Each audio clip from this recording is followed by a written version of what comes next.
we go over there? Where do we have to go?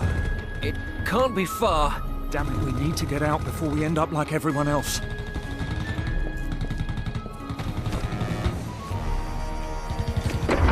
Give us cover. We're almost there.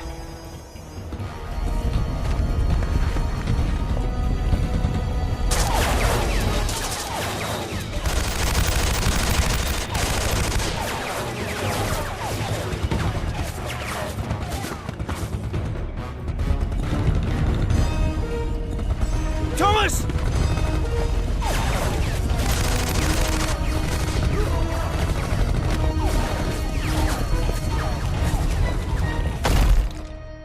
No!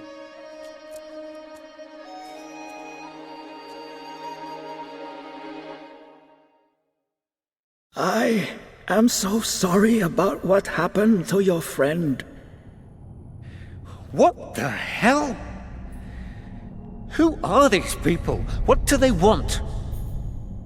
They are searching for this chamber. What? Why?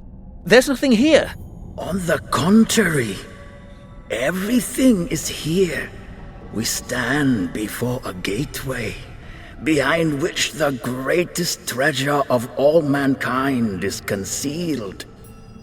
What do you mean? This monastery guards a secret that is centuries old, but the world is not yet prepared for its revelation. I tell you this only because you will shortly become the last person who can prevent the key to the secret from falling into the hands of those barbarians.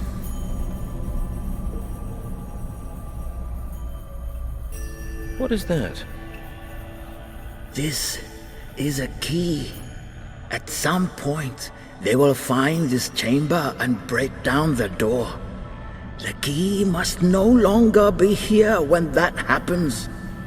Take it, use it, and get it to the other side. Then you will understand everything.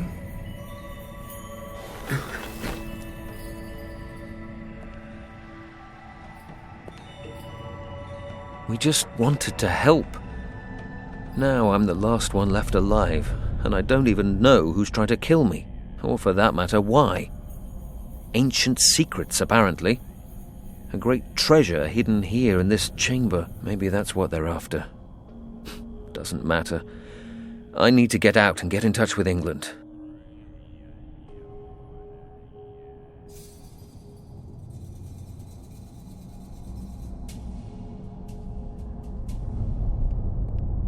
A great many strange symbols, not one of which I understand even remotely.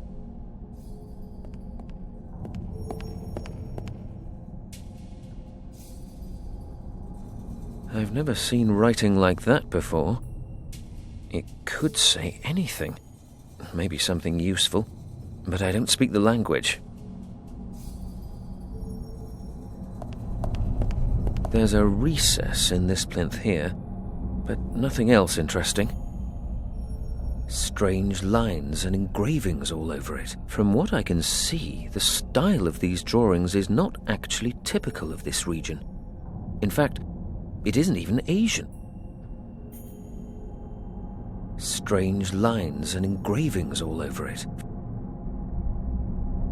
From what I know of Asian mythology, dragons are often guardians of doors and gates.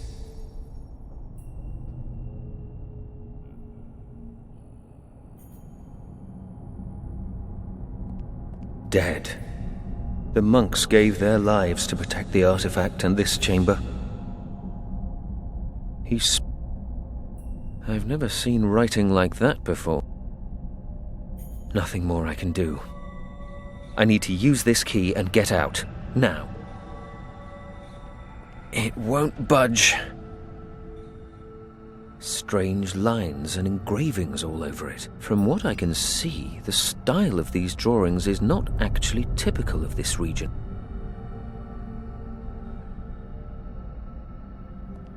I've never seen writing like that before. From what I know of Asian mythology,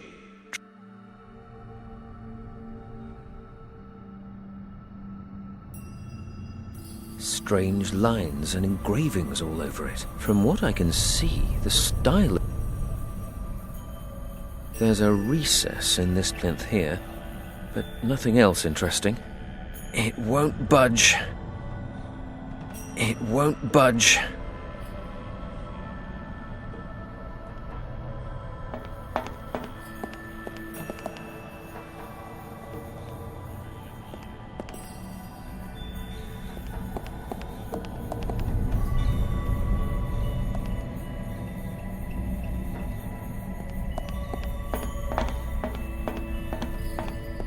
It won't budge. I've never...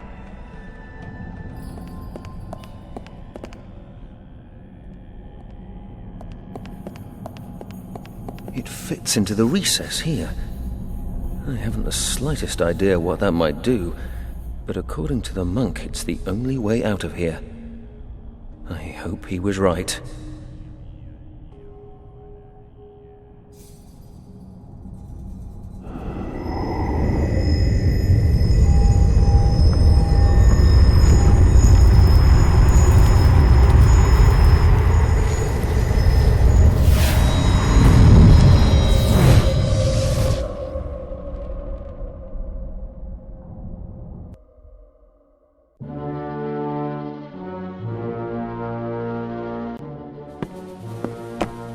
Well, Lieutenant?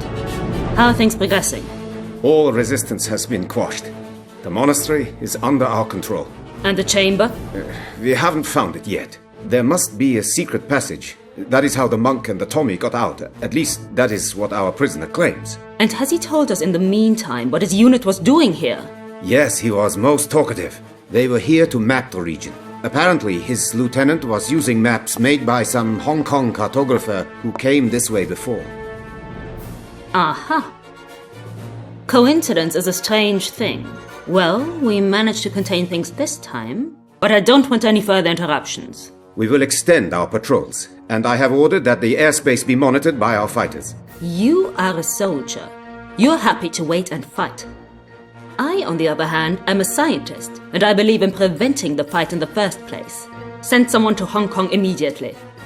Eliminate the cartographer once and for all, and destroy any records he may have. If needs be, pay some triads from Hong Kong to take care of the job. We need to deal with this quickly. We must do everything possible to prevent anyone from turning up here again and interrupting the operation. This mission is too significant, and we have just about reached our goal, Lieutenant. The future of the Third Reich is in our hands.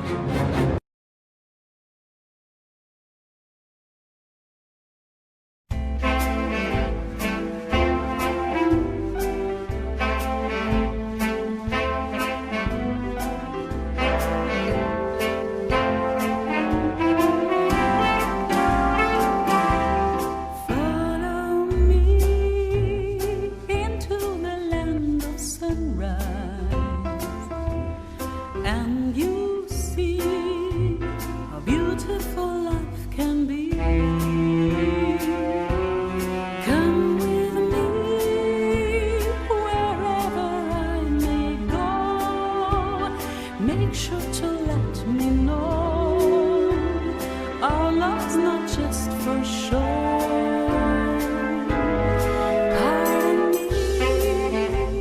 I need your love, your sunshine.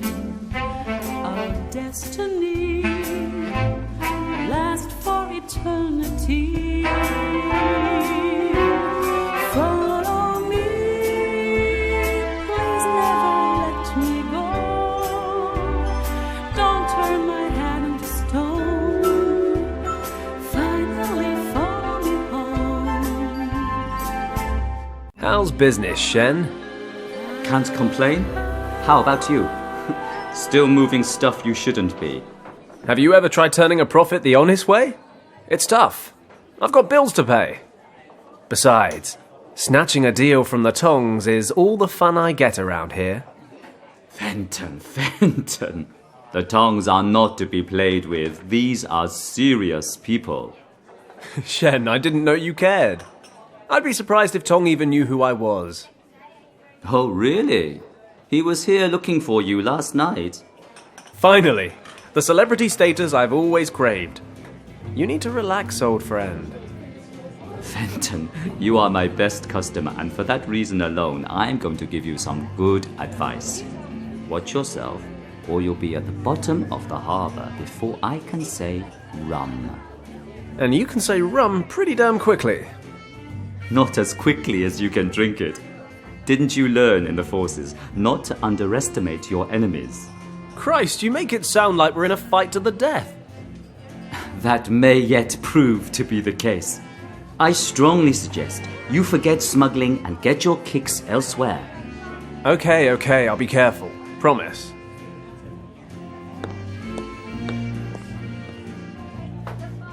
Speaking of getting my kicks, you guys have a new singer. Yes, but you're not getting your kicks with her either. She's not into men like you. A lot of guys have tried, a lot of guys have failed. Shen, that sounds like a challenge. I'll spring you my best whiskey if you get so much as a room number. Shen, I'll be back in 2 minutes. You'd better get down to the basement and dig out that bottle. Piece of cake. In 2 minutes flat, not only will I have a hot date, but an excellent bottle of whiskey to go with it. Life is sweet.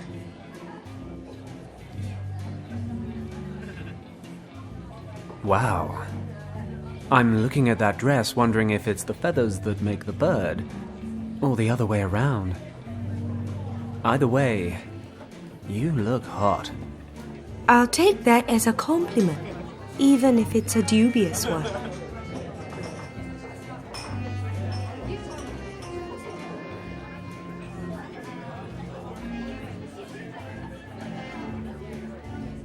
Dubious or not, the question remains. Perhaps we need to get to know each other a little before we answer it. Oh, just out of interest, is that a tulip or a rose in your hair? It's a lily. Not big on treating a girl with flowers, huh? I can see why you're single. I'm always willing to learn something new. Maybe you can help me. Tell me everything I need to know about women, compliments, and presents. I'm not a teacher for wannabe Casanovas.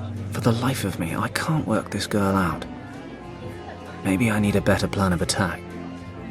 I can already feel Shen grinning behind my back. Well, at the risk of you thinking I'm a total fool, please forget everything about these last few minutes and let's start over from the beginning, shall we?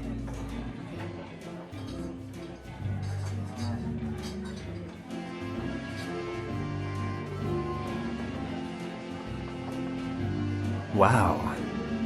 I'm looking at that dress, wondering if it's the feathers that make the bird, or the other way around. Either way, you look hot. I'll take that as a compliment, even if it's a dubious one. That was not my intention. Please forgive me. However, you're certainly a talented singer. Yes, that's why they pay me. Please leave me alone. Wow, this girl is a real challenge. Well, don't get me wrong. I don't mean to be intrusive. Overwhelmed by your magnificence, perhaps I came across a bit foolish. Let's have another crack at this, shall we? Your song has moved me in a way I barely thought possible. The least I can do is buy you a drink. Nice try, but I don't drink. Thanks. Wow. I'll take that as a compliment, even if it's a dubious one. Dubious or not, the question remains. Perhaps we need to get to know each other a little before we answer it. Oh, just out of interest, is that a tulip or a rose in your hair? It's a lily. Not big on treating a girl with flowers, huh? I can see why you're single. Ah, is that where I've been going wrong? I always thought women preferred diamonds. Although the ones you're wearing are far outclassed by the beautiful wrist they're wrapped around. A gift from a doting admirer? Perhaps.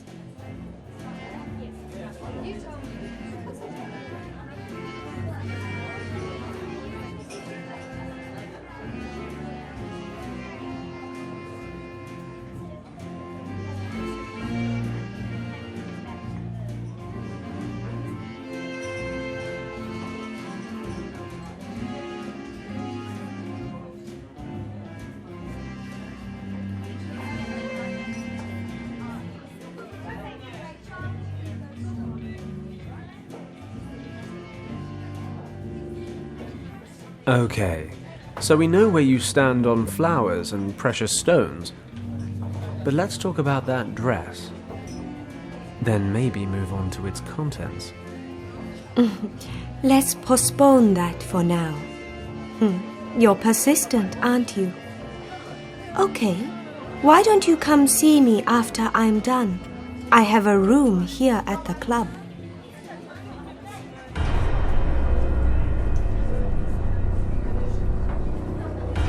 Damn it. Those guys are from the Tong Triad. Looks like Shen was right. They really are pissed off. Are those men looking for you? Kind of, yeah. And I'd prefer they didn't find me. Well, I'd hate to have to hold our rendezvous in the hospital. Take the back door. I'll distract them.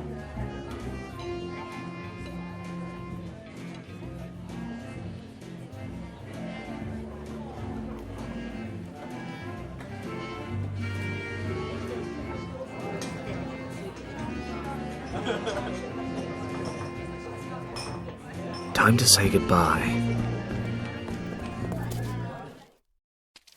Dead end, Paddock.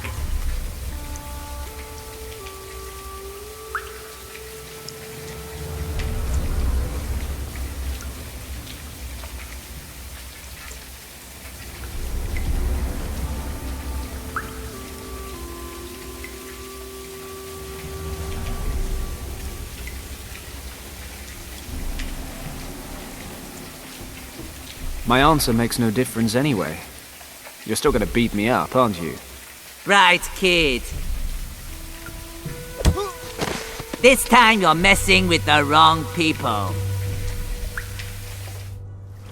Wake up, Paddock, or you will miss your last flight. Ever done a splashdown? I'll laugh later. Now let me out. You don't get it, do you? You know what? I think I literally just got it just now. I'm thinking the whole business expansion thing wasn't such a good idea after all. Indeed. But we have run out of patience. You should have kept out of our business. But you just wouldn't heed our warnings. Hey guys, why don't we just relax and talk about this? I promise I won't get in your way anymore, okay? Too late, Paddock. And once again, we find truth in an old Chinese saying. It is easy to open a business, but it is difficult to keep it running.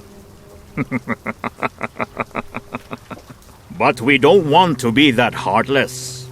We won't grant you a last wish, but you may decide how you would like to die.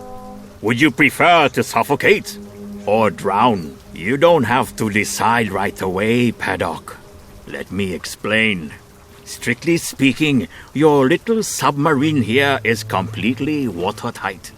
So when we throw you into the harbor in a minute, not a single drop of water will make its way inside. You'll then have about 15 minutes of air.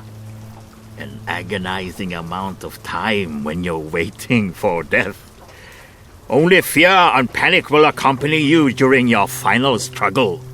You wouldn't even wish that on your worst enemy. Therefore, we have drilled a hole in the lid for you.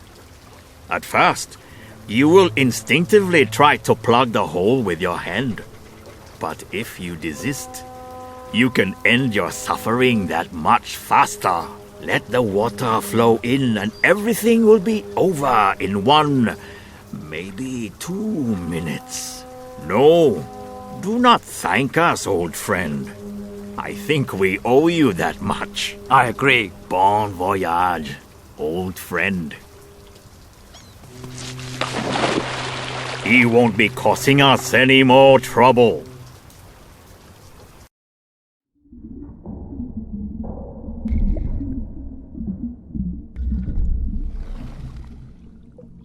Crap. Crap. Crap. Crap. I need a solution. Quick. Crap. It's screwed to the lid of the chest.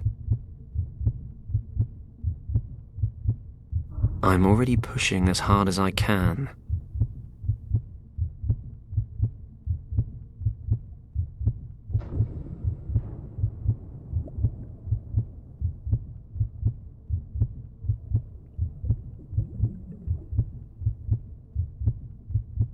If only it were that easy. The lid's nailed shut. A hinge. Looks like the tongs used an old door as a lid for the chest. The napkin would soak up water, get soft, and then leak.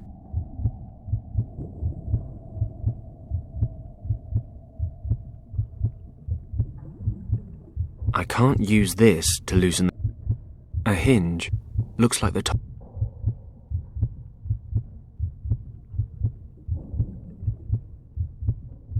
Let's see if there's anything useful inside.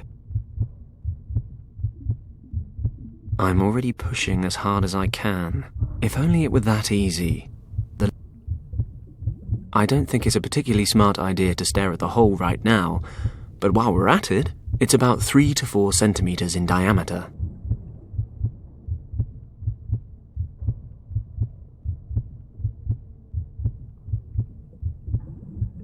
$3 Hong Kong, 45 cents, and a button. Neither enough cash to buy my way out, nor enough buttons to fashion a coat.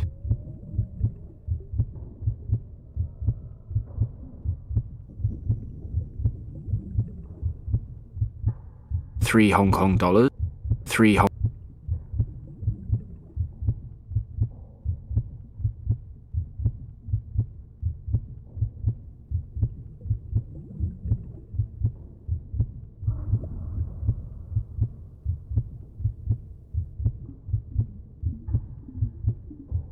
I can't use this to loosen the hinge. I could use this to loosen the screws on the hinge.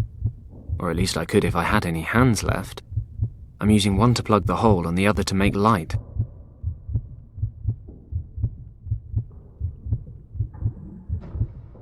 The napkin would soak up water, get soft, and then leak.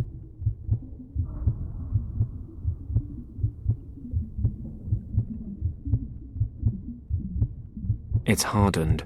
I'm not going to get it off like this.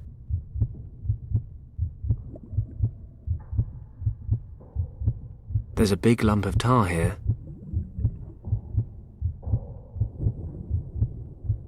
It's hardened.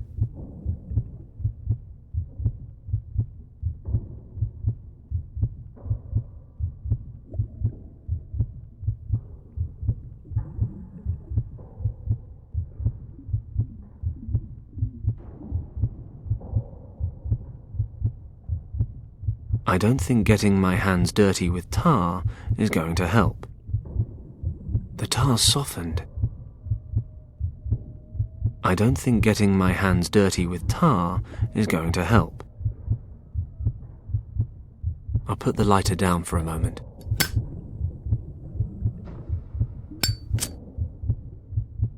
Fine. The tar and the napkin make a nice little clump.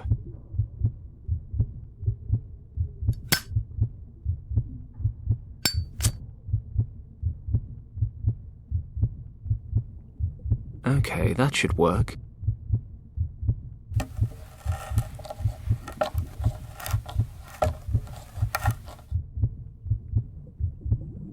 They've sealed the cracks in this crate with tar. If only it were that easy. The lid's nailed shut. If I manage to put the hinge between the lid and the crate, I might be able to pry it open. Let's try.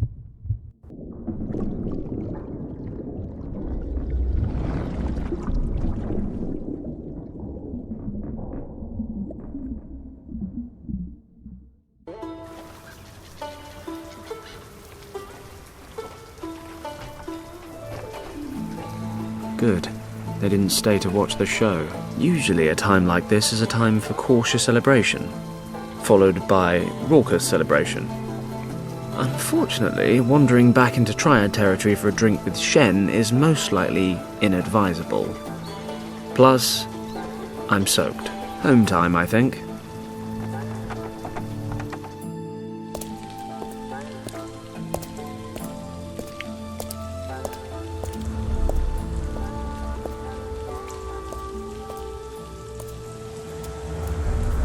Are you Tong? Moon Tong? How dare you, stranger? What do you want? Can we go somewhere and talk undisturbed, Mr. Tong? Somewhere less lively. We have nothing to fear here. This is our district. If you have something to say, say it. If not, get out of here. Very well. I need some men to do a job for me, discreetly and efficiently. I was told you would be able to help me. Interesting. We shall see whether I can or cannot once you've told me what this is about. My clients are looking for a man who is supposed to be living here in Hong Kong. He's in possession of something that my clients desire for themselves. And who are your clients? That is not important. Find the person and retrieve the item. That's the job. Well, many people live in Hong Kong, and I'm sure a lot of them are in possession of things that other people want. If you accept this job, you will of course receive more detailed information. This sort of work doesn't come cheap. You understand? Money is no issue. My clients have the necessary means. All that matters is that the job is completed to our satisfaction. Then I'd say it's a deal.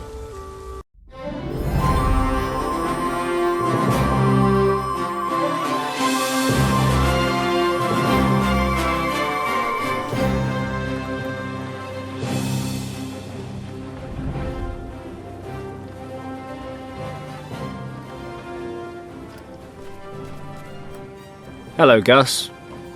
I'm back. Just look at you. Did you forget your umbrella?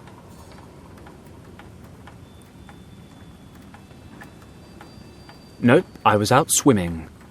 On that topic, a nice bath wouldn't hurt you either. Women like the smell of hard, honest work.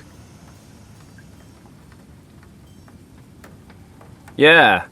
I don't think I've ever seen a man work harder or more selflessly. Hey, I'm the best of the best. Oh, save it. You just make sure the engine starts running again. No problem, boss. By the way, there's an officer waiting for you in the office. An officer? Did he say what he wanted? No, but he said he wanted to wait and speak to you in person. That doesn't sound good. It's just not my day today.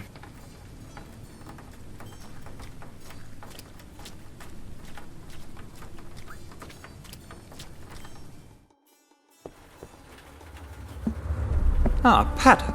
You're finally here. Huxley. This is a pretty miserable place to live, Paddock.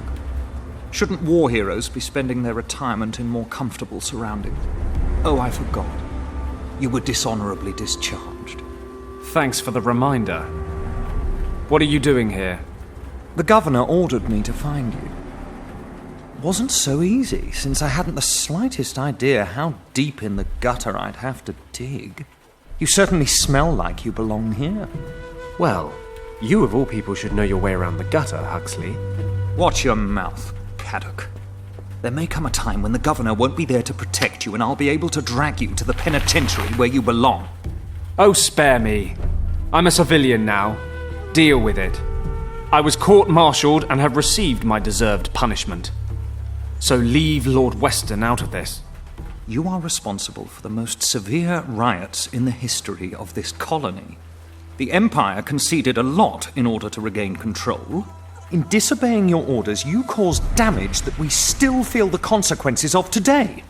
The Chaiwang Penitentiary would be a more appropriate punishment, if you ask me. Just let me know when you're done complaining so I can tune back in. Lord Weston wishes to speak to you immediately. Make sure you get rid of that awful stench. I'll wait in the car.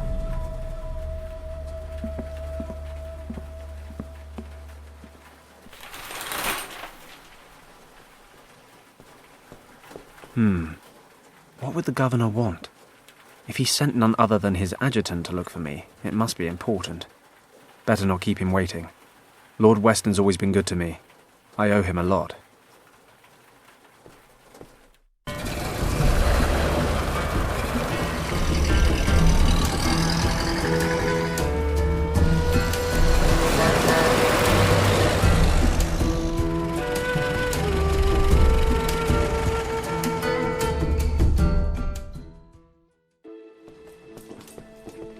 Fenton, I'm glad to see you. I hope you'll forgive the short notice. Lord Weston, please, I'm honoured. You have, however, piqued my interest. What's so urgent? Need a first-class flight to London? I'm afraid not, Fenton. I am in a somewhat awkward situation, and I think you might be able to help me. You are, in fact, my only hope. Sounds dramatic. Tell me more. The situation is as follows. As you know, the Chinese have been threatening to annex Tibet for years. I'm broadly familiar, yes. Well, the Empire's official position is not to get involved should a conflict arise. And what exactly is the Empire's unofficial position, Governor? Come, Fenton. One should be prepared for all eventualities. I see. Military intervention? No, certainly not. We simply wish to be prepared in the unlikely event that a military conflict arise, and that is why we need to know the lay of the land. No maps of Tibet are currently available. It is, officially, completely uncharted. And what does all this have to do with me? I'm not much of a cartographer. You have enough of your own. Quite right, Fenton. We have, in fact, already sent out an expedition. Entirely off the record, you understand. The Chinese must be kept in the dark. The last thing we need right now are diplomatic complications. The problem is, the expedition disappeared without a trace a few days ago. We haven't the slightest idea what their status might be. You've sent a rescue party? 2. Both returned, empty-handed. No trace of them, not a clue. So now what? I can no longer rely on military options. Eventually, the Chinese will get wind of the situation. The matter must be handled with discretion. Fenton, I want you to find our men. Well, I'm certainly flattered. But what makes you think I'd do the job any better? You said yourself you've got no maps. And I'm far from a local expert. Come, Fenton, you had quite the reputation. You've completed, successfully, numerous missions of this nature. I, for one, have the greatest confidence in you. Honoured, I'm sure, Lord Weston. But like you said, I had a reputation. I don't regret my time with the forces. But those days are over now. When they needed a scapegoat for the winter riots, I stood my ground, dishonorably discharged. So tell me, why should I lift so much as a finger for the Empire now? I realize that, Fenton, and I predicted this response. But you should know, this is about the people, not just the army. With all due respect, sir, appealing to my sense of compassion won't work. Oh, stop being so hard on me. You'll get all the financial support you need, and perhaps I can assist you in settling your little difficulties with the local competition. Tempting, but no thanks, Governor. Any other matter, I'd be happy to help. But there's a file in my life labelled Army, and it's closed. But what if the situation weren't so cut and dried? Enlighten me. Richard, Fenton. Richard was the expedition leader. Richard? You wait till now to tell me that? Fenton, I am the governor, and Richard is an officer. That he is my son shouldn't affect the performance of my duties. That may well be, but it can damn well affect mine. You know how close Richard and I were at the academy.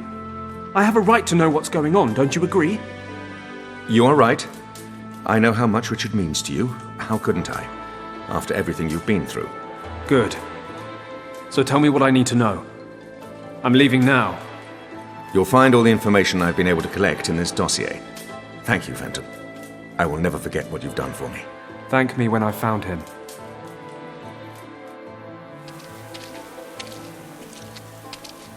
Taxi!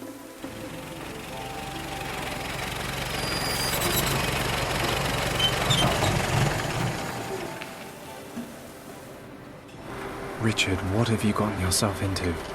I've known you for most of my life, and I've never seen the old man so worried about you. I can understand why as well. No contact for over 10 days. Disappeared without a trace 400 miles east of Lhasa, in a completely unexplored region the size of England. What the hell happened? Avalanche? Snowstorm? That part of Tibet may as well be the end of the world. I need to stay focused. Stay rational, no matter how hard it is. Can't let my feelings get the better of me.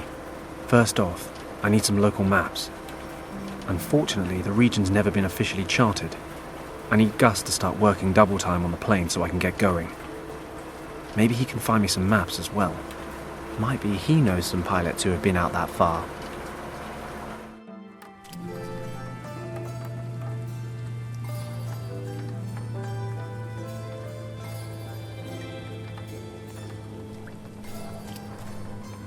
Hey, Gus. Listen, we're going to have to cancel all upcoming jobs. What's wrong, boss? Are you in some kind of trouble? You could say so. I'm going to Tibet. Tibet? What do you want to do in Tibet? Don't take this personally, but I can't talk about it. Actually, you're not even supposed to know I'm flying. Aha, well, if it's none of my business in the first place, I'll just carry on slaving away like nothing happened. I told you, it's nothing personal. I need some maps of Tibet. Maybe you can help me. I realize it's pretty much unexplored, but there must be something out there I can use. Do you know anyone who knows his way around the country? Most pilots around here head south. You could try old Wang. Hey, yeah, he mentioned it once or twice. Once or twice? He never stops talking about his time over there. And he reckons he's mapped a great chunk of the place. Can't you think of anyone else? Oh, yeah, of course. I know hundreds of people with maps of Tibet just lying around at home. What's the matter with you? Still having a hissy fit over that fight you two had? I mean, don't get me wrong, I don't have a clue what went down with you two, or why Yen quit working here all of a sudden. Nobody tells me anything. But if your quest is so important, I suppose you'll just have to talk to him. Okay. I guess I don't have much choice. Exactly. So, you two haven't seen each other since then? No. And his little niece, what's her name again? Kim. Oh, yes, Kim. So, you aren't in touch with her either? No. Why, should I be? I just had an inkling. You spent all that time over there when you were younger. You're practically part of the family. And, well, are you saying she wasn't your type? Nonsense. No idea what she's been up to. You know anything new? Well, I did run into Wang at the club. Talked about the old days a bit.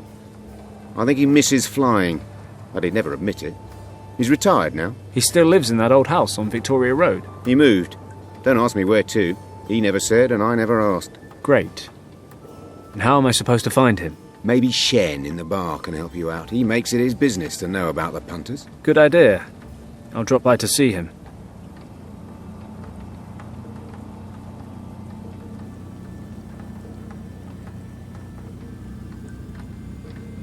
That's all for now, Gus. See you later. See you later, boss.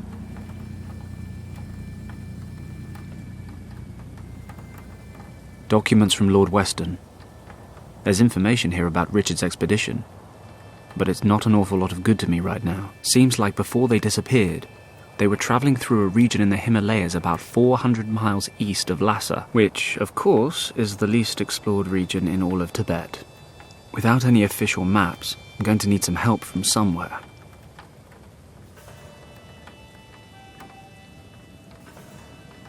I'm in a hurry to get out to Tibet, but not that much of a hurry. First things first, I need some local maps. Gus, my mechanic, he keeps things from falling apart. He's also my only employee.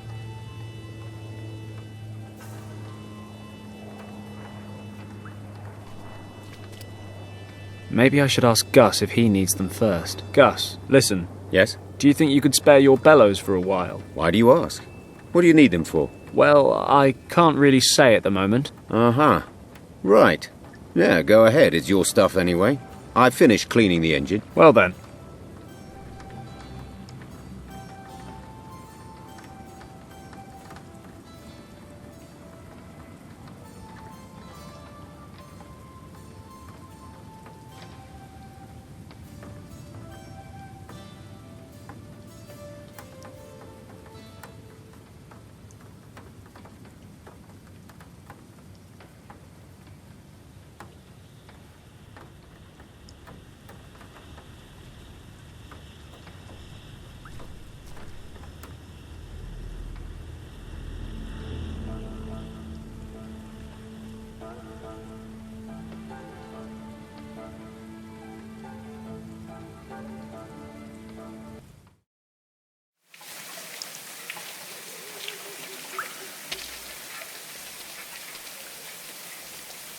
I have to be careful.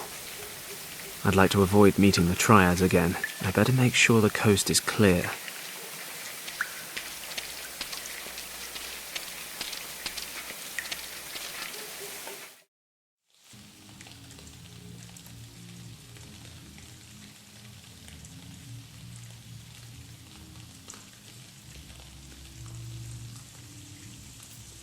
Okay, Tong and his men are hanging around outside the club, so there's at least a slim chance there's no one inside. I'd better ask Shen for Yen Wang's address.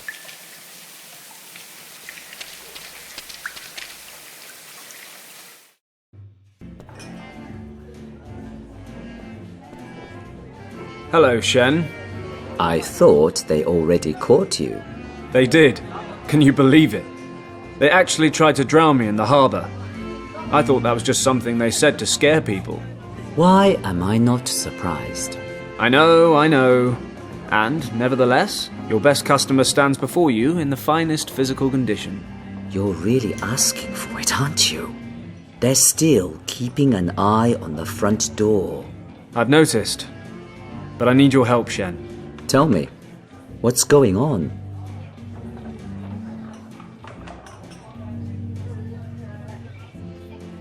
Do you happen to remember my old friend Wang, who used to work for me? Yen Wang? Of course I remember him.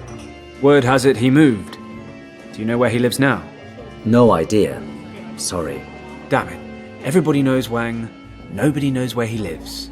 Wait, if you're lucky, Nian Su might be able to help. He's not the youngest or the most switched on anymore, but they say he knows half of Hong Kong. And where can I find this Nian Su? Sitting at the table over there, he's on the rice wine.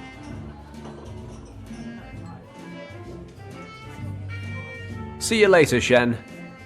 Yes, good luck.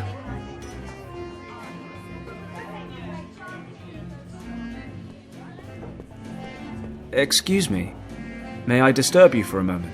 What do you want, young friend? Ah, wait.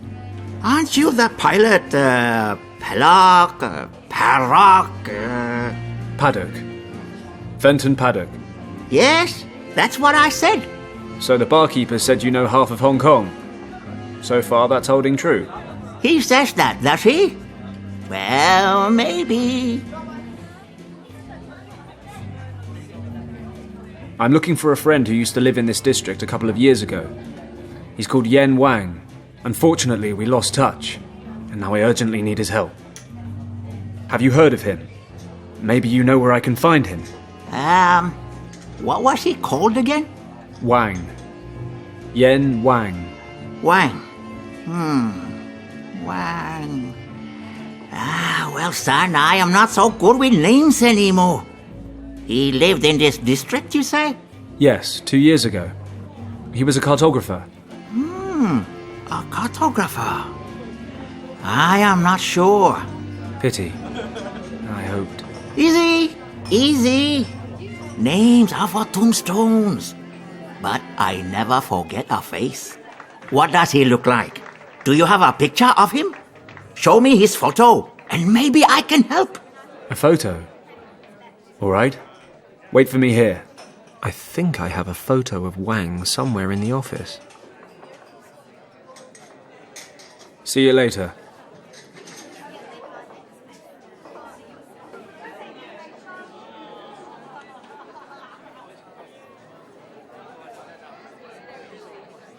With Mun Tong and his men standing right in front of it, this exit is far from optimal.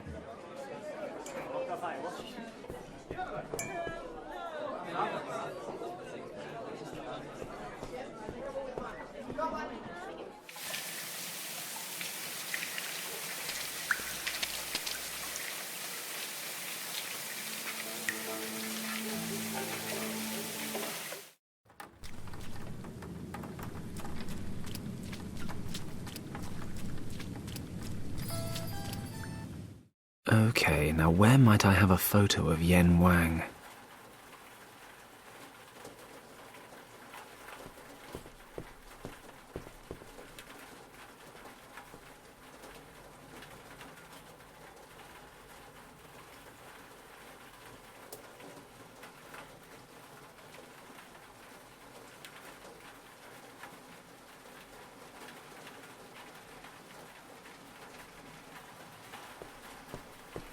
Who knows what that might come in handy for? Something, I'm sure.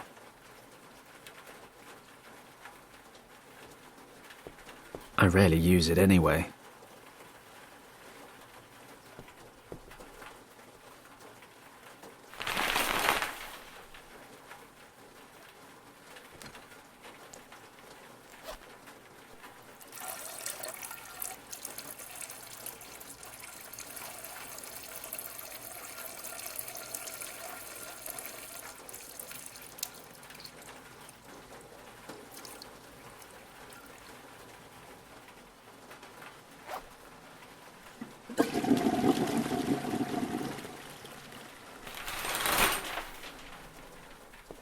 Oh, wait.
There might actually be a photo of Yen Wang in his personnel file in the safe. You'd think I'd know the code, right?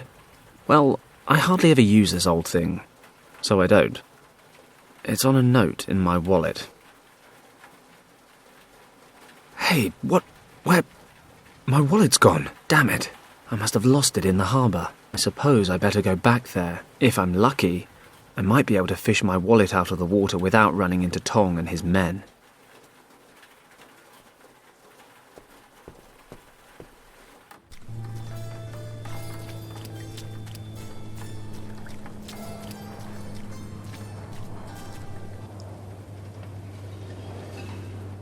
Whoa, a wallet! Happy days!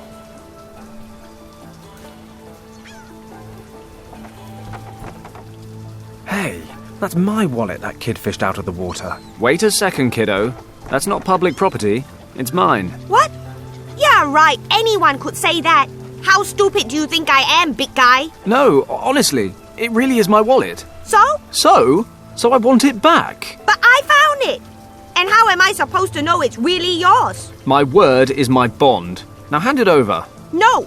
And if you take it away from me, I start screaming. Go on then. Scream yourself hoarse. Those triad types might still be hanging around. Maybe I'm better off without unnecessary attention. Okay, kid. Look, that wallet is very important to me. I really need it back. Not my problem. Cheeky little bastard. Fine. He's only a kid. I can play along. Will you tell me your name? Only if you tell me yours. Well, I'm Fenton. I'm Hal. Okay, Hal. Do you want a reward for finding my wallet? You can have all the coins that are in it. No. Then what do you want? Help me catch a bat. Come again? Catch a bat? Yes. You're fishing for bats? Don't be stupid. I'm only killing time until the bats come out. There are tons of them over there in the warehouse. And you want a bat because... I bet my friends I could catch one. But you can't. Sure I can. Well, usually, but it's raining today. So? You don't know much about bats, do you? The rain drives away the insects. And if there aren't any insects around, then there's nothing for the bats to eat. And if there's nothing to eat, the bats won't come out. All right. No, it's not all right. If I don't catch a bat, they'll think I lied. And that's why you'll keep that big mouth of yours shut next time. And this is the persuasive charm you use on people when they've got something you want? Fine. I'll get you your bat, you give me my wallet. Sure, it's a deal. Fine. If I want my wallet back, I guess I need a bat.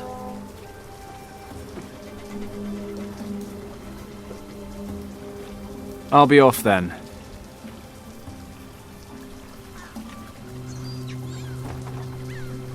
They don't look very inviting.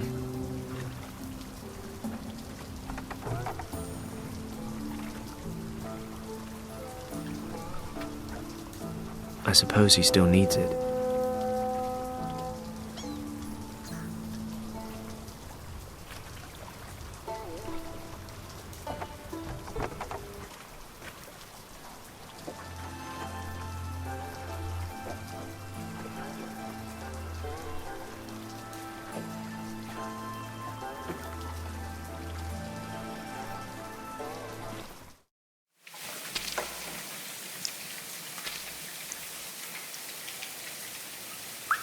As a world-class pilot, I do, of course, have adequate response time to catch a fly one-handed. I prefer not to show off, though.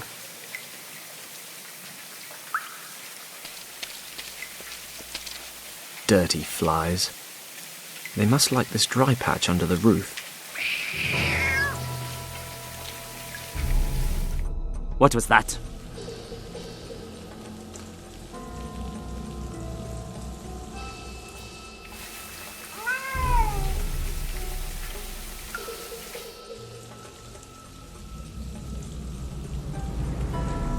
Just a magic cat. That was close. I shouldn't make so much noise. I'm going to wring this Moggy's neck in a minute. Of course, I'd probably better not. Not only am I a great animal lover, but more importantly, the racket might attract Tong's thugs. I shouldn't get too close to that cat. If it starts making a racket again, trials will come flying round the corner. I need to lure it away somehow. What is it that cats like playing with?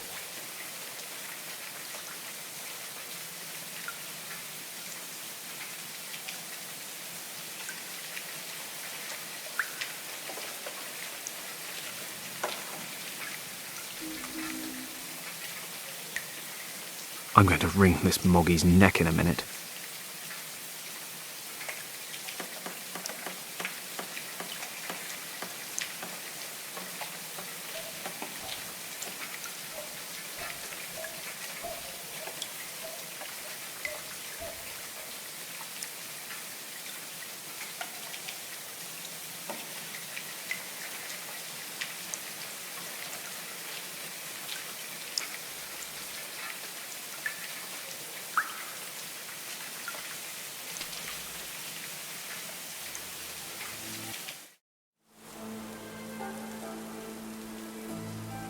Was never much of a gardener myself, contrary.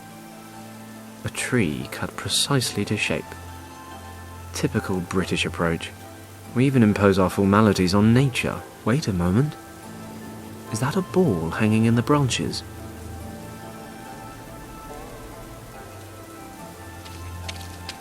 Halt! Stop! Stay where you are, sir!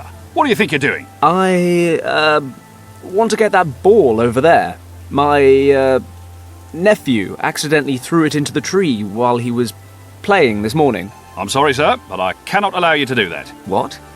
I just want to go get my nephew's toy. That may very well be, and usually it wouldn't be a problem, sir. But today it's been raining, and you are just about to step on this decorative English lawn. So what? So what? Excuse me, but have you taken leave of your senses, sir? The constant rain has soaked the ground completely, and the precious blades of grass are defenceless against your brutal boots. Okay then. I'll be very careful when I walk across the lawn. I promise. Halt! If you take even one more step towards the border, I will have to arrest you, sir. Now wait just a minute. There's a million different crimes going on right now in this city. Your lawn will be just fine. Sir, I do not joke. When it comes to the protection and care of His Majesty's parks, I have full authority. After all, we represent the British Crown here. What is to become of the Empire if we are not even capable of establishing well-tended gardens in our colonies? Sir, you are preventing me from doing my duty. Either you step back, or I will be forced to take you into custody. It seems I am powerless against British conscientiousness. I can't even tell him why I'm here. I need a different plan.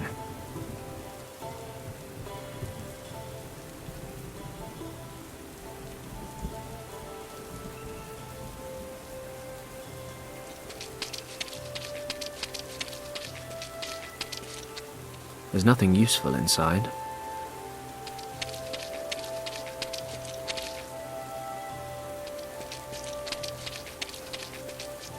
Time to say goodbye to this old thing.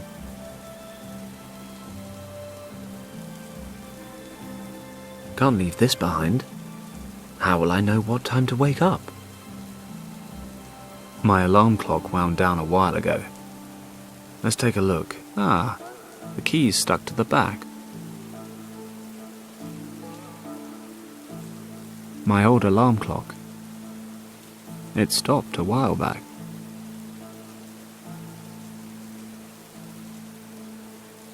It's the key for winding up my alarm clock. Okay, I'll wind up the clock, running like clockwork. It'll go off in a couple of minutes. Okay, I'll place the alarm clock in the rubbish bin.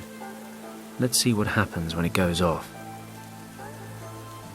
When the alarm goes off, I better not be here.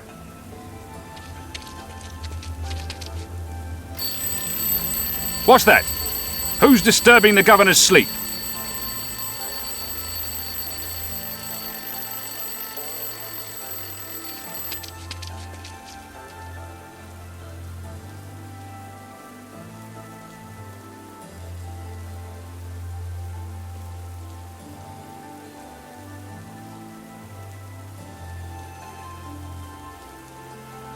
Well, can you believe that? Why would someone throw away a perfectly good alarm clock? Great.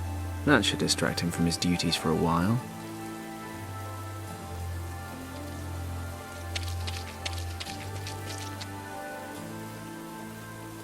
And now off the lawn as quickly as possible.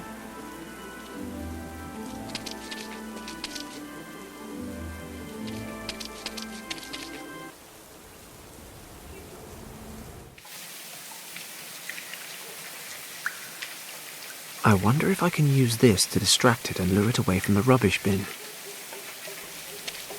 Here, kitty kitty. Catch the ball. The cat does seem to be interested in the ball. But only while it's moving.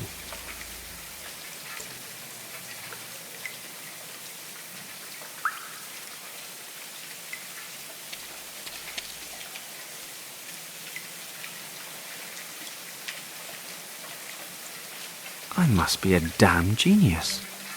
If I tie the measuring tape to the ball, I'll have a lovely, colourful pendulum. Hey, things like this always seem to come in handy.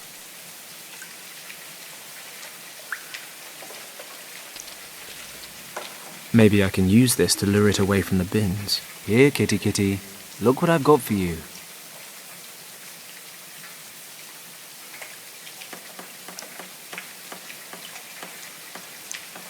The cat seems to be interested in the swinging pendulum, but it just won't budge.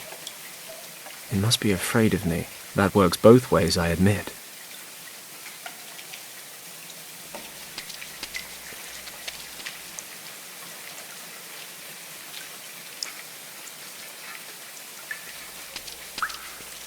Maybe I can use this to lure it away from the bins. Here, kitty kitty. Look what I've got for you.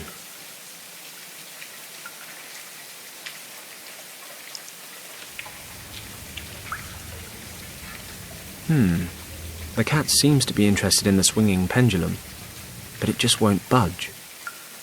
It must be afraid of me. That works both ways, I admit.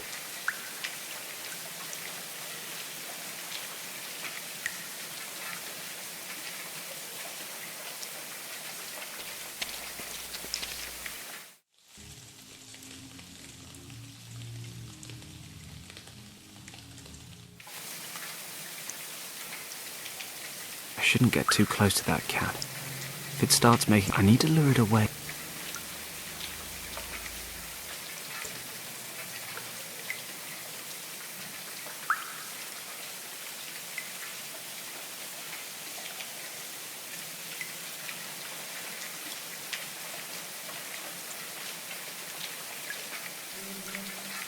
I need to avoid making too much noise.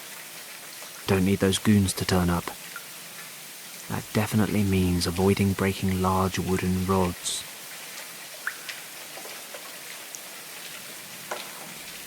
Okay, you little rascal. Let's see if your animal intelligence is any match for my person intelligence.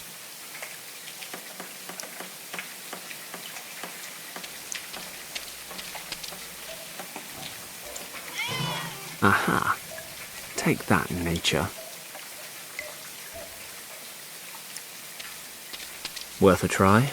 I should be able to suck up a few flies. My God, Fenton Paddock, legendary adventurer, pilot extraordinaire, flycatcher. Is that a step down?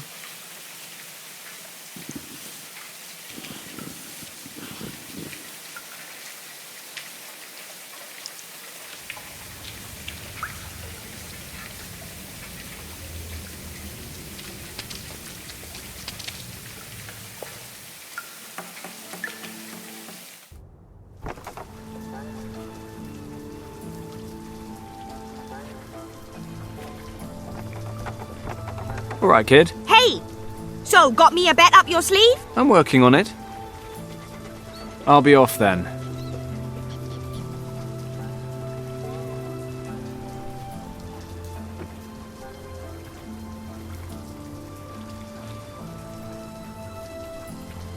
I'm not going to take that lamp away from the boy. Fly, my pretties. It's working. The flies are buzzing round the lamp. Hey! What are you doing there? You said you wanted flies. I've got some. And that's supposed to work? Yeah. The flies lure the bats, and you catch one. I don't know. At the least, it'll give you a fighting chance. I'd say I've kept my part of the deal. Okay then. Here's your wallet. There wasn't anything valuable in there anyway. Well, I was having some financial issues, you know, and... Hey, it's none of your business. Give it to me. Good luck on your bat hunt. Thanks. I think I'll check nothing's missing. What I'm about to say is actually pretty sad. Nothing's missing. Yes, my safe combination. I really should memorize this thing.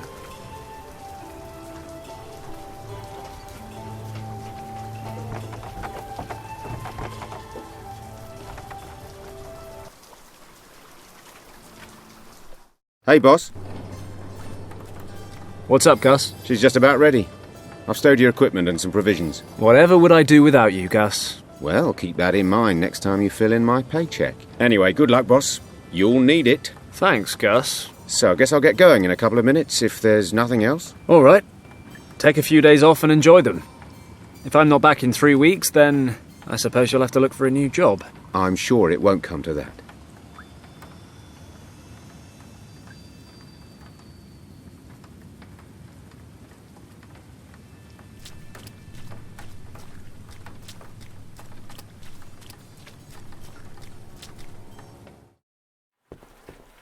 If I remember correctly, there should be a photo of Yen Wang in the personnel. You'd think I'd know the code, right? Well, I hardly ever use this old thing, so I don't. But it's on a note in my wallet, which, thank goodness, is back in my pocket. It's the combination for my office safe. I was never good with numbers, or spelling, or geography, Latin. I was quite good at home economics, though. If I remember correctly, there should be a photo of Yen Wang in the... You'd think I'd know, but it's on a note. It's the combination...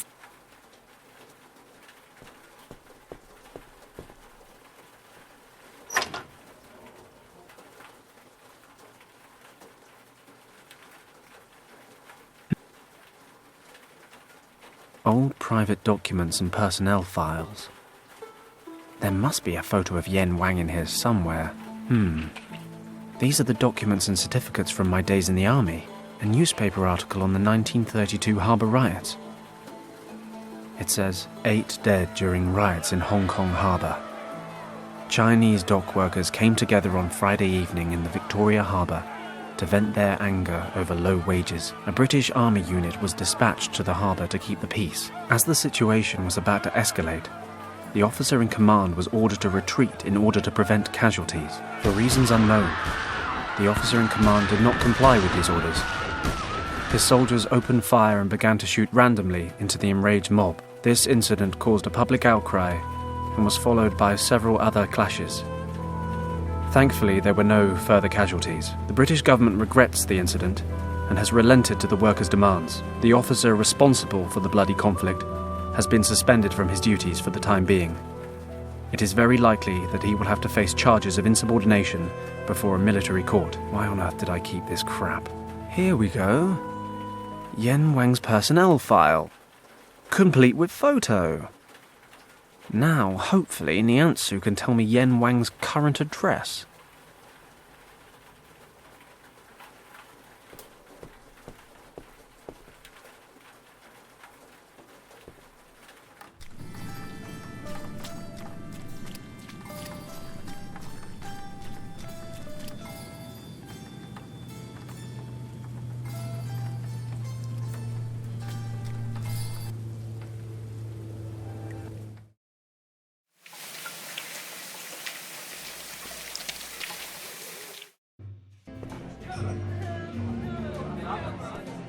It took longer than expected, but I have the photo.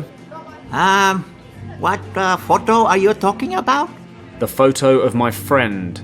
You told me to bring it. Me? Do I know you, young man? Wait. You're that pilot boy, right? I don't believe it. Are you for real? Take it easy, son. You must forgive this old man his jokes. Come along. Show me the photo. Yes, I know this man. And do you know where he lives? I said I'd tell you all you wanted to know. He has moved to the Won Moi district. And if I remember correctly, he lives in Wing Hao Street. Finally. Thanks a lot. That was all? Yes, that's all. You have been a great help. Perhaps I can return the favour someday. Be seeing you. Paslock.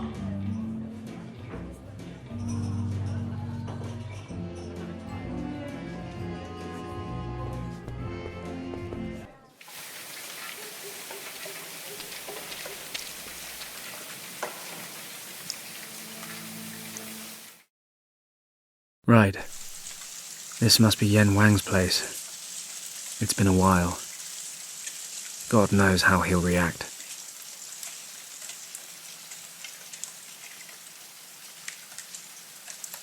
If Niansu's right, then Wang lives in this building here. Let's see if I can find Yen Wang's apartment.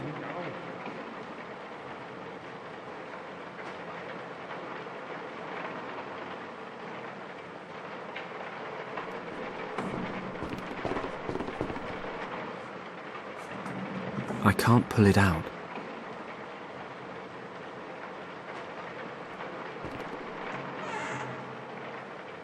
Looks like it'd fall apart if I touched it.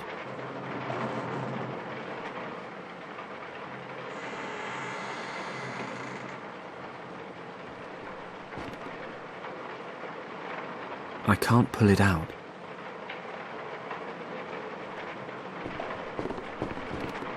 What sort of a world do we live in where people can't just leave their bikes hanging around without chaining them up to stop people like me stealing them?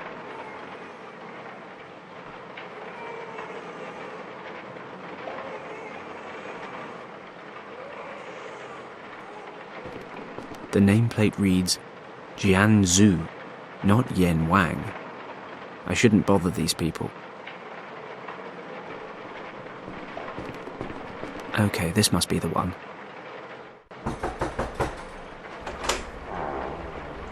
Fenton? Kim, I didn't think... Why don't you come on in?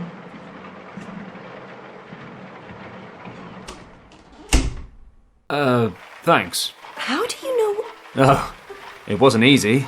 A strange old man told me. But first he needed a photo of your uncle, then he pretended to forget who I was, and... I don't get it. It's a much longer story than it should be. Anyway, I know it's been a while, but is Yen here? You don't know? Don't know what? What do you want? Well, I wanted to see your uncle. Why? Are you in interrogations now? I want to talk to him. Why now? Why didn't you come any earlier? He waited for you for so long. Did he? Well, better late than never. Not this time, Fenton. Uncle Wang passed away a few days ago. No. He did. Very suddenly. That can't... I'm so sorry, Kim. What are you sorry about? That you betrayed him and refused to talk to him for over a year? I'm sorry that your uncle passed away, but I never betrayed his trust. No? So what do you call it? What you did was terrible. And the fact that you never told us about it, that we actually had to find out about it from someone else. Don't you call that betrayal? You worked together, you were friends. We were practically family. How did we get you so wrong, Fenton? You hear lies and conjecture. You see words in the paper and you just assume the worst without even talking to me. You call that friendship? My uncle wanted to talk to you, but you just left him standing there. You didn't explain any of it. So we're left with 8 Chinese workers shot dead that evening and a missing man. What else were we supposed to believe? You never denied any of it. You'd already made up your minds. Your uncle packed up and left work before I had a chance. Those are just excuses. You knew where we were. You could have come. Either there was nothing to explain, or we just weren't worth the effort. Kim, that's not true. I can't believe you could even think that. You were supposed to know me. You know I'm not capable of... a massacre. I thought I knew you. I also thought we could talk about anything and everything. I just can't talk about that one thing. Then why are you here? I wanted to ask Yen a favour. What kind of favour? For the notes from his expedition to Tibet. That's the only reason? Yes. I see. Why do you need the notes? I can't tell you that either. Oh, of course. Who do you think you are, Fenton Paddock? You should leave now. Kim, please. These maps are extremely important to me. Oh, really? Then tell me why. If you expect me to trust you, then you'll have to trust me too. Otherwise, get out of my sight. Kim, I don't want to drag you into this. Hello, honey. Oh, looks like I disturbed your little rendezvous. Honey? Who are you calling honey? Shut up and listen, girl. I want the maps. The ones Wang sketched on his way through Tibet. Which maps? My uncle never went to Tibet. Stop wasting my time, girl, or I will lose my temper. I want every single note he brought back from Tibet. And hurry up, or I will have to motivate you. Come on, hand them over.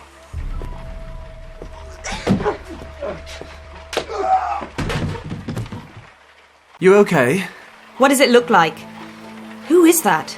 Mun Tong. A triad boss. Here, take his pistol and keep an eye on him. I'll go look around outside. His crew are rarely far away.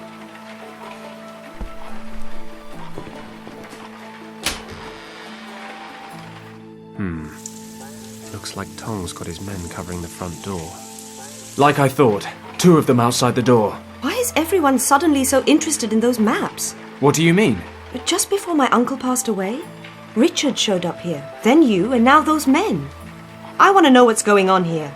Richard? Did Yen show him the maps? Yes. That was about 3 weeks ago. And? Did Richard take the maps with him? No. Uncle Wang made copies for him. So the originals are still here? Yes. Uncle made me promise to keep them safe.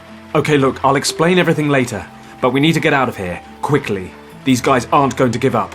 What is so special about the maps? No idea. And you expect me to believe that? No, I expect you to trust me. You'll explain everything? Yes, I promise. Okay. Last chance, Paddock. Thanks, Kimmy. Don't push it. Now what? We have to get out of the house. Is there a back door? I don't think so. I've only been here a couple of times, though. Okay, don't worry. I'll come up with something. We'll be out of here in a jiffy.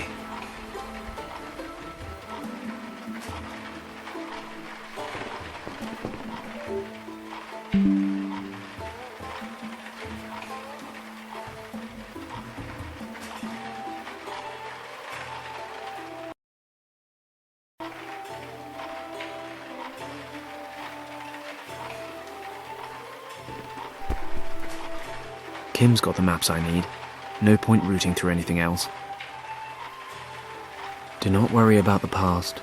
Concentrate on the future. Perhaps I should take that to heart.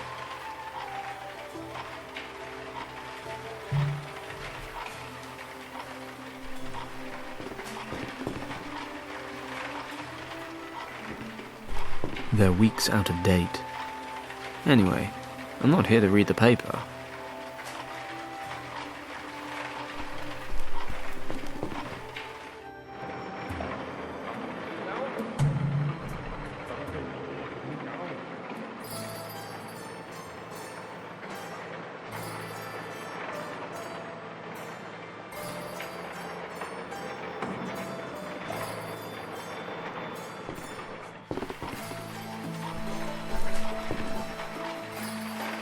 If something's easy to do, it's probably not worth doing. I don't see anything that might help us escape. I have to be careful. They mustn't see me.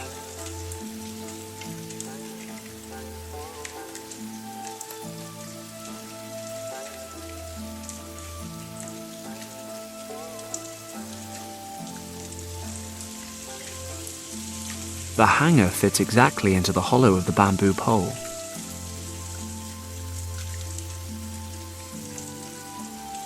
That should work, but I still have to be careful.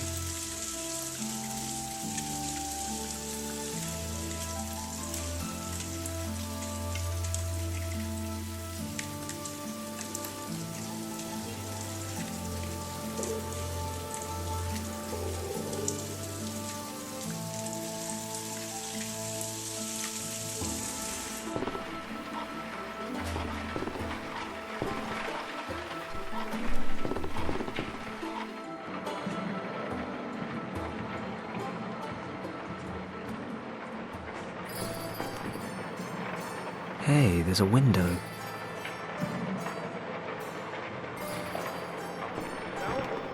This stuff isn't much help either. I don't want to put anyone else at risk. Kim and I can make it on our own. I'm no psychologist, but I doubt Kim would be impressed if I left her here. Tempting, all the same.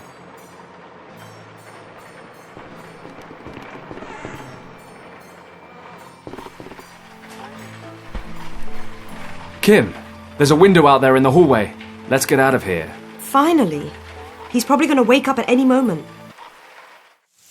This is taking forever. Boss should have been back ages ago. Should I go see what's keeping him? Nah, the boss said we should wait here, and orders are orders. Why did it take so long, boss? Did you stay for a cup of tea or something? Shut up. The girl wasn't alone. That guy Paddock was there too. They're gone. The maps too. Paddock? I thought he was at the bottom of the harbor. You thought wrong. They cannot be far. Tell the others and start a search. This time, I will watch him die. Hey, wait. Let me check if it's safe.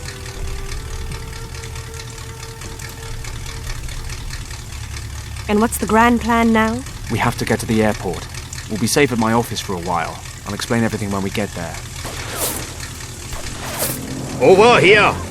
We found them! Damn! Kim, the truck's running. Jump in and step on it. I'll cover you. What about you? Drive! I'll jump in the back. They're taking the truck! I can see that myself. Get the car.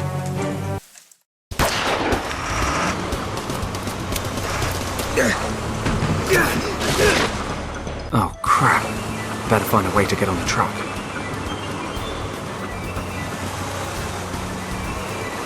I can't reach it like that. Kim! Yeah? Drive faster! Okay! Let's see what she can do.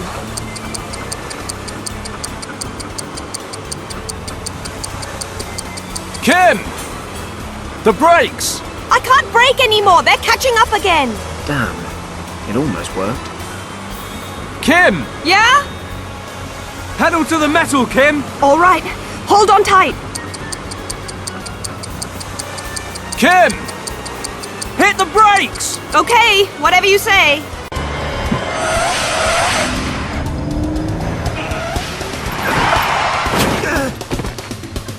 Everything okay? Yeah! Hurry up! Kim, we can't lead these guys to the airport. We've got to lose them. But I know! Suggestions? Stay on this road. I'll get rid of them.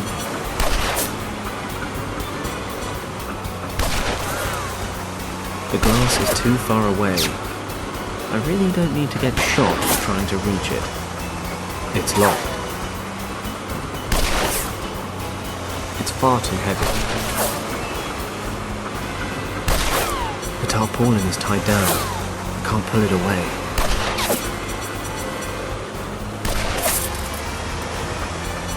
Yeah, I think I could use that to pull the piece of glass towards me.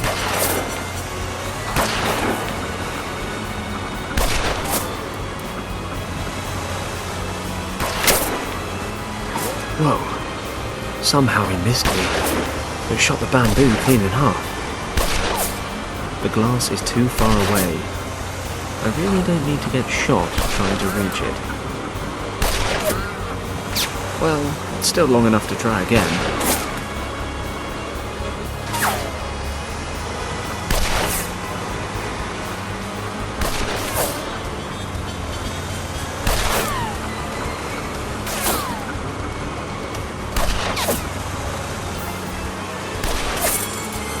I cut off a small piece of tarpaulin. The tarpaulin is tied down. I can't pull it away.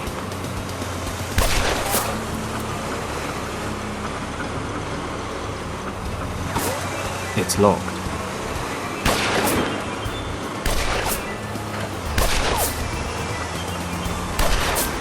I've already cut off a piece. That was risky enough. I better stay covered as long as possible.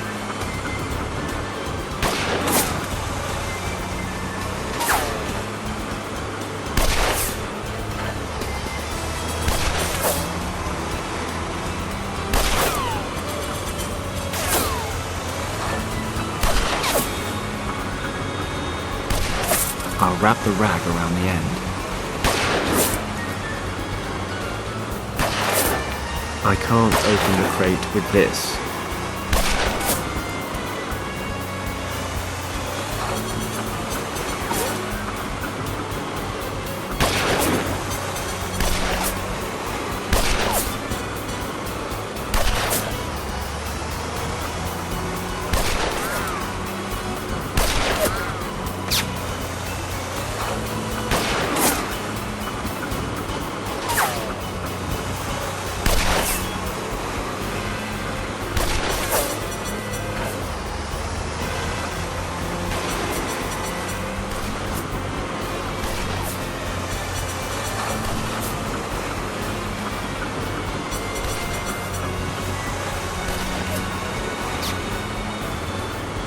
I've lit the end of the pole.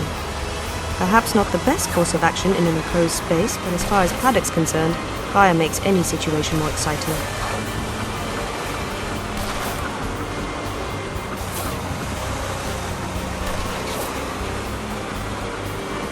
haven't got anything for Fenton, in every possible sense.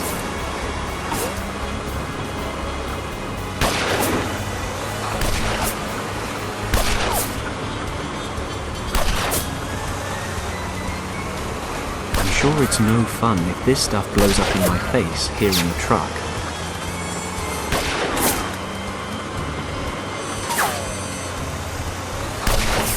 I'm sure it's no fun if this stuff blows up in my face here in the truck. I'll take a few rockets out.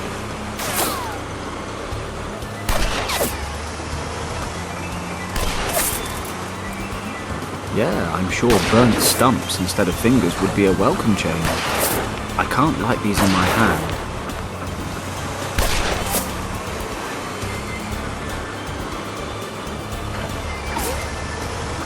Tight fit, but it's a good one. Open fire.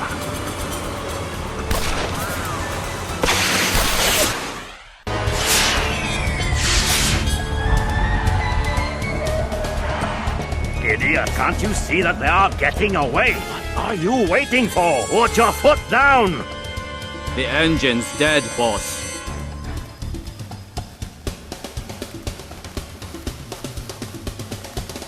Oh, no. Oh, damn it.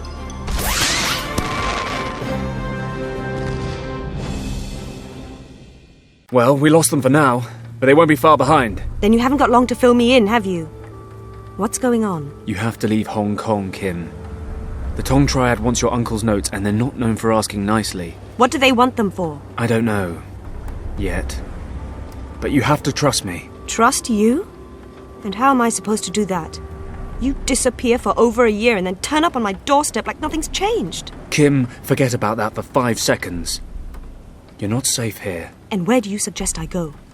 I haven't learned to disappear into thin air since we last met. Don't worry, my plane's fueled up and ready. We can leave straight away. In your plane? And just where do you suggest we go? Well, I have some things to take care of in Tibet. You could come with me. You're out of your mind!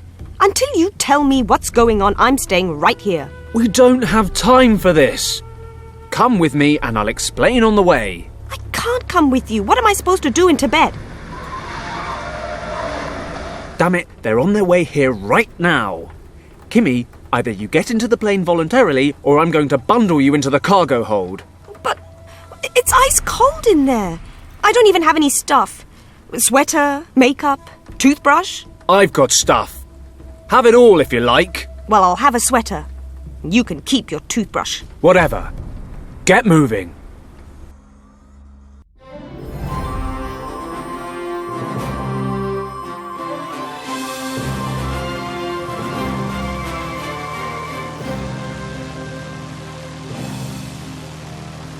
So, Fenton, I suppose we're safe now?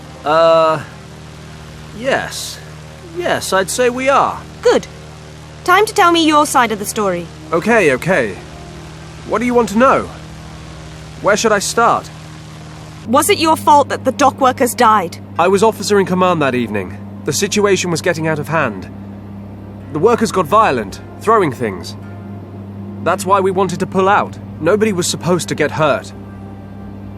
I was about to get everyone withdrawn when Richard went down. A few of the dock workers dived on him. It was a split-second decision. I stayed, ran over to Richard. God knows what they would have done to him. Then things really got out of hand.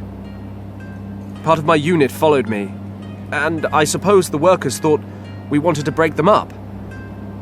So they attacked us. What happened next? One of my men opened fire. You get bad orders, you lose your nerve. It happens. Everyone started shooting into the crowd. I tried to call a ceasefire. 8 people died before I did. I should have left Richard behind. What? 1 life versus 8. Easy maths. You can't weigh one life against another. It's not how it works. How kind of you.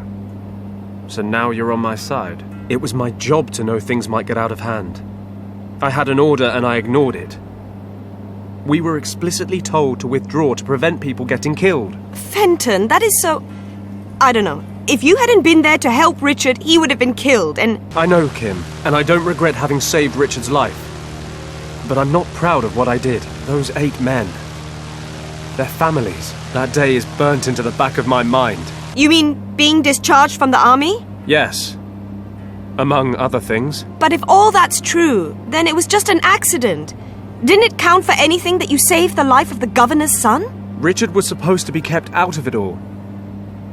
You never know what people might start saying if they knew he was there. Richard pulled all the strings he could to keep me out of prison. I owe him everything. Other people wanted to see my head roll afterwards.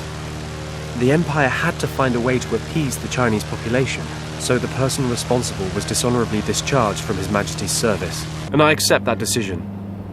In spite of the circumstances, I had a job to do and I failed. Richard and his unit were deployed in northern India soon after. We've hardly seen each other since. Fenton. Yes? Why didn't you tell us about all this? Did you really think we wouldn't believe you? Who knows? But... The men who were shot were your people. I guess I figured it would change things between us. You could have trusted us. My uncle missed you. And? Oh, nothing. So, why don't you tell me what we're doing in Tibet? Curiosity killed the cat, you know. Well, we've cheated death several times in the last few hours, so I reckon we're on a roll. Anyway, you promised you'd tell me. Okay. Richard needs my help again. The irony of fate. He disappeared on an expedition. No trace of him or his men for weeks, but it's all top secret. So Lord Weston asked me to go after him. Unofficially, he knows I'd do anything for Richard. And? What does all that have to do with my uncle's maps? Obviously, Richard used them to plan his route. That's why I'm hoping the maps will help me find him. And the Triads? Are they looking for Richard too? I don't think so. But it can't be coincidence. So, what do you want to do next? Well, we're almost there. I'll drop you off in Katang before I start. You'll find a few decent hostels there. I guess I'll be gone 2 or 3 weeks. Once winter hits, I won't be able to cross the mountains. If I haven't found Richard by then... Wait. Did I miss something? You're dropping me off in Pawang? Katang. Whatever, I'm not going. I'm not gonna wait in some dump in the middle of nowhere for you to ride in on your high horse and rescue me a month down the line. Fine. What do you suggest?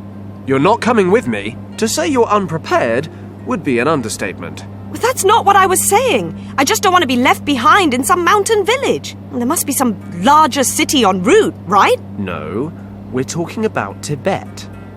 The only other option would be Lhasa, but that's too far out of the way.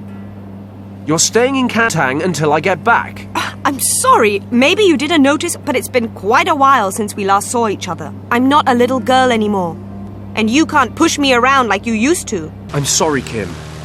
I just don't want to drag you into all this any further. The last time I tried to help Richard, things didn't go too well. I don't want that to happen again. You understand? Really, it's better this way. Great, and what am I supposed to do while you're gone? Yak herding? Every little girl's dream. What if something happens to you? I'll be stuck there forever. Or at least until some other thoughtless gung-ho pilot accidentally strays this way and picks me up. Kim, duck!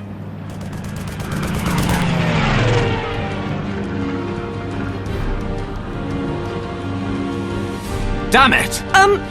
Did he just shoot at us? A German fighter plane? He just shot at us! I can't believe it! What's he doing in Tibet? I couldn't care less. He shot at us. He actually just shot at us. Shoot back! What? You know, shoot back. Machine guns, cannons. I deliver sacks of rice to Kathmandu for a living. This is a cargo plane, not a war machine, and therefore, no, it does not have any weapons on board. You're telling me we have no way of defending ourselves? I didn't say that. Take the controls.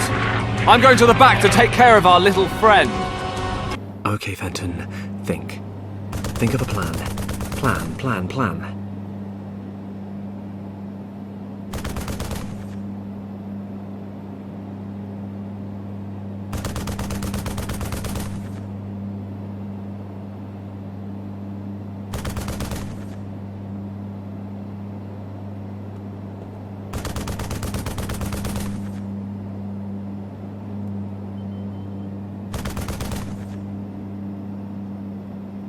I'll take one with me.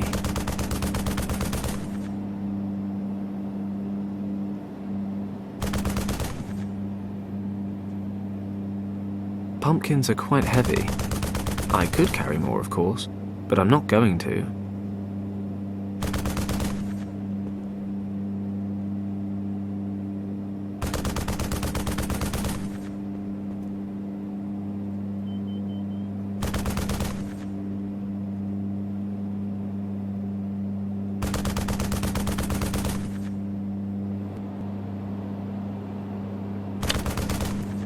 We've got some holes in this baby now.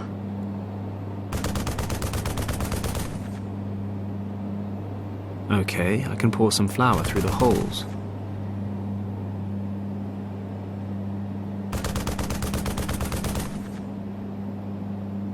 Okay, I'll add a little more water.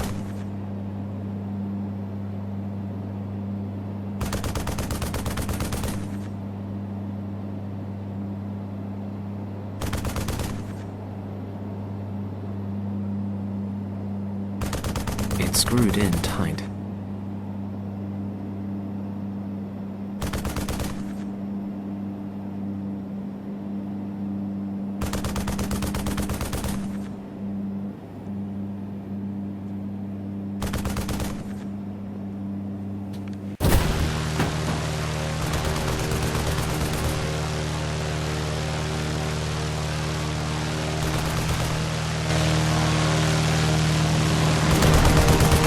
Regards from His Majesty.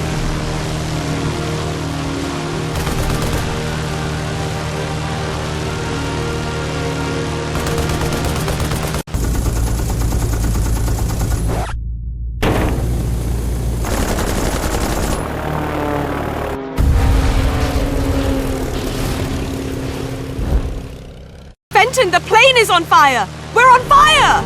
Oh no! He hit the starboard engine! Don't panic! I'll switch it off and try to stabilize us. You can fly with one engine? This baby's got 3, which means we've got 2 left. But don't worry, I'm an expert at emergency landings. Crap! I've never tried it with only one wing before. There's a field over there. I'm taking us down. Hold on tight! Fenton!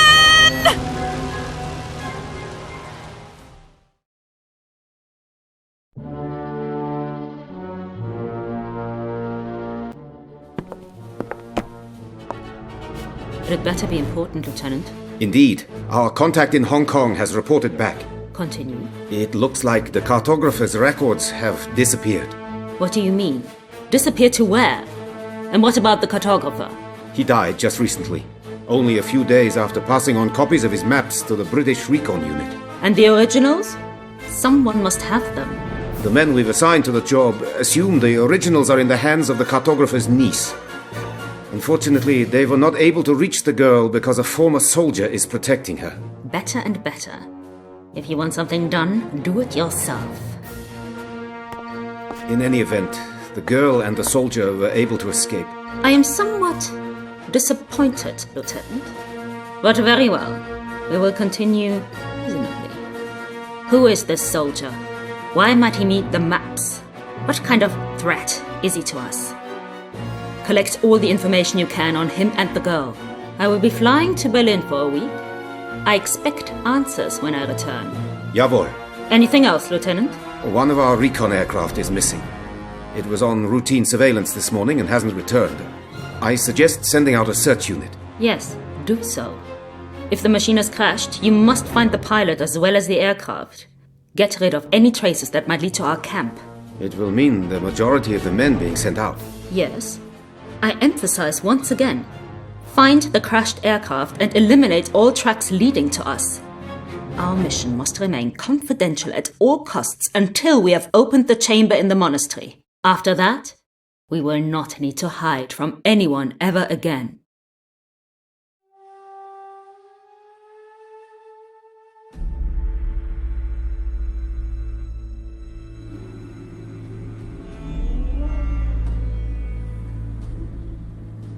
What happened?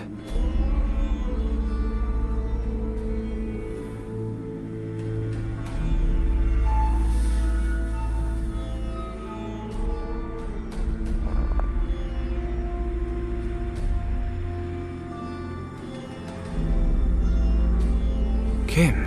Kimmy? Can you hear me? Kim, please say something! Damn it. I need to get up there fast.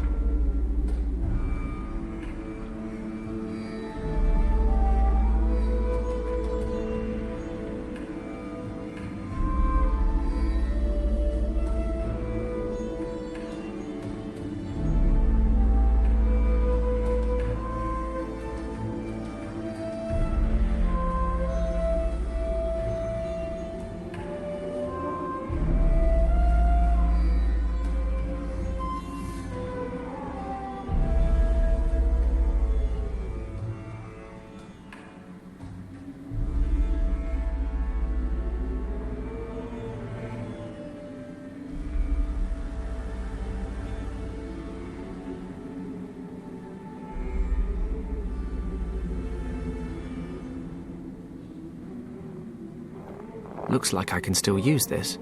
It's only the seat that's missing. I'll take it with me. I can't open it with my bare hands.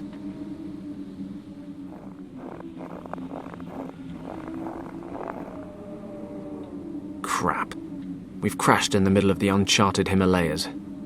We could be hundreds of miles away from anything. Nice view, though.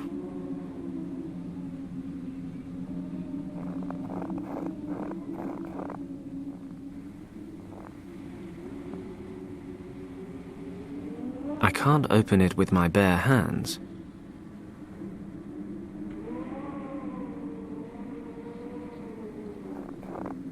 I could use that to pry open the lid.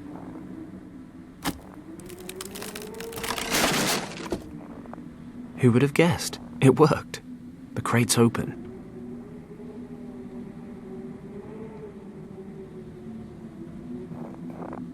Let's see what we have here. A gramophone and a few records. Most of it smashed to pieces. I'd take a ration pack over smashed records any day. Although I'd take whole records and a working gramophone over the ration pack. Josephine Baker is all the sustenance I need. I can't reach it from down here.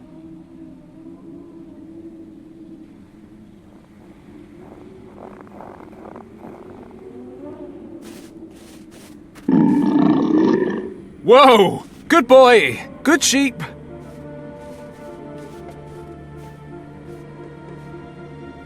The Argali's trying to defend its territory. I'll leave it to it. Not as long as the Argali is standing guard.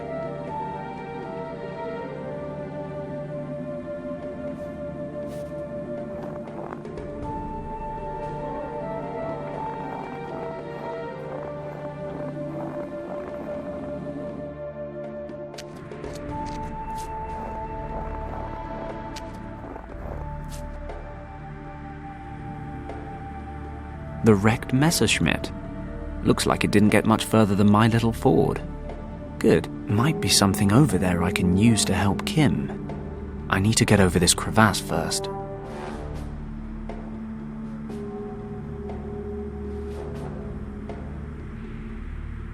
No point trekking up there for no reason. If I could take a run up, and if it weren't so slippery, and if the wind were a bit calmer, then maybe, just maybe, I'd be able to jump over to the other side. However, this massive collection of conditionals does give me the feeling that my plan might be a tad too risky. I can't reach it. I doubt I can move it.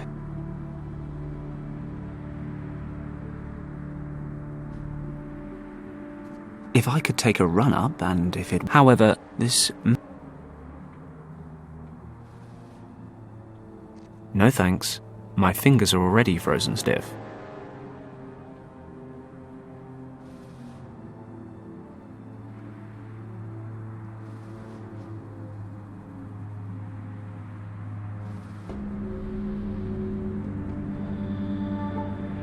A piece of my plane's propeller.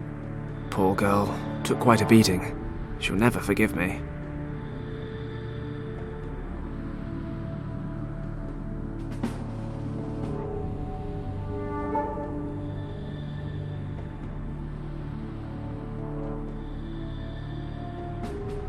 Hey, with a decent sled and enough snow, I might actually build up enough speed to jump the gap. 2 problems. 1, my sled's broken. 2, there's not enough snow.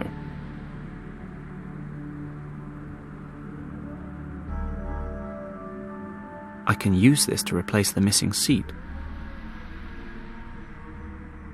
I don't really need a sled with legs just now.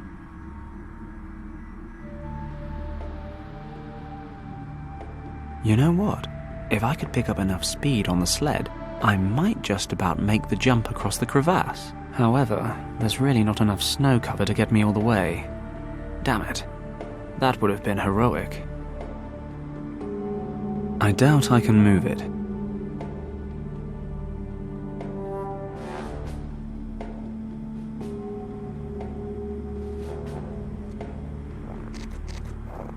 I can use this to collect some snow.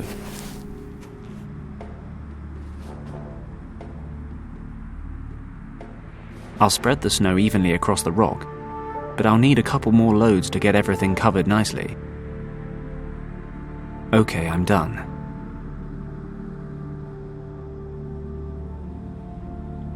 I can't believe I'm about to jump a crevasse in a sled, but it's all fixed up and there's enough snow.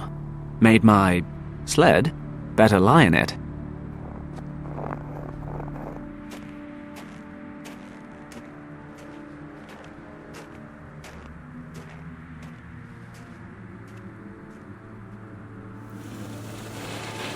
Yoo-hoo!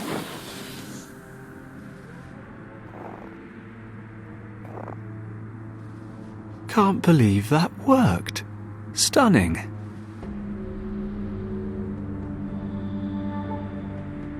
Considering the temperatures, I really don't need to get any important part of my body wet right now.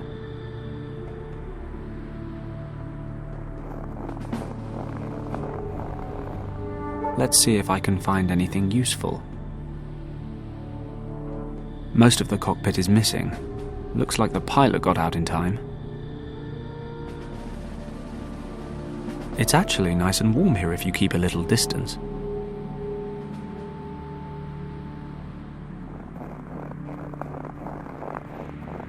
There's some sharp edges. I can't remove it with bare hands.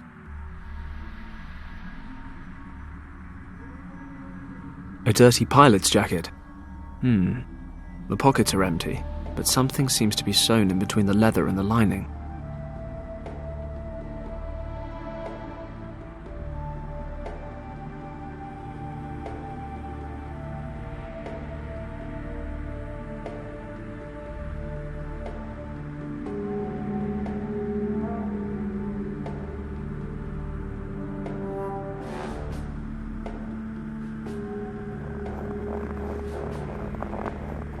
The wing is too heavy to take with me, but I can push it over the slippery ground.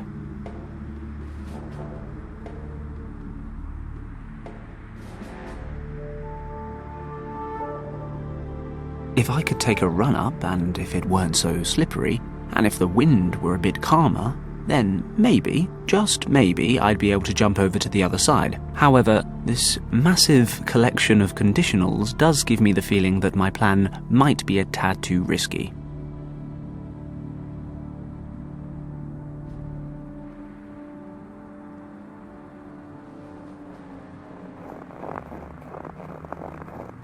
I could use that to remove the cover without cutting my hands.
The wing is too heavy to take with me, but I can push it over the slippery ground.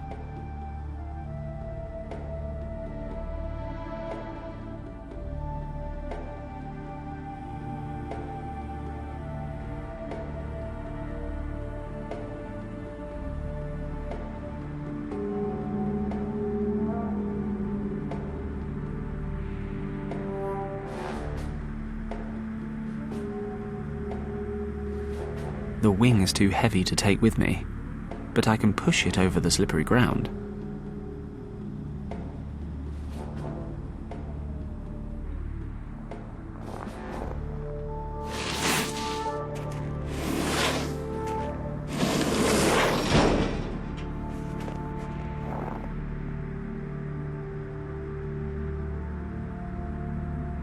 That's nearly a 200-meter drop. Lucky I'm not afraid of heights. Or anything at all.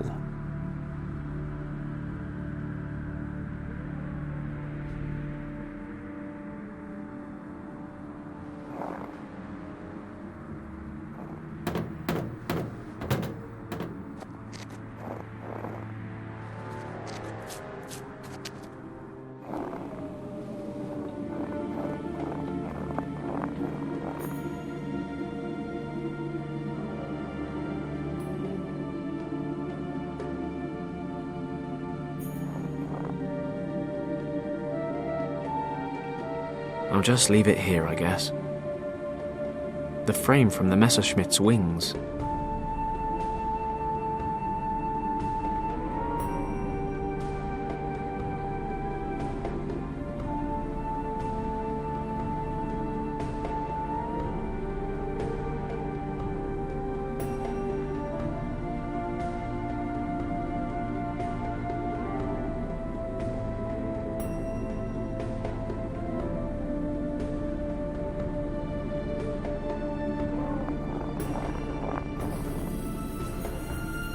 Crap.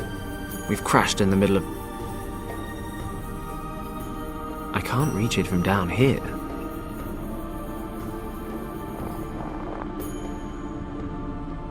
Nothing left inside.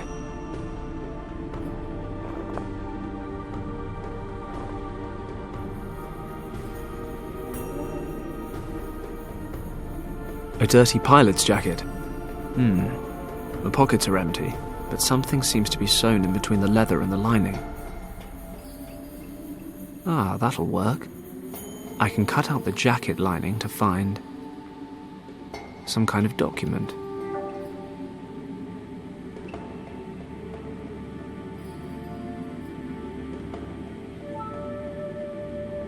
If my German's up to scratch, which it isn't, but let's assume it is, then this is the permit you need for safe escort through a foreign country during a military operation. I should have a closer look at it. It's in German and Tibetan. It says the holder of this document is ensured safe passage at checkpoints and a certain level of immunity with local authorities.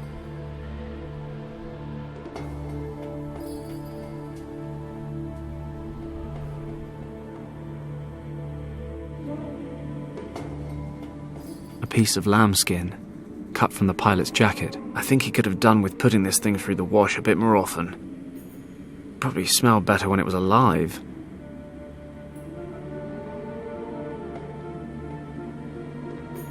Okay, I'll put the lambskin on the sled so I'll have a nice soft seat next time. Hey, this is starting to look like an animal.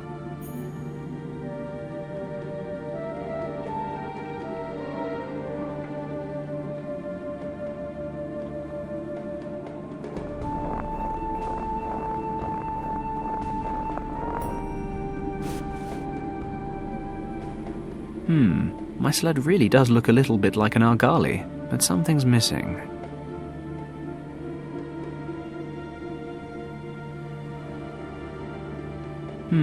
My sled really does look a little bit like an argali, but something's missing.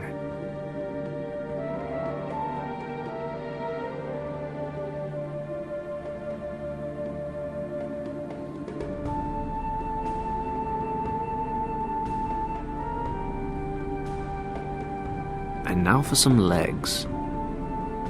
Wow, this thing is uncannily lifelike. I mean, if I squint my eyes a bit, it starts to scare me.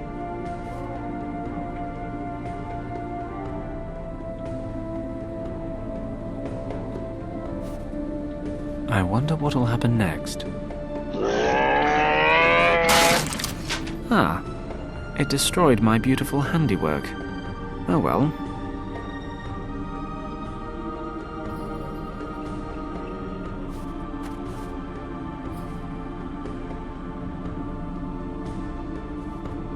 This seems to be a place of worship for the locals, although it looks like they might have more popular tourist attractions.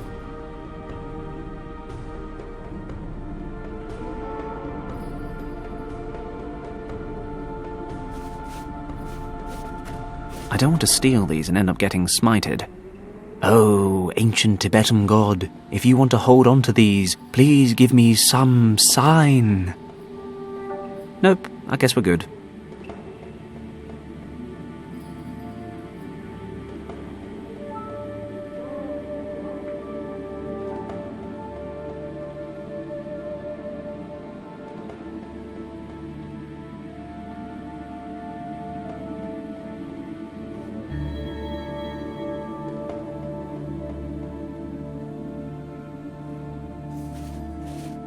What are those strange lumps? Looks like coal. Or... oh no, of course not. It's poo.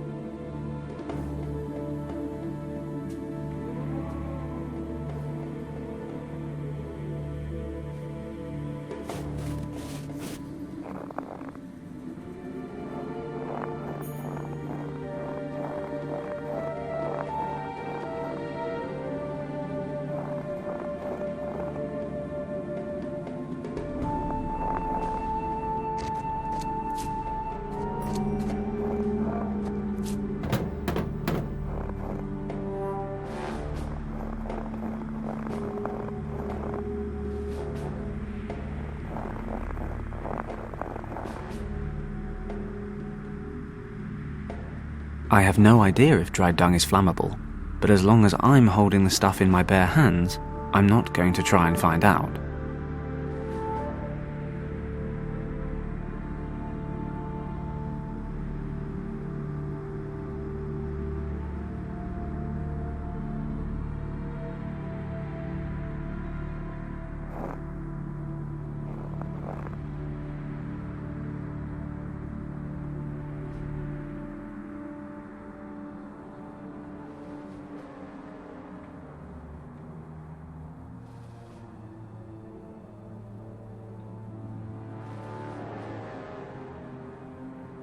It's a puddle of melted water.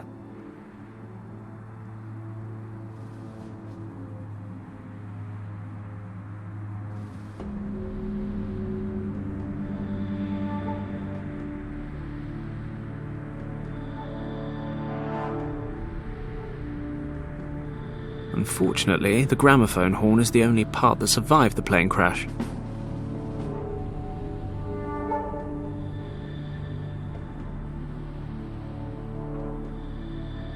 Unfortunately, the gramophone horn is the only part that survived the plane crash. This horn broke off when the Argali went after my sled. Oh, another leather strap is coming off. Great.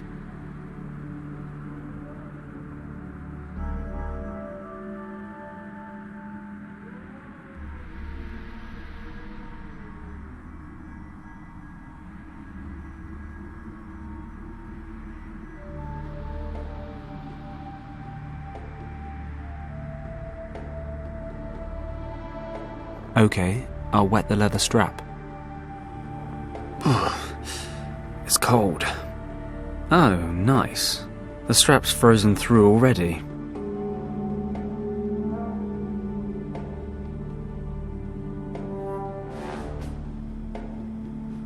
Pleasant aroma or not, this stuff is better off in there than outside, and I feel more comfortable about it. Let's see. That stuff actually burns. And it doesn't even smell that bad. Finally, a stroke of luck.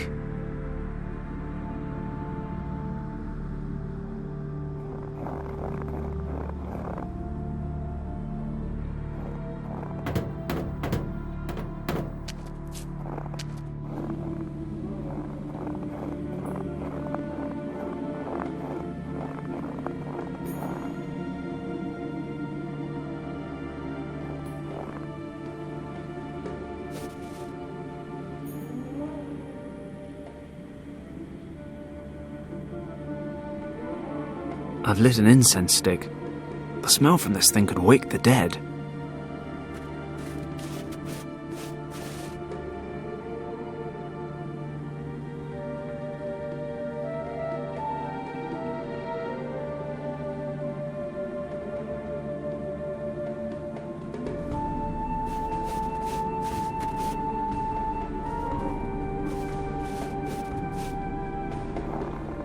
I'll just leave it here, I guess.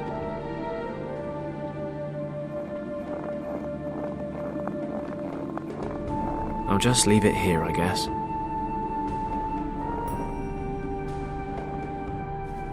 Kim! Thank goodness. She's alive. Kim! Can you hear me? Damn it, she's unconscious.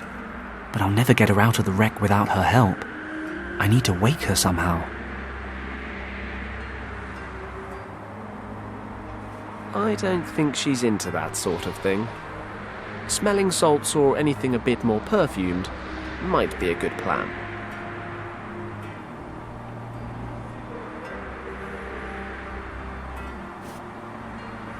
Kim! Kimmy, can you hear me? She's out cold. It's burnt down. I need a fresh one. I've lit an incense stick. The smell from this thing could wake the dead.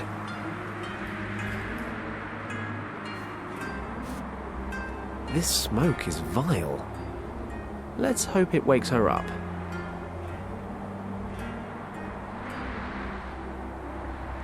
Kim! You alive? What? Yeah, I think so. Oof, what's that awful smell? Sorry, I had to wake you up somehow. And I didn't really think you'd like the alternative. Are you sure you're okay? Pretty sure. My head is aching and I'm cold as ice, but other than that, everything's fine. We have to get you out of there. Help me lift the roof of the cockpit.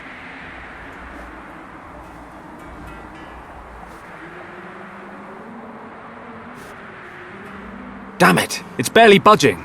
Now what? You better have a plan B. I'm working on it. Whatever you're doing, do it faster. I need more strength to get the cockpit off.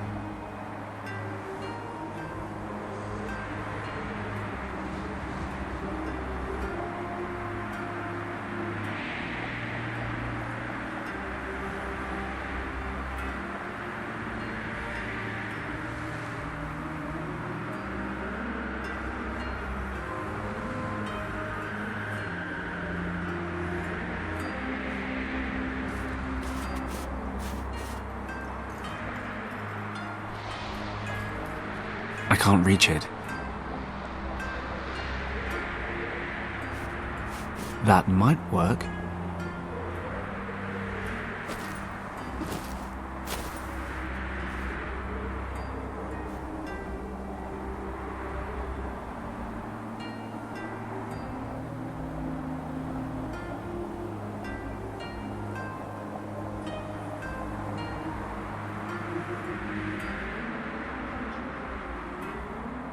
The parachute from my plane.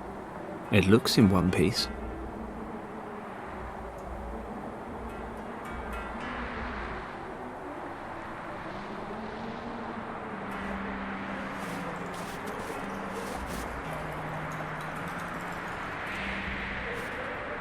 Let's get this chute hooked up to the cockpit.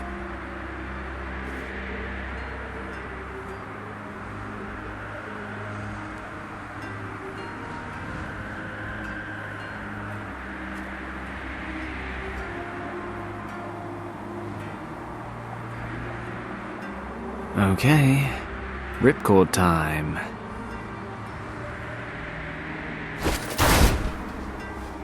Ha! Did you see that? Done. Wonderful. I'm gonna kill you anyway. Do it later. Right now, we have to get you out of this wreck. Well, thawed out again. You slept almost 4 hours. I'm still pretty cold. Move about a bit. You'll warm up. We've got the fire burning. We're not going to keel over anytime soon. Wow, you really know how to reassure a girl. So what do we do now? Let me guess. You'll think of something. We'll have to stay here for the night. It'll be dark soon. A whole night? In the cold? Oh, wonderful. That's something to tick off my to-do before I die list. Probably the last thing. Remind me. You made me leave Hong Kong because... What was it you said? To be safe? Yeah, that was it. Come with me, you said. Otherwise the Triads will kill you, you said. Kim. You're safe with me, you said. The great hero, Fenton Paddock. Kim! Let Fenton Paddock keep you safe. Absolutely no chance of being chased by Triads, shot down by Nazis, and stranded in the middle of the Himalayas to freeze to death. No, sir. Kim, shut up for a second and listen to me. While you were sleeping, I checked out your uncle's documents. So? He was travelling this region in 1922 with a researcher named Arthur Hayes. Ring any bells? Yes, Uncle Wang told me about that expedition. Many times. Professor Hayes had taken him along on his Himalaya trip as a cartographer. Well, I noticed something really strange. Most of his notes are written in traditional Chinese, but your uncle wrote some of the sections in a language I've never seen before. According to what I could read, he and Hayes were looking for a monastery, which they figured was in this region. Do you know what that means? That you can't read every kind of language? Be serious. If there really is a monastery somewhere around here, it might be a safe place to head towards. Okay. My uncle sometimes wrote certain things in a kind of secret script that only he and I could decipher. Show me the documents. Here, can you read any of it? Well, it says here that a storm hit and my uncle and Professor Hayes took shelter in a cave. We were more than happy to have found shelter in time. When we moved further into the cave, we noticed we were not the only ones seeking shelter there. In the glow of our torches, we recognized a man leaning against the cave wall. Hayes spoke to him, but the stranger did not react. On closer inspection, we realized why. The man was dead.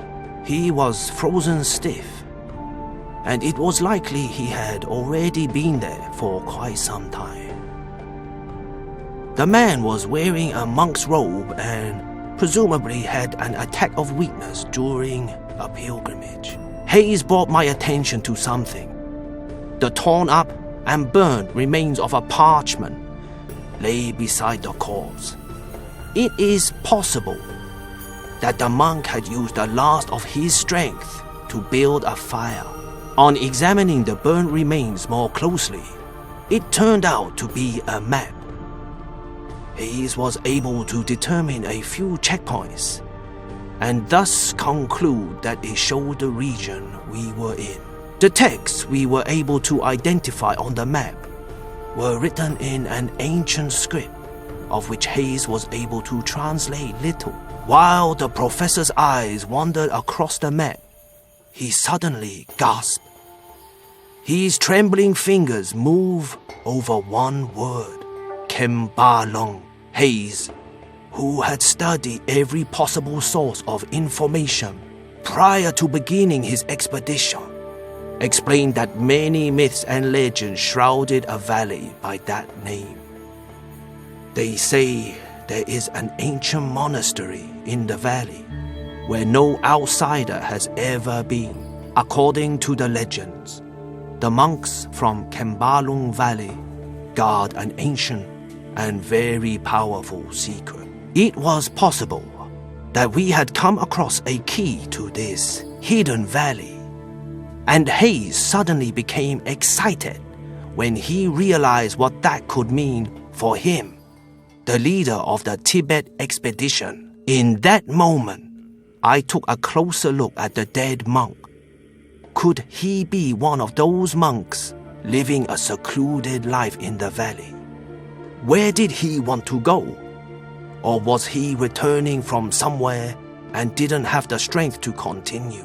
My eyes dropped to his hands, and I noticed that the fingers of his left hand were wrapped tightly around something. Hayes noticed it too and opened the clutched fingers in a somewhat harsh manner. Hayes grasped the object and held it to the light of my torch.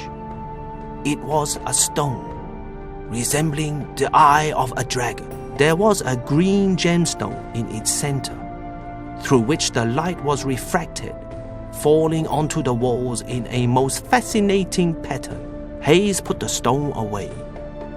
He must have noticed the look on my face because he justified himself.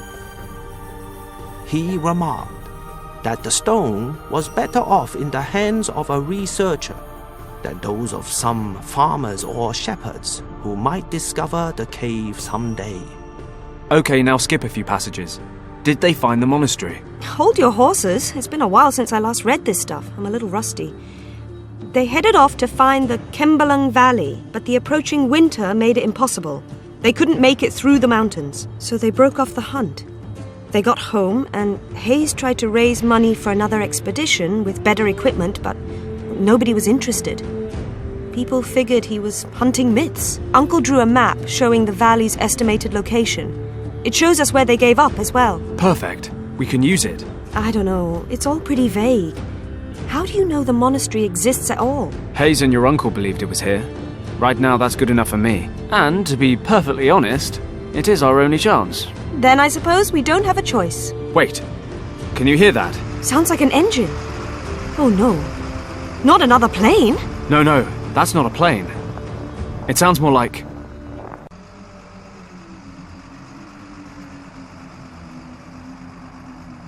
a truck. Grab your stuff. Change of plan. What? We're following the truck. It must be going somewhere.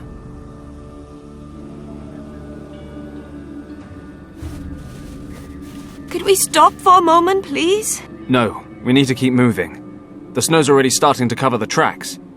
Can you make it a bit further? Do I have a choice? I'm sure we'll find something soon. And what makes you so sure? I'm a boundless optimist. Hey, what is that? Looks like a military camp. I didn't know Tibet had an army. They don't.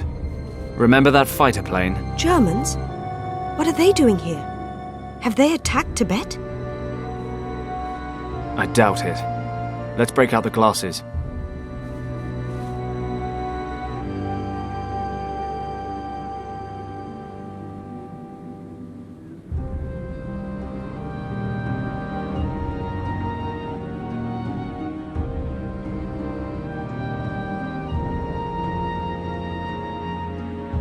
Damn it.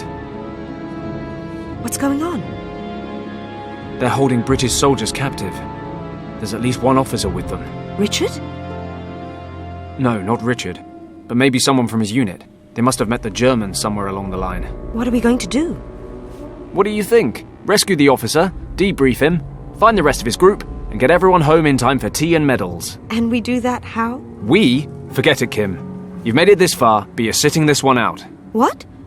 You expect me to just sit here and watch while you break into a heavily guarded military camp, get caught and tortured, and then leave me to freeze to death? For now, we just need to get the lay of the land. Then we'll wait till dark and make a foolproof plan. How's that? Why do I always let you talk me round? Maybe because you actually think I'm a pretty great guy. Dream on, Paddock. Okay, so far, so easy. Something tells me that's about to change. This place is bigger than it looked. What the hell are the Germans up to out here? Where are you going, Werner? To take a leak! Just make sure you don't fall down a crevasse. It's like Swiss cheese around here, you know. I'm not stupid, you know.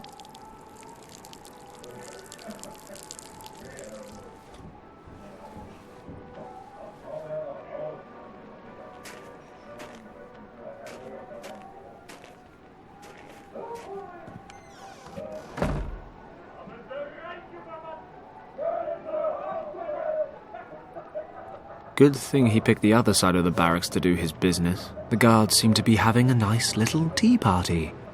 If they want to slack off, that's just fine by me. Actually, another time, another place, I might join them.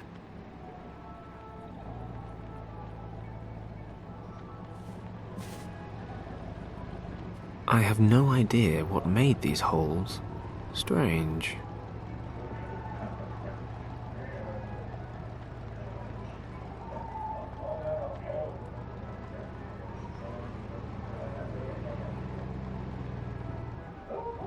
It's locked.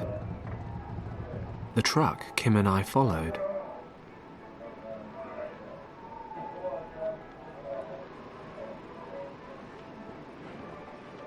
I I can't just strut in through the main gate. I'm not sure all the soldiers are enjoying liquid celebrations.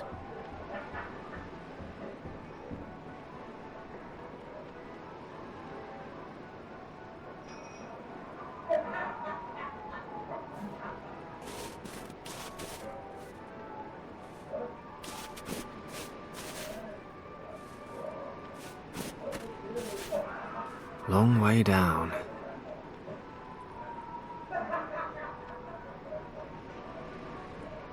Let's see what that sign says.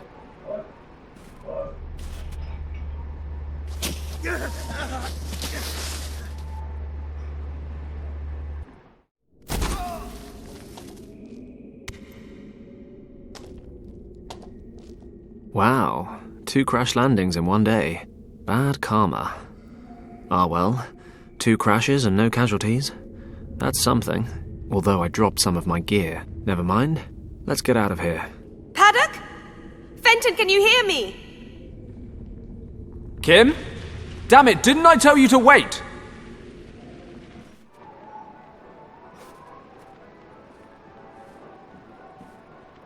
Oh, stop playing the hero. It doesn't suit you. Of course, I could always just leave you here and go back. No. Just make sure nobody sees you. Don't fret. What's it look like down there? Can you climb back up? Not through the tunnel. I've slid down about 10 meters. But there are some passages here. Shh, be quiet. Kim?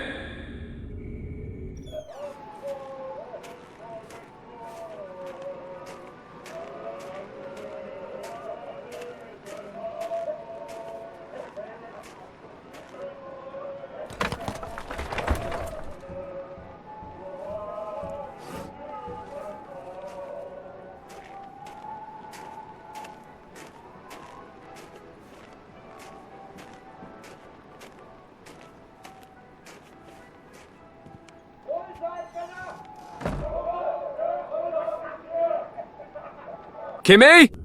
Is everything okay? Yep, coast clear. I'll take a look around up here. There must be something we can get you back up with. Okay, but be careful. Always.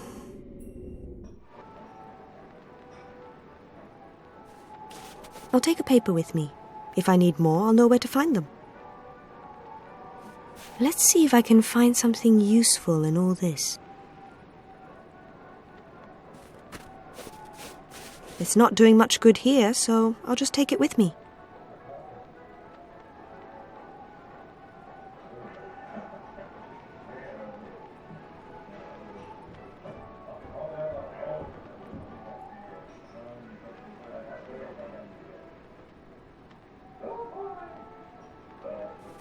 The truck we followed.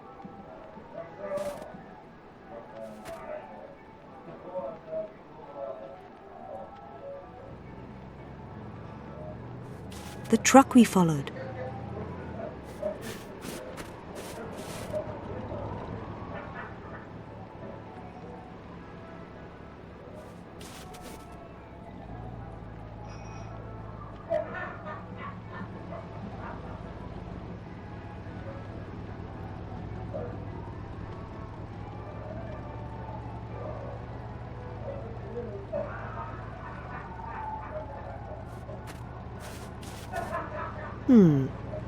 If Fenton fell down 10 meters or more, this rope will never reach him. Maybe he could use it down there. I'm about to throw you a rope, Fenton. But don't worry, I have no intention of tying you down.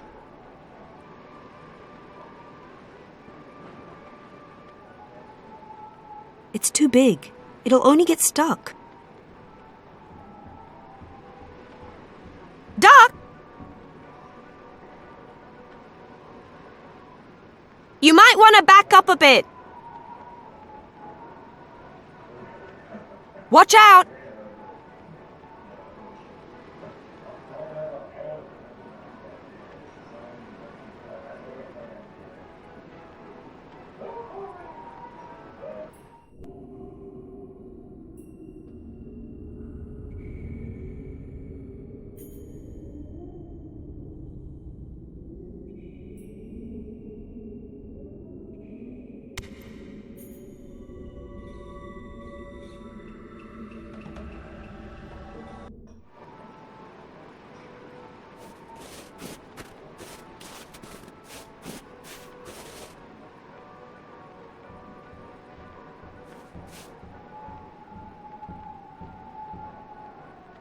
Whatever's causing these holes isn't going to do so much longer.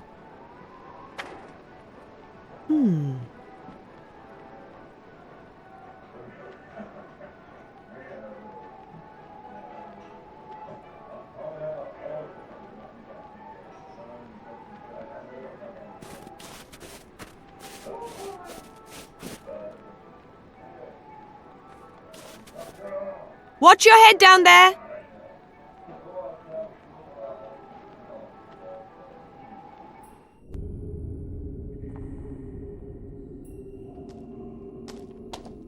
I'll grab a few smaller chunks of ice, just in case I come across any fine bourbons on my travels.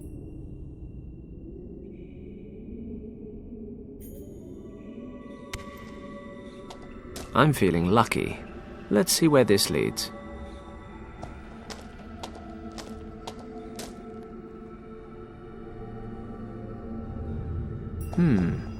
This place looks familiar.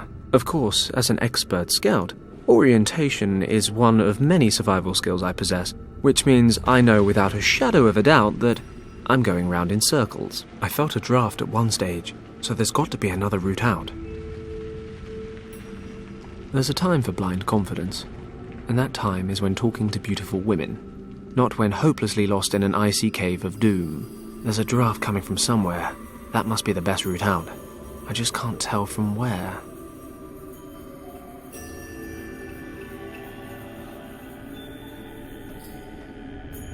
I'll light the burner.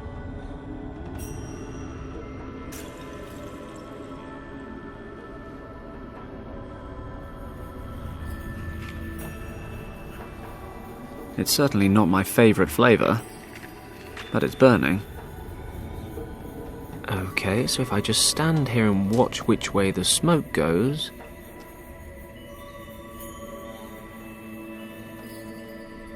Bingo! It's drifting down the left-hand passage.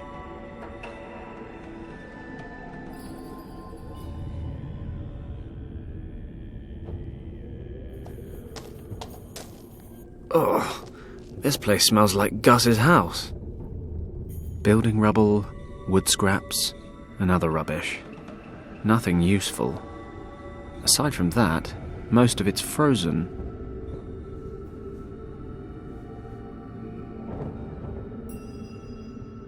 I can't reach it.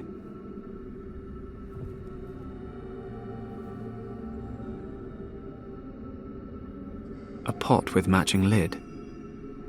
There's a big hole in the middle of the lid. It looks like the lid used to have a handle, but it's broken off.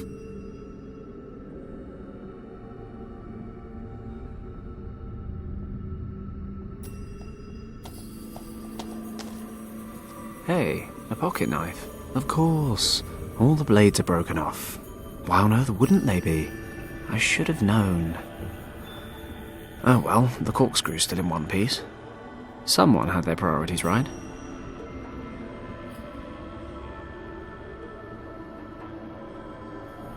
I'll put some lumps of ice in the pot.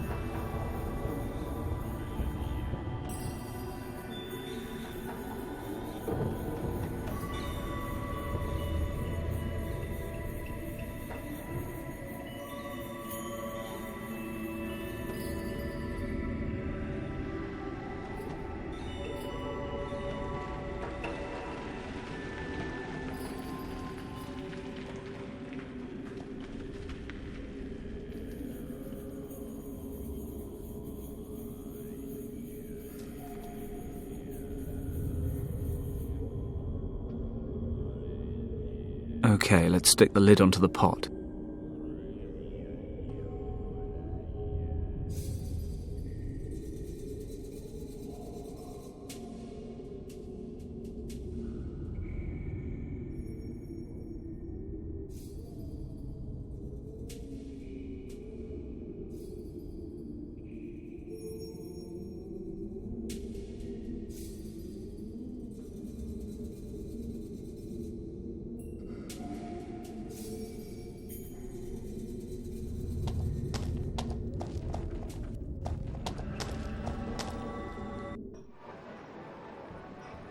Watch it, Fenton!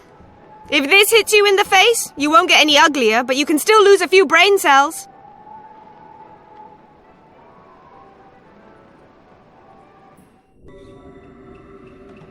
Let's see what I can carve out. Not much, as it turns out.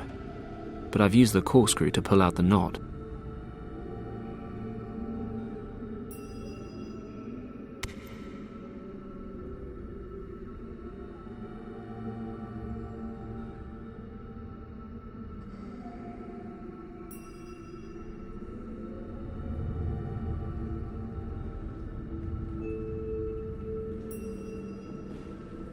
Okay, I've stuck the wood chip into the hole in the lid.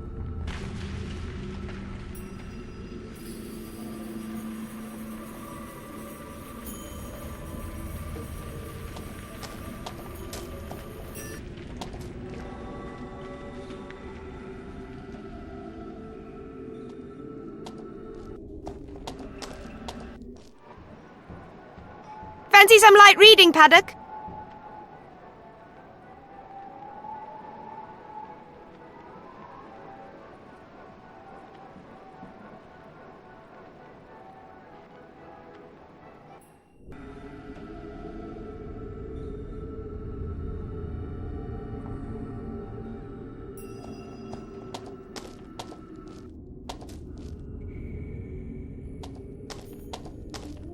I'll put a few pages up here between the scraps of wood.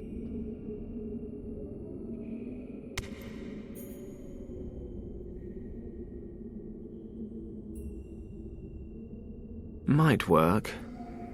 I'll make a nice little fire down here, and the layer of ice up there will melt away.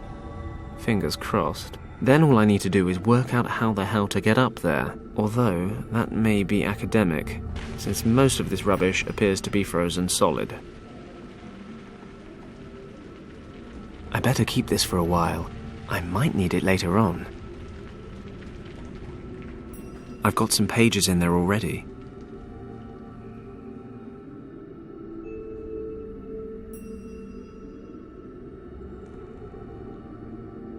They'd certainly burn well, but I don't fancy lighting them in my bare hands.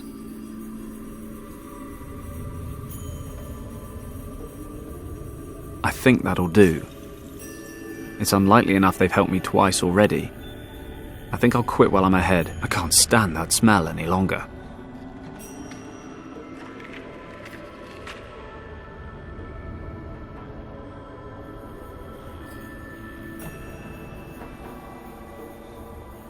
They'd certainly burn well, but I don't fancy lighting them in my bare hands.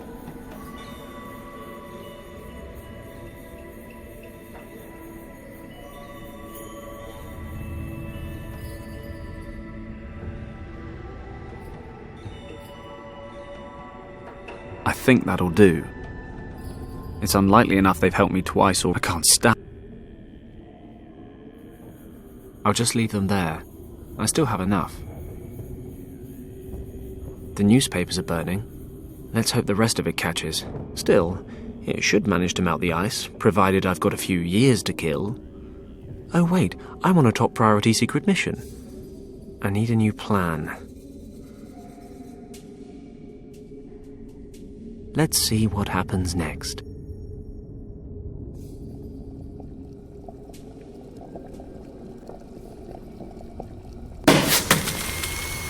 The practical side of physics isn't bad. The wooden bullet thing went straight through the ceiling of ice.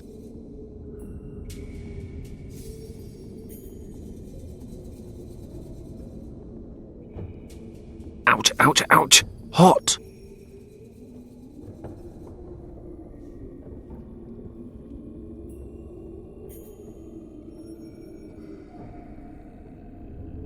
My word, a grappling hook. I am so resourceful. No, no, and no again. I've already destroyed the layer of ice in the ceiling. Impromptu bolt projectile apparatus are fun, but I don't really need to construct another one.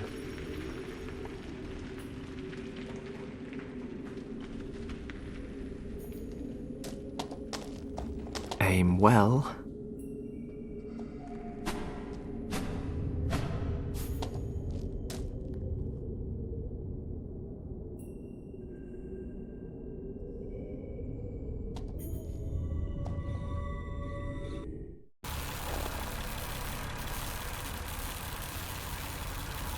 That must be the tent we saw from above. I hope our guy's okay.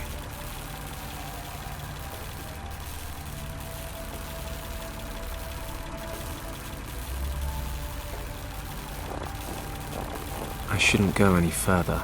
The guy over there might see me, and then fun time's over.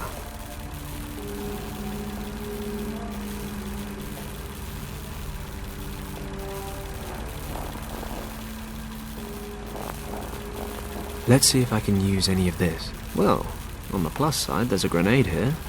On the downside, it's most likely a dud.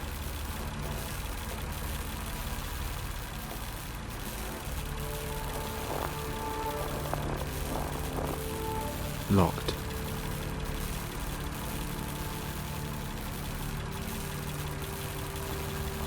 I can't open the vent.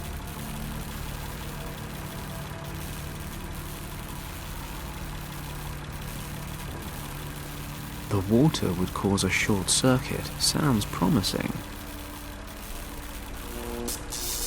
Mensch, what's happened now?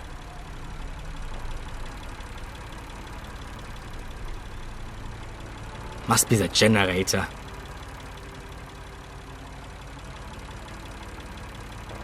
What now? He can't stay in there forever. I'm not leaving my cover until I can be sure he's out of action. Judging by the engine noise and the smell, there are diesel generators in this shed.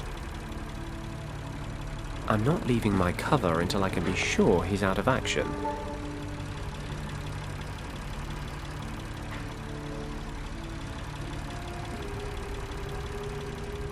Judging by the engine noise and the smell, there are diesel generators in this shed.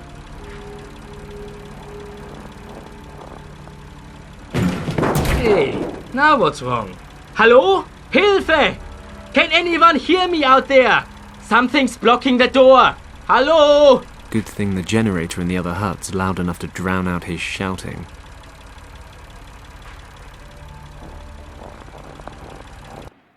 Okay, I'll ask you again. How did the monk and your lieutenant escape the monastery? Which secret passage did they use? We can go on like this for days. I have hundreds of these records, and you seem to enjoy the music. Or surely you would object. If it's still too quiet, I'd be happy to turn up the volume. My word, it's Thomas. Thomas Finch. He's an officer in Richard's unit. I knew him from the service back in Hong Kong. It looks like they're torturing him with German marching music.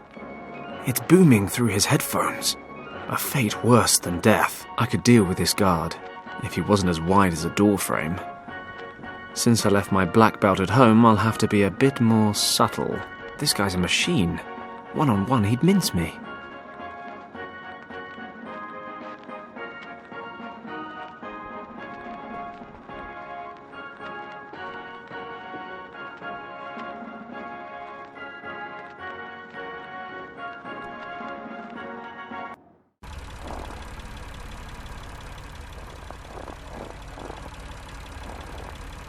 Yes, I can use this to lift the lid a bit. Let's see what I can pull out through the gap.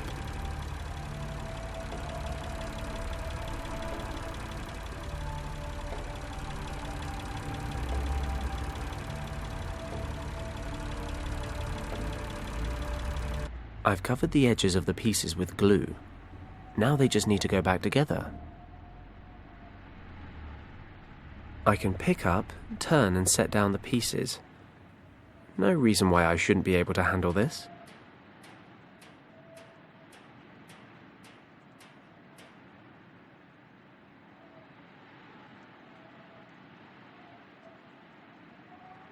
If I can get them lined...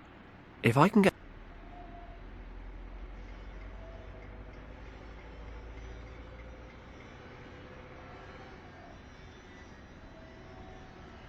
If I can get them lined up right, I should...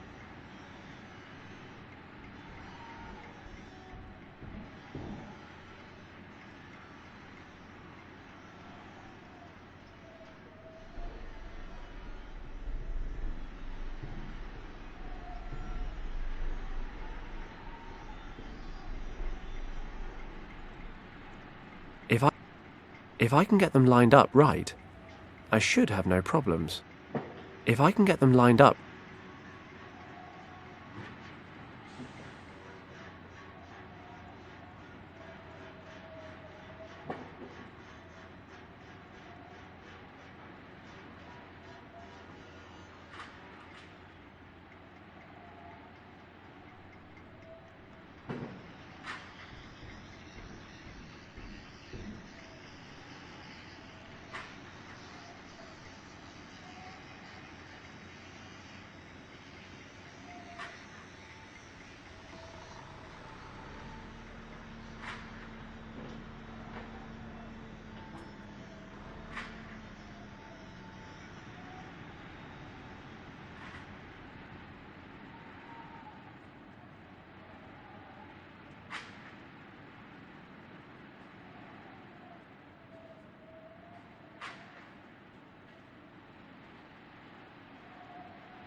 Job done.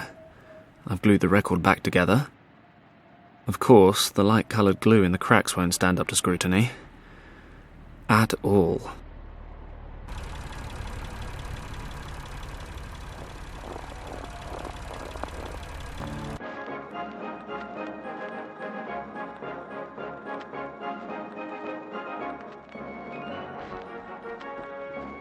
Without a cover, he'll notice straight away.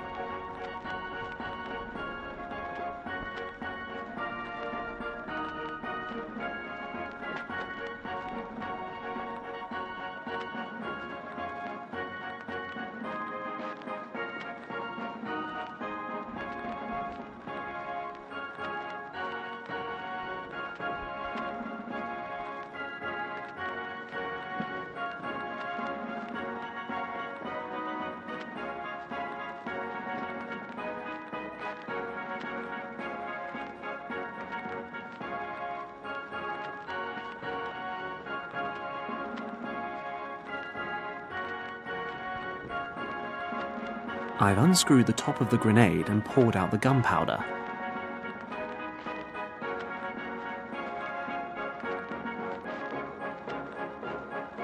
The gunpowder's sticking to the glue in the cracks. You can hardly see them. The record looks as good as new. Hey, maybe I'll sell this as a collector's item instead. If I'm lucky, Hans won't notice it's not March's. Something tells me Thomas will.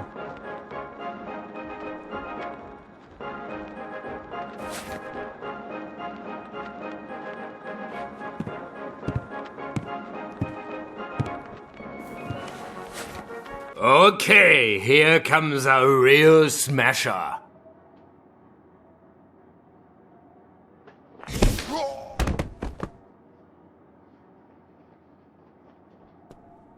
Yeah.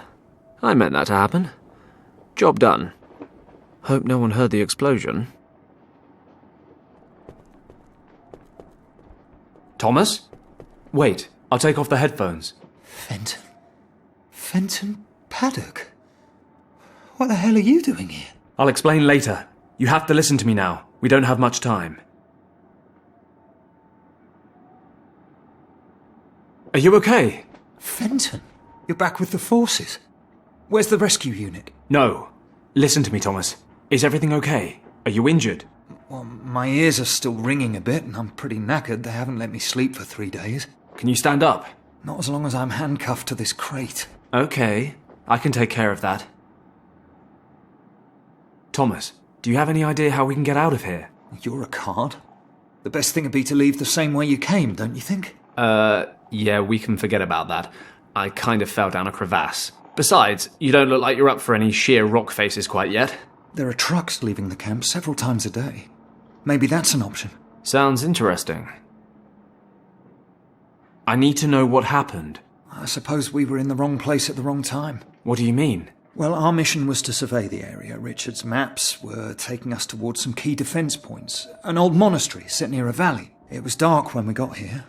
The search for the monastery was due to begin the following morning. We were prepping our gear and setting up camp when we heard explosions. The monastery was set on a mountain slope, and we could make out someone trying to blast open the entrance. We couldn't tell, but we assumed they were bandits. Richard ordered an attack. The maps showed a second, hidden entrance to the monastery, so we took a team up and made contact with the monks. We got in touch with the abbot, or whatever they call him, but we were too late. They stormed the main entrance. We were massively outnumbered. Didn't have a chance. The old monk hid Richard and I in a secret chamber. He was scared. Didn't think he'd make it. He told us something we were to remember at all costs. And what was that? He said, "The door is guarded by 2 dragons, Yao the Strong and Zhao the Wise. Zhao, the mother, is twice as old as her son, Yao." Something like that. Anyway, he made it, along with Richard, but I took a bullet and wound up here. I only realised then why we were overrun. Nazis put up a better fight than bandits, I guess. What are the Germans doing here anyway? They found something very exciting in the monastery, but I haven't the faintest idea what it is. In any event, it's important enough to the boss around here, that Countess von Hagenhild, to slaughter innocent monks. They kept asking me how to open the secret chamber, but I didn't give them anything. I suppose whatever they're looking for is in there. You mean you didn't tell them anything about this dragon code? No, not a word. What happened to Richard? I assume he and the monk made it to the chamber, but I really don't know. So Richard might still be there? Maybe, if they had some supplies. But he might even have made it out. Well, whichever the case, I'm going to find him. That chamber. Where exactly is it? In a kind of courtyard. There's a secret mechanism on the west wall. Right. Okay, I'll find something to unlock the cuffs. Might I suggest the key?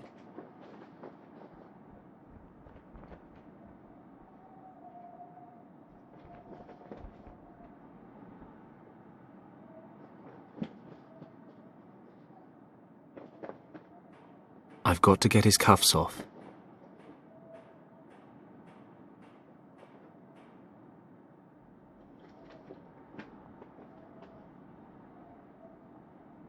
I've got to get his cuffs off. Not really my size, but what's this in the pockets?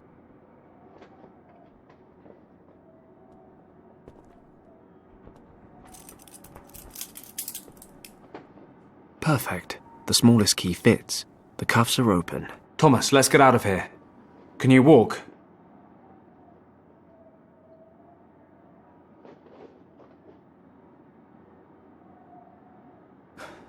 I've had better days. Maybe you better hang here until I can find us a way out. I'll check out the trucks.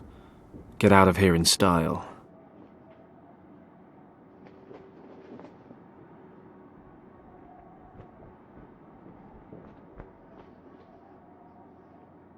He's in bad shape. I need to think about how I'm going to get him out of here.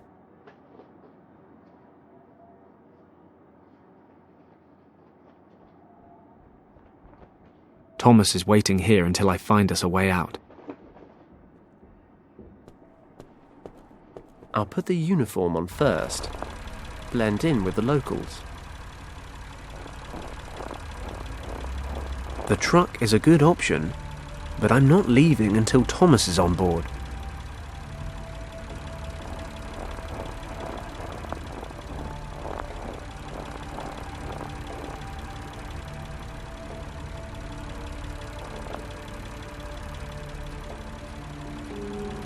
I doubt Thomas is better off in there. I have to get him out of this camp.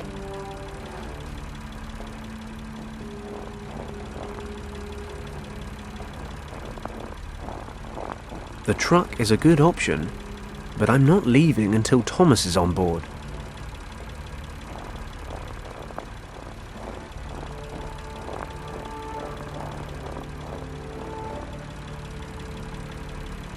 The truck is a good option, but I'm not leaving until Thomas is on board. The truck is a good option, but I'm not...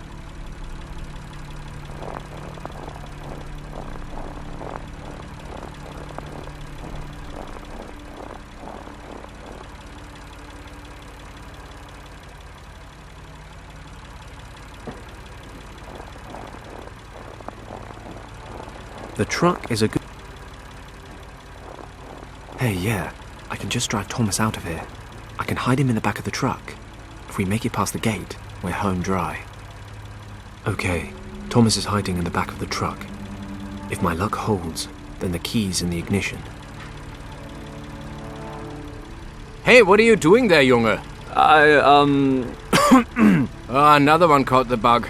It's this weather. I've had a cold this entire time. Yeah, can hardly speak. Don't worry about it. You wanted to go to the monastery, did you? Mm-hmm. Did the men up there order another truck? At this time of the day? I've told those fools 100 times that I will not allow a convoy to drive up there at this time of the day. They better learn to stick to the rules. No truck leaves the base after 1600, unless they've made a find of utmost priority up at the monastery. What's all this about anyway? What needs to be picked up so urgently? Well, what did they say on the radio? Whatever, I just need the military assignment form, filled out in full. Have them give you one in the radio room. If the finds are particularly important, I can send you up with a truck. I'll be in the barracks. But don't come back unless we're talking really important finds. Otherwise, we'll have it picked up in the morning. Very well. Radio room, form, and important find. Off we go.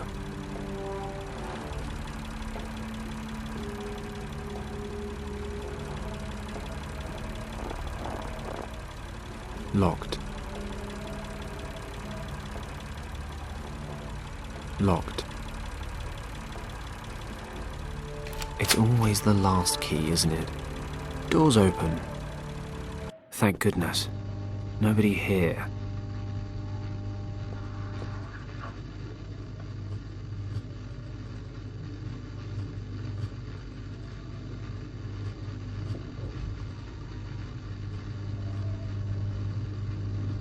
Not much point without a second recorded tape.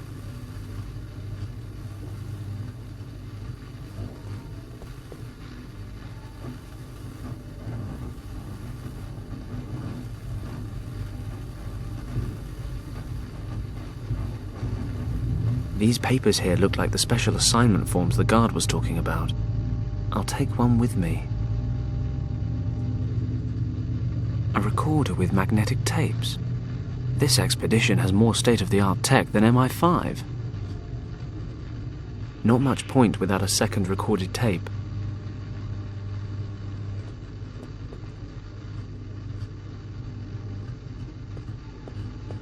Let's hear this recording.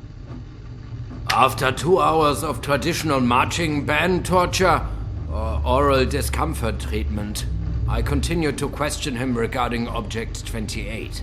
He continues to claim he has no knowledge of the item in question. Object 28 is vital to the success of our project. Further questioning scheduled. Object 28? What project? Cheeky Nazis.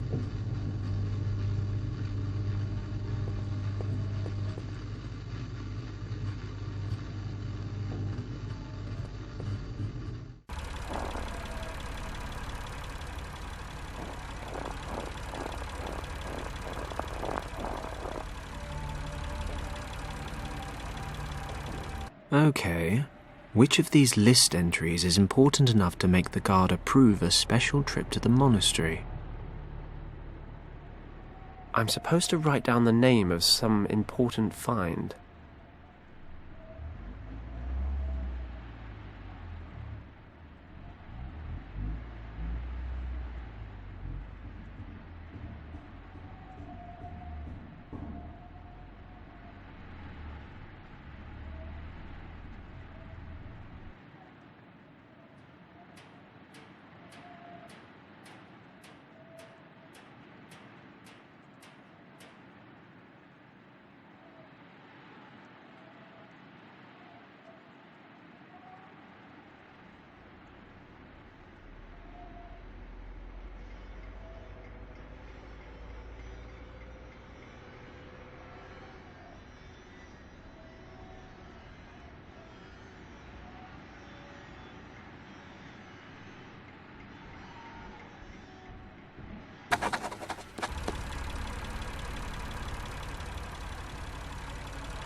Here's the form. What? Teufel, what a find!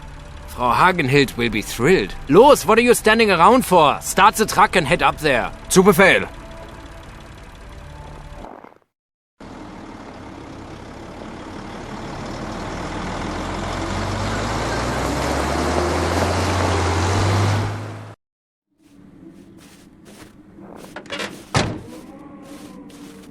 We can't get any higher in the truck. You'll have to continue on foot from here. How far is it? 800 meters, maybe a kilometer. The path forks halfway. Head to the left to reach the side entrance. Okay. You head back down the pass with Kim. Try to make it to the Indian border. When you get there, contact... Hello? Yes? This is one of your terrible jokes, right? What do you mean? This is the second time you've tried to palm me off. You're sending me away with a complete stranger? Sorry, no offense. None taken. Kim, I've known Thomas for a long time. He's not about to sell you for a camel. I, on the other hand... Oh, please. Where exactly would you be right now if it weren't for me? Kim... Impaled on an argali, stuck down a crevasse? I'm not saying you haven't helped, but this is no place for young girls. Oh, of course. I forgot. You infiltrated the German camp all on your own. Fine. My life's achievements I owe entirely to you. Is that what you wanted to hear? Close enough. So your friend here can just head on down the mountain on his own. Sorry, nothing against you. No problem. Fine. Fine. Just stop yelling before you bring the whole German army down on us. But I'm warning you, this is not playtime. It's a very serious rescue mission. You'll do what I say, when I say it, and without complaining. Deal. You better get going, Thomas. Okay. Good luck, you two. If I were in better shape, I'd be with you. Look after him, Kim. I'll head for northern India and contact Lord Weston from there. Good luck, Thomas.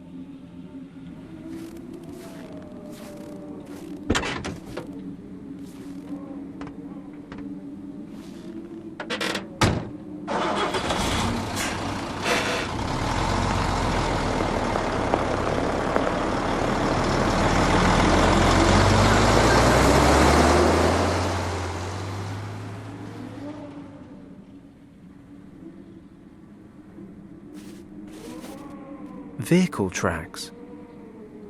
They must transport equipment here for lifting up to the monastery.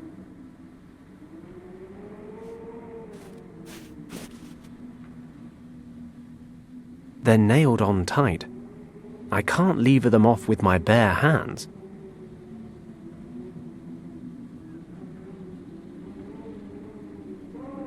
I'll never reach it from down here.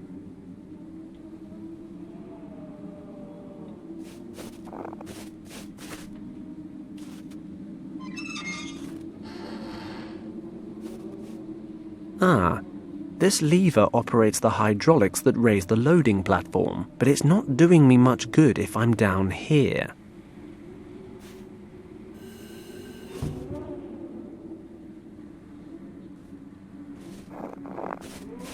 Hey, Kim. Yes? Please don't get in a mood. I do appreciate what you've done. I'm just worried about you. I'm not a little kid anymore. I don't need a babysitter. Besides, I'm not in a mood. No, I'll stay right here like a good little girl and wait for your instructions. Just like you told me to. Right. Then listen. I could use your help. Well, well. How about that? Really? Really. And you can start by stopping the Madam Act. We're supposed to be saving Richard. Okay.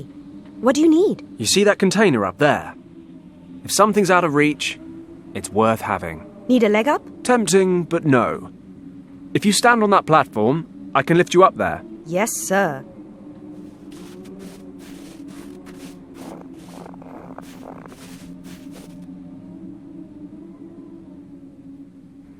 Okay, then.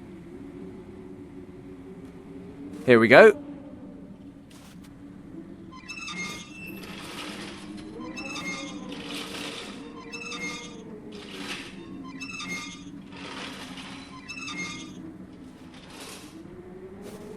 Okay, that's enough.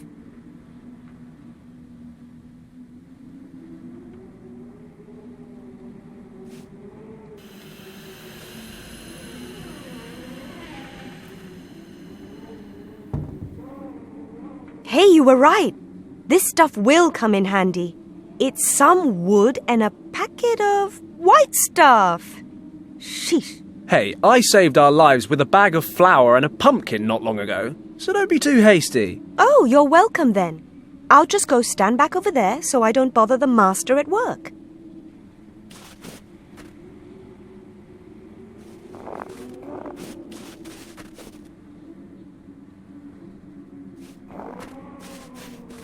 Okay, I guess the monastery's this way. Fine deduction, Sherlock. Look, there's the secret side entrance to the courtyard. Well, given the liberal scattering of grenades all over the place, I'd say it wasn't so secret anymore. So what do we do now? Can you disarm them or something? Shh! Be quiet. And? Anything to report today? Any special instructions? No, nothing unusual. The chamber is still sealed. We'll probably have to blast tomorrow. Oh, finally.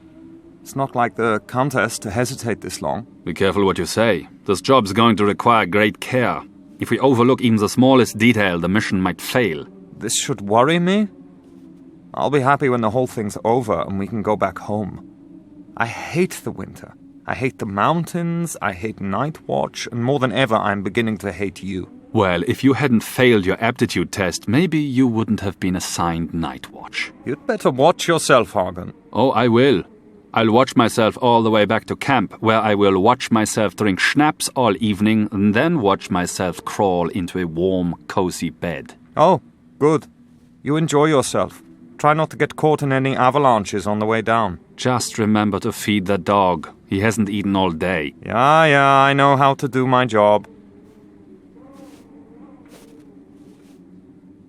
Good. Only a couple of guys on night watch. So, how do we get in? Don't worry. I'll think of something. No doubt.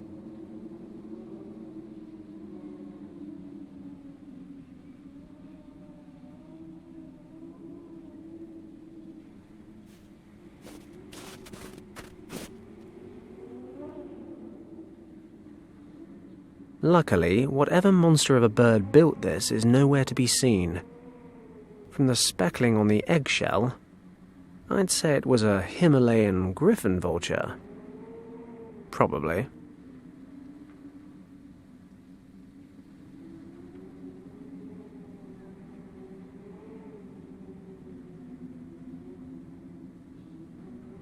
It's less than 4 meters to the other side. But it's the distance to the bottom that's really worrying me. No daredevil stunts for me today. Well, maybe just a few later on.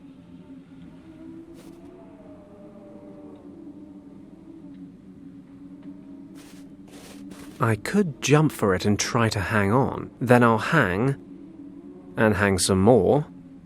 My strength will wane, and I'll plummet to my death. Must be a better option.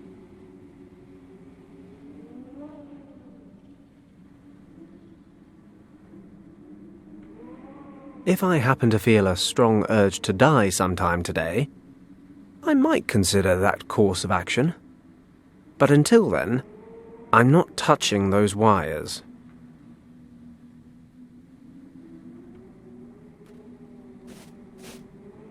A figure of a dragon carved into the wall.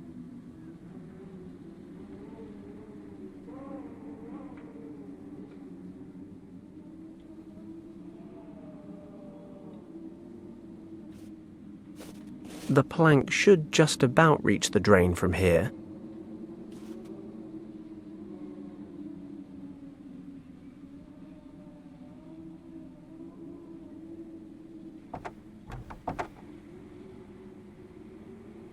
I still can't reach it. Perfect. Let's get over there.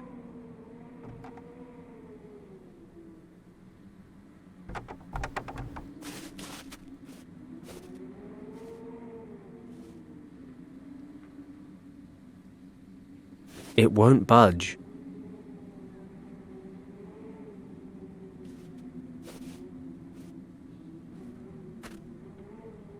It won't spin anymore. Maybe it's jammed or frozen, but that's odd.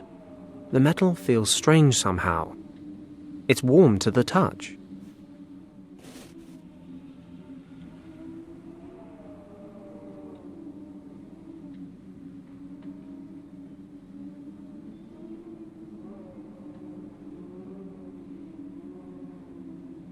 Does this count as desecration of religious artifacts?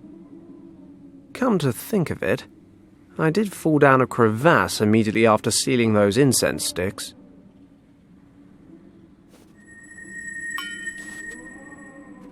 Whoa, there's a strong magnetic pull on this prayer wheel. Only, I'm pretty sure this tent peg is aluminium. So that doesn't make sense.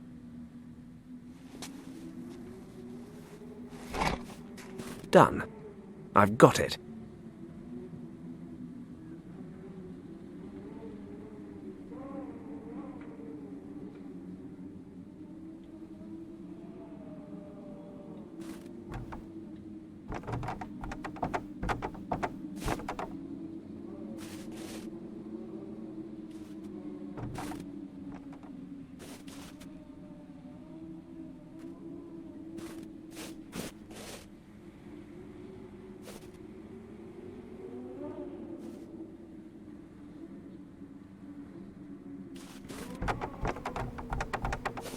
The opening's too narrow to get a hold.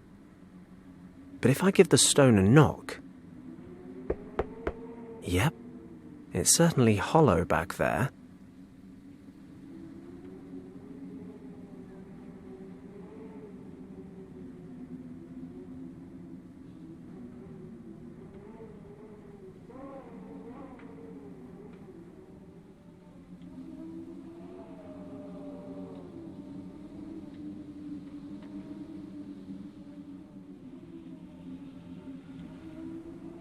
Let's lever open this rock and take a look inside.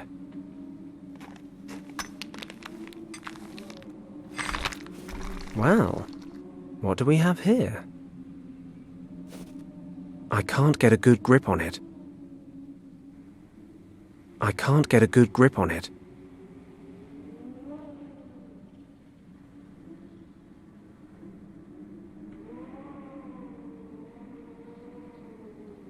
It's a wooden wheel mounted on an axle deep in the rock. There's a slot in the front here.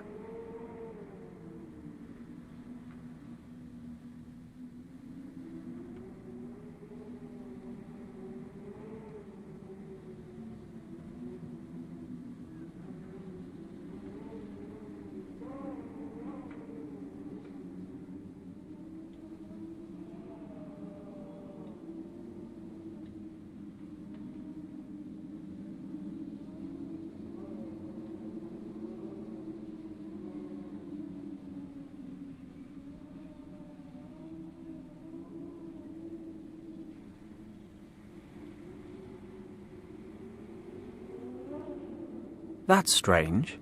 The surface of the prayer wheel is lukewarm despite the cold. And it's no ordinary magnet. It attracts all kinds of metals.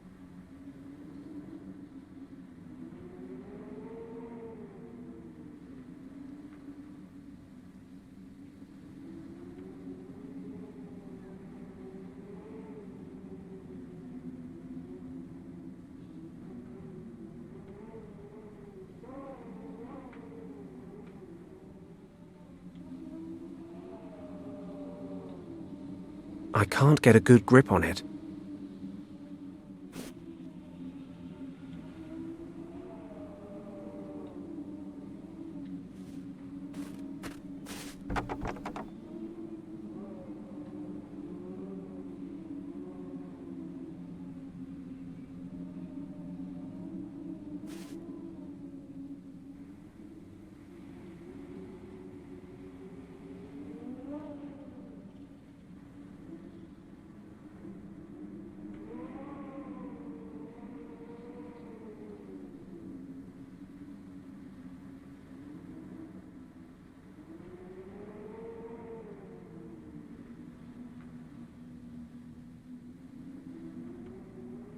These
There's no way I can remove the signs from the...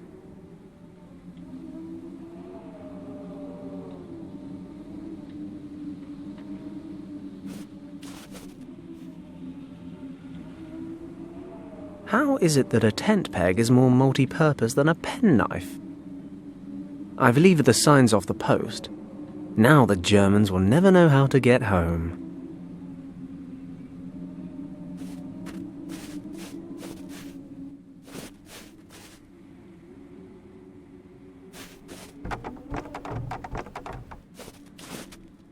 I can't get a good grip on it. Maybe one of the signs would fit in the wheel slot. Great. That makes for a good handle. The sign makes a decent makeshift handle.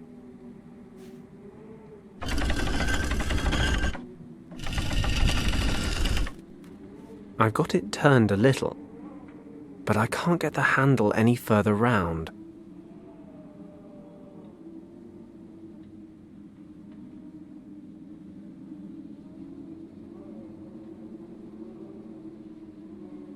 It's only part way open.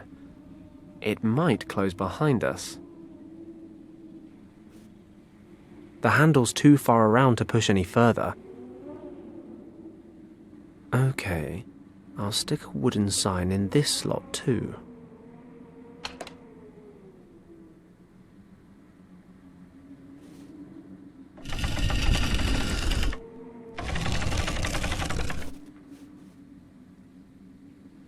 And another handle is set.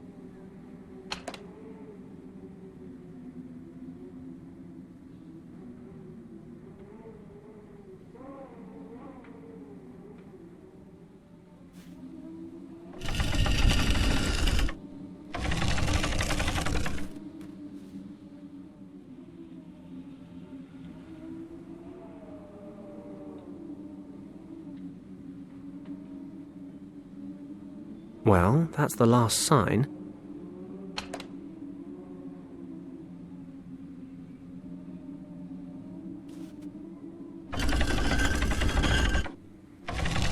Perfect. It's come all the way around.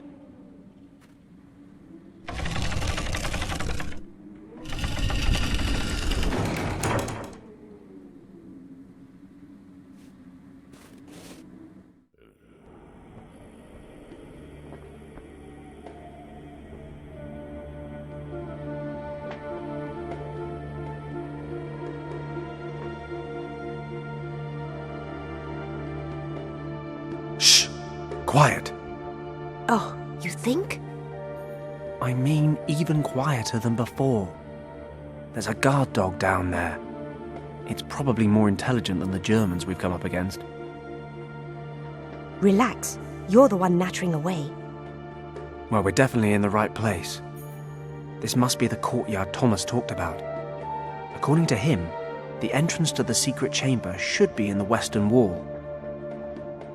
So what now? Same as before. You stay put, and I'll come up with something. I'm giddy with anticipation.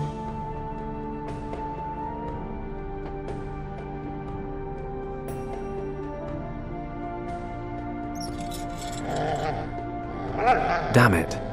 The noise from this rusty old winch is alerting the dog.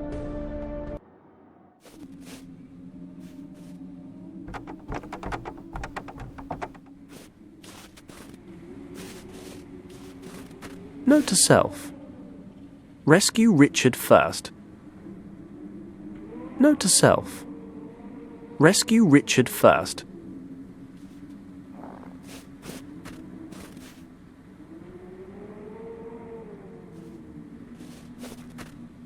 Note to self. Rescue Richard first.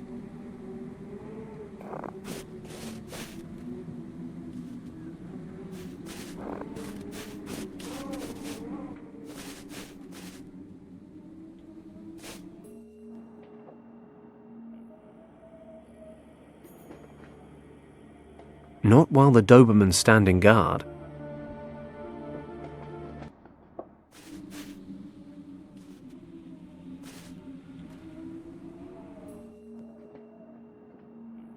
As long as the winch is squeaking, I'm not going to use it, in case the dog brings down the guards.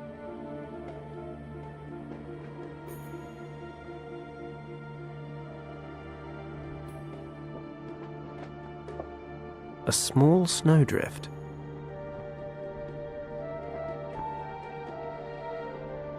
I can't reach it from here. Even if I could reach the lamps, I can't see a switch to turn them on. Not while the Doberman's standing guard. I can't reach the kennel from up here. Between the Doberman and the Argali, I think I'd rather fight the sheep.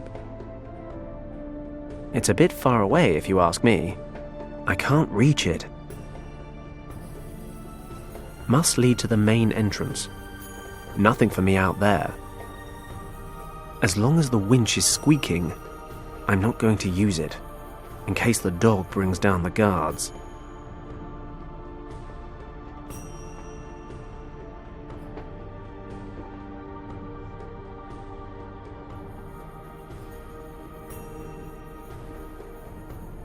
Not while the Doberman stands.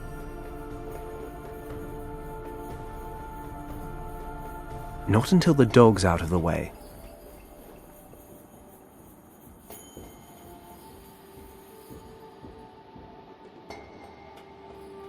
Between the Doberman and the Argali, I think I'd rather fight the sheep.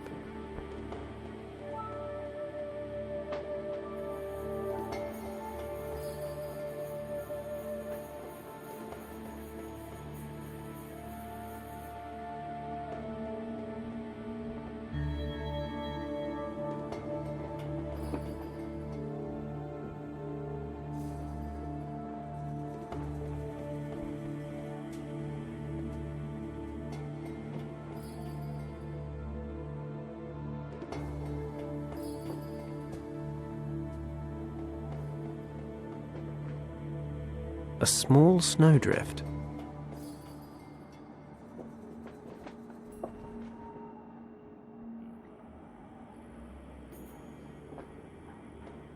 It's a bit far away, if you ask me.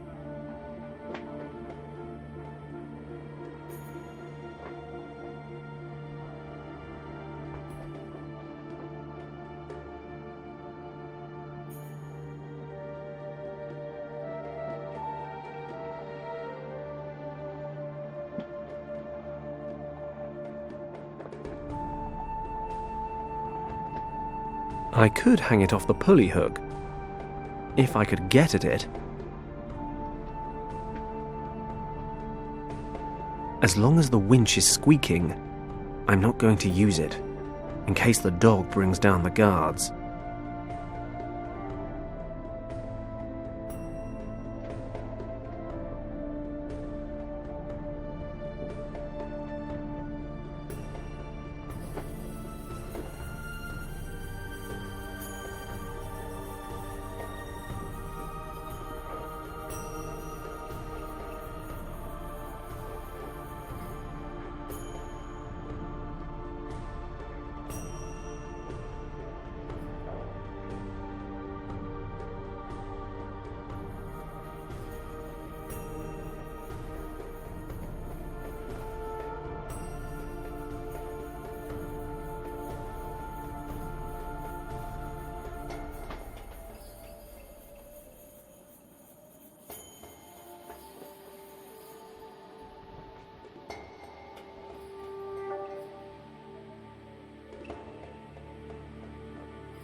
Can't reach it.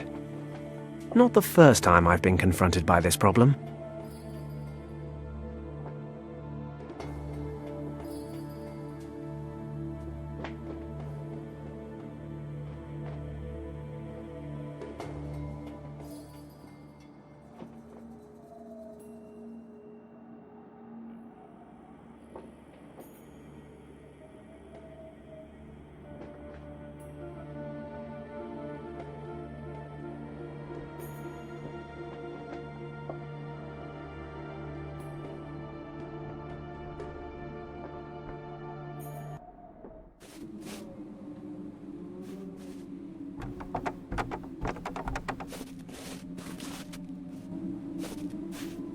Pretty sure we just escaped from there.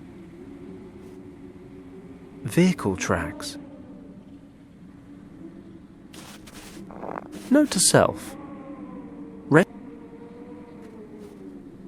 A loading platform.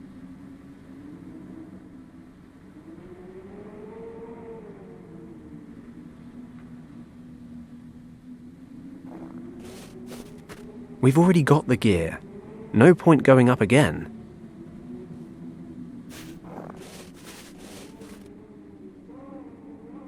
Luckily, whatever monster of a bird built this is nowhere to be. I can't go 10 yards around here without.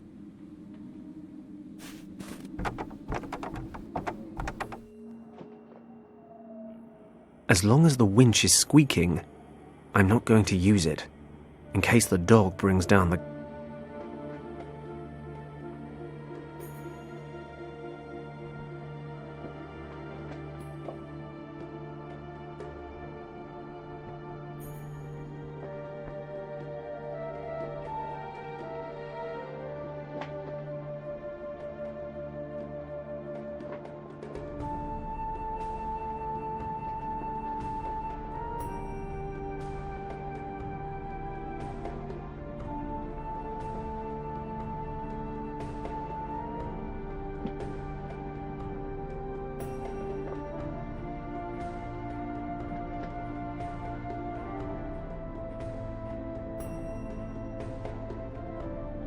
Fenton and Kim have reached the monastery courtyard. According to Thomas, Richard disappeared through a secret door on the west side of the building. Unfortunately, the courtyard is guarded by a huge Doberman, who is preventing Fenton from continuing his search.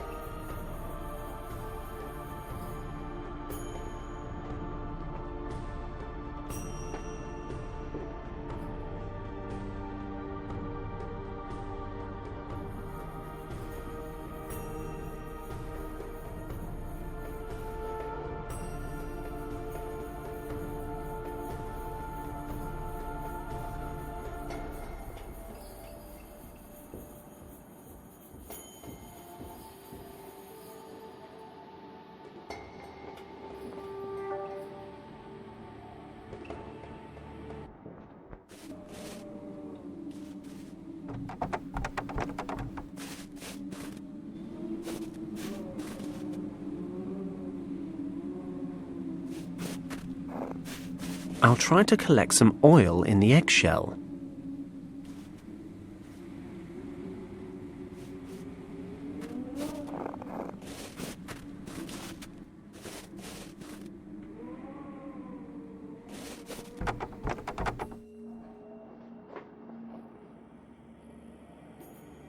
Let's get this old thing oiled up.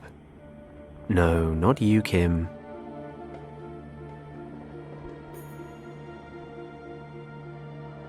Let's give it a crack.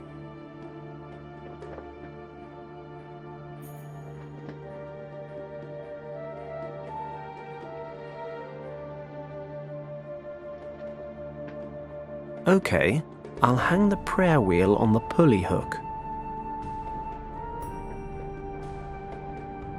Let's see what we can catch.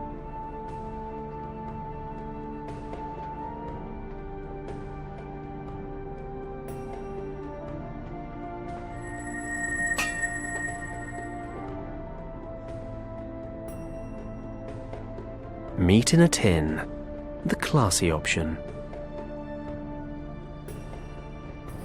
Ugh, this meat is disgusting. Best before 2010? Not while the Doberman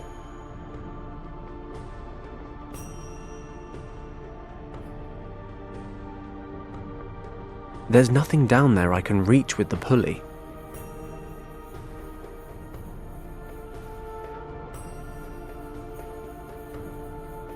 Ugh, this meat is disgusting. Best before 2010? This is how they used to open things in the past. You'd think they'd invent the tin opener at the same time as the tin.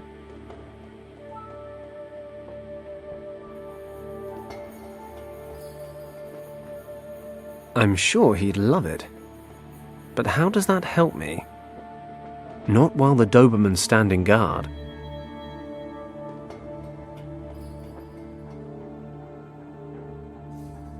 Should be a nice, quiet landing.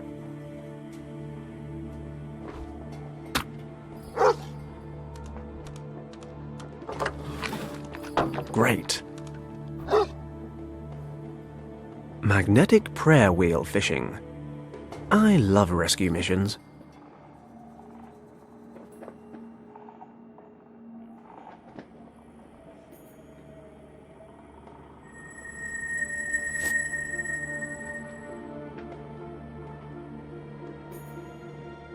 There's something interesting about this prayer wheel. I'll hold on to it.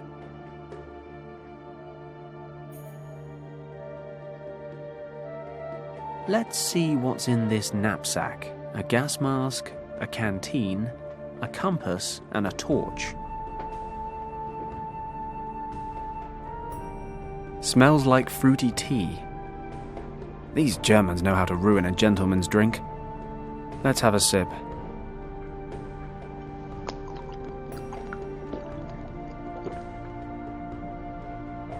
That was a mistake. It's sour.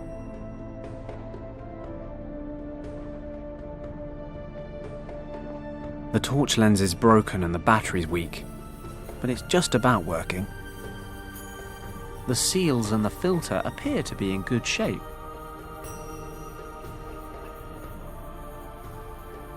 An empty aluminium knapsack.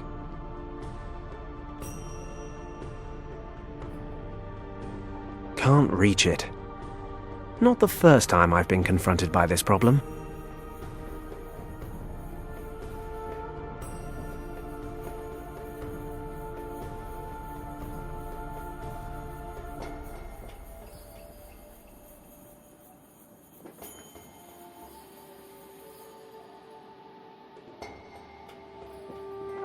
I doubt that would be enough to bring down the snow.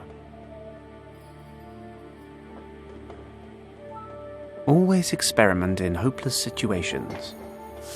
The baking powder's bubbling and fizzing. It does say on the packet, avoid contact with acids. I suppose sour fruit tea does constitute an acid. That's what happens when you don't read the instructions.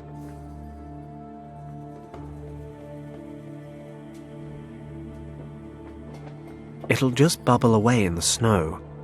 I need something with a bit more kick. Something a bit more Fenton Paddock.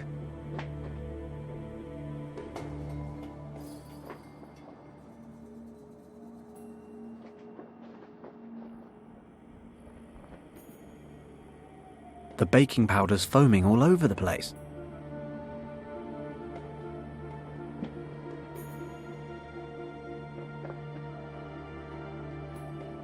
I can't screw it on too tight. The gas might make it explode. Which I assume would be bad if I'm still holding onto it. With the lid sealed tight, the canteen should blow in a few seconds. Should be enough to bring down that snowdrift, but there's not much point while the dog's out of his kennel. Can't reach it. With the lid sealed tight, the canteen should blow in a few seconds, but there's not much point while the dog's out of his kennel.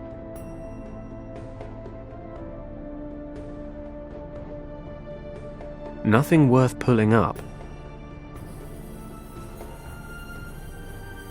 Between the Doberman and the Argal,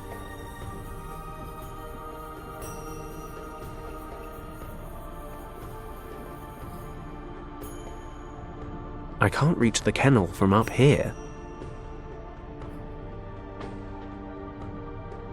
I can't reach it from here.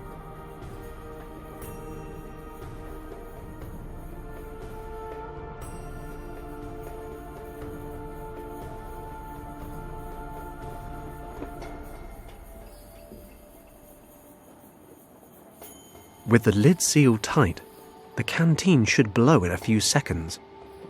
Should be enough to bring down that snowdrift, but there's not much point while the dog's out of his kennel.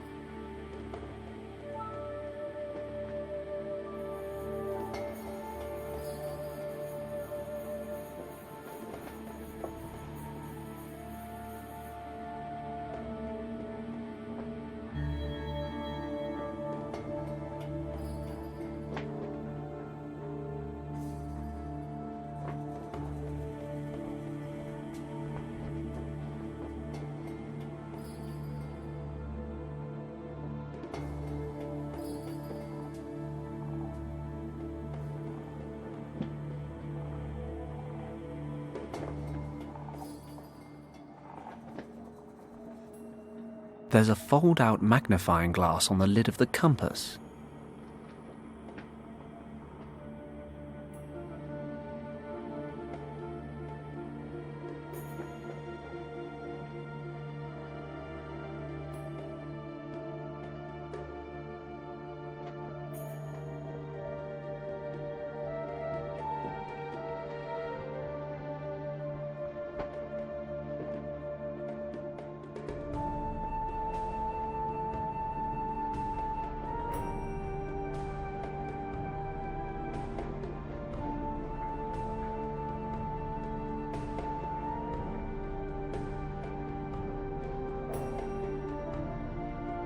The seals and the filter appear to be in good shape.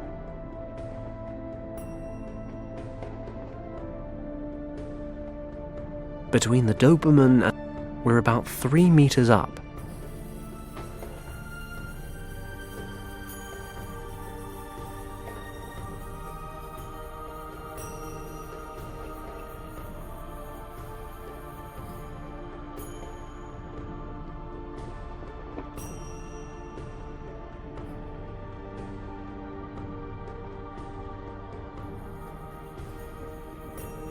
The seals and the filter appear to be in good shape.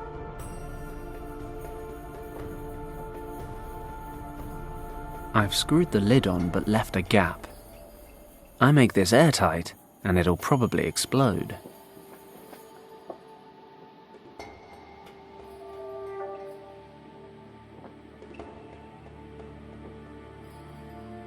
It doesn't look terribly stable, but I might actually be able to land on the ground without breaking every bone in my body. There's just one small problem, and it's called a Doberman.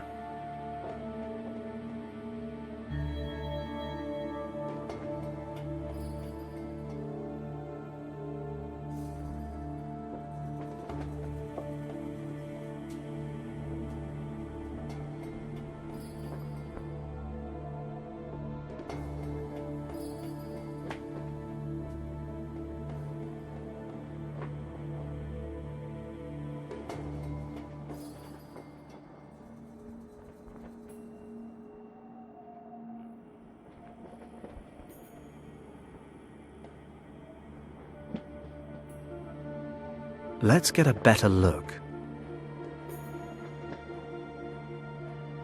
No. With a broken lens, the light's too scattered to be any use. The dog seems to like it, though. Silver lining and all that. Let's get a better look. No. With a broken lens, the light's too scattered to be any use. The dog seems to like it, though. Silver lining and all that. A bottle of glue.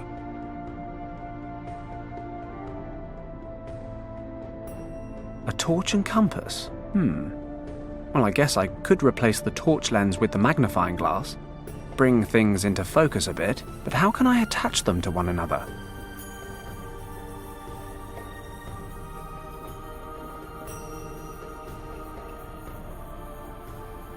Let's get a better look.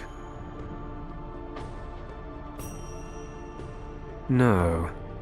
With a broken lens, the light's too scattered to be any use. The dog seems to like it, though. There's a fold-out magnifying glass on the lid of the compass.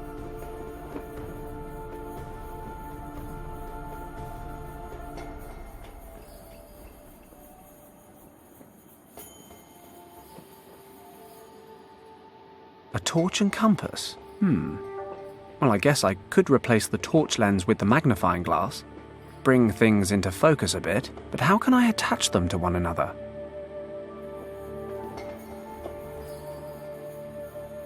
I'll spread some glue on the broken pieces of glass from the torch.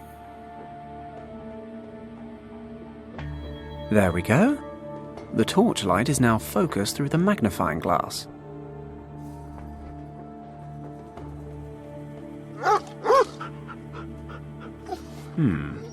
Not exactly lighting the courtyard, but the dog seems to like it.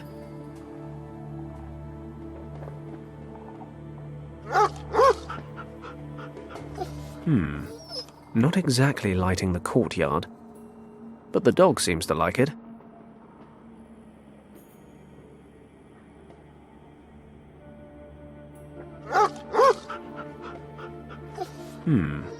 Not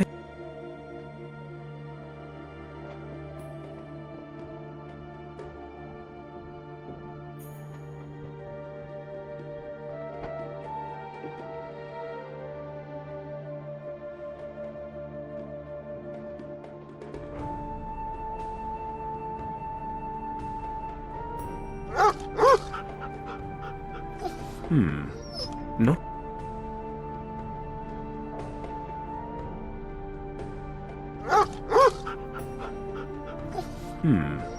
Not exactly lighting the courtyard, but the dog seems to like it.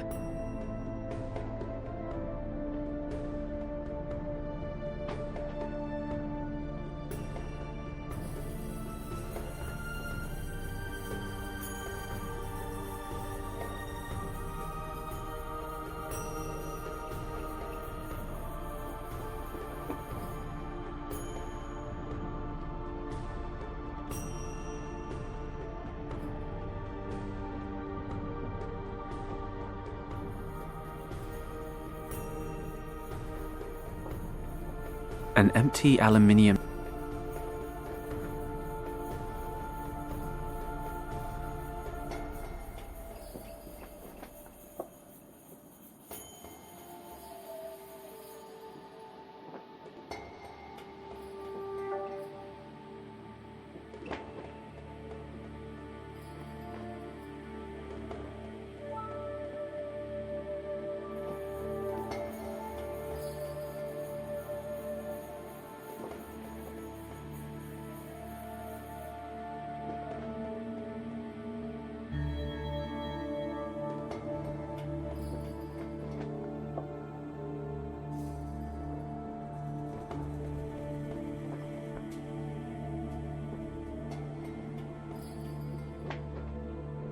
All right, let's get this bugger back in his house. Good boy. Now, stay. With the lid sealed tight, the canteen should blow in a few seconds. should be enough to bring down that snowdrift right on top of the mud. Here goes.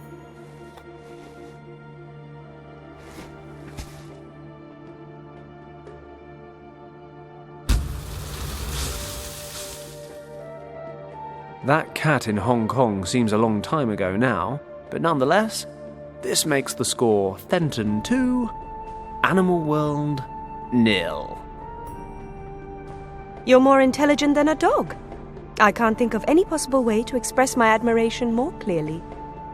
Just hang on my every word.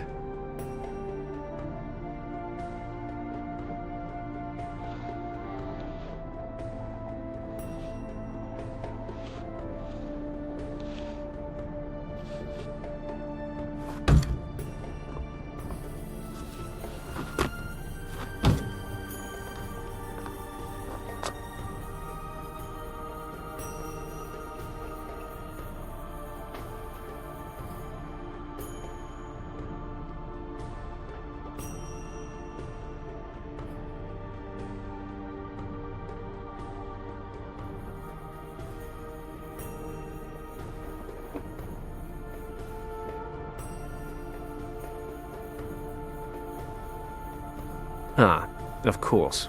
The batteries died.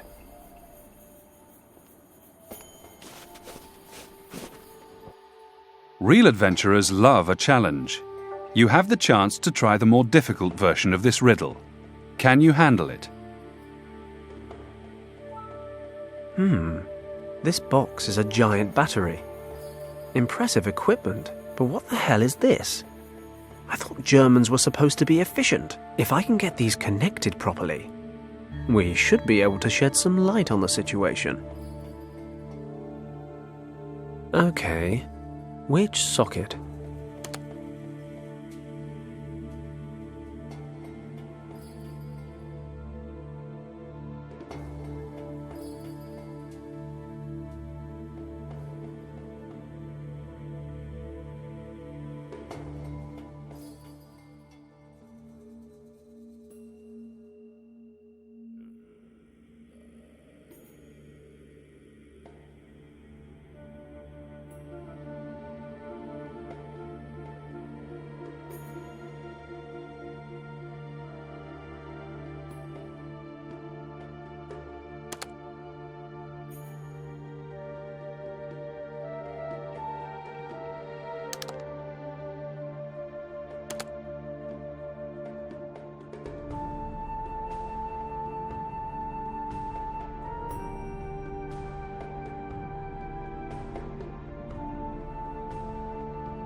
Five somewhat tangled cables. I'm no electrician, but if I can get these hooked up right, we should be in business.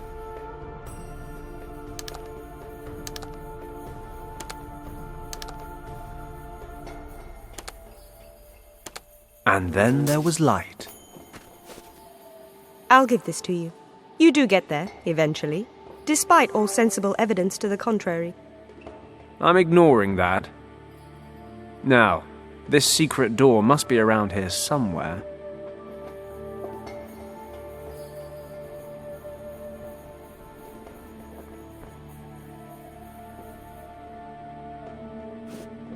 According to Thomas, the entrance to the secret chamber should be somewhere in this wall. Nothing out of the ordinary. I suppose that's why it's a secret door. Just these small round ornaments in the wall.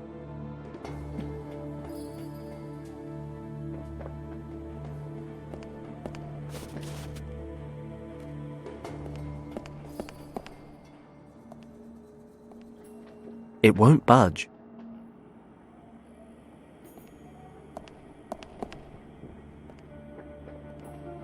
It won't budge.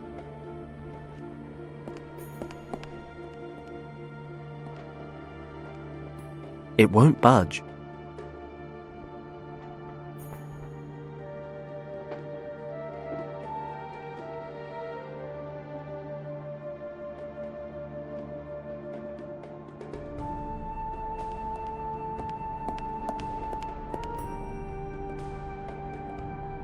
Strange.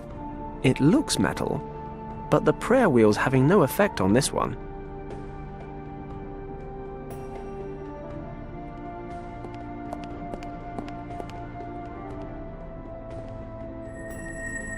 Aha!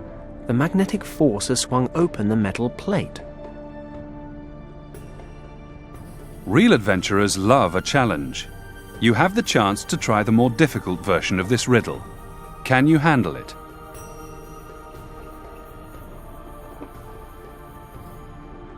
This mosaic shows 2 winding dragons.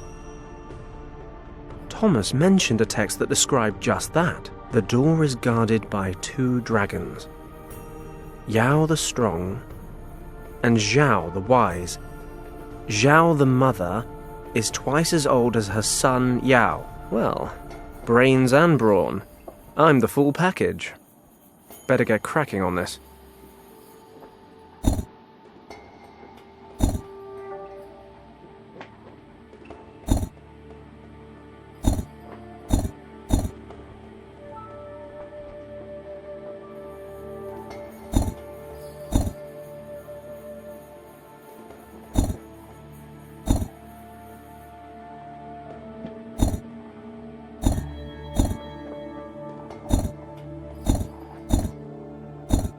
Got it. The body of the mother dragon covers twice as many tiles as her sons, twice as old. So that's what it meant. Ta-da! You're beginning to scare me. Come on, let's go.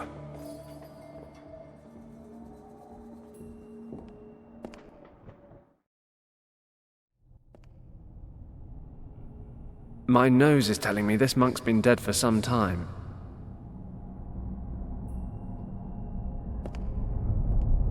Richard? Richard, are you here? Where are you going? Wait here and don't touch anything. What's that? A belt pack.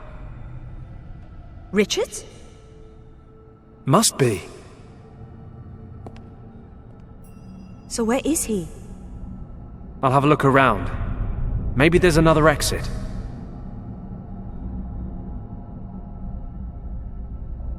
He's been dead for days. I don't understand any of this. I don't understand any of this. It's a huge carving of a dragon. A stone column. No idea what it's for, but I can't move it.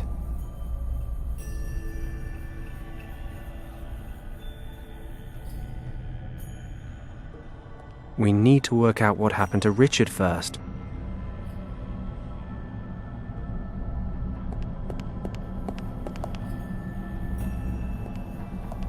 Kim, do you see these symbols everywhere? They're hard to miss, aren't they? Do you know what they mean? Not my area, but I've seen them before. In your uncle's notes. Where? In the section where your uncle wrote about Professor Hayes and the dead monk in the cave. But his notes were in that weird script of yours. Ah, right. It says, with Hayes's help, my uncle managed to translate the characters they found on the burned map. And? Can you translate what's written here on the walls? I don't know.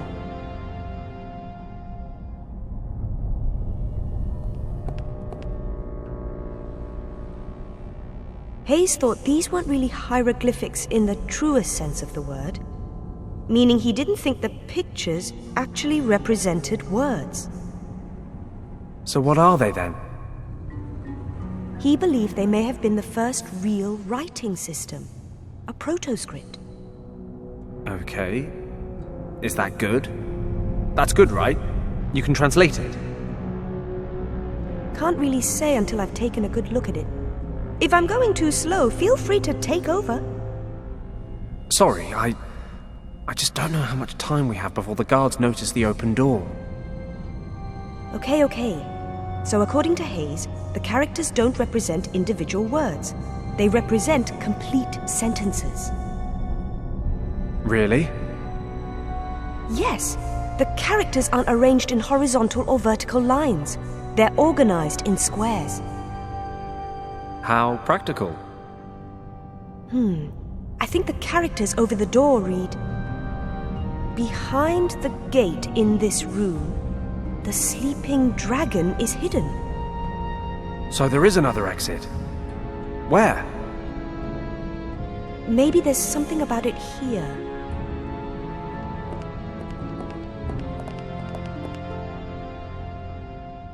There are 2 keys that can open the gate and unleash the dragon. One is protected by the guardians of the gate. Hidden in a far distant place, the other key is waiting for those who, in the coming age, will have the power to confront the monster. Looking through the eye of the dragon reveals the hiding place on the keeper's map.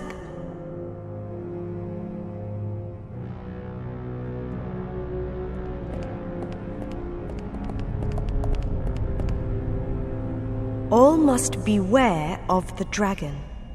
Its power is tempting, but death and decay await those who cannot tame it. That's it? I'm afraid so. Great. Doesn't make sense to you? Well, I suppose aside from all the dragon stuff, we do at least know there was a key here somewhere.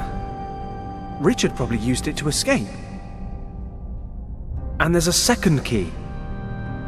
Somewhere. So, to sum up, Richard disappeared through a door that we can't unlock using a key we don't have to a place we know nothing about. Wait a moment. What? The way to find the second key's hiding place is written right here. The location is recorded on a map. We'll be able to see it when we look through the eye of the dragon. Great. Unfortunately, I don't have any dragons on me right now. Think about it. When Hayes and my uncle found the monk, they said he had the remains of a map, along with a gemstone resembling the eye of a dragon. Great to see you're keeping up. Do you know what happened to the stone and the map? If we believe the notes, then Hayes took the eye. Then Hayes might still have both. It's possible. Wherever this gate leads, Richard must be on the other side. We need to find Hayes. It's worth a shot. Do you know where he is? In Marrakesh. I'm sure that now that his meaningless career has finally failed, that pathetic excuse for a scientist is still hanging around there, selling cheap junk to tourists. But your conversation just now renders him essential to the cause. The Eye of the Kanjur. According to legend, the green dragon eye will show us how to open the gates to Shambhala. We have been looking for it for days now. Your help has been invaluable. It seems the eye was removed from here years ago. It has been in Professor Hayes' possession ever since. We shall convince him to cooperate with us, and he will open the gate to Shambhala. Stay close to me, Kim. I really must thank you. You've delivered both the cartographer's notes and the perfect translator for the job. You have my gratitude, Mr. Puzzler. Oh, do forgive me. I haven't properly introduced myself. I am Hannah, Countess von Hagenhild, leader of this expedition. Well, it's been lovely to meet you, Countess. So, unless you need us for anything else, we'll just let ourselves out. I'm afraid I'm unable to allow that. You must understand the importance of this location. Sure. So important you had to murder a load of innocent people to secure it. I wouldn't expect you to understand. Unfortunately, you won't live long enough to see the wonders of Shambhala with your own eyes, nor the power that these wonders will give us. I'm certainly not going to make the same mistake as our somewhat amateur friends in Hong Kong. I won't keep you alive any longer than is absolutely necessary. Which is around about the next 30 seconds. Take him outside and execute him. Whoa, whoa, whoa! I'm sure there's been some misunderstanding here. Maybe we can help each other. I'm not trying to make friends. I plan to annihilate my enemies. But take heart. My decision affects you alone. The little girl stays alive. For now. She will be very useful in helping us to translate the cartographer's notes. Grasser, take the girl down to the camp and see to it that she is made comfortable. Then send a telegram to Berlin informing the minister that we are leaving for Morocco to take possession of item 28. And tell the museum that we need to examine the original Piri Reis map. They shall make the necessary preparations. Jawohl, Countess. And you two, why are you still standing here? I want this man coloring the snow red.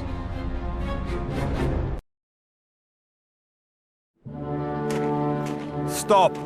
That's far enough. Sometimes you've got to embrace death before escaping him. Here goes nothing. Halt!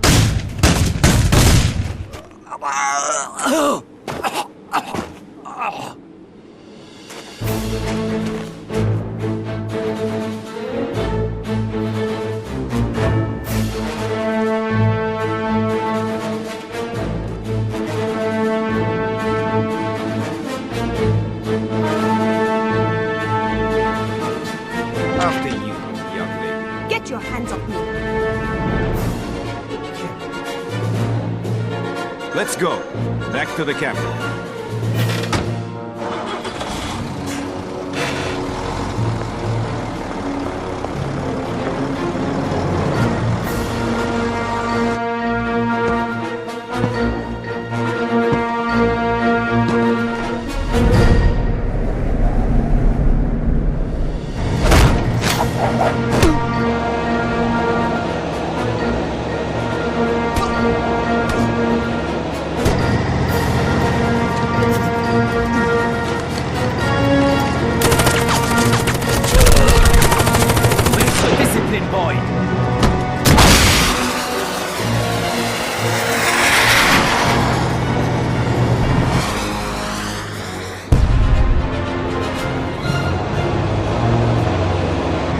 Keep driving.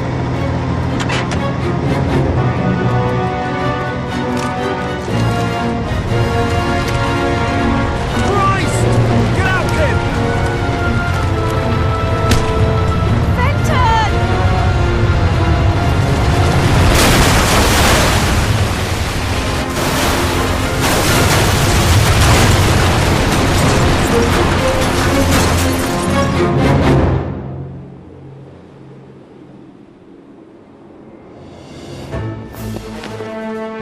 Kim! No!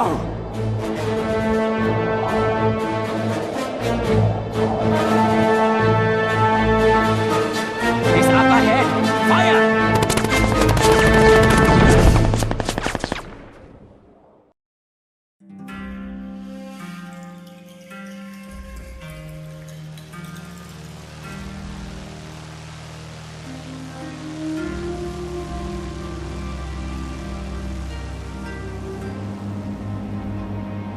Your whiskey, sir. Thank you.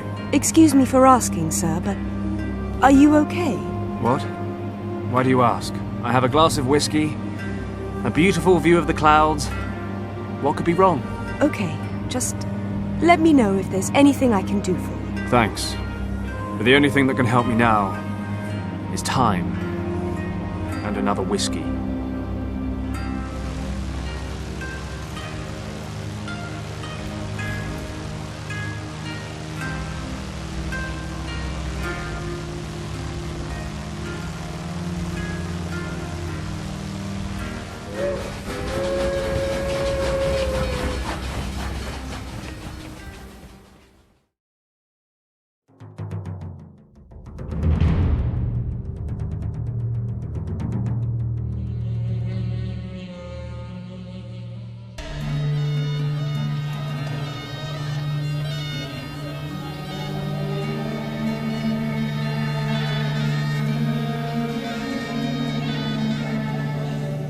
Hello?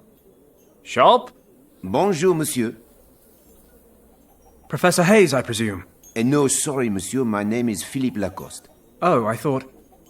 Well, I was told that this was Professor Hayes' shop. That is, in fact, true, monsieur. Unfortunately, Monsieur Hayes has neglected to punctually pay his taxes to the local administration on numerous occasions, which is why he is now in prison while I inspect and catalogue his possessions for the French courts. If you're here to assert claims against Monsieur Hayes, I'll have to ask you to wait until I have a complete overview of his possessions. He does have something I need. Can you tell me where I might find him? In the gendarmerie not far from the Medina. If you exit the bazaar through the northern gate, you cannot miss it. Thank you. Au revoir, monsieur. It would have been too easy anyway. And in any case, the avalanche has probably cost the Countess half a day at least. Professor Hayes and the Eye of the Dragon are as good as mine. I should probably visit Hayes and the gendarmerie first. This guy doesn't look like he's going anywhere. I've got to stop putting minor frivolities ahead of life and death rescue missions. I need to go to the gendarmerie and talk to Hayes.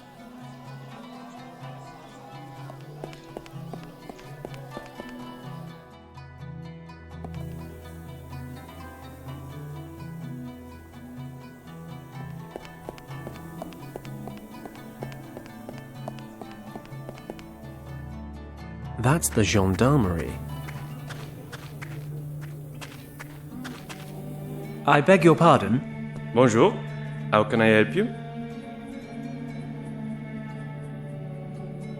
That handsome vehicle outside. Ah, the pride of the gendarmerie. 35 horsepower, 3 gears, and 0 to 60 in 45 seconds. You certainly seem to like it. I'm looking for Professor Hayes. I was told I could find him here. That is correct. Professor Hayes is a guest in the cell behind me. Could I speak to him quickly? I am afraid that's impossible, sir. While investigations are ongoing, Professor Hayes is not allowed contact with anyone. That was a direct order. But it's really very urgent. I'm sorry, monsieur. The situation would be very different on payment of bail, of course. Bail? Naturellement. The judge has set bail, upon payment of which Monsieur Hayes can be released. How much is the bail? 200 francs. I see. That's 200 francs more than I have. I assume you have the funds. Don't worry. I'll raise the capital somehow. You may bring the money to us any time.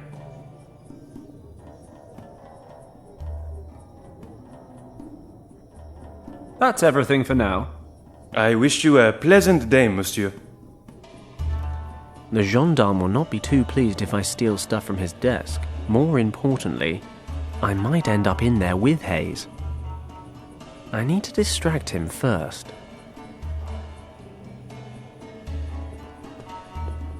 Psst. Hey, young man. What? Who? Over here, from the cell window. Hayes?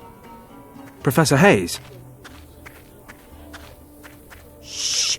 We have to be quiet. What do you want from me? My name is Paddock. Fenton Paddock. not so loud. Somebody in your shop told me I could find you here. The friendly Monsieur Lacoste, no doubt. In these somewhat embarrassing circumstances, I think we can save ourselves any formalities. So tell me, what brings you here? I need your help. Do you remember your Tibet expedition about 14 years ago? Are you joking? How could I forget? It all began with that expedition. Call it fate or maybe destiny, but I don't believe it was chance that brought me there. Then the name Yen Wang means something to you? Of course. But why on earth are you interested in this expedition? Yen Wang was an old friend of mine. He died a couple of days ago, and I used his maps from that time to try and find an expedition that's disappeared in Tibet. We reached the Kembalung Valley, but found a Nazi squad occupying the monastery there. Stop! Are you trying to tell me that you have found the actual Kembalung Valley? Well, I mean, technically the Nazis found it first. I just followed them. But they'd killed all the monks. And what about you? Did you enter the monastery itself? While I was searching for my friend, the leader of the expedition, I found a secret chamber. There were these symbols all over the walls. The same as the ones Yen Wang drew. He translated them using your notes. Yes. When we were preparing for the expedition, I found a previously unknown script in a library in Nepal. I don't suppose you deciphered the symbols in the chamber? Well, in a way. Yen Wang's niece actually did the translation bit. But you know, I got her there in the first place. It was all nonsense, though. Sleeping dragons and gates and fairies. But then there was something about a key. You can find it by viewing the keeper's map through the eye of the dragon. I know it sounds crazy, but my friend disappeared in that chamber. I need to find him. Yen Wang wrote that you found the remains of a map and a gemstone during your expedition. Perhaps, my friend, we should all be more open to belief in such stories. After all, Schliemann's belief in Homer's stories led him to find Troy. This is probably the greatest news of my entire life. We need to get out of here. I have the Eye of the Dragon. If your translation is correct, then I now know what to do with it. I will finally find Shambhala. After all this time. Shambhala? The Nazi leader talked about Shambhala. What is a Shambhala? The Buddhists call it Shambhala, but it's much, much older than Buddhism, or any other religion on this earth. The Nazis want to find it as well. How ironic. For years, no one believed me, refused to fund a second expedition. I lost my reputation and my job, but I knew I was in the right. And now, the Nazis of all people are drawing the same conclusions as I did. Even if only a fraction of what I found out about this place is true, it would be a major catastrophe if the Nazis were to find Shambhala. Do they know about me and the Eye of the Dragon? Already on their way. My, you do bring a sense of adventure with you, don't you? Get me out of here, and I'll tell you everything that I know. Not a second has passed over the last 14 years when I didn't think about finding Shambhala. Oh, my heart. Oh, this excitement is too much for me. Are you ill? Not ill, but not young either. Could you do me a favor? There is a small case in my shop with an ornament on the lid. My heart drops are in there. Please get it from the cost. What about the dragon eye thing? Isn't that more important? Forgive me, young man. We only met 5 minutes ago. I'm not willing to part with the eye quite yet, but don't worry. Lacoste will never find it. Bring me the case as soon as possible. Then we'll worry about the eye. Don't forget the Nazis. I'll do my best, but I need to find 200 francs for your bail as well. Yes, of course. Here, take this ring. It's not worth much, but if you can sell it for a few francs, it might be a start. Thanks, Professor. See you soon.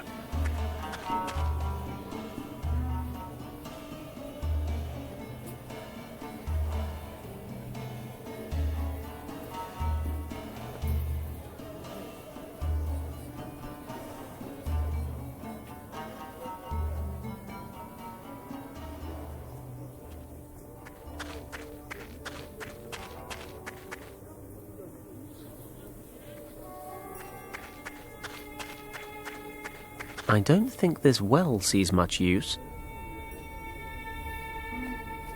I don't need to add auto theft to my list of misdemeanors.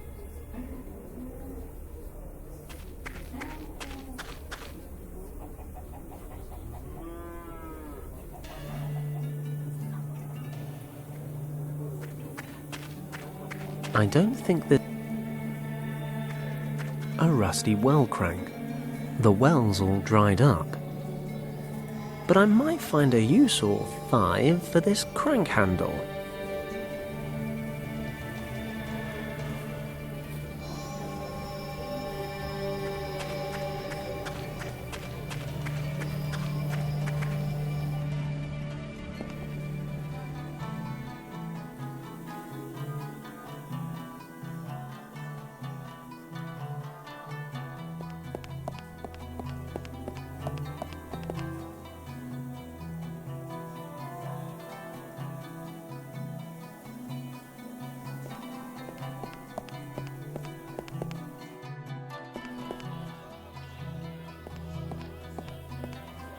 Good day. May I interrupt you briefly? A tourist. Assalamu alaikum. Can I interest you in a demonstration of my art? I don't technically have time. But why not? Watch very closely.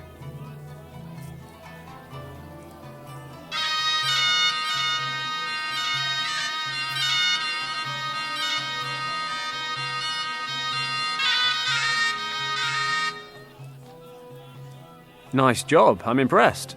Thanks, Sidi. I always wanted to learn how to teach snakes these tricks. I mean, how long on average does it take to teach a cobra to move to the rhythm of the music? I shall be honest with you, stranger. Like most snakes, my cobra is completely deaf. It does not even hear the music. It just follows the movements of my hands. But the music creates the right atmosphere amongst the spectators. My thirst for knowledge is quenched.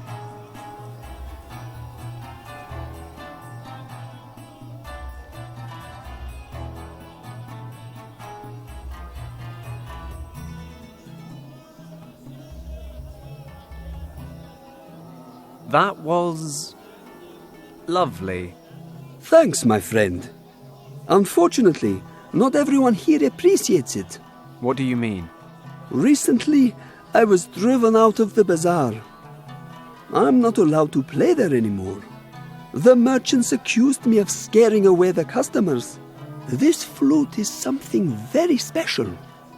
It has belonged to my family for more than 100 years and can produce magical tones. My forefathers were nomads and played music for their camel herds with this flute. Come again? For their camel herds? Exactly. Camels are very sensitive creatures, you know. They always serve their masters faithfully. Nomads need camels in order to survive the desert.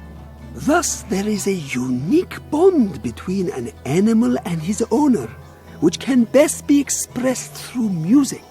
Camels can feel the warmth and gratitude emanating from the sounds of the flute, completely different to the ignorant and soulless traders here in town. These peasants do not know good music, unlike you, my friend. And the camels, of course. I'll be off then. Salam, stranger.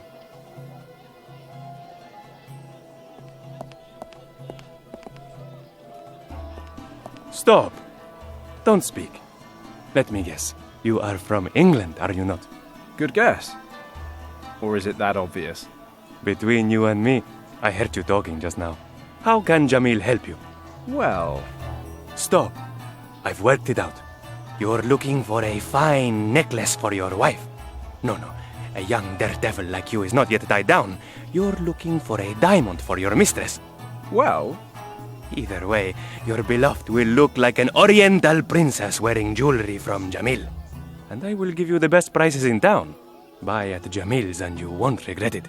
So, what can I do for you, Sidi?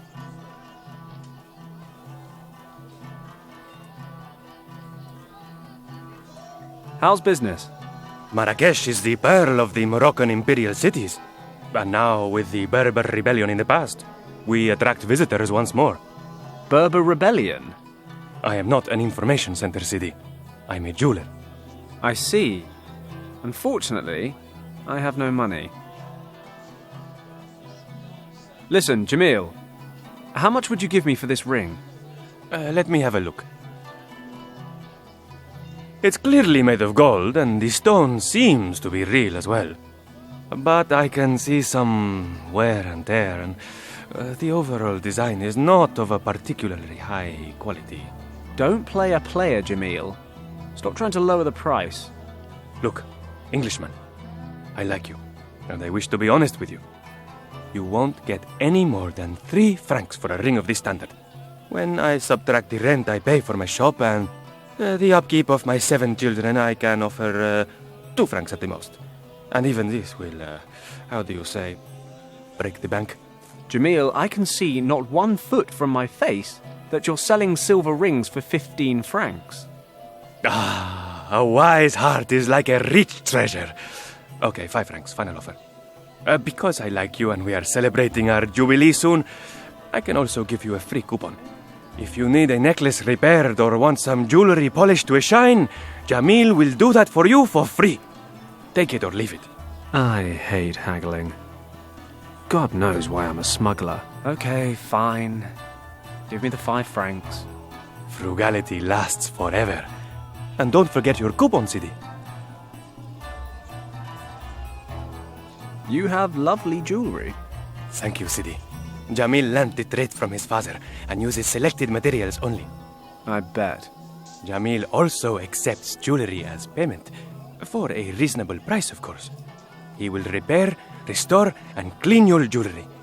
Your wish is Jamil's command. I appreciate your business philosophy. I'm going to have another walk around town. See you soon, Sidi.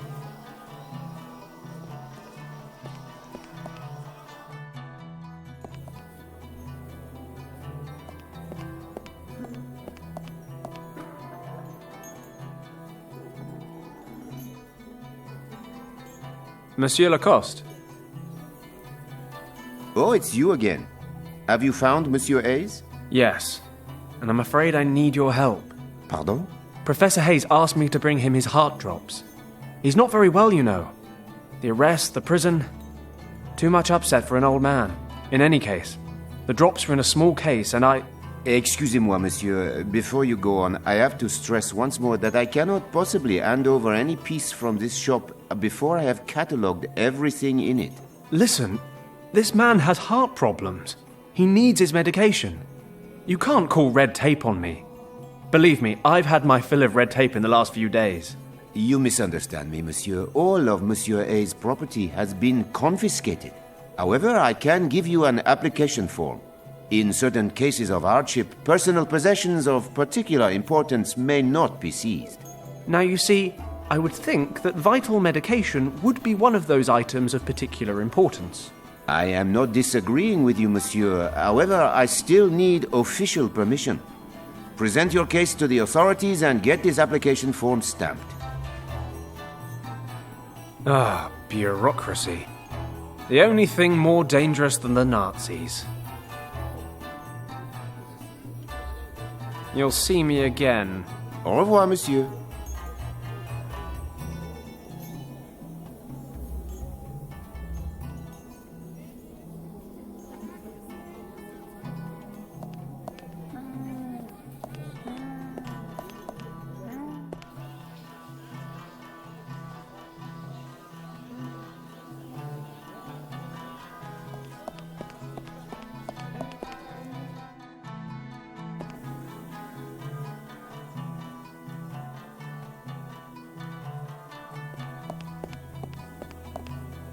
Come closer. Wanna play a game? Just 25 francs to play. I'm afraid I haven't got the required startup capital. Can I open with a lower bet? The opening bet is 25 francs. Sorry, but those are the rules. I haven't got that much on me. But hey, never say never. Come back when you've rustled up enough cash. Might get me closer to my 200 francs, but I need some funds to gamble with.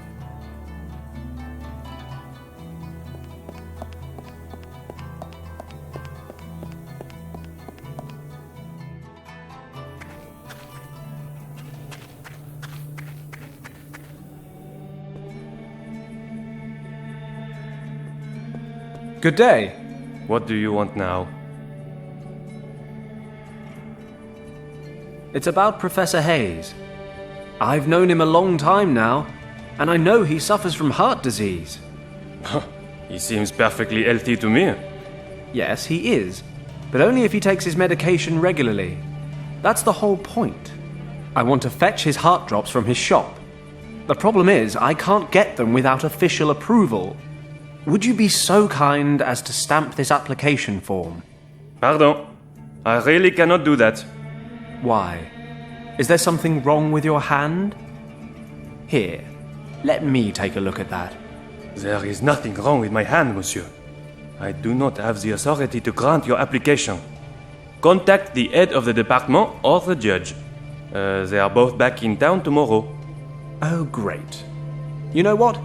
I don't think I'd give you any authority if I were them either. And if you were them, monsieur, you would know better than to insult an officer of the gendarmerie.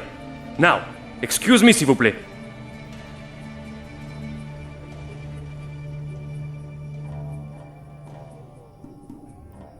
That's everything for now. I wish you a pleasant day, monsieur. The gendarme will not be too pleased if I steal stuff from his desk. More importantly, I might end up in there with Hayes. I need to distract him first.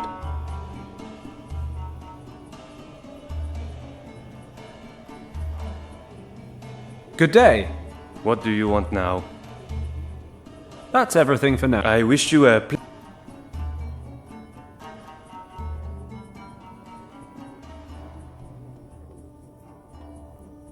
particularly uninteresting desk.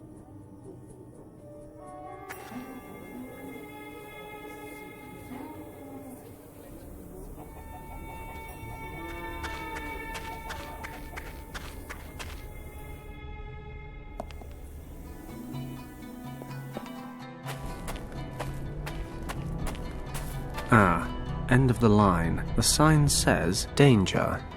Do not cross the Salt Lake on your own." It seems the Salt Lake may only be crossed in the company of an experienced guide. And where does one find oneself such a guide? I'll take some hay with me, just in case.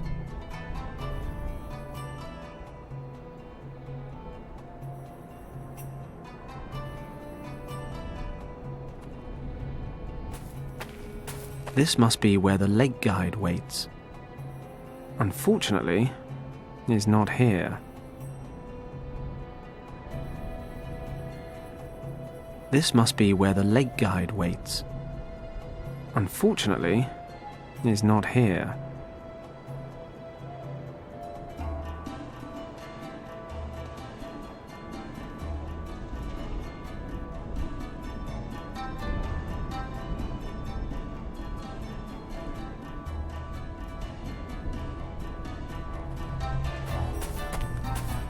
I can't break it off with my hand.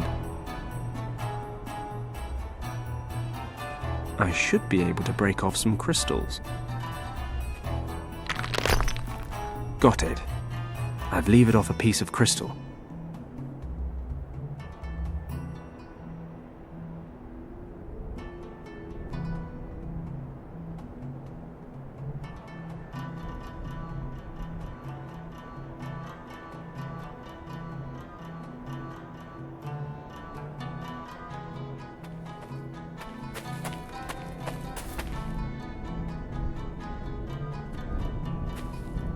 Break for lunch. Guided tours across the lake take place again this evening. Why does that not surprise me?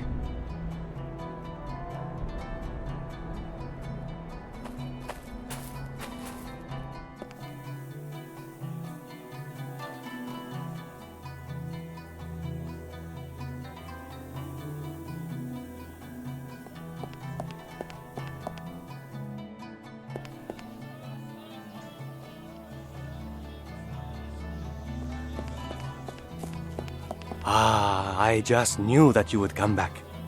What can Jamil do for you, Sidi? Would you be interested in a crystal? Let me have a look, Sidi. This is no crystal. Well, not good crystal. This quartz is all over the Atlas Mountains. It badly needs to be polished up. That's a shame. To tell the truth, I was hoping to sell it. If you want me to, I could at least clean it up. Do you still have the coupon I gave you? Yes, here it is. Then this service is free of charge. Wait there. I'll do it now.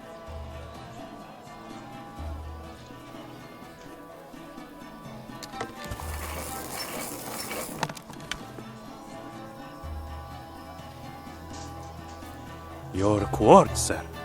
Looking considerably finer for Jamil's light touch. Thanks, Jamil.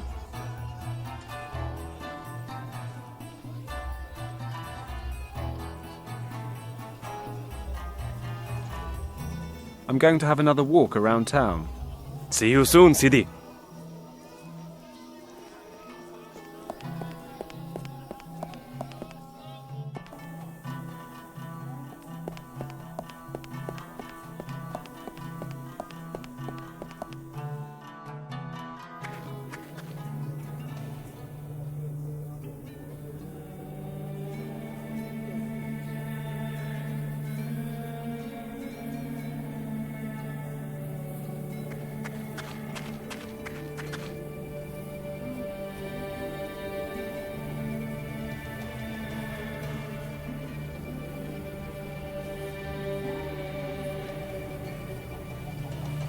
This well dried up years ago.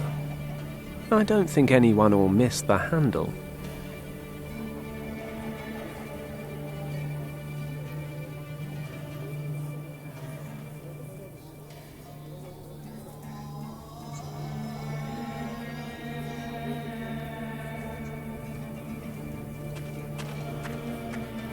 Ah, the quartz fits perfectly. The sun's being refracted? Anyway, it's forming a beam straight through the crystal.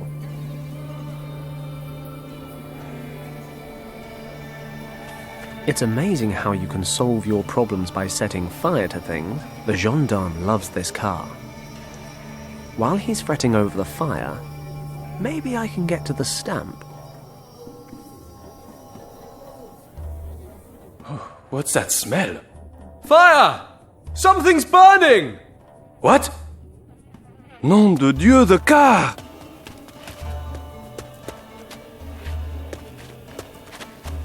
Oh, sacre bleu! Oh, children in this country can never be trusted. I've got to put this out! Professor Hayes. Yes? What's going on? I've set up a distraction, but I can't move from here or I'll be spotted. I see. A distraction from what, exactly? From you stealing the gendarme's stuff. Do you see the table? Yes. There's a telephone, a stamp, and an ink pad. I need the stamp. Can you reach it? No, I'm afraid not. Okay. I'll think of something. Professor, try to pull the stamp towards you with this. Okay. It worked! Here's the stamp. I'll give you the rod back in a minute. Good work. Professor Hayes' cell. Okay, that's one more stamped form. Hopefully Lacoste will hand over the goods now. Here, Professor. Do you think you can get the stamp back on the table somehow? I'll have to throw it, but it should be okay. Good luck. Once the gendarme's back inside, I'll go speak to Lacoste.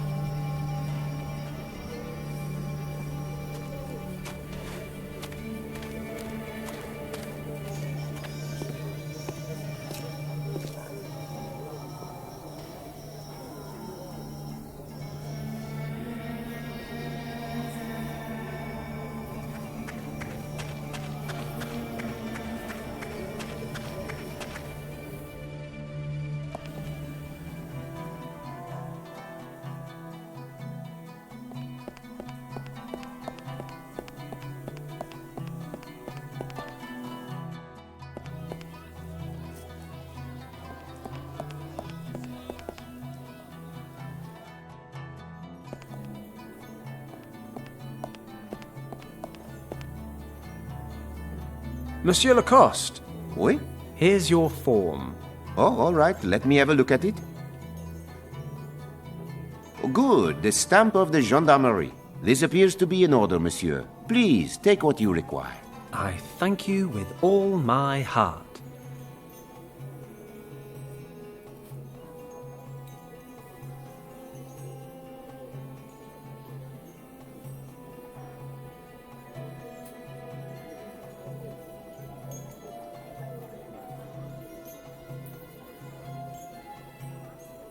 I don't need anything from him.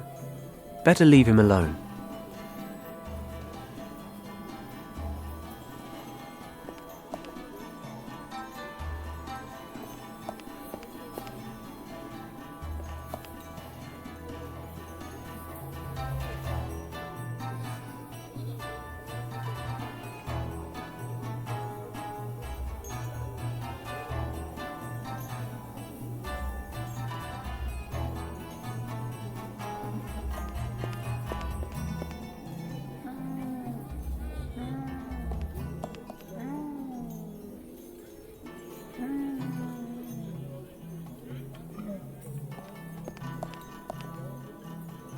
Hayes' heart drops are locked in here.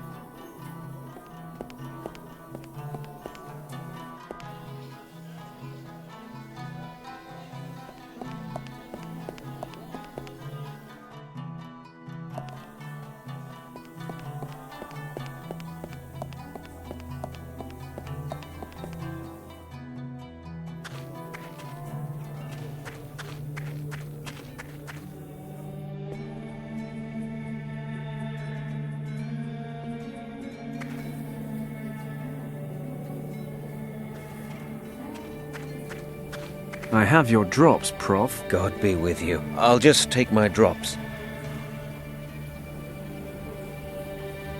Hold on to the case for me. I don't want the gendarme to see me with it. What's this instrument in the case? Ah, my gold detector. I have a physicist friend who developed it for me. It measures the gold content of certain objects with the help of a weak electrical field. I use it to check the gold content of artifacts people are trying to sell me. Take good care of it. It's very unique, you know. Not a problem.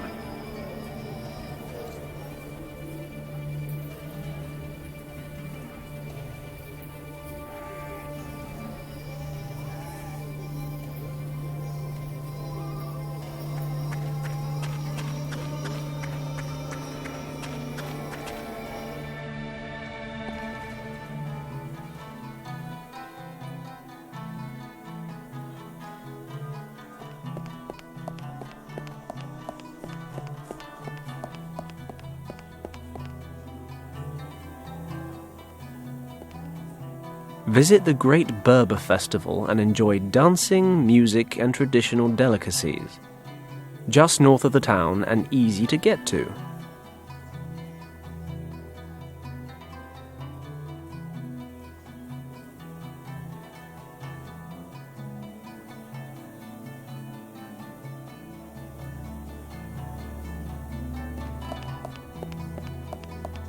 Greetings, stranger! I have the freshest and juiciest fruits from far and wide. Thanks, I can see that. Can you recommend something special? I just got these juicy figs a short time ago, and the dates are also very fresh. Oh, no thanks. They're not really my thing. How much do these oranges cost, for example? 10 francs per pound. Well, that's a bit much. What about the pineapples there? 8 francs each. My word, that's more than back home. How long do I have to stand here and bargain till I get these goods at the non-foreigner price? I can't go any lower, I'm afraid. These fruits, they don't grow locally and are transported here by caravan. It's a long journey from here to the coast. This drives the prices up, as you can imagine. If you're short of money, come back this evening. I sell the old fruits at half price before I close my shop. Wasn't planning on being here that long. I'm sorry, but I have nothing to give away. Oh well, who has? What can I buy for 5 francs? 5 francs will not go far these days. How about half a melon? It's from yesterday, but I can give you a good price. Or do you want some peppers? They're not the freshest either. I'll take the half melon. Here you go. Thanks, but I think I'll give it a miss. Salam. Drop by again.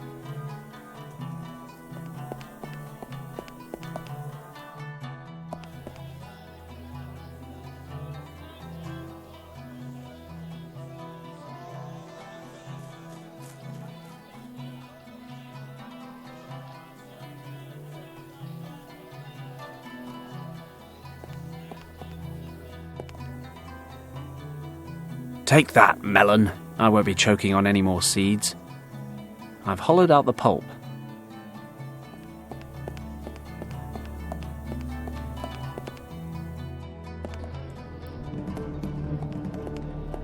Hello. May I interrupt you? Welcome to my dye factory. What brings you here? What exactly do you dye here? Oh, simply everything. Cloth and clothing, fabrics, wool, skins, leather. How do you produce these dyes? They are all natural colors. We extract them from plants, fruits and minerals, amongst other things.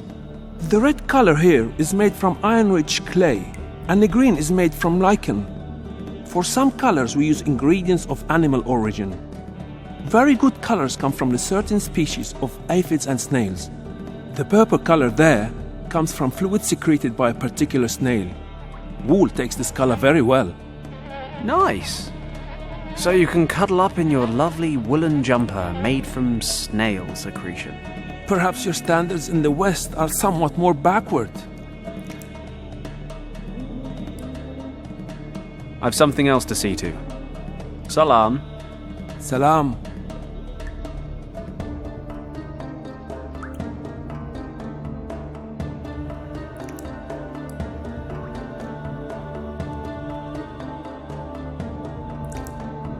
I'm not 5 years old. Covering myself in paint doesn't really appeal. Okay, maybe a bit. I don't really want to wash my hands here. There's clean water in there.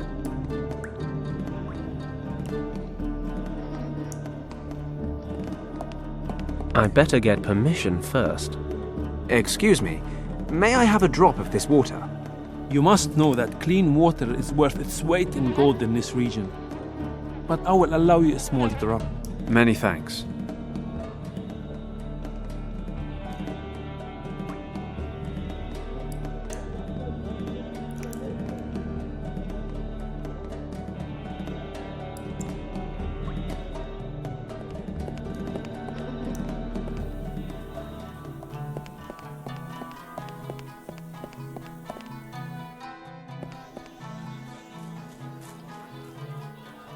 Why should I give that to him? Why should I give that to him? Hello. The tourist. Nice to see you. I'm loving the story you told me about this flute. No wonder, Sidi. The flute is something very special. Is it really true that the sound of a flute has a special effect on camels? Allah is my witness. Can I convince you to give me a demonstration? No offense, Sidi, but in order to find a camel, we will need to leave the town, and my legs aren't what they used to be. If the whole thing really interests you, you can borrow the flute and try it out yourself. Ah, grand. Not so fast, Sidi. There's an old saying that goes, "Give and you shall receive." If I lend you my flute, I'll have to take a break. And when I have a break, I get thirsty. Understood. You'll lend me your flute if I get you something to drink? Yes. Okay. I'll be off then. Salam, stranger. I've got you some water in a beautiful and rustic melon-style container. Thank you, Sidi. Please, take my flute and enjoy yourself. But do not get spittle on the mouthpiece. Thanks. I'm very excited. And don't forget to bring it back. I promise.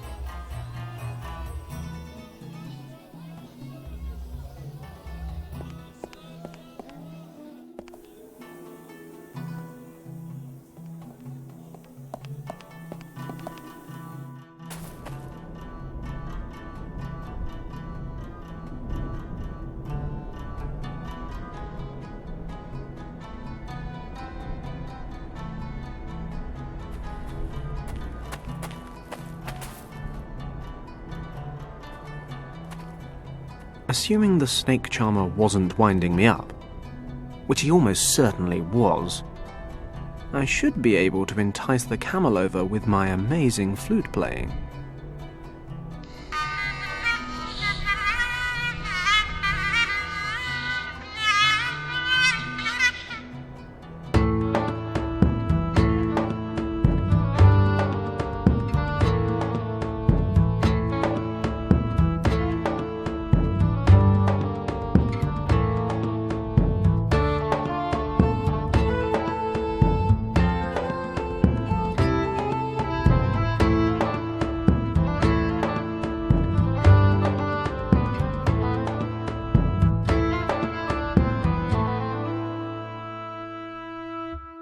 Hey, he wasn't kidding.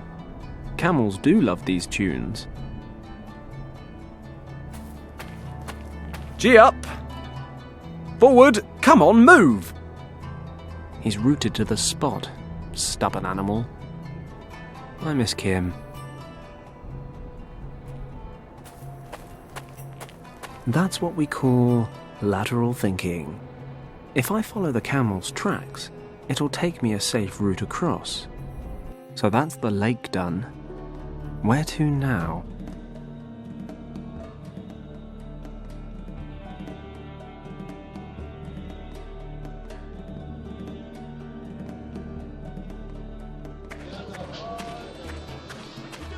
Assalamu alaikum. Welcome, stranger. We are happy to have new faces join in our festivities. Festivities, eh? Then I'm the right stranger. What's going on? We celebrate our forefathers banishing the demons from the mountains you see in the distance. Every year we hold a festival in their honor. And today everything is really, demon-free. Have no fear, stranger. Our ancestors were very thorough. Nobody here need worry about demons anymore. Great. So what do you guys do for fun? Wrestling matches are the most popular events. You are a big Western man. Maybe you could challenge our champion Aziz. It is years since he has been defeated, and anyone who ends his run can claim prize money of 100 francs. Did you say prize? And money? And 100 francs? Yes, stranger, but, be warned. Aziz will most likely tear you limb from limb. In actual fact, I strongly advise you against challenging him. Perhaps you lack the physical requirements to face Aziz. Hey, I'm bigger than I look.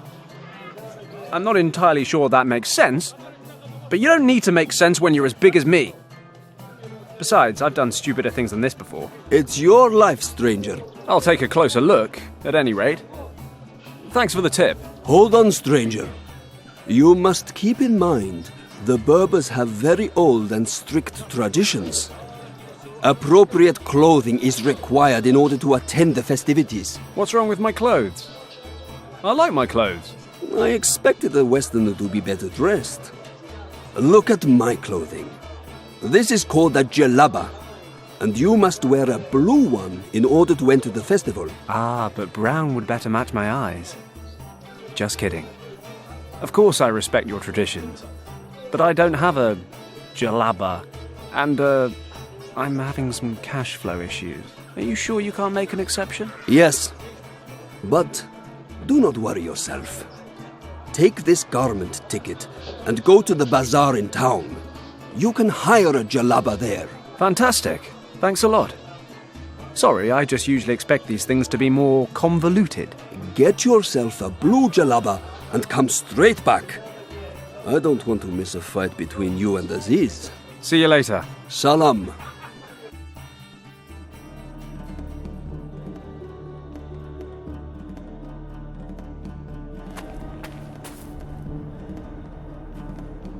There's hay in the trough.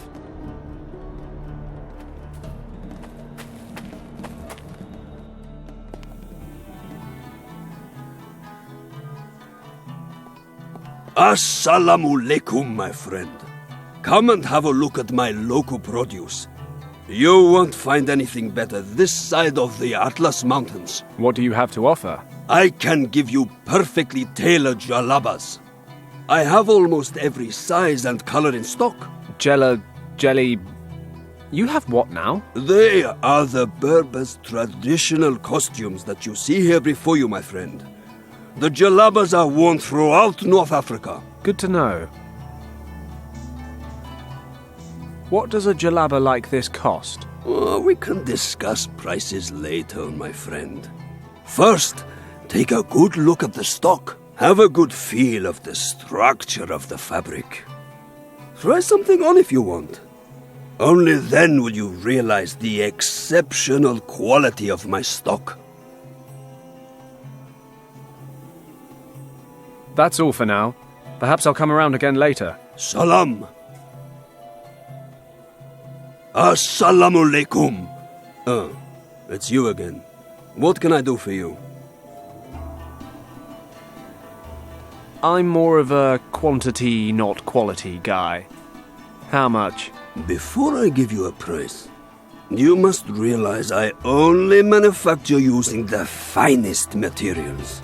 You won't find better textiles anywhere this side of the Atlas Mountains. Yes, you said that before. I see that shopping for the Western man is not the art it should be. But I like that about you. You are a worthy opponent. A man with character and a strong mind. I'm glad someone sees that. I just wish it weren't you. No offense. None taken, my friend. Perhaps the lady too will see these things when you wear such fine clothing. I shall offer you a special price, my friend. I like you. I think you really want to wear it. And I think that it is made for you. But you must promise me not to tell anyone about the price. Scout's honor. Good. Then listen carefully, for I can only make this offer once.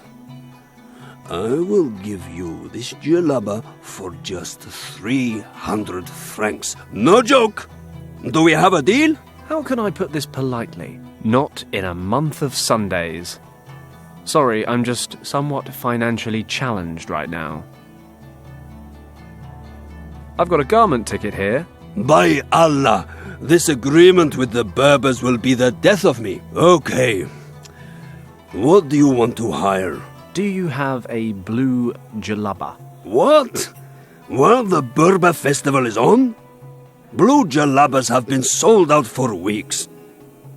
All we have left is what you see here in front of you. Damn it. I'll take the white jalaba. Ah, a classic. You could not make a better choice. That's all for now. Perhaps I'll come around again later. Salam.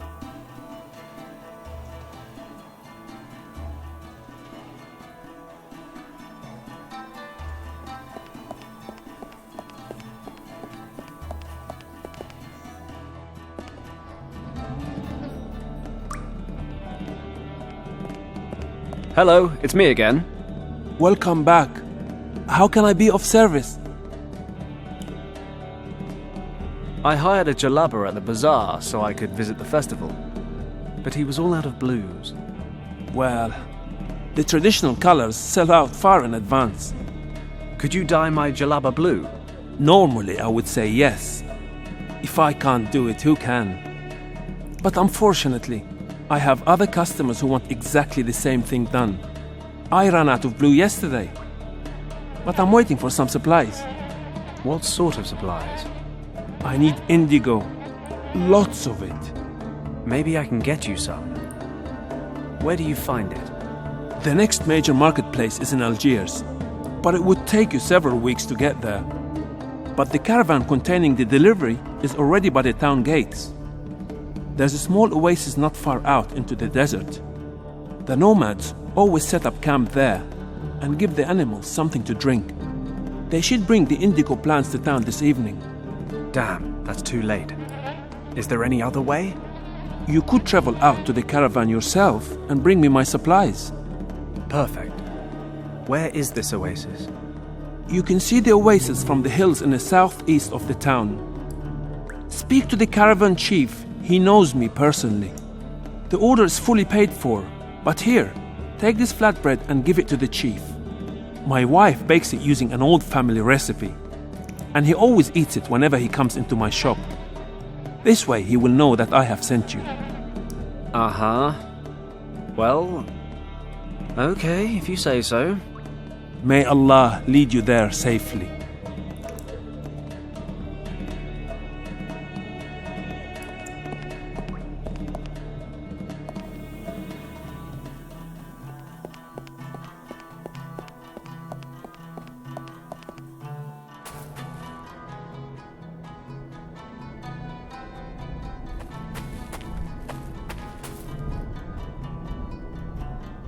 The tracks the camel left when it crossed the lake.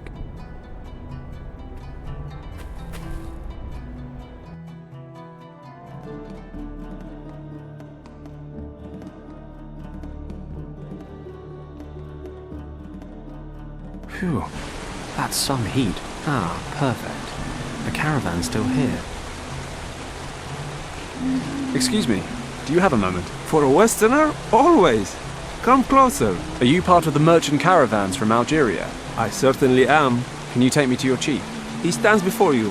How can I help you? My word, a bit of luck for a change. So it's like this. I wondered why you stopped so close to the town. The city gate is only a few hundred meters away. You don't know much about caravans, do you? Is it the flight jacket that gives me away? We have almost 40 camels in our caravan, and they are all fully loaded with goods for the merchants in Fez, Rabat and Marrakesh. If we pass a town along the way, we cannot possibly ride through the souks with all our animals. Souks? The rows of alleyway stores. Gotcha. We now load the goods bound for Marrakesh onto a few camels for transport into the city. Makes sense. But there is more. You must realize that we are nomads. We move from one place to the other and never settle anywhere. The hectic confines of a large settlement are often unbearable, which is why we only travel into town after dark, when things are quiet. Hey, I think I just learned something. Thanks for your help. The dyer in town told me you have a shipment of indigo plants for him. Yes, that's right. He sent me to pick them up. A likely story, friend. And how should I know you tell the truth? This is going to sound a bit funny, but this bread should be all the proof you need. Ah, from the dyer's wife. This is proof indeed. Please, take the plants.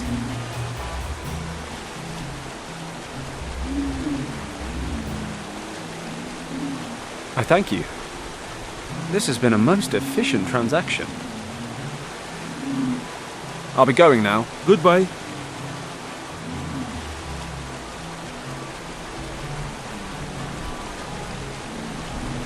I don't need more cuts and bruises from carrying around a bunch of thorny plants for no reason.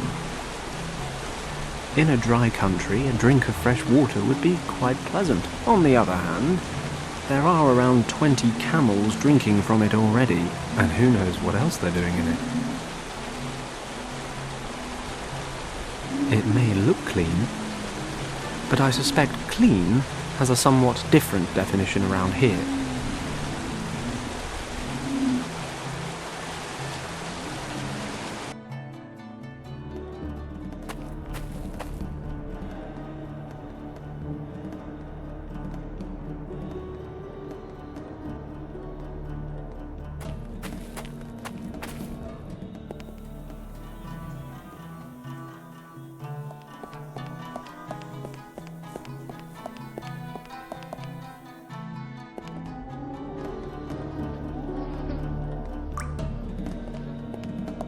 Hello, it's me again. Welcome back. I've brought the indigo flowers. Excellent. Now I can produce more blue dye.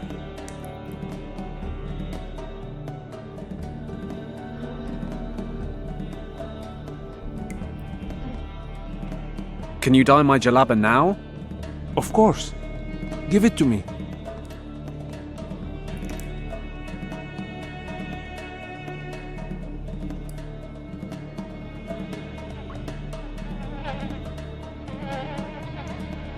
Here. Pure white. Yes, I can dye this jalaba blue.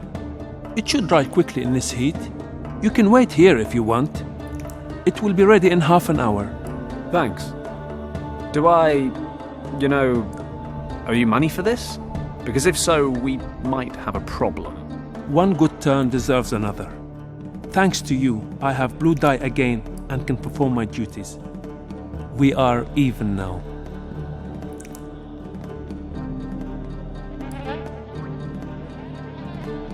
Okay, got myself a blue jalaba. I need to get on with things now. Hagen, Hilt & Co. can't be far behind. I have to get the bail money as soon as I can. I should probably go back to the Berber festival. Maybe I can pocket that 100 francs. My traditional blue jalaba.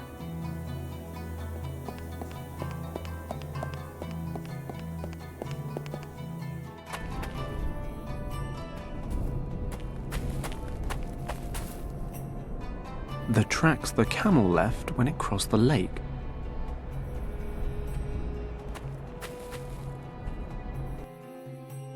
I'd better get this jalaba on before I get there. Ah, for an Englishman wearing traditional Berber robes, you look magnificent, my friend. It took a little longer than expected, but we're good to go now, right? Yes, yes, of course. Please, enjoy the festival. Cheers.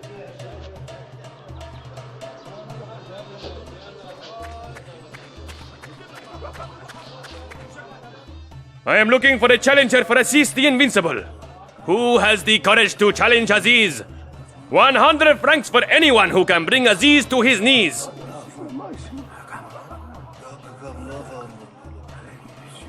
I'd better speak to the promoter before I just go flouncing into the ring. Ah, finally we have a new challenger for Aziz. This is your purpose here, stranger, yes?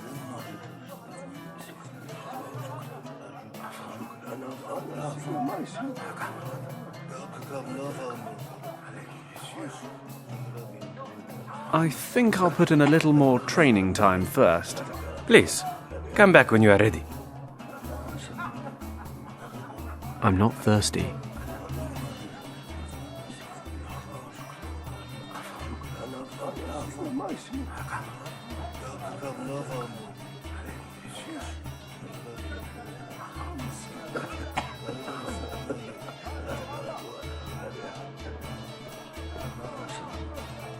Tellingly, these skinny-looking guys have no wish to square up to Aziz. A bucket of water. His arms are broader than my legs.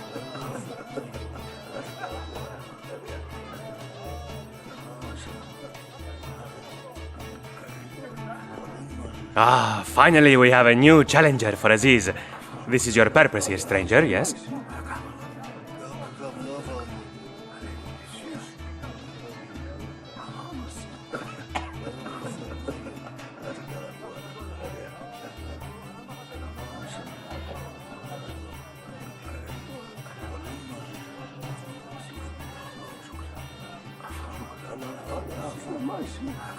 I'm not here for the conversation. Put your hands together for the challenger from the west. How should I announce you? Well, my name's Fenton Paddock. A dull name. Where are you from? Hong Kong? But you are British, no? Leave it to me. I am an expert in such things. Introducing the challenger from 10,000 miles away, here to fight against the champion of the Caramouche, Aziz the Invincible. Please, welcome to the ring, the foreigner, the 300-pound titan, the one and only Padlock! If Padlock can defeat the undefeatable Aziz, he will claim for himself a prize worthy of a champion. 100 francs. The rules of the game are very simple. The one who lies motionless on the ground for more than 10 seconds, or who is ejected from the arena first, loses. Let the battle begin! Oh God, what have I let myself in for?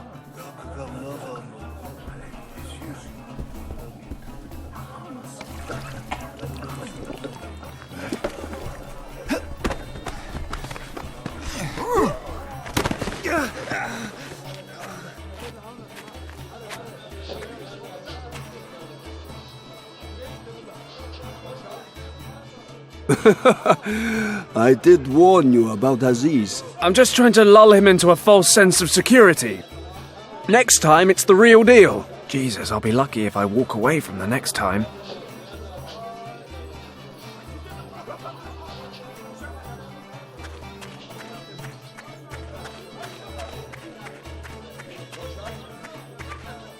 Peace be with you, my friend. And with you too.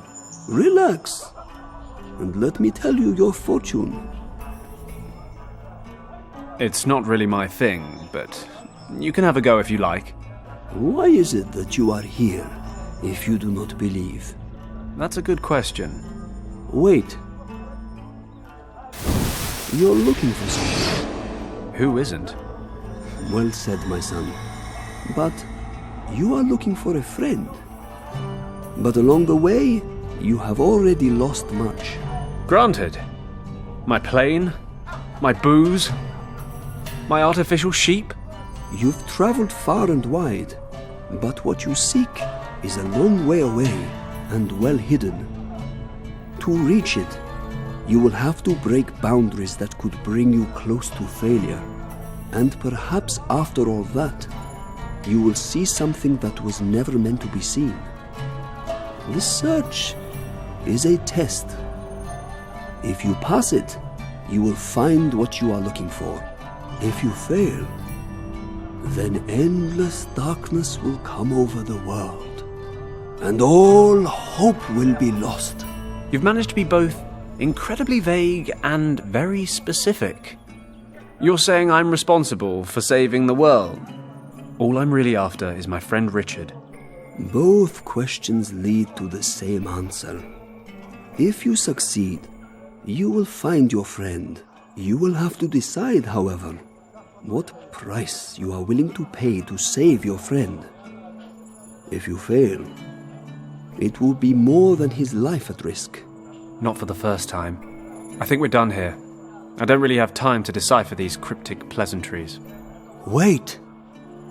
I see something joyous as well. Shortly before you reach your goal, you will find something that you do not seek, because you believe it to be lost. You mean I'll have a full set of cufflinks again?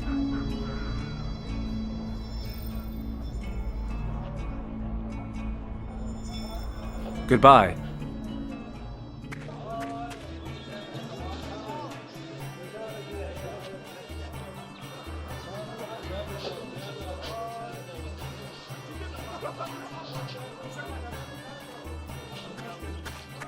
Welcome back.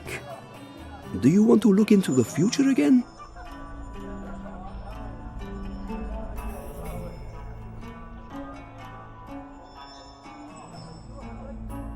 No, thank you. Things won't have changed that quickly. How can I help you?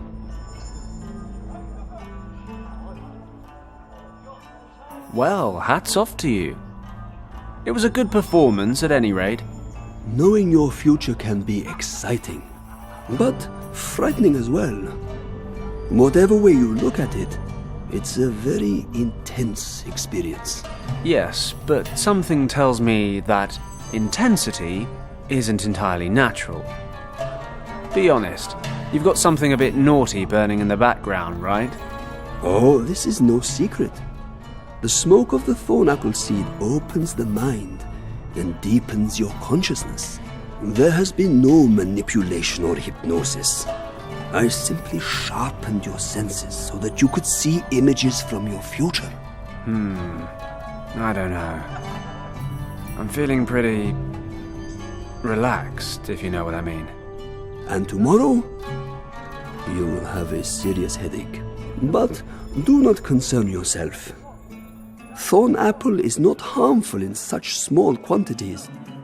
Believe it or not, we actually use it as an aphrodisiac and a remedy for lung problems, as an example. Having said that, you need to know that it is poisonous and must be used in moderation.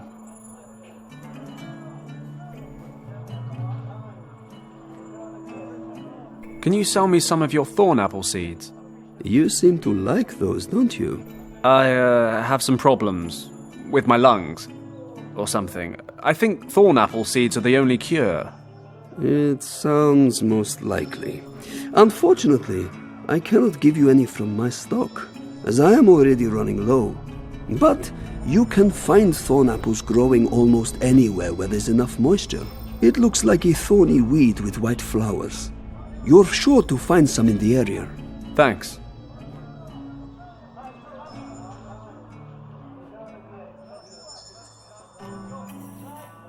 Goodbye.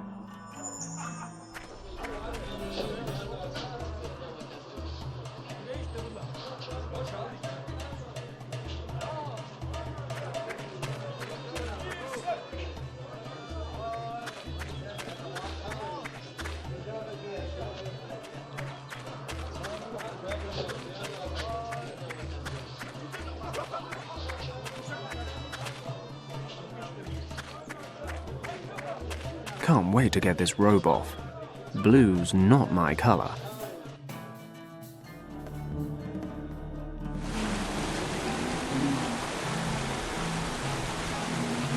Ah, these must be the seeds the shaman talked about. I'll grab a plant. They're a little thorny, but needs must.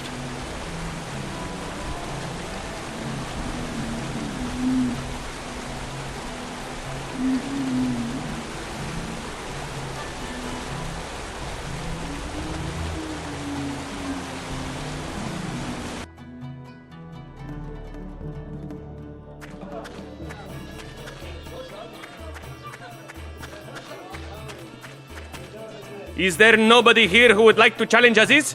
Are you all cowards?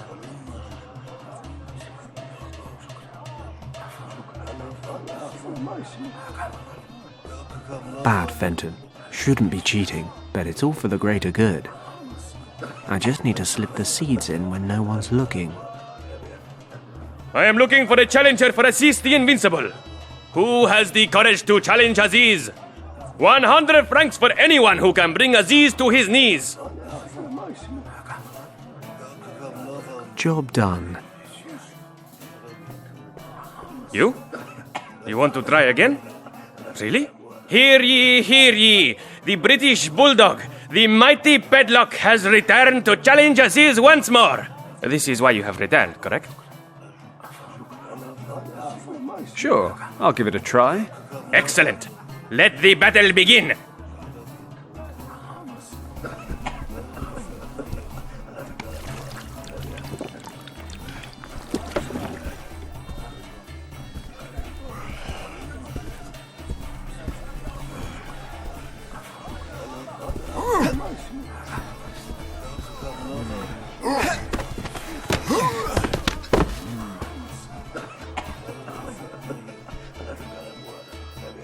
Unbelievable. How did you best Aziz? I am the mighty Padlock. Do you need more explanation? I am certainly impressed. We will need to retire Aziz very soon, I think. Please, take your 100 francs. Thanks very much.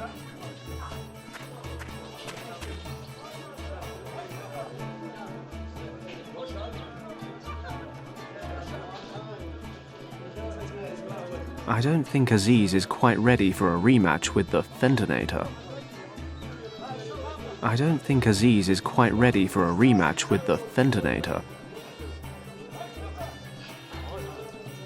I've been called stranger enough for the time being.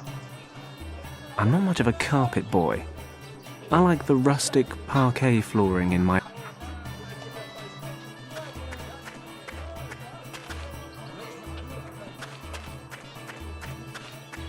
Can't wait to get this robe off. Blue's not my color.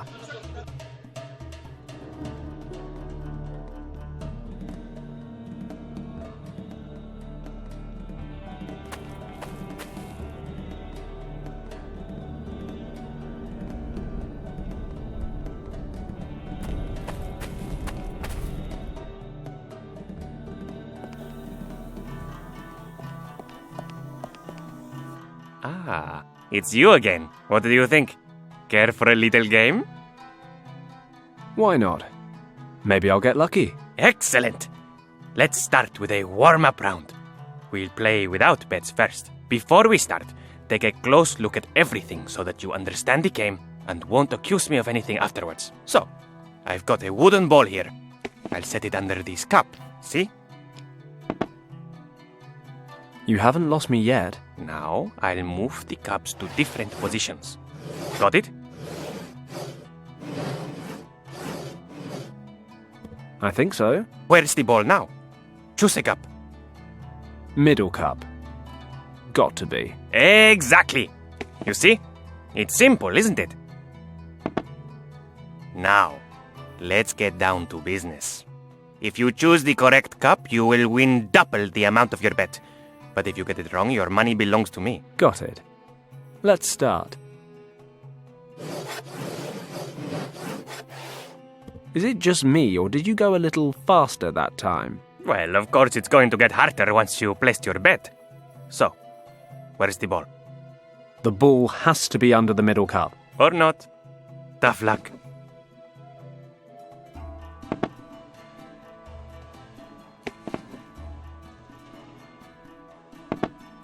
Damn. There goes my money. Another round? You'd love that, wouldn't you? No. I've had enough. What a pity. Maybe later. Wow. This guy earns his money. I need to win it back. But I get the impression it's not exactly a fair fight. I need a way to track the ball's movements.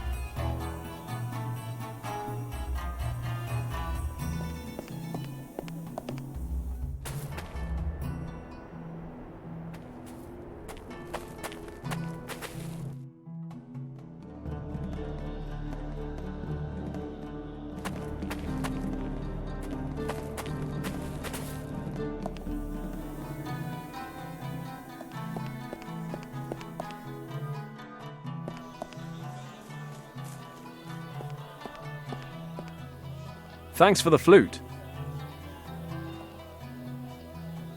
Have I been able to convince you it has a special effect? Do you believe me now? The camel practically fell in love with me. If only it worked on women. Thanks again.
I'm tempted.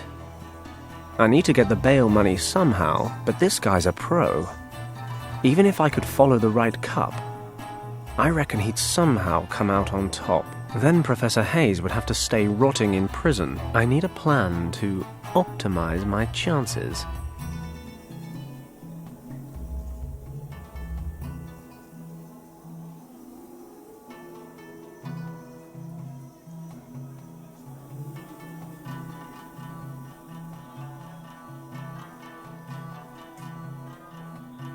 Why should I break this thing? Let me rephrase that. Why shouldn't I break this thing? This little ball has at least some gold content. The detector shows this ball is made of gold, or at least coated with it.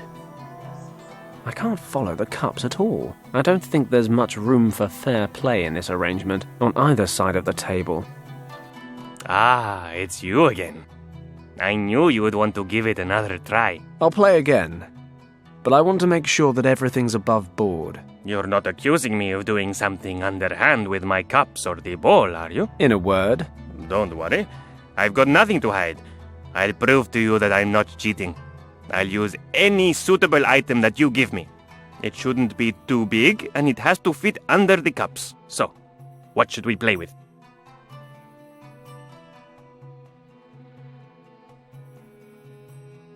How about this gold ball here? No problem. We'll play with that.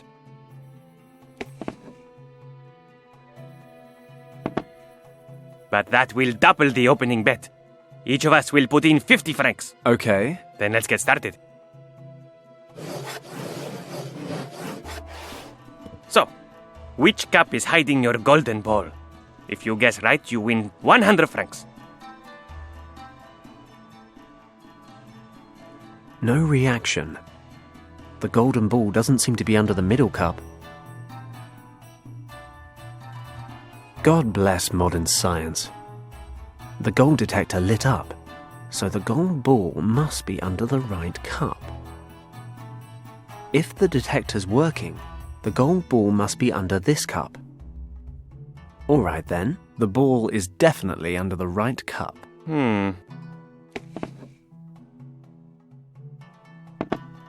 So it is. We have a winner. Must be my lucky day. You can say that again.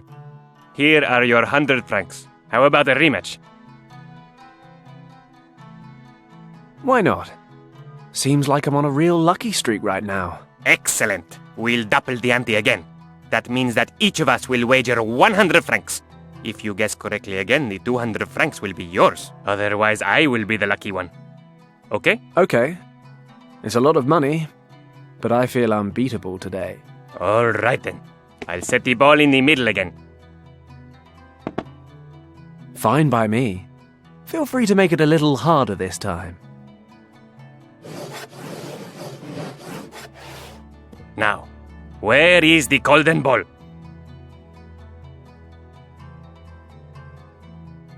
No reaction. The golden ball doesn't seem to be under the middle cup. Got it. The light on the detector lit up. If the gold detector is working, the gold ball is under this cup. Left cup. I'm 100% sure. Are you really sure? I mean, we're talking about a lot of money here. You can't make me change my mind. Left cup, I said. Whatever you say.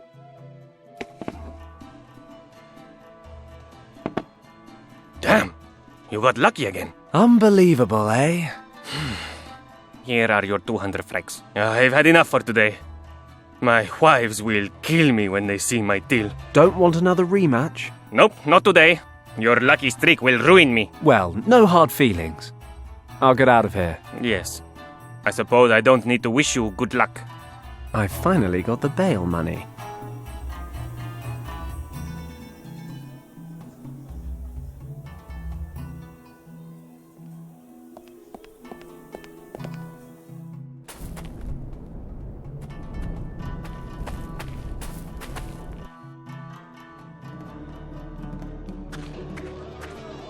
I don't think Aziz is quite ready for a rematch with the Fentonator.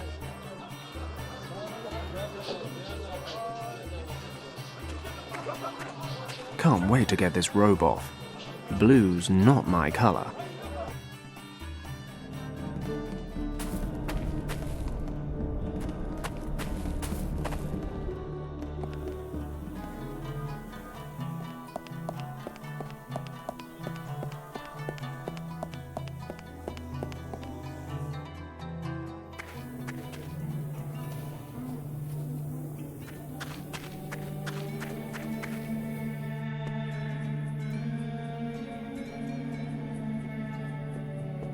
Listen. Oui? I've got Professor Hayes' bail money. All of it? Yes. 200 francs. Very well. Then Monsieur Hayes is free to go.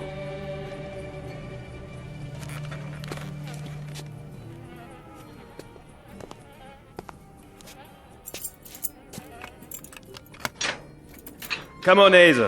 You've made bail. Au revoir.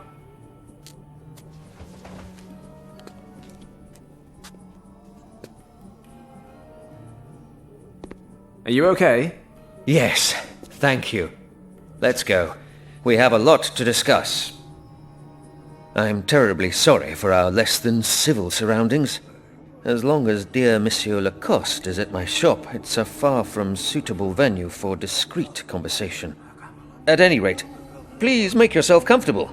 This tale is not a short one, but I'm certain it will be an interesting one. That may be, Professor. Just bear in mind it's a long time since my last lecture. I need to find my friend. End of story. I'm well aware of that. But if you ever hope to find your friend, you will need to know what you are searching for, and what may await you at the end of that search. It's a new approach to me, but I suppose it couldn't hurt. My academic research focused primarily on Tibet. I've been fascinated with its religion, its secrets, and its legends ever since I was a young man. I became something of an expert. I held a professorship, and sometimes I even received funding to lead expeditions.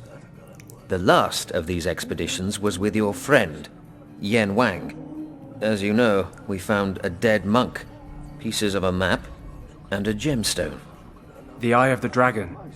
Exactly.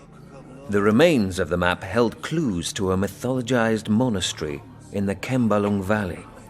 This hidden valley was said to contain the entrance to the legendary Shambhala. At that time, however, I only knew that the Buddhists believed Shambhala to be a kingdom where a dynasty of enlightened kings safeguard the most secret teachings of Buddhism. Of course, I always assumed that Shambhala was a religious myth, but the idea that this place could really exist, it was an exciting prospect, the chance for a truly sensational discovery. Unfortunately, the early onset of winter upset our plans, and we had to give up. I was never able to return to that search. Regardless, I compiled all the knowledge that existed on Shambhala. I studied all the available sources, retranslated old texts. The result was a picture of a mysterious place of indescribable power. Can you describe it? An ancient place. And it's not just important to Buddhism. Other religions and cultures also have ties to this location. There, my friend, is where all questions and answers have their origin. So that I may perceive whatever holds the world together in its inmost folds. I'm not a big one for riddles, Professor. Could you be a little more concrete? I don't need enlightening, I just need my friend's whereabouts. You may yet find both. When do we get around to how? How? By finding Shambhala, of course. I'm not supposed to understand any of this, am I? You want me to be concrete? Here's a very concrete story. It is the result of many years of research. About 10,000 years ago, a tribe of hunters and herdsmen discovered a colossal system of caves in the Himalayas. While they were there, their intellectual capacities suddenly grew exponentially. The technical advancements that resulted from this growth allowed them to settle in the caves. The people knew that this must be a very special place. At its center, they could feel a strong energy that seemed to be responsible for their rapid development. For these people, this energy proved to be a gift from the gods. They used this gift to build gigantic underground temple complexes. Within a few generations, a prosperous culture was flourishing. Science, art, and architecture were at a level far beyond what we know today. The people developed both a complex language and the first complete writing system. The energy itself, in combination with the rapid tempo of medical advancement, allowed the people to live to an extremely old age. Illness practically ceased to exist. And these caves are supposed to be Shambhala? Yes, I am thoroughly convinced that this is the case. However, you can certainly call it something else if you prefer a different name. I don't know. Even without the dragon, it all still sounds like a fairy tale. Well, the dragon... I personally believe that the dragon is merely a symbol, because the story continues. Go on, then. Something must have happened, because Shambhala was abandoned. I don't know the exact reason why, but what could have caused the people to leave this wonderful place, apart from a true catastrophe? You mean they got attacked by dragons? In a way, the dragon seems to be a metaphor for this sudden catastrophe. I can only speculate on the exact nature of this event. However, I believe it has some connection to the energy of the place. Okay, so they abandoned Shambhala, but why is the entrance still locked up? Only a few people survived the catastrophe, and they certainly had good reasons for keeping their knowledge of Shambhala a secret. They trained a sworn caste of priests who passed on this knowledge from generation to generation, and who continue to do so today. Actually, I think the Nazis killed them all. But there would be more. The caste of priests established 2 monasteries, far from any other settlements, in which to safeguard the secret. The first monastery was built directly over the only entrance to Shambhala. In the Kembalung Valley? Most of the priests stayed in this valley, along with one of the 2 artifacts that can open the entrance. So you really believe that this secret chamber somehow leads to Shambhala? But that would mean that Richard is already... Indeed. But if he's there, can he still be alive? I mean, the dragon metaphor thing.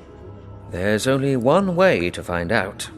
We need the second artifact, which is in the other monastery, right? We can only assume so. The second group of priests hiked over the peaks of the Himalayas, the so-called Lost Horizon, until they reached the region that is part of India today. They hid the other key there, in a temple complex. Unfortunately, I never found out exactly where this temple complex is located. But we have the Eye of the Dragon, and the engravings in the monastery say it'll reveal the location of the second key. Only if we have the Keeper's map. And, alas, this is something I've long searched for. The only clues I've found refer to a remarkable map drawn up in 1513 by an Ottoman admiral named Piri Reis. For example, this map depicts the ice-free perimeters of the Antarctic. As you know, that continent was first officially discovered in 1820, more than 300 years later. So how could Piri Reis have known back then how the Antarctic continent looked without ice? The admiral, who had a talent for languages, made handwritten notes on the map. According to these notes, he used sources from many thousands of years ago when creating the map. He came across these sources during a trip through the Far East. Unfortunately, only a small fragment of the map still exists today. And the Nazis have got it. What? When you said the Admiral's name, so-and-so Reis, I've heard that name. Piri Reis? The German expedition leader, the Countess. She was talking about a map in a Berlin museum, and she mentioned that name. Piri Reis. My word. Sensational. It's a chance at any rate. If we can get to the map before the Nazis do... You want to go to Berlin? We don't have a choice. It's the only way we can get at the map. Quite apart from getting into the country at all, the map itself certainly won't be laid out in a display case. How do you expect this to work? The Olympic Games are on. We just need to look like tourists. Besides, it's a lot more fun if you just worry about these things later. Let's get the eye and get out of here. If you say so. Lacoste must be finished by now. Let's go. Please wait a moment. The Eye of the Dragon is hidden in the back room.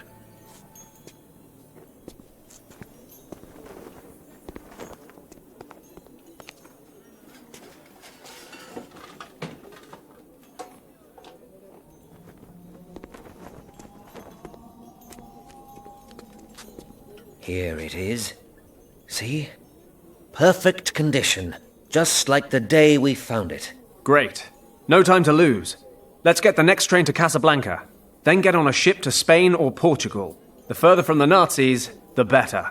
It sounds as if you're no stranger to running from problems, young man. You remind me of myself a few dozen years ago. Professor, get down!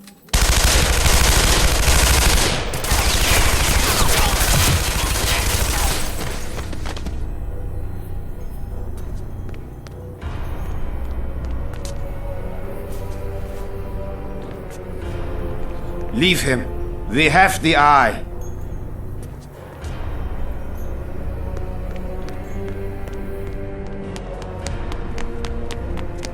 Professor. They've taken it. Don't get up. I'll get help. Don't be a fool. You must follow them before they escape. You need a doctor. No. Listen carefully. If you are found on the crime scene, you will be arrested. You cannot help me anymore, my boy. But help yourself and the others recover the Eye of the Dragon. Now it's up to you. You alone, to prevent the Nazis reaching Shambhala.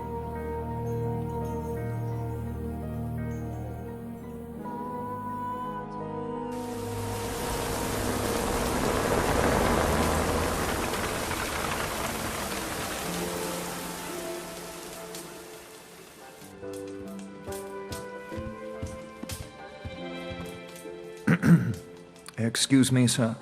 A telegram just arrived for you. Thank you, Huxley.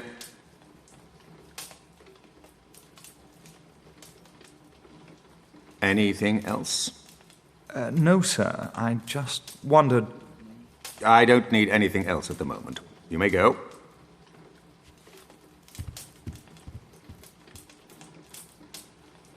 German ambush in monastery. Stop. Richard still there. Stop. Paddock to the rescue. Stop. Now in India. Stop. Send reinforcements. Stop. Waiting at Camp Hadley in Rangpur, North India. Stop. Signed Lieutenant Thomas Finch. Stop.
The Countess and her cronies disappeared into that building.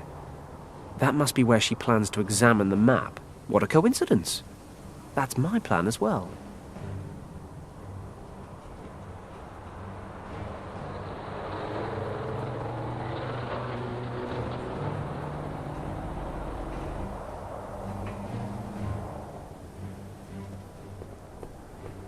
Posters and flyers plastered on several layers deep.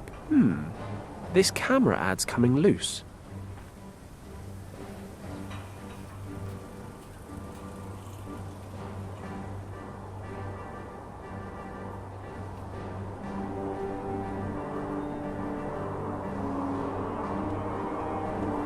What's that? There's something shiny under that grate. I love shiny things. It's only about 8 inches down, but I can't fit my hand through.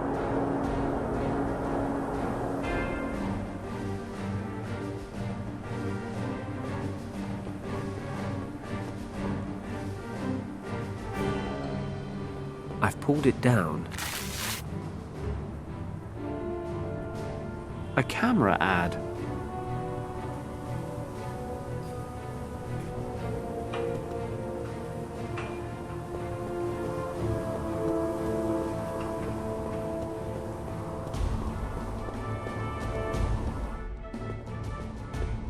Red ropes over the entrance. Not a good start. Can I help you? Yes, if you could just tell me how to get into the museum. Sorry, the exhibit's closed earlier than usual today.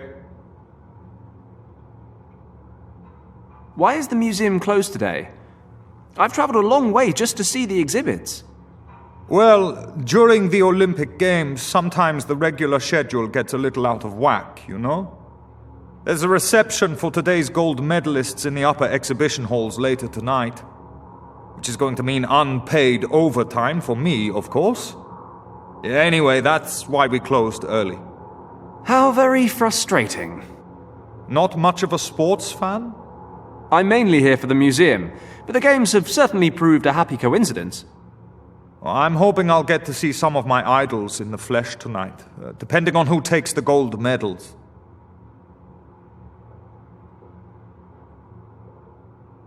What do they actually exhibit here?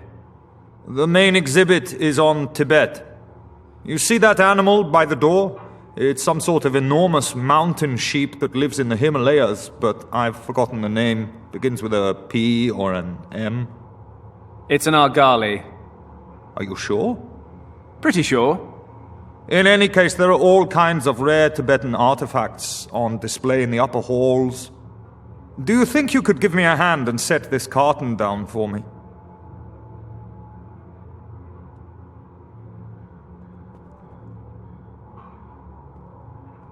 Thanks. You keep talking about the upper halls. Are there others? Well, yes, the lower halls. But they've been closed to visitors for over a year. Why's that? I couldn't tell you. And is there a reason you couldn't tell me? Easy. I don't know. I'm not sure I want to either. Well, now you've gone and got my attention. Curiosity can be very bad for your health, you know. All I know is that for some time no one has been allowed into the basement of the museum, and the lower exhibition halls were closed to prevent any visitors from accidentally wandering down there. Can we leave it now? Sure.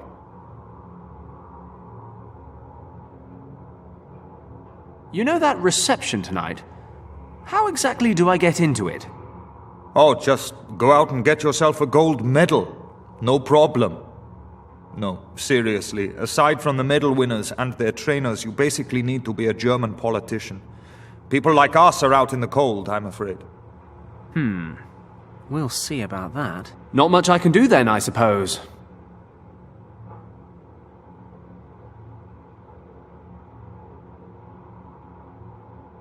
Which events are happening tonight?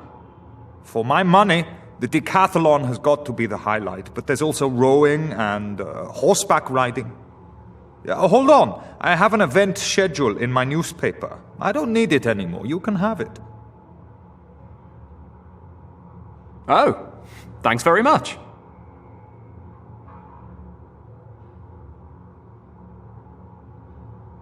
I wonder if I can find another way to get into tonight's reception. As I said, only gold medal winners, their trainers, and a handful of special guests are permitted in the museum tonight. Believe me. All right then.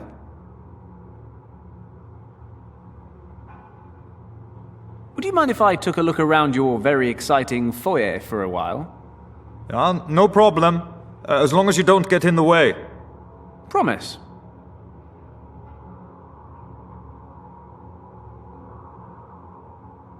I'll ask first. Please don't ask me why, but can I have some of the stuff in this box? You're asking me if you can just take my stuff for no reason whatsoever? I thought the British were supposed to be polite. Well, as it happens, that box is full of crap, so go right ahead.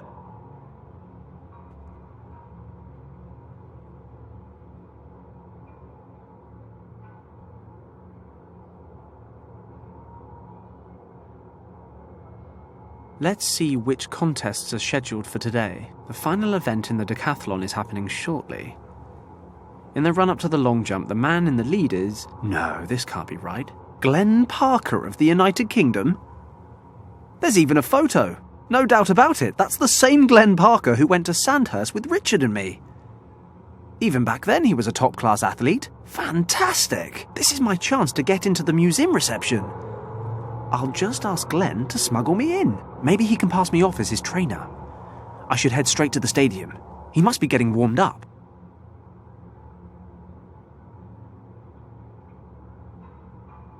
A camera ad.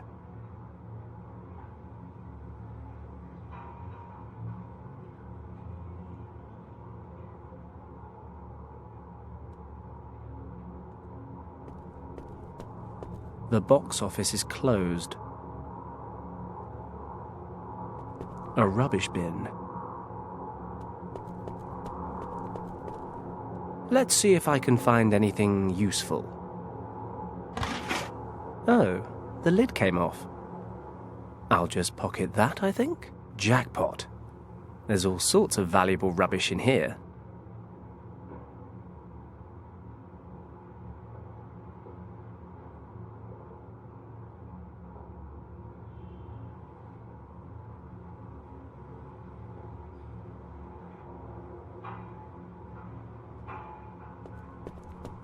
So, we meet again, Argali. Are you taunting me? Is that it? Following me around and popping up at my lowest moments? Bad, Argali. Bad. I don't remember the last one having such a luxurious beard.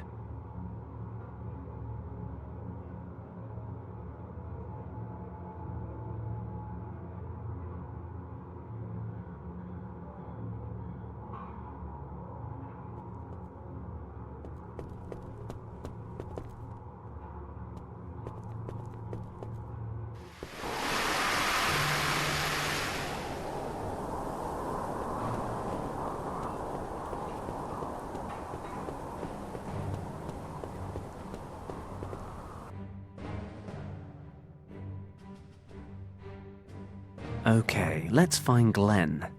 He's probably in the locker room.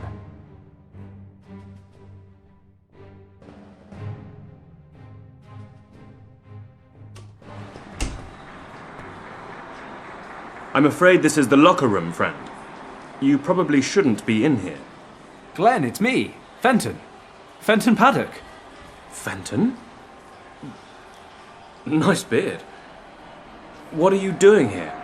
I'm here saving the world. It's not a real beard. But look, I heard you were top billing for the decathlon. I need to talk to you.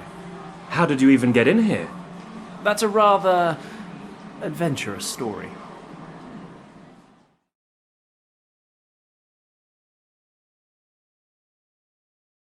And I figured I'd find you here. Not that it was easy getting in.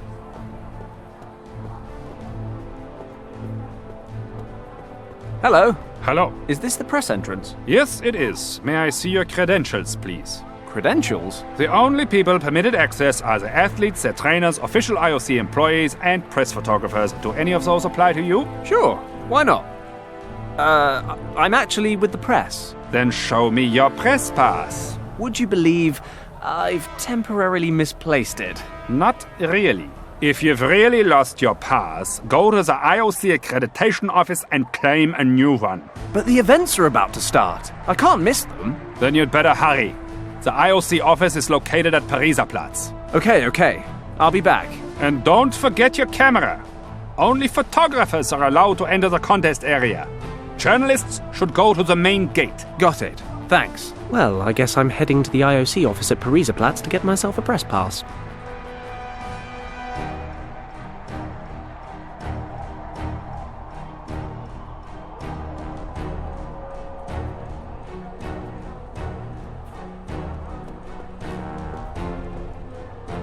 A barrel organ.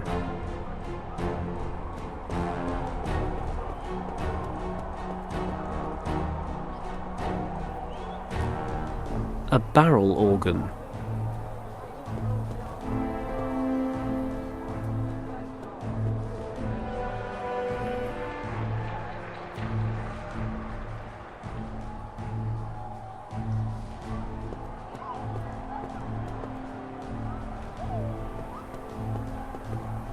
A barrel organ.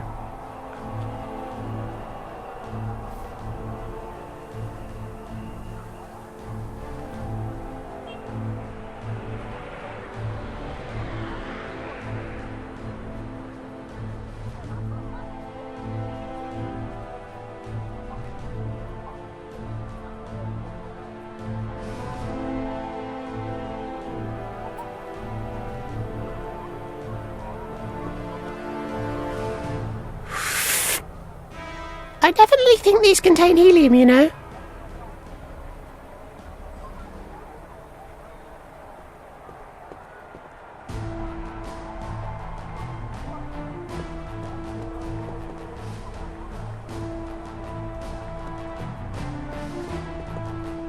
Excuse me, may I interrupt for a moment? Oh, hello.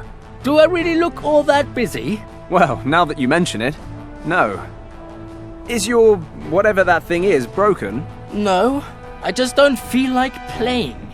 Why not? An artist needs an audience, attention, applause, and of course, earning a few pennies doesn't hurt either.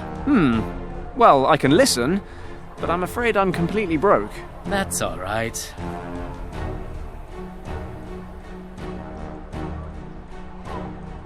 The potential audience in this part of the stadium is pretty limited. Why exactly did you pick this location? Unfortunately, it was assigned to me. We have the odd athlete and journalist pass by, but it's been a slow pitch. I wanted to set up over at the main entrance, but I wasn't allowed. Oh, I see.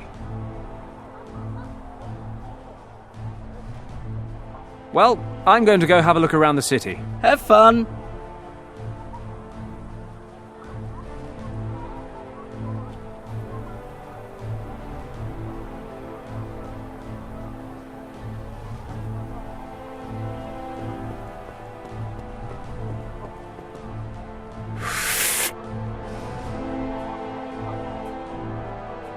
Let's inflate the little bugger.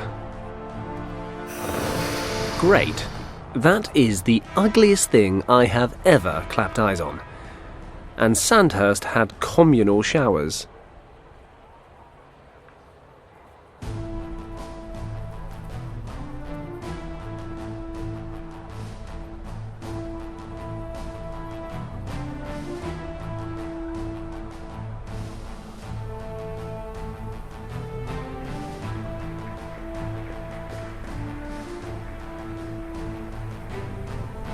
The most important thing is not to win, but to take part.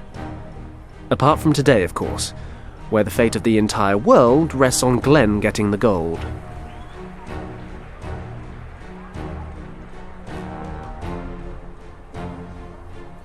The most important thing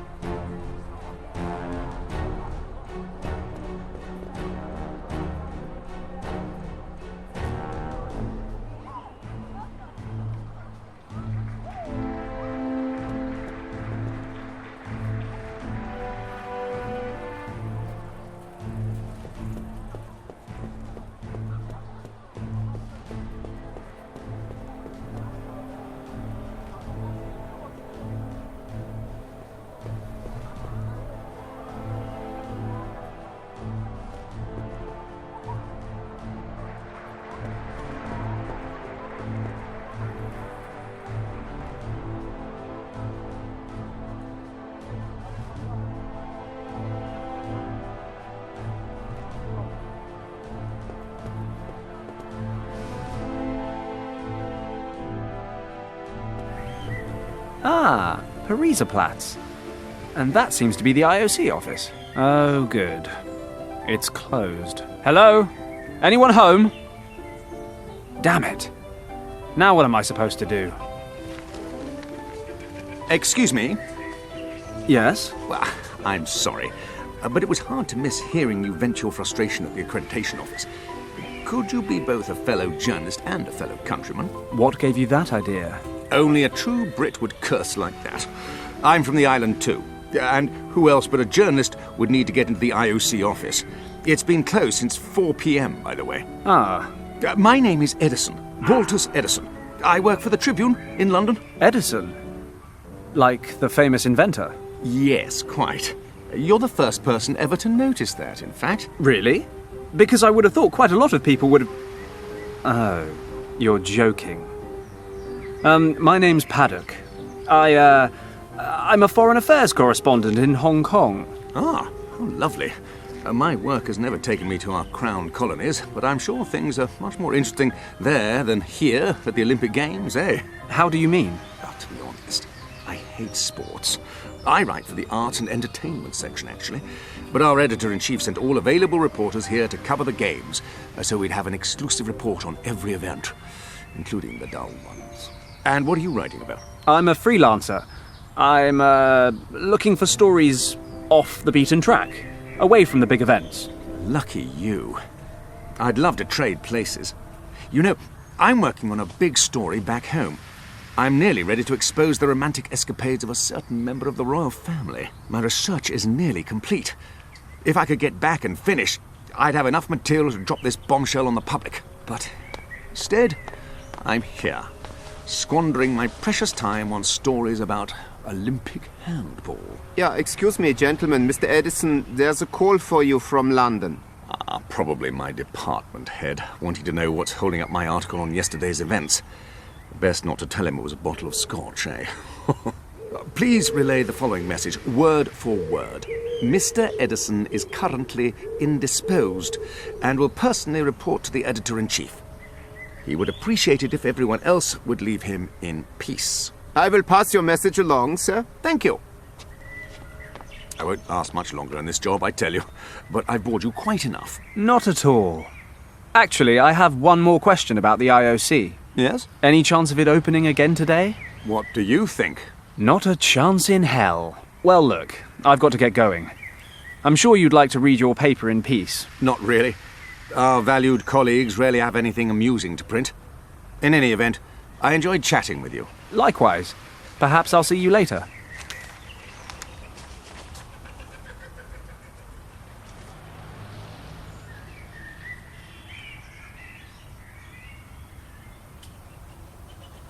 I could really use that press pass in his jacket. It'd get me into the stadium to see Glenn. I guess I should ask him first.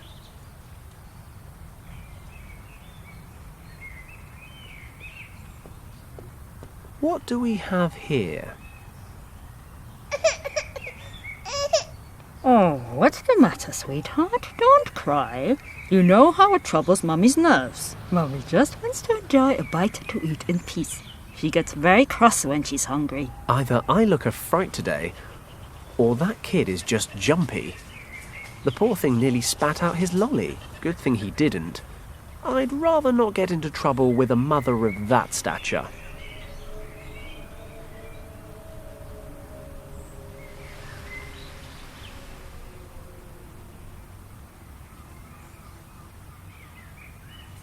Excuse me, Mr. Edison.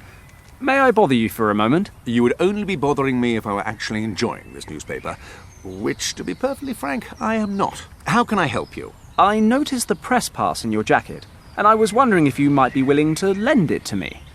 Just for tonight, so I can get into the stadium to watch the events. I'm afraid I can't. I have to go and watch an event myself. And besides, my press pass lets me use the public transport for free. But you see, it's very important that I get into the stadium tonight. Look, my friend, we're just talking about sports here. You shouldn't take it so seriously. Tomorrow is another day, after all. You can get a press pass in the morning and start reporting right away. Okay, I understand. My apologies. No harm done.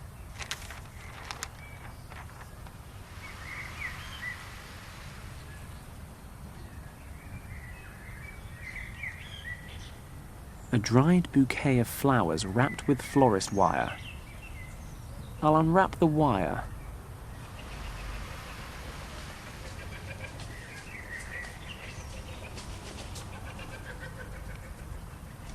Yes, well, that makes for the ugliest looking balloon animal I've ever set my eyes on.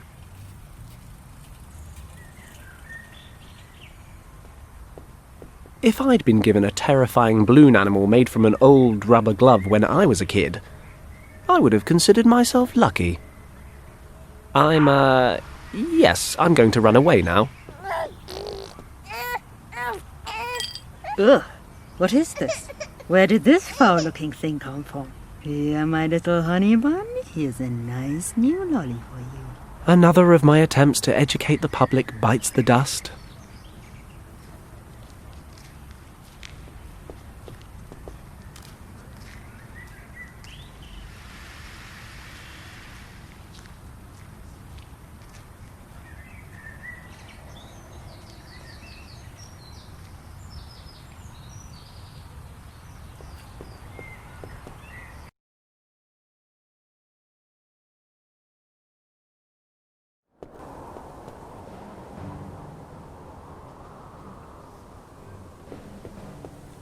Might just be long enough.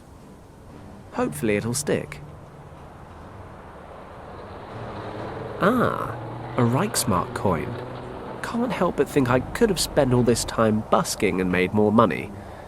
But hey, it's something for nothing. Sort of.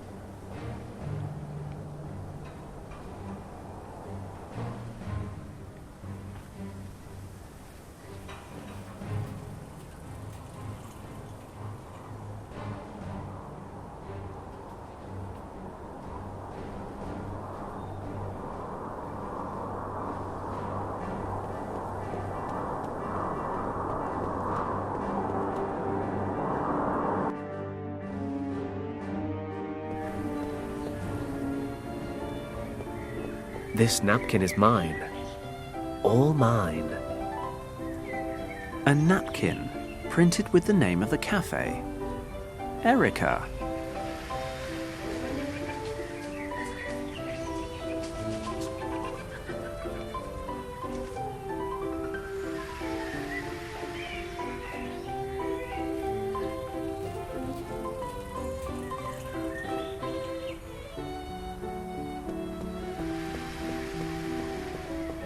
Always time for a quick natter.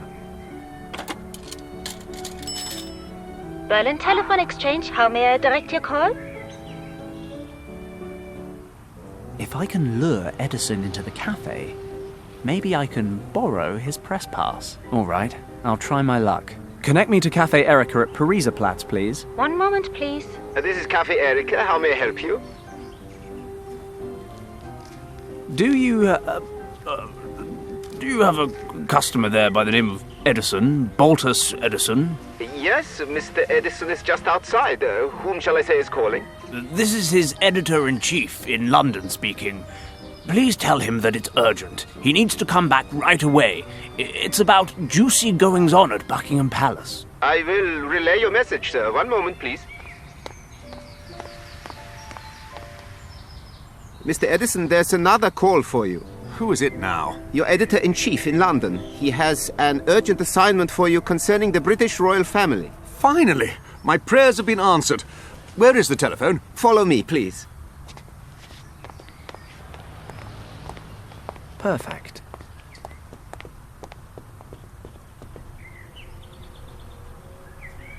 This may not be a gentlemanly thing to do, but then, when has that ever bothered me? Edison might lose a job he hates. He might have to pay for the bus. But at least he won't have to live in a world ruled by super-powered Nazis. I'd say it's more than a fair trade.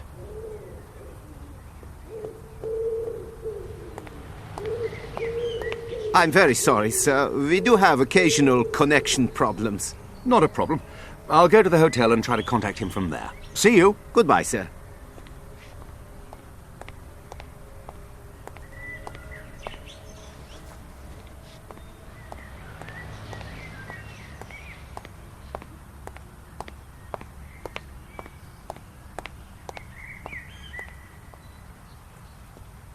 So, I got a press pass, and I look a little bit like the man in the photo.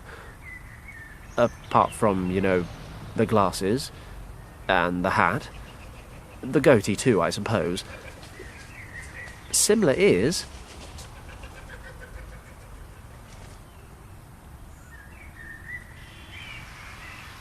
a tourist snapping the Brandenburg Gate. The Brandenburg Gate. It's Berlin's Big Ben.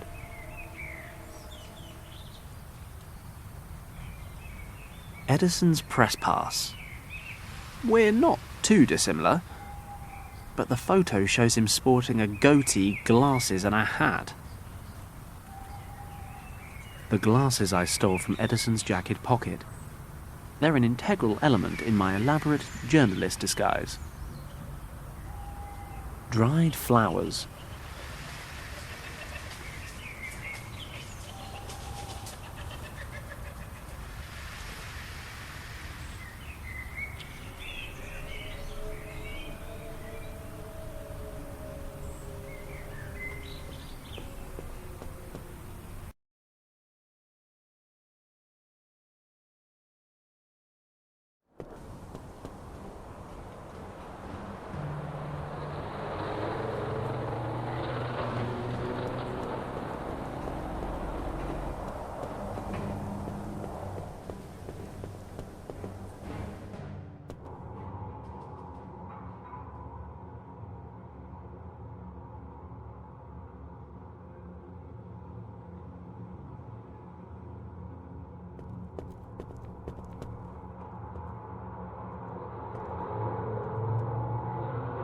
The whiskers are stuck on tight.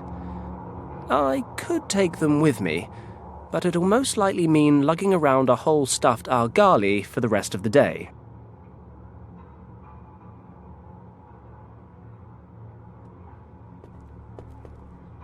This guy owes me a favor.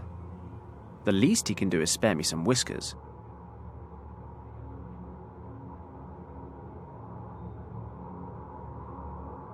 I've clumped the whiskers together.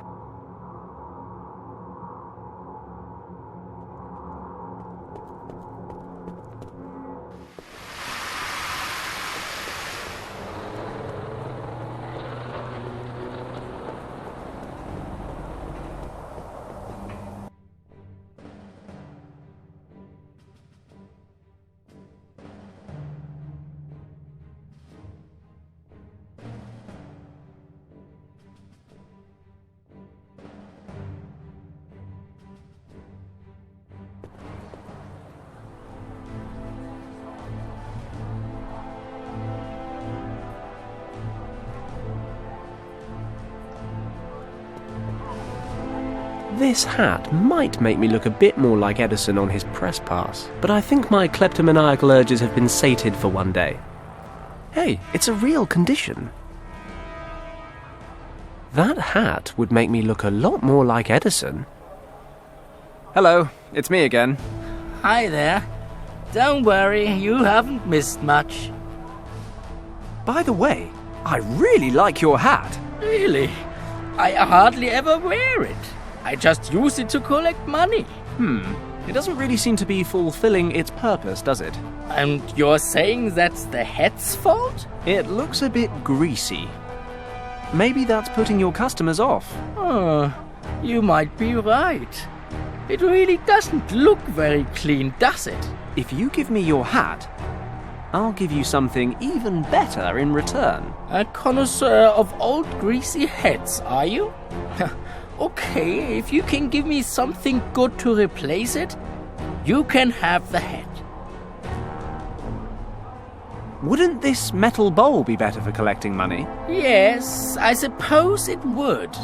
Although it's a bit rusty, isn't it? You might have a point there. I'll think of something. Well, I'm going to go have a look around the city. Have fun. Rust-free. Hello, it's me again. Hi there. Don't worry, you haven't missed much. Does your offer for the hat still stand? Why shouldn't it? I'll be happy to trade the hat for a suitable replacement. I've got this polished metal bowl that absolutely isn't a rubbish bin lid. Wouldn't it be better for collecting money than your old hat? Let me see that. Yes, this is good.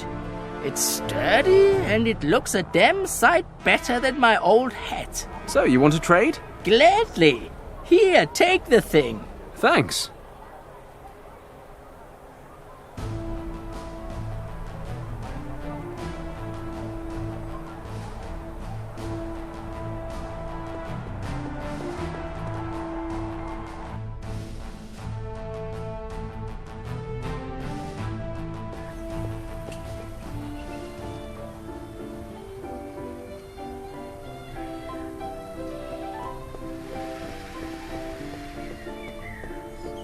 Careful! Do not touch my camera! Don't worry. I had no intention of touching anything. I spent a great many hours painstakingly setting up that camera, and it would be a catastrophe if you were to move it by so much as a hair.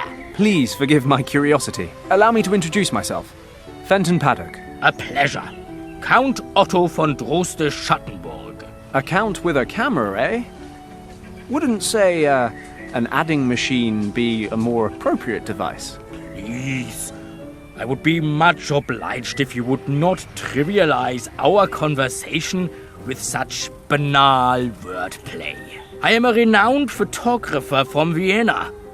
Have you never heard of me? To be honest, no, I haven't. But maybe that's because I live in Hong Kong. My work has also been exhibited in Hong Kong, sir. Oh, that Count Otto van Dross Schattenberger. What are you taking pictures of? I'm shooting images for my latest photographic series, Berlin and the Olympic Games. This work will be subtitled The Forgotten Landmarks.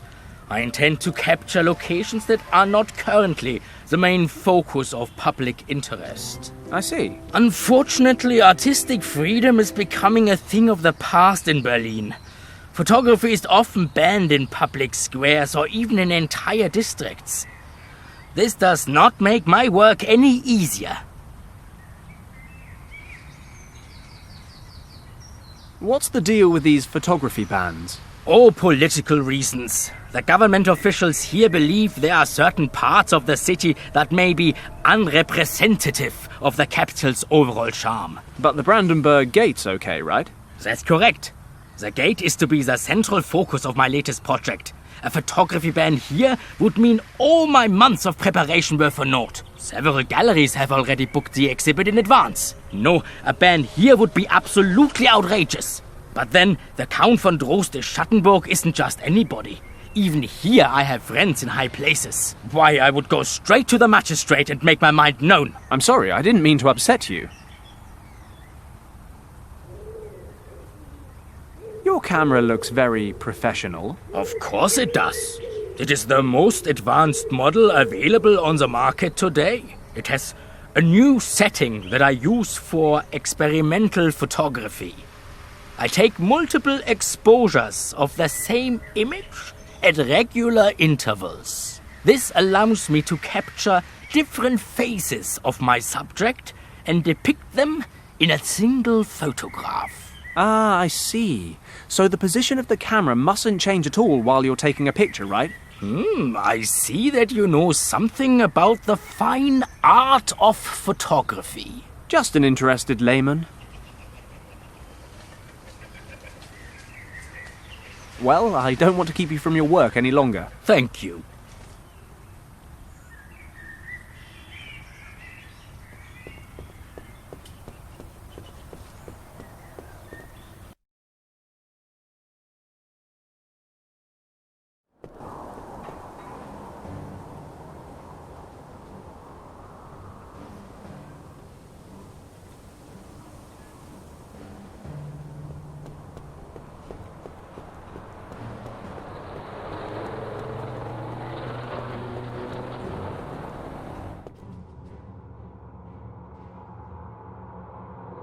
The exhibition halls are closed for tonight's reception for the gold medal winners.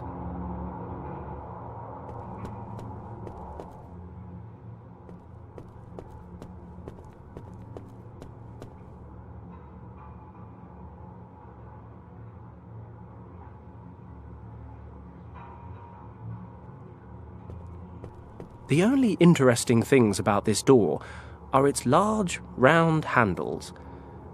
And even they're struggling to get my heart racing.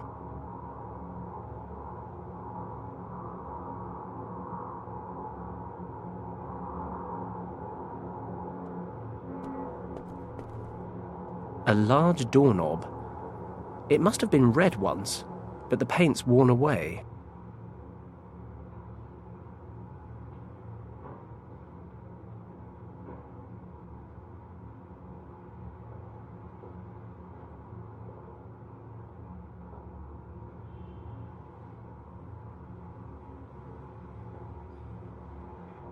A napkin, printed with the name of the cafe. Erica.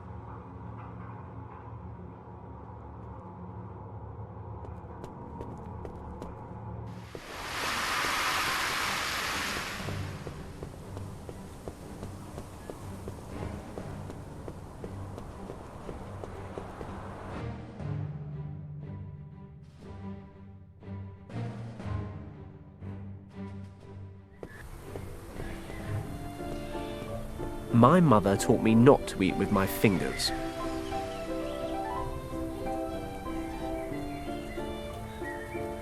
A bit of tidiness never hurt anyone. Apart from that one time I tried to clean the office and broke my collarbone. Long story.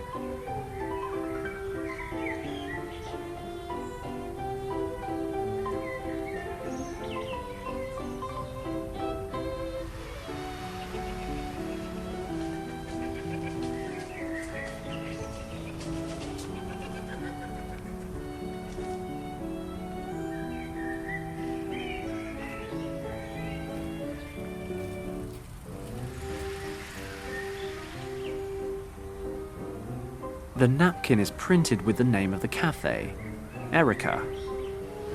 It's smeared with ketchup. A camera ad.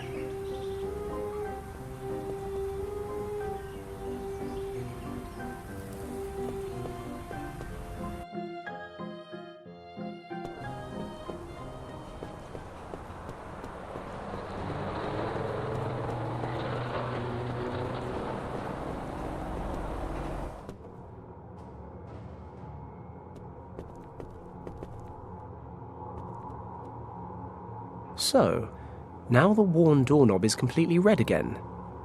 I'm a stickler for the little details.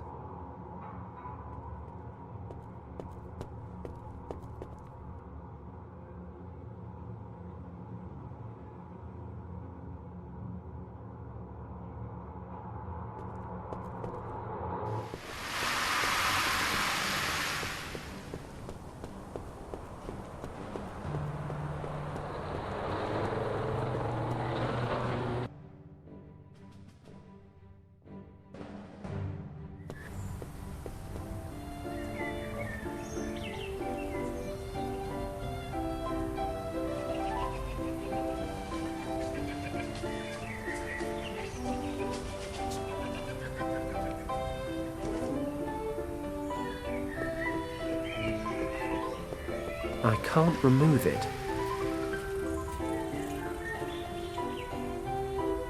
I'm not a marketing guy. Why would I want to put up a camera ad?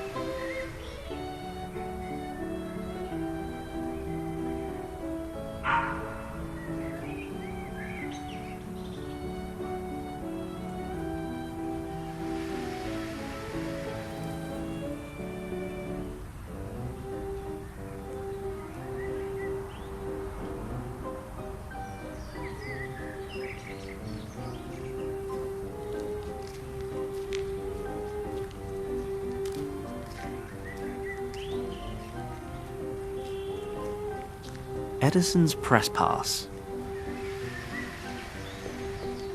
Hello, Count. Oh, you again. I have to ask about the photography ban again. Yes? You said that if photography were banned here at Pariserplatz, you could have the city magistrate change that. Well, I would certainly go directly to his office and bring the full weight of my influence to bear. But what would happen to your camera and the photos you're taking? Perhaps a concerned passerby would offer to keep an eye on them until you got back. But where would I find someone like that?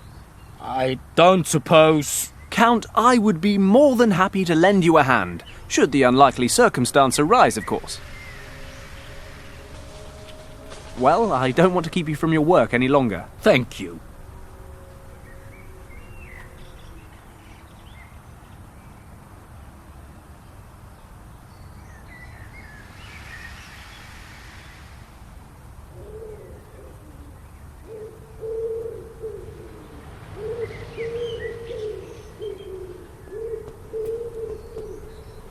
I can't remove it.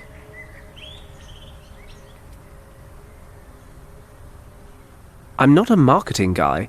Why would I want to put up a camera ad?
If I press the poster against the doorknob, it produces an interesting new symbol on my poster.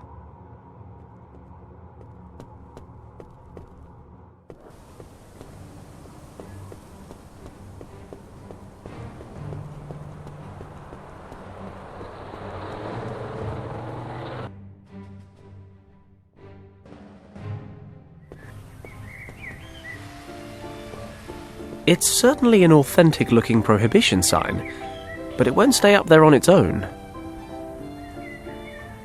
I'll rub the lolly on the back of the poster so I can hang it up somewhere. Okay, let's see if this works. Hello, Count. Oh, you again. Count, terrible news. I just discovered there's a photography ban throughout Parisaplatz. What are you saying? Where is that written? Follow me, I'll show you.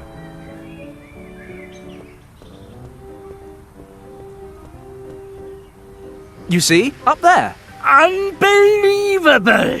Outrageous! I am furious! Young man, you must look after my camera while I resolve this issue. Do you understand? Yes, sir. Count.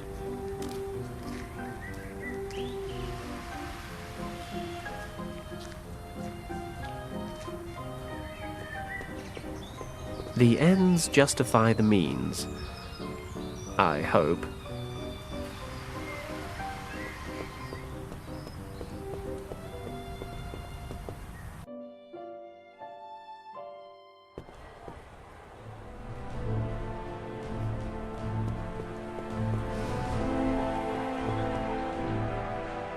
Okay, I've got everything I need. Press pass, camera, hat, glasses, and the pièce de résistance, of course. The Argali beard. Time to get suited and booted. But other than that, it was easy. I got past the guard, found the locker room, and here I am. Well, that's a lovely story, Fenton. But why?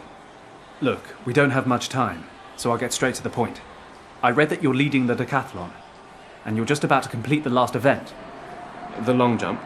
Well, if you win the gold medal, you'll be invited to the reception after the contest. The museum where the reception is taking place is closed due to the event. No visitors allowed. I need to get in there and look around as soon as possible. I hate to repeat myself, but... Why, right? I know. I've asked myself the same thing a couple of dozen times. Do you remember Richard Weston? Of course. You two helped me pass that test, remember? What about him? He disappeared, and his trail leads to the museum. Well, the story's much longer than that, but for now I have to ask you to trust me.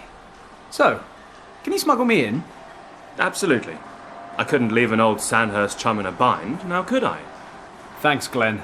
I owe you one. Of course, you are assuming one vital thing. That I win.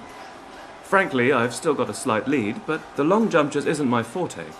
That Erwin Huber in second place will likely pull past me at the last minute.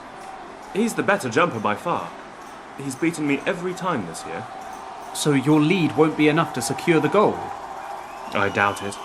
Huber always manages about 25 centimetres more than I do. If he's up to his usual standard today, and I don't manage the jump of my life, then those 25 centimetres will be enough for him to take the lead. I see. I suppose I'll just have to cross my fingers. Why don't you introduce yourself to Huber? You could be his date for the reception. He's probably not my type. And I am? Beggars can't be choosers. Very funny. Look, I'll give it my best shot. We'll just have to hope it's enough. Look at the time. I have to get moving. I'll see you after the jump. Well, Fenton, I've got to head out to the contest. I'm already running late. Thanks for taking the time to talk to me. Good luck. Thanks. I'll need it. Unfortunately, he's right. Ordinarily, of course, cheating would never cross my mind. But there's too much at stake. I need to get into the museum. So, business as usual. I'll take a look around and come up with a plan. I need to tip the long jump in Glenn's favour. Funny, I honestly never expected a Tibetan rescue mission to involve rigging the Olympic Games. Still, silver linings and all that.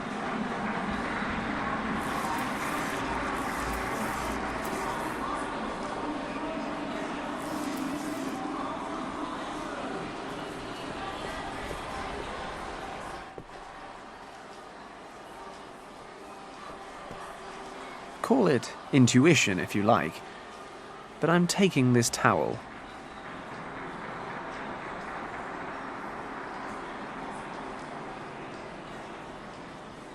Nothing I can do with a pair of smelly trainers.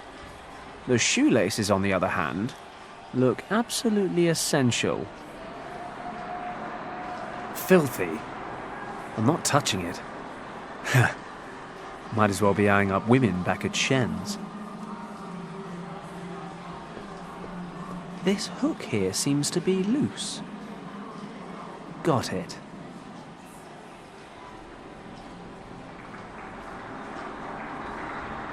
It's screwed on tight. Just needed a bit of leverage, that's all. The grate's off. Ah, it's the equipment room.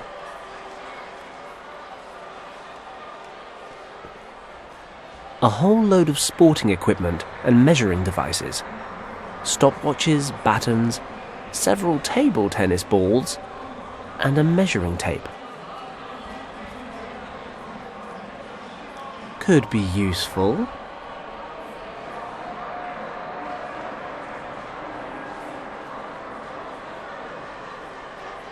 I'm sure no one will miss these.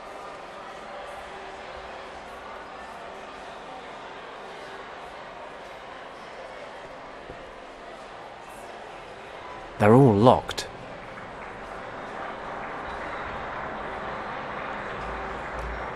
A competition-sanctioned measuring tape. Table tennis balls.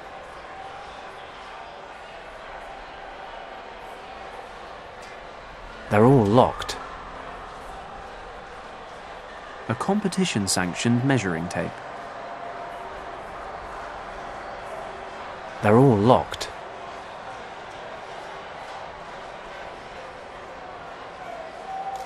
Not a chance.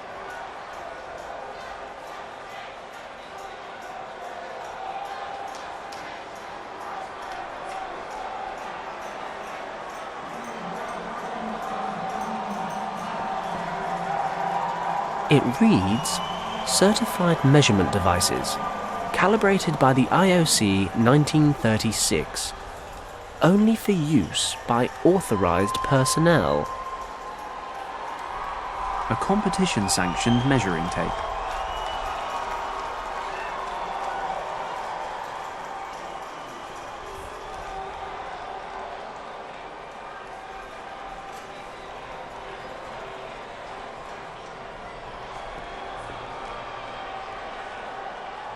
I'd much rather leave them here.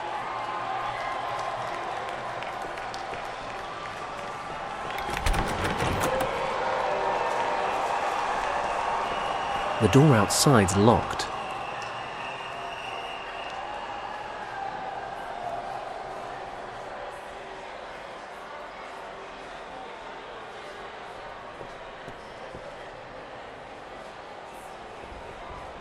Two javelins and some hammer throwing and shot put equipment. The shelf's feet are screwed to the floor. That's some heavy-duty storage.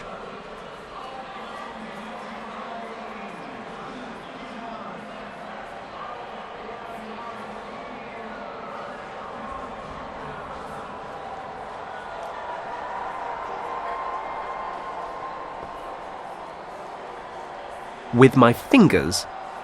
Really? I mean, that never works, does it?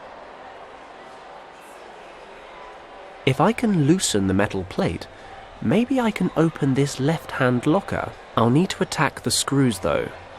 And the coat hook's got a rounded end.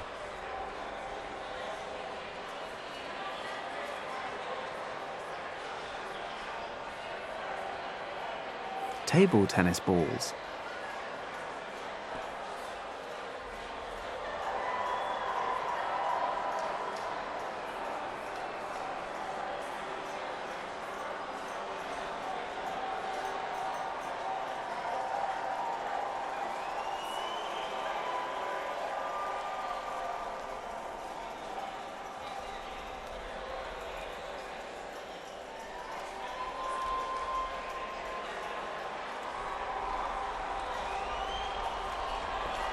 I can't loosen the screws bolting down the shelf. Probably not a bad thing. I'll just take one of these with me.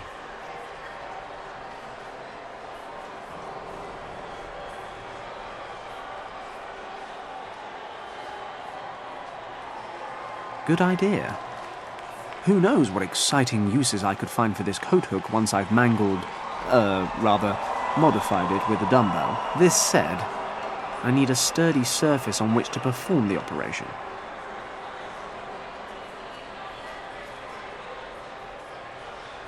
If I can loosen the metal plate, maybe I can open this left-hand locker. I'll need to attack the screws though, and the coat hook's got a rounded end.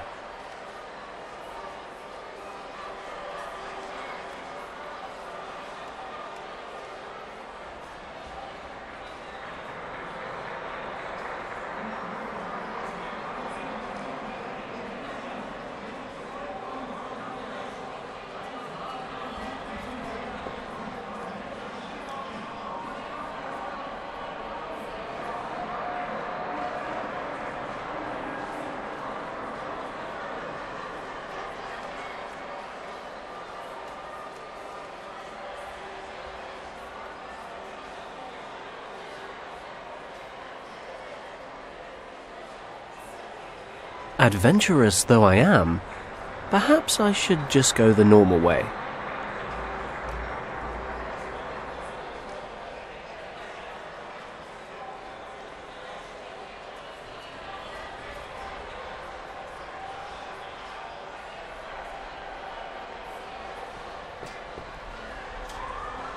High jump mats. Time for a nap? Maybe later.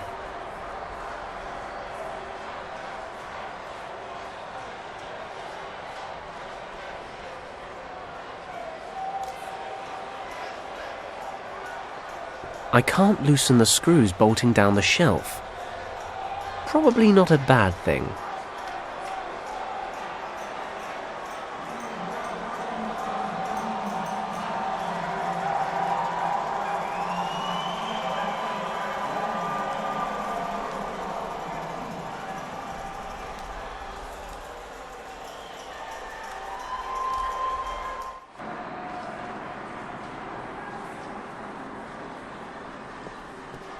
They're all locked.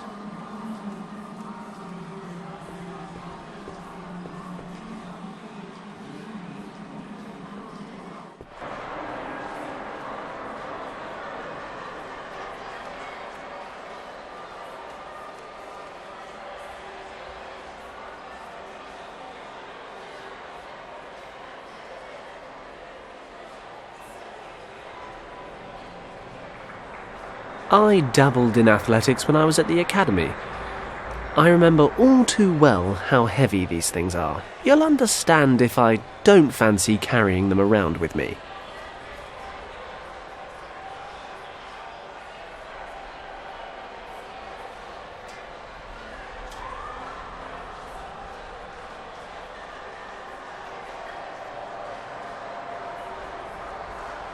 Two long shoelaces. A 5-kilo dumbbell. If I had the time, I'd take a break to work on my guns. But I don't.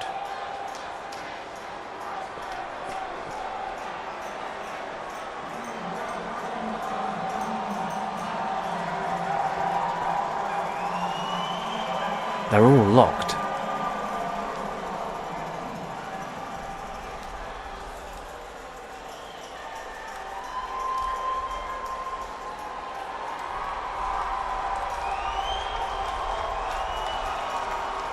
If I can loosen the metal plate, maybe I can open this left-hand locker. I'll need to attack the screws though, and the coat hook's got a rounded end. A brass coat hook. It's slightly bent and has a ball-shaped end. As striking features go, I'll admit I'm clutching at straws. A 5-kilo dumbbell.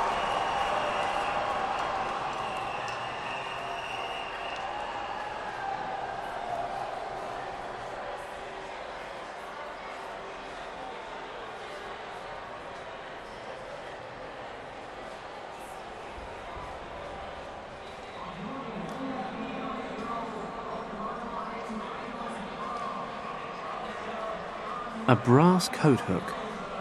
It's slightly bent and has a ball-shaped end. As striking features go,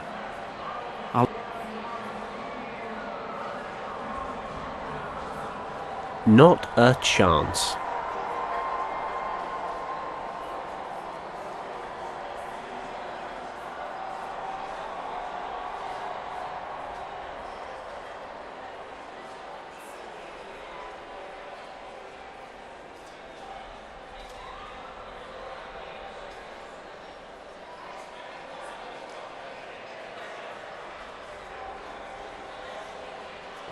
I can't use the coat hook to loosen the screws. Yet. Maybe leaving it here will help. Somehow.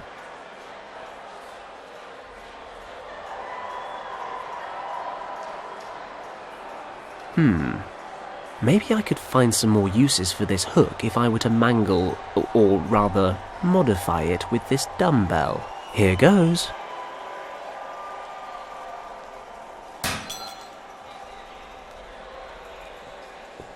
Damn, it won't stay put when I hit it.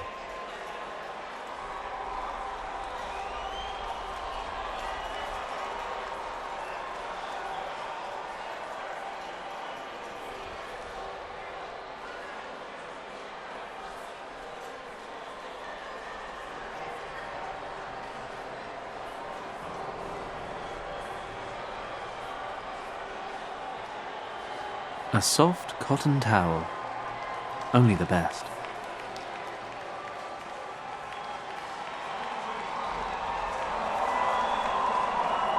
If I can loosen the metal plate, I'll need to attack the screw. I can't use the coat hook to loosen the screws. Yet. Maybe leaving it here will help.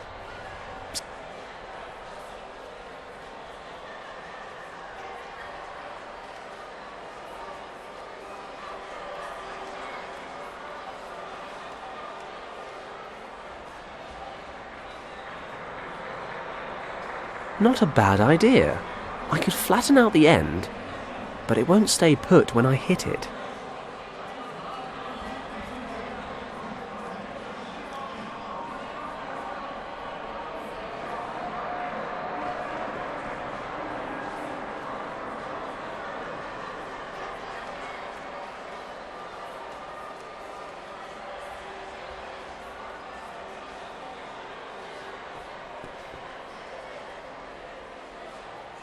Okay, it's all tied up. Time to get to work.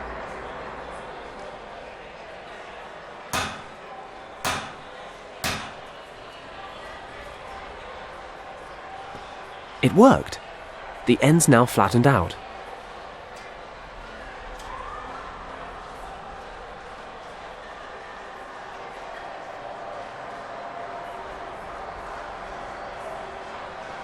Now that it's flat, this makes for a pretty decent screwdriver. Let's get this panel loose. Ta-da!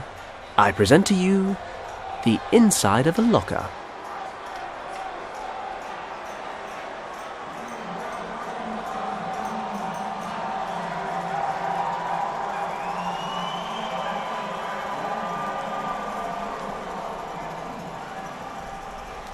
A judge's uniform. An official IOC judge's uniform. The colour's questionable, but the material's top quality. It's even my size.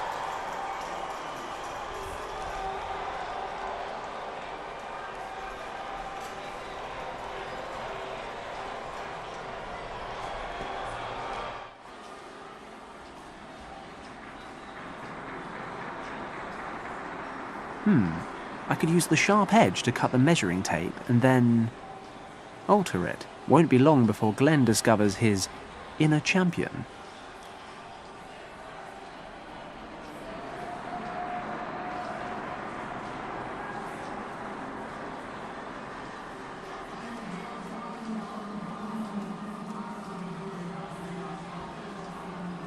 A broken bottleneck.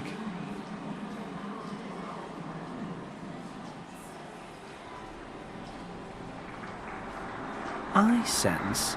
Yes, I rather sense a plan taking shape. I'll cut another 25 centimetres off the 1 metre piece. That's the exact length Glenn needs to beat his competitor's best distance.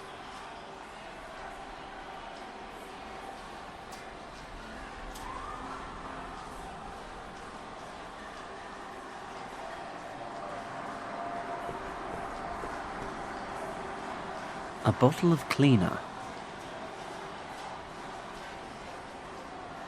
The cleaner contains acetone.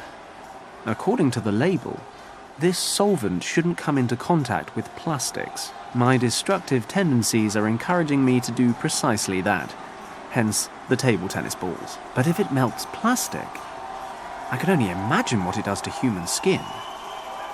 I need a container of some kind.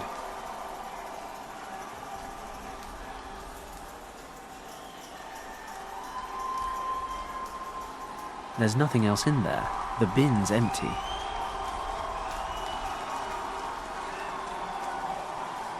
The bin looks pretty sturdy. Should be a good container for my little experiment. Wish I could say this was the first time I've done something like this. The solvent's dissolving the balls. All that's left is a sticky mush and a fierce stench. It smells a bit like thorn apple.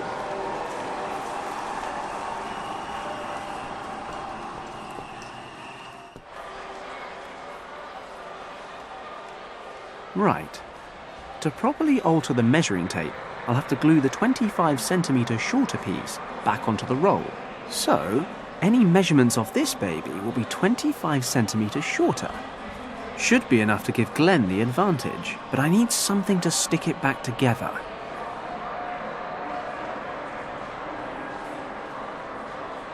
I can mess around all I like, but I need something to glue these back together.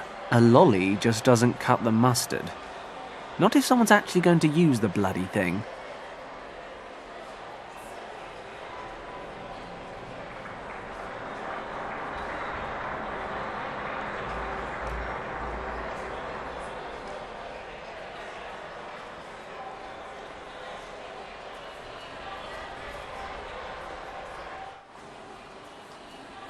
I don't need that stuff all over my hands.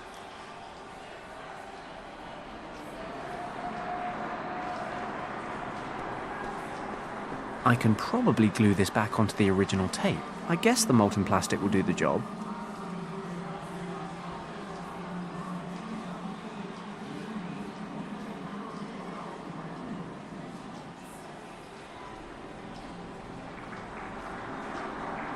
I don't need that stuff all over my hands. Perfect. I'll glue the shortened piece back onto the original roll. Job done.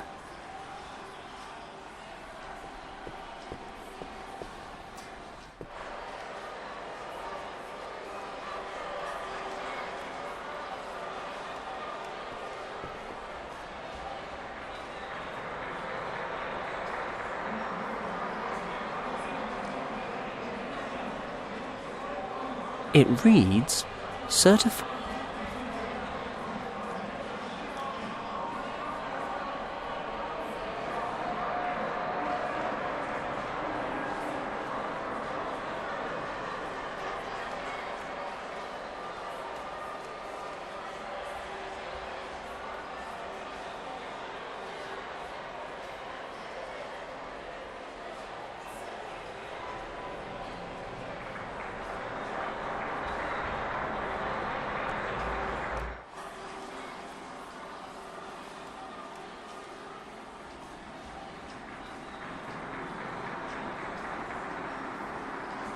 I don't really want to glue this piece back on.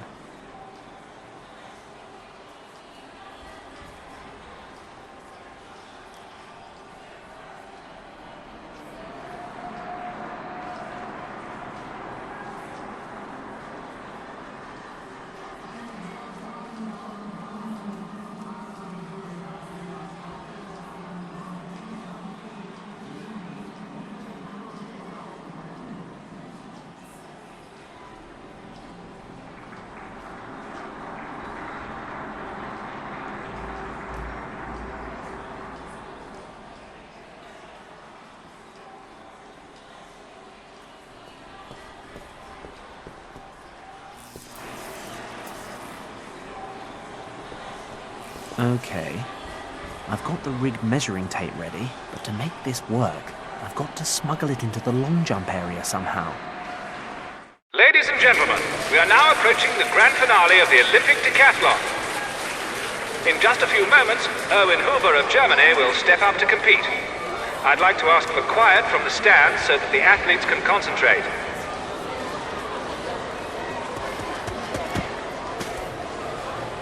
An excellent effort. That was quite a jump. Could Erwin Huber have beaten his own record?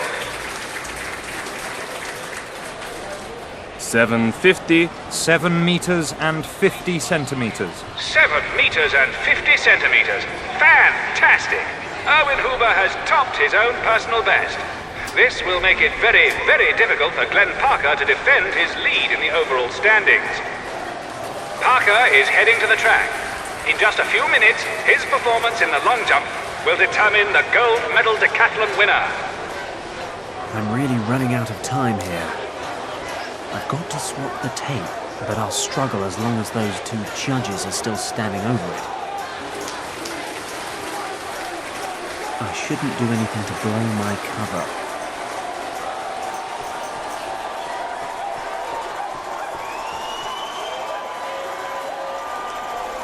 I could switch the measuring tapes, but I wonder if the judges might have something to say about that. This cable powers the lights and things out on the track.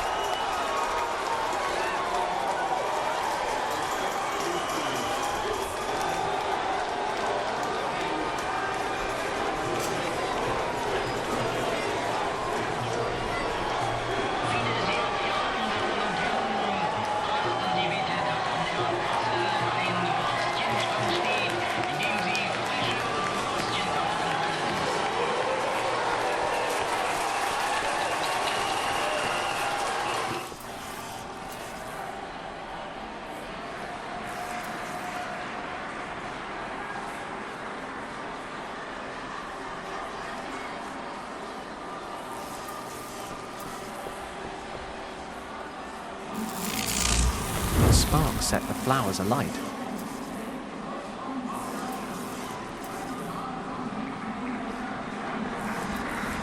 Good plan, Fenton. The fire gradually burns through the cables, then the lights on the long jump area go out, interrupting the event, and I'm long gone before anyone realizes what's happened.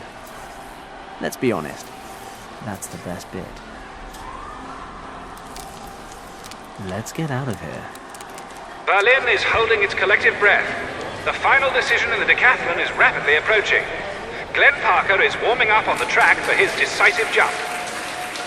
I'd like to ask the spectators in the stands to remain quiet because... One moment. We seem to be experiencing technical difficulties in the long jump area. Testing, 1, 2, 3. Can you hear me? What's wrong? What do you think is wrong? There's a complete power failure in this part of the stadium. Must be another problem with the cables. I'll go check. Come with me. I might need your help. Shouldn't the technician take care of it? Sure, in about 3 hours' time. We can't put the Olympic Games on hold. Can you keep an eye on things while we try to fix the problem? But of course. Just leave everything in my capable hands.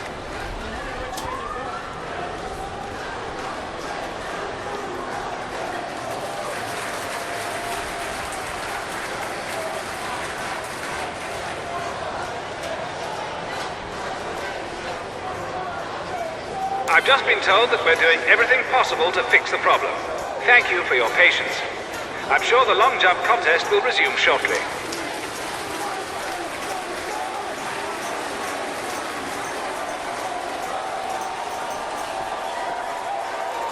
The perfect time to swap the tapes.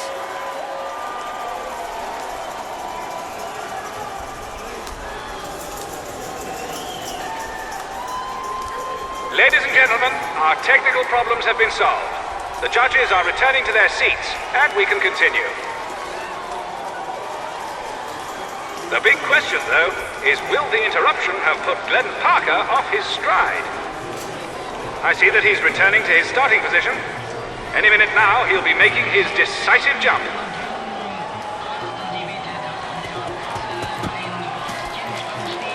The jump is valid. far enough.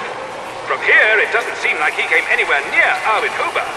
But what do the measurements say? 7:35. 7 meters and 35 centimeters. 7 meters and 35 centimeters! That puts him just behind Erwin Huber in this final event, but it's just enough for Glenn Parker of Great Britain to take the gold medal. His lead may have been minuscule, but that's a minor detail. Glenn Parker has won the 1936 Olympic decathlon. Erwin Huber will have to be satisfied with silver, and Lauri Askela of Finland has earned bronze. And that, ladies and gentlemen, marks the end of this year's decathlon. I hope history will forgive me. I mean, I may have betrayed the centuries-old Olympic spirit and cheated a man out of his gold medal. But come on. I am here saving the world, so I'll finally be able to get into the museum. Countess von Hagenhild had better be there with what I need. Glenn had better have a spare dinner jacket as well.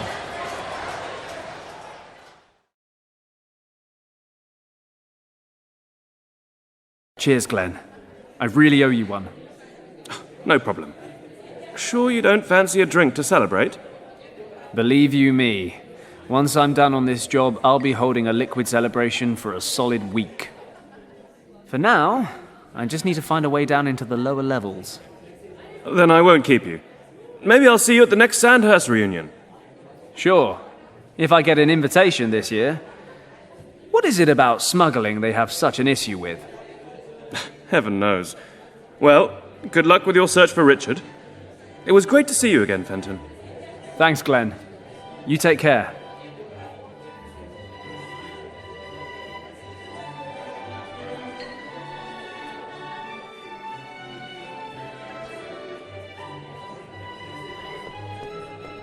This scarf could prove useful at some point. Ooh, almost got caught there.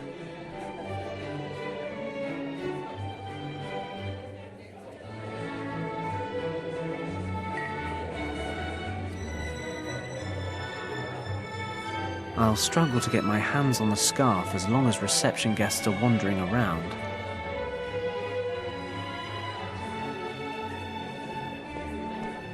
The lid's closed, but I can't see a lock.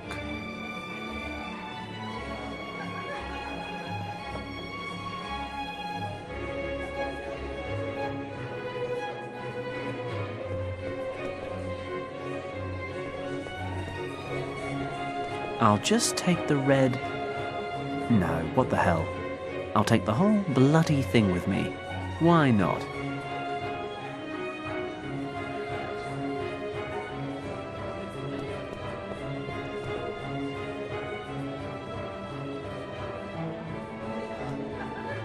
These people need to learn how to hold their bladders. We used to go 48 hours with our legs crossed in intensive training. Let's just close this whole area off. It's summer. No one really needs a beautiful scarf like this.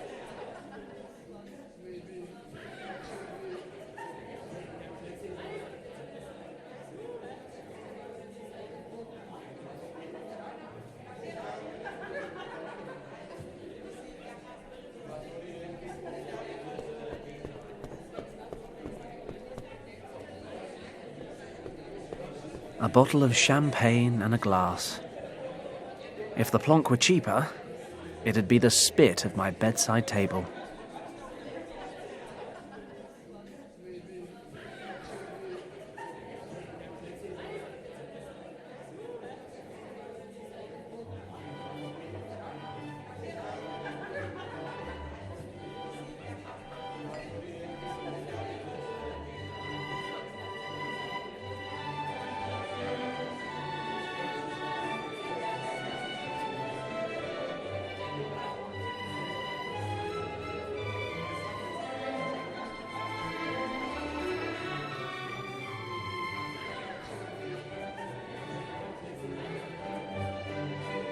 There's a champagne cork in this glass. I'll have that, shall I? Collecting champagne corks isn't one of my hobbies, but I'll hold on to the little wire cap.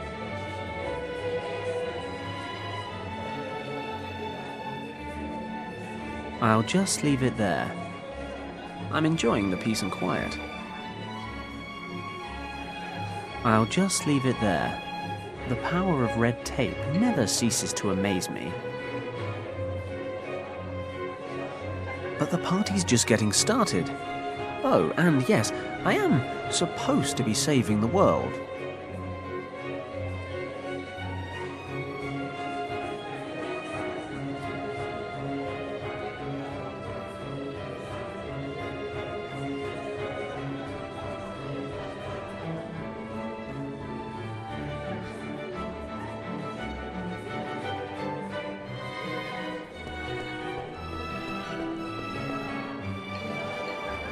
But the party's just getting started. I'll just leave it there. I'm enjoying the peace and quiet. A heavy door. Surprise. It's locked. The cupboard door is locked.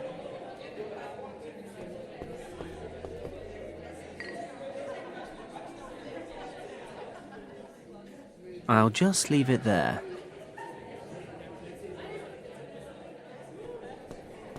I'll just leave it there. I'm enjoying the peace and quiet.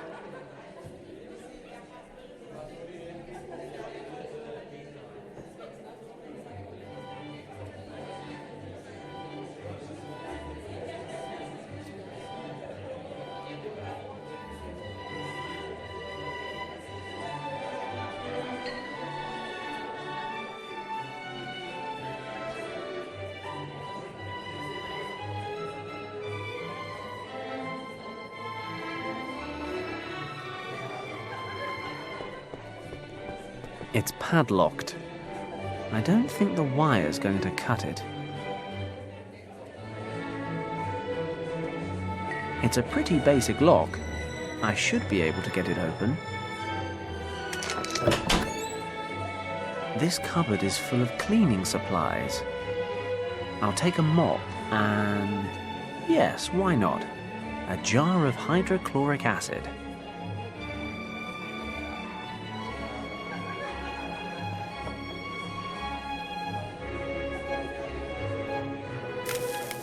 The acid's eating through the lock.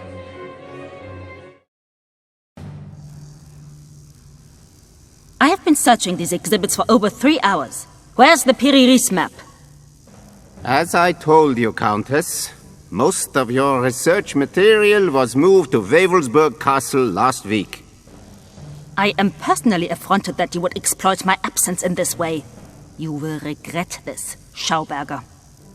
Maintain your composure, Countess. This decision was out of my hands. My research could be conducted at any of a number of sites throughout the country, and to be honest, I was far from thrilled about being moved to a laboratory in the center of the city. The fact that I was not informed of this move remains absolutely unacceptable. Who gave the order? It came from the very top, from the minister himself, or so I've heard. The minister? Are you surprised? I heard that some of your so-called brothers of the order carry a great deal of weight with the minister, and they convinced him to move your research to the castle. You should know that I am by no means a member of the Thule Society. They merely pay me for my scientific expertise. Whatever you say. In any case, your mysticism-loving friends apparently decided that this museum was no longer a suitable location for their club, and they presented the castle near Paderborn to the minister as a fitting alternative. He was so taken with the idea that the move was made immediately. Your exhibit items and documents were packed up and taken directly to Wewelsburg Castle. In return, my employees and I were forced to move from the pastoral Brandenburg countryside to the city so that the military command can keep a closer eye on our work. How unfortunate. But the fact remains that one of the exhibit items, the Piri Reis map, is absolutely vital to my research. I shall go to the Ministry to resolve the issue in person before setting out immediately for Paderborn. You there, battalion leader. Yes, Frau Countess. Guard this bag until I return from the Ministry. Its contents are extremely valuable. If necessary, you are to defend it with your life. Do I make myself clear? Jawohl, Frau Countess.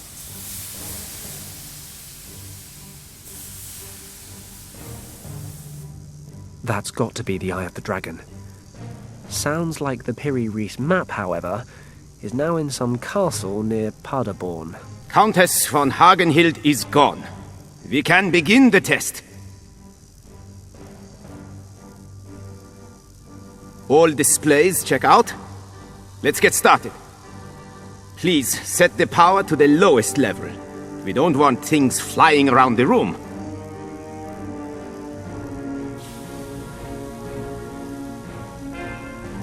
I am now activating the drive impulse. It would be best to hold on to something.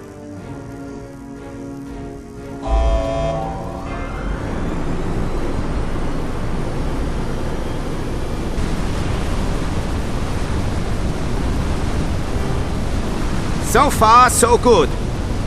Please cut the power supply now.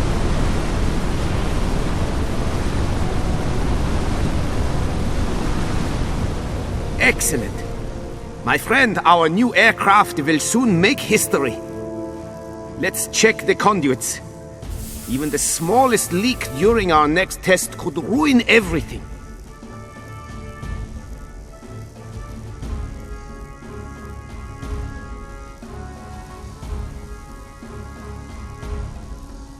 Okay, this is my chance. I need to get my hands on the eye.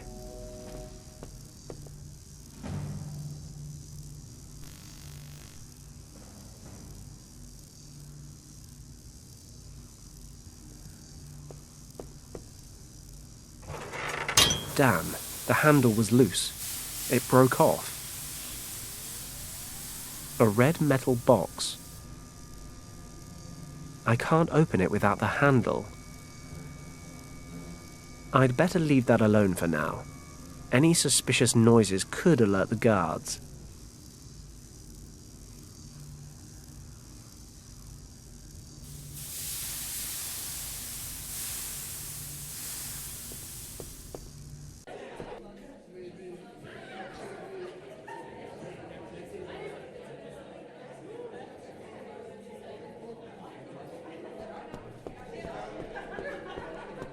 I'll shove the handle between the lid and the frame of the display case, give it a little jerk, and...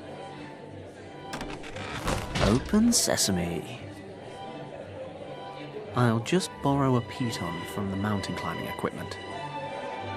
The movie camera looks like junk, and I'm not too keen on owning a pair of Ernst Schaefer's old woolen socks either.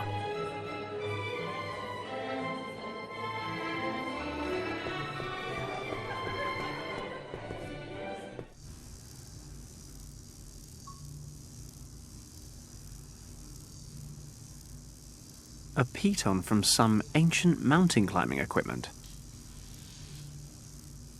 I'd better not climb down. I'll be seen for sure. I can't reach it.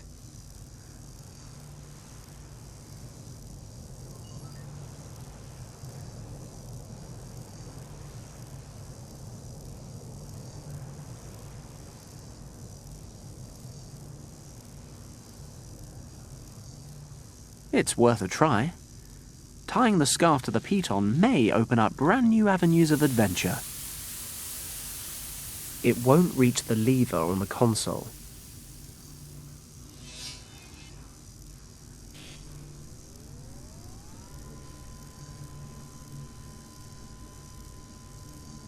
I'll use the scarf to tie the piton to the mop handle.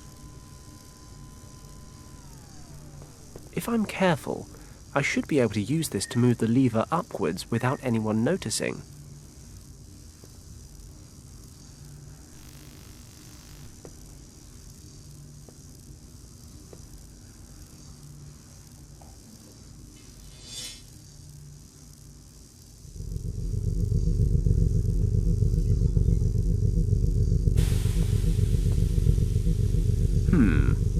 Low setting or maximum power? I think I'm more a maximum power kind of guy.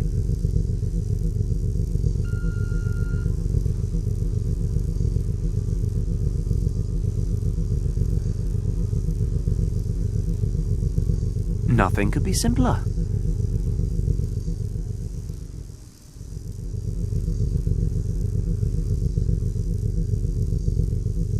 When I was a kid, I used to practice this at my parents' New Year's parties.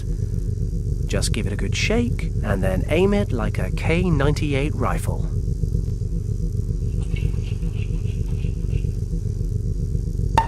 What's happening? Hold on to something! What's going on out there?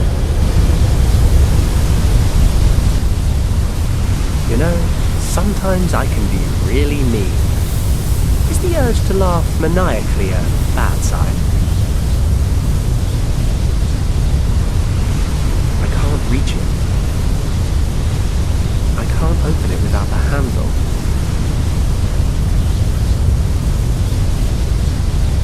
I'll stick the handle back into the door. Hope it'll still open. Bingo. Oh, it's just a fire hose. I was kind of hoping it'd be the Pyrenees map or something.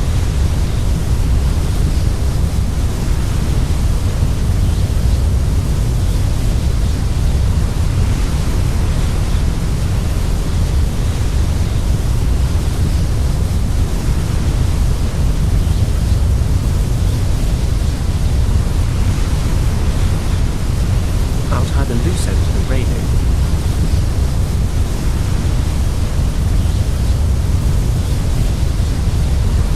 What should I do with the loose end?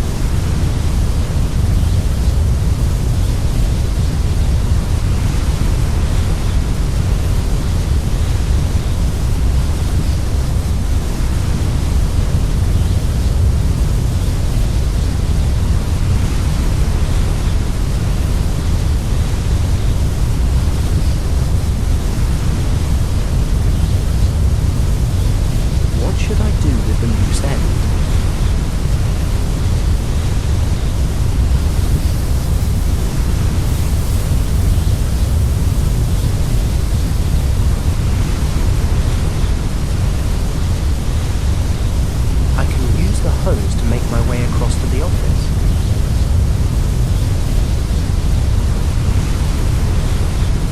I spy with my little eye. I'll take the eye and get the hell out of Berlin. I can use the fire hose again to get back into the museum. Then I'll have to travel to this Wewelsburg castle. Without the Pyrenees map, the Eye of the Dragon is worthless. The map's the only way to find the second key to the gate to Shambhala.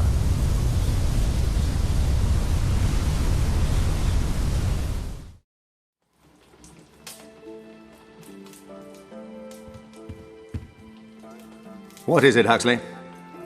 Well, sir, a certain Mr. Kleist would like to speak with you. He showed up unannounced and is somewhat overbearing. Shall I send him away? No, certainly not. Send him in.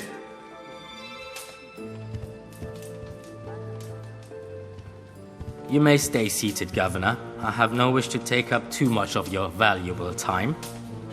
Then what is it I can do for you? You have already done something for me. No additional soldiers were sent to Tibet. Those were your conditions. Indeed. But it seems that perhaps I need to explain those conditions a little more clearly. There was to be no interference from your side at all. I don't understand. Paddock, was it really necessary to set your dog on us? Does your son mean so little to you, Governor? You promised to give me some sign that he's still alive. All in good time. Pray instead that we can eliminate Paddock quickly. And I'm warning you for the last time. Stay out of this. Have a pleasant evening, sir.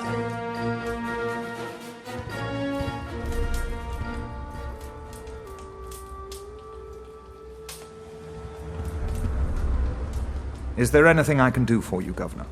I severely doubt it, Huxley. Pardon me for asking, sir, but who was that gentleman? That, Huxley, was the devil's emissary. And I find myself involved with him. How am I to understand that, sir? It is probably best that you don't, Huxley. Just hope, as I do, that Fenton's mission will be a success. It may be all we have left.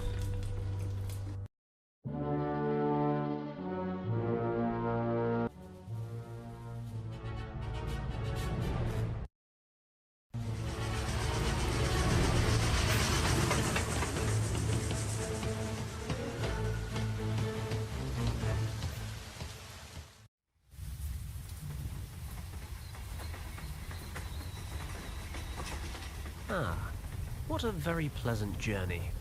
A bite to eat in the restaurant car, a few bottles of Bavarian beer, and a good snooze. I need to get to Wavelsberg Castle as quickly as possible.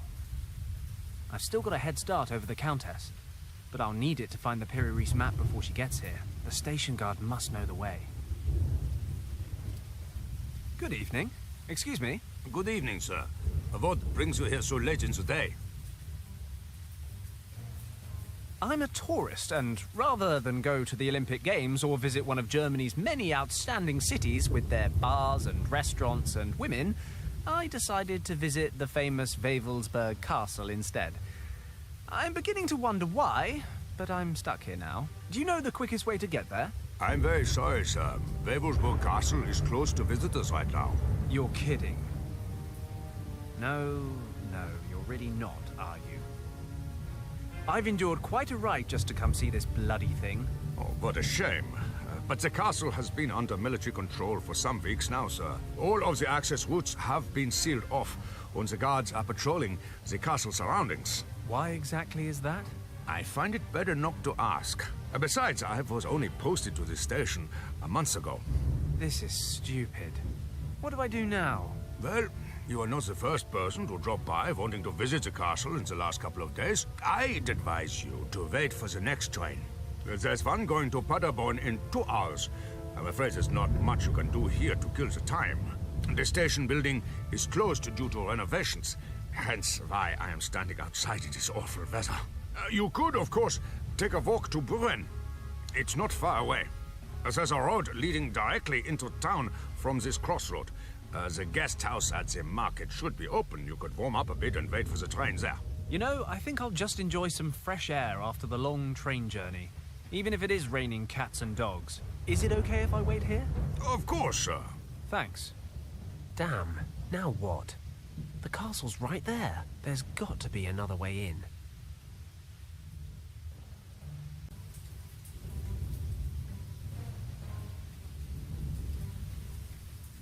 Some facts on local history. According to this, the castle was built in the 11th century.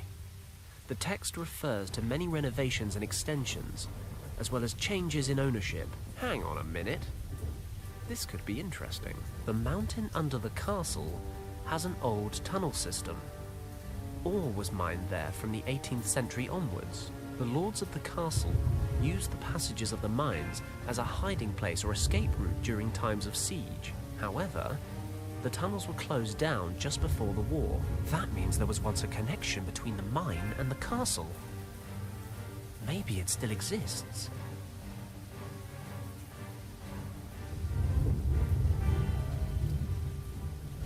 No idea. Could be a shed or a garage.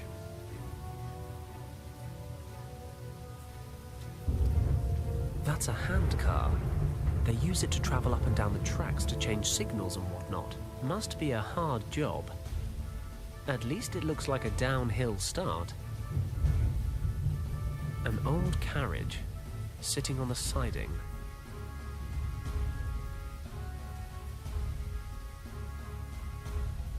If it doesn't stop raining, this barrel is going to overflow.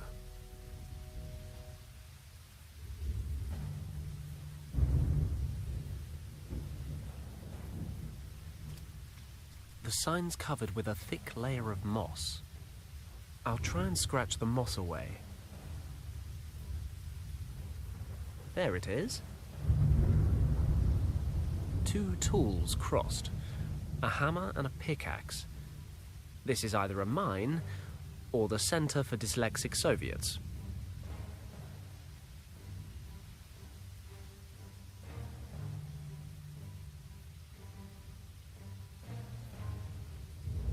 The Piri Reis map is up there in Wavelsberg Castle.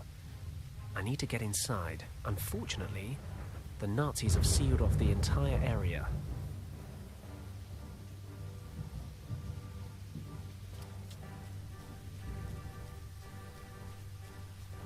It's a memorial cross.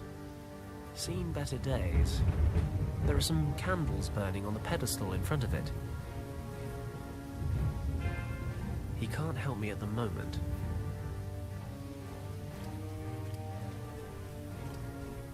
The handcar won't go anywhere as long as it's tied up. This rope prevents the handcar from rolling onto the main track. It's tied tight.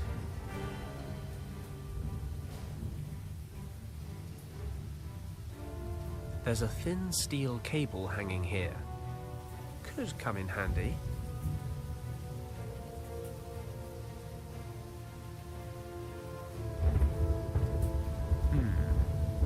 I should be able to saw through the rope. Then the handcar will roll past the platform. That should keep the guard occupied for a moment or two. Then I'll have some peace and quiet to find the entrance to the mine. Let's go.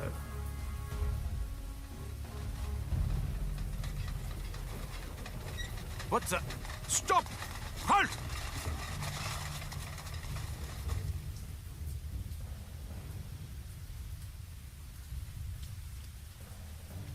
As long as no one complains, do what you like.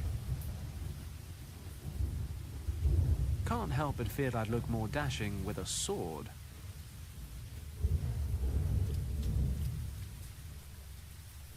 Impossible. I can't get it off by hand.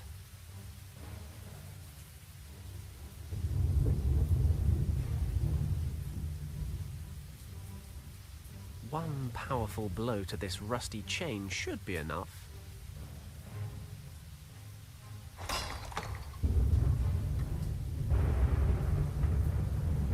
According to the sign next to the gate, this is the entrance to a mine, and if I understand the text on the info board, these tunnels may have connected up to the castle at one point. It's got to be worth a shot. It's pitch dark in there, and I'm not some kind of olm, which, by the way, is Europe's only cave-adapted vertebrate, blind with super-developed senses of smell and hearing, capable of surviving without food for over 10 years, by which I mean I need a light.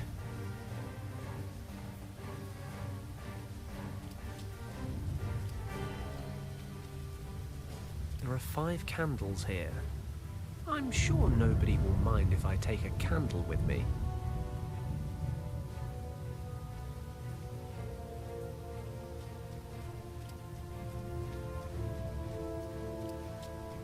One of the train's rear lanterns. It's screwed securely to the carriage. It's good to get rid of some pent-up aggression every now and again.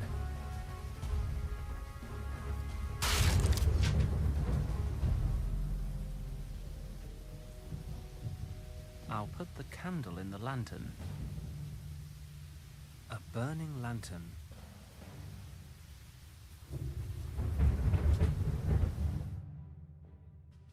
Christ, it's a bloody maze down here. I've got no choice.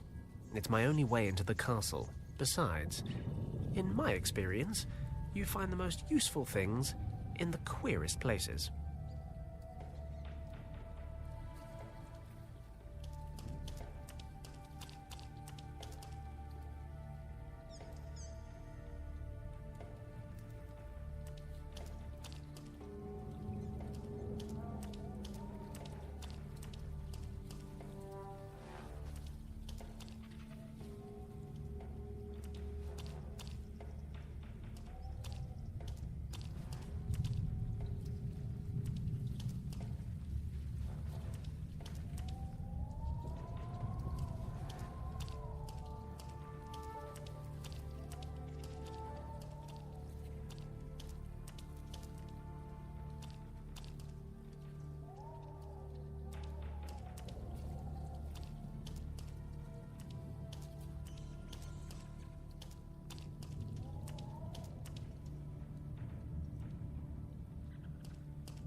Poor guy. Let's hope I don't end up like him. This place is a maze. There's an old dented pot lying here.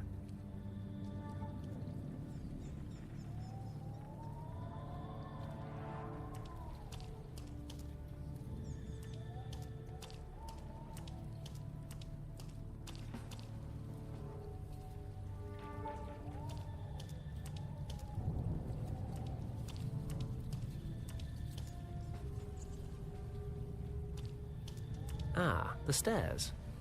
I hope these stairs lead up to the castle. Or some nice young German girl's bedroom. I think I've ended up in the castle. I never thought this would actually work. Lucky there's no one here. This is some kind of workshop. I suppose it'd be too much to ask to climb out of the mines and run straight into the map. Well, exploring never gets boring. That is what they say, isn't it? A dusty old curtain.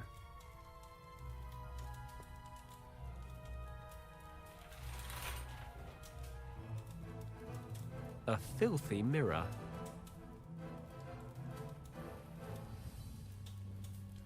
An authentic German nutcracker. I always wanted one of these old-style nutcrackers.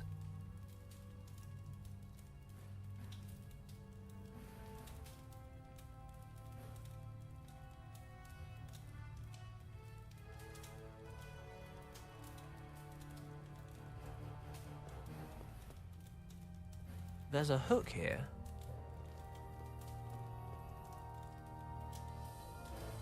A threaded hook that's been screwed into the wall. It won't pull out. Of course. I can just use the nutcracker to unscrew the hook. Why didn't I think of that before? I'll jam the hook into his mouth and then unscrew it like a pair of pliers.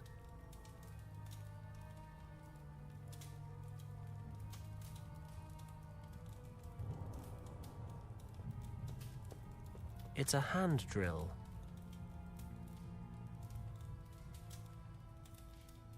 A fire's burning. Very cozy.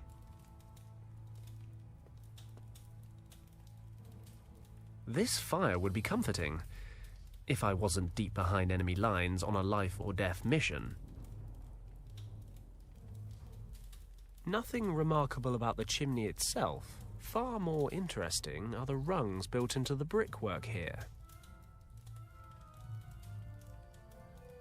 It's warm to the touch.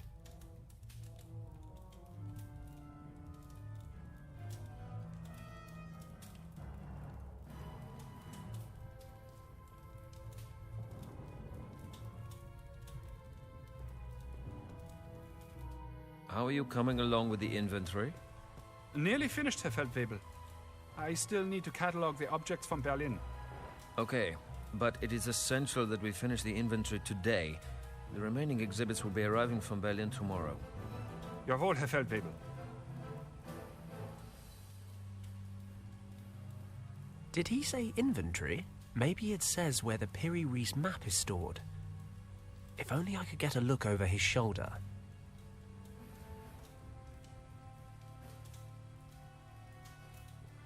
Mirrors like that reflect light onto the desk they're positioned over. Not much use to him after sunset, but it might let me get a look at those documents if I wasn't so far away.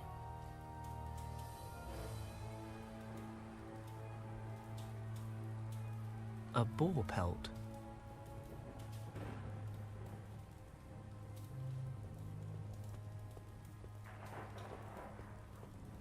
Well, it's not Argali, but it'll do.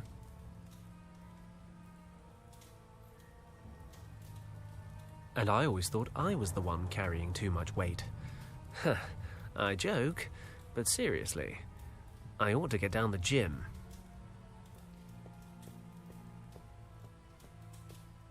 I can't lug an entire set of armor around with me for 3 reasons. First, it's dead heavy.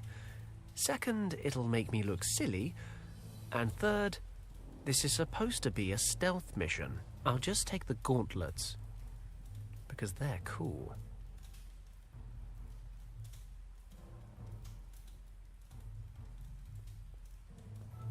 Tin soldiers. They look pretty old. I'll take some with me as backup, in case I get caught. A candlestick without a candle. So, just a stick then.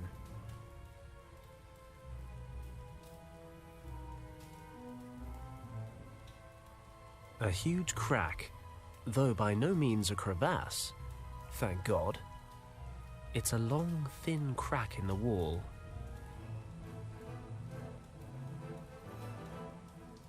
I'll screw the hook into the crack.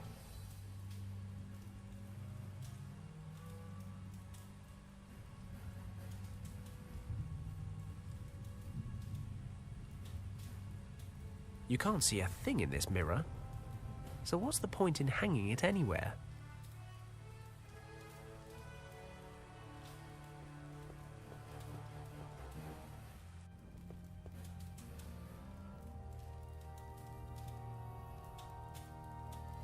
I hope you like your new home, guys.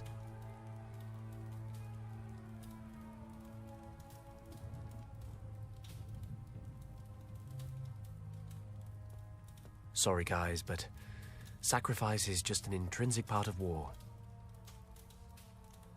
That was quick. They've melted down like butter.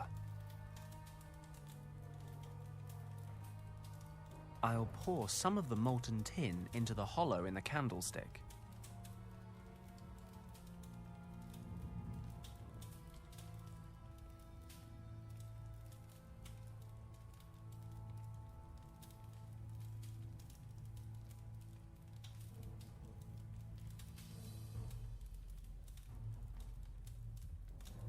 I've poured some molten tin into the round hollow in the candlestick. It's hardening pretty quickly. Actually, I can take it out already. Don't ask me how I did it, but I've bored out the solidified tin. It's now a lovely round shape. Almost like a coin, you might say. A smooth, coin-shaped wafer of tin.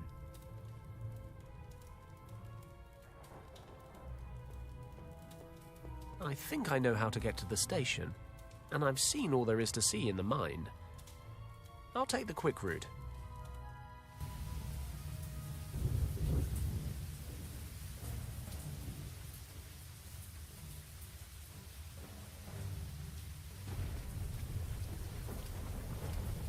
What do you know? It actually worked.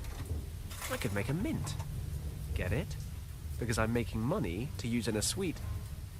You know what? Never mind. 4 fizzy sweets fell out the bottom.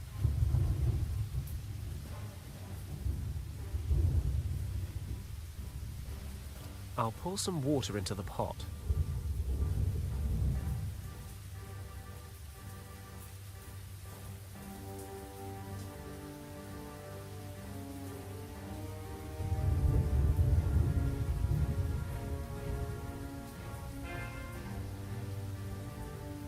These fizzy sweets contain sugar, citric acid, flavoring, and coloring. Yum.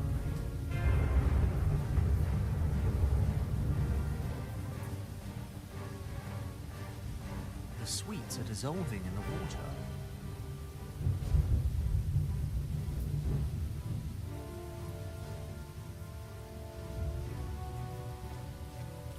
I think I know the route pretty well now. Nothing interesting left in the mine. I'll head straight up to the castle.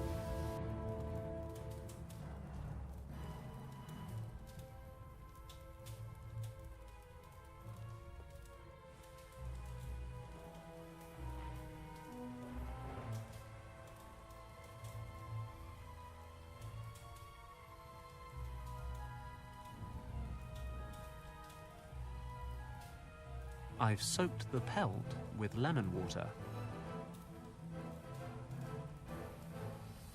There, spick and span.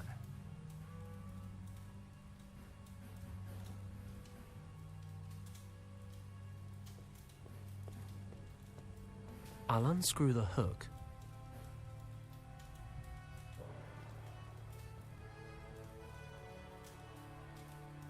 I'll screw the hook into the crack.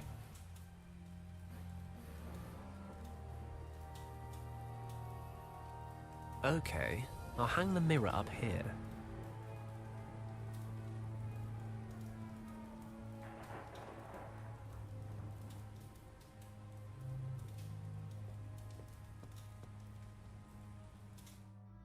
Nice view.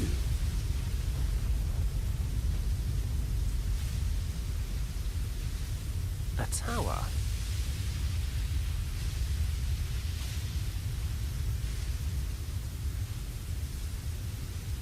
Nazis. I hate these guys. It's a tower.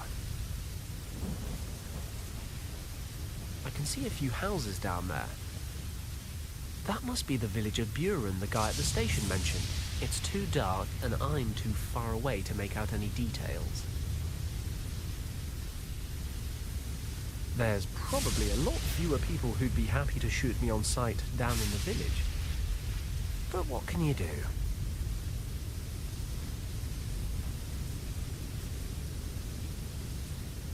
A telescope mounted on the railing.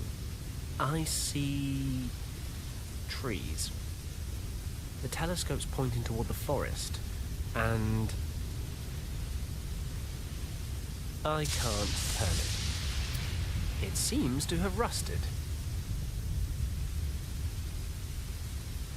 The telescope's attached with a metal clamp. Maybe I can loosen it with the drill.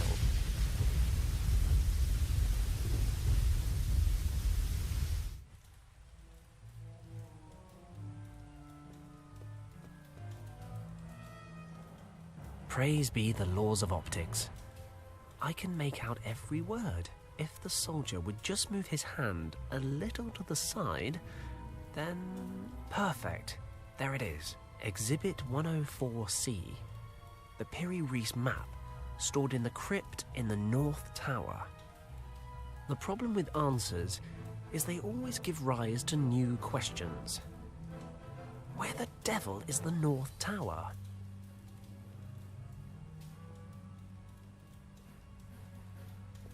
He's studying a map. As long as he's occupied, I don't really care what he's doing.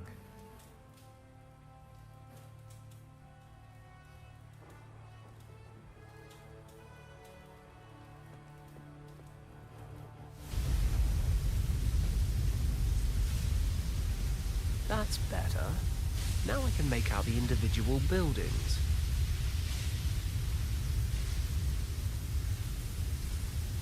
Some kind of marketplace. The village church. Wait a moment. Churches always point west, don't they? With the altar in the east. The main entrance is facing away from me. So, looking at the church, the two small towers to my left and right must be on the east-west axis. So the north tower must be on the other side of the castle. But how am I supposed to get all the way over there?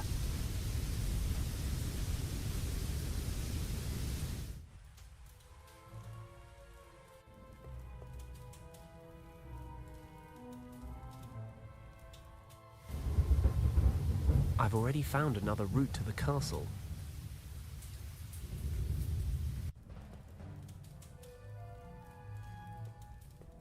I think I can safely put the fire out now. I'll just throw the skin over. Great, the fire's out. Though it now smells like a wild pig's marital sty in here.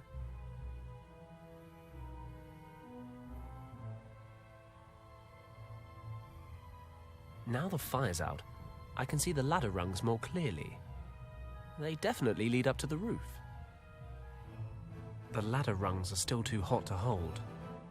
I can't see right up to the top from here, but these rungs in the side of the chimney must lead up to the roof.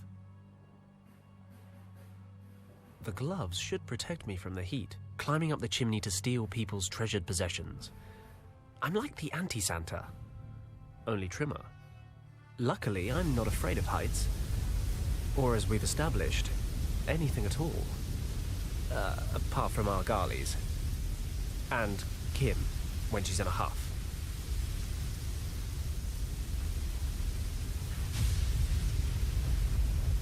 That must be the North Tower, where the Tula Society is storing its research. According to the inventory, that includes the Piri-Reis map.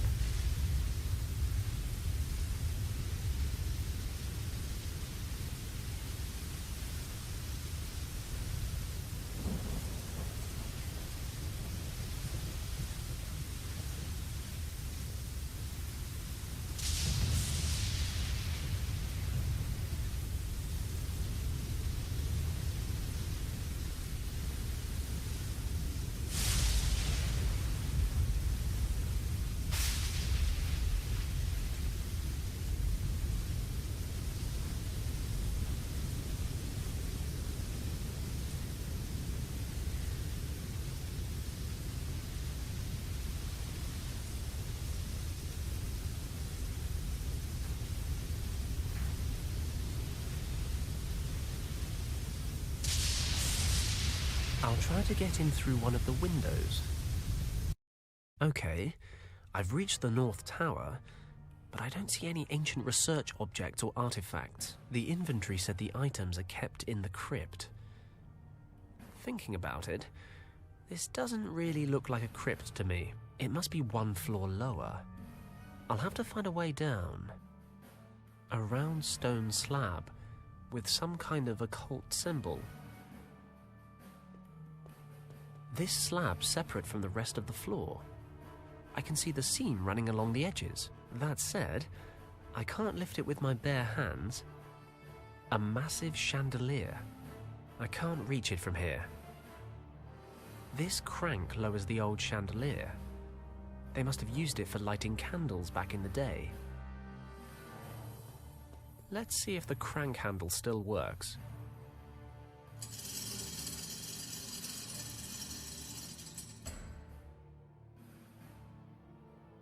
The chandelier is now lying in the center of the symbol on the floor. It's damn heavy. I ought to use the crank if I want to get it back up.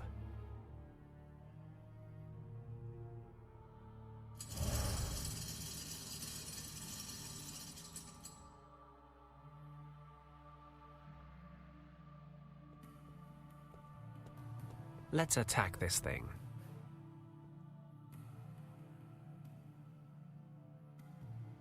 There, I've drilled a small hole.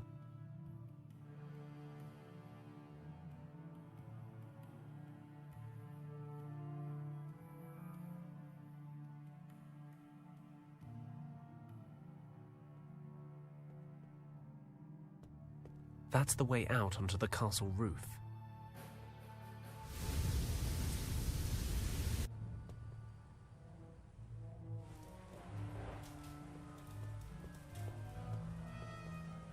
I'll take it down again. I'll unscrew the hook.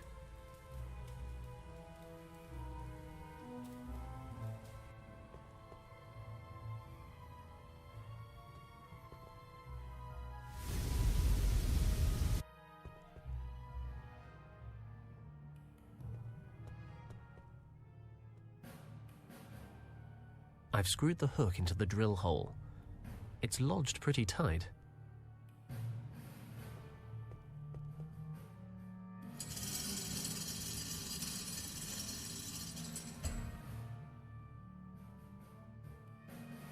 Fenton, you old dog, you've done it again. The chandelier is attached to the hook, which is screwed into the slab in the floor. When I turn the crank, the whole thing comes away. Shame there's nobody here to congratulate me. Ah, there's a cable here. Maybe I can climb down on it. Hopefully it'll take my weight. Looks like I'm in the right place, finally. Not that I'm complaining.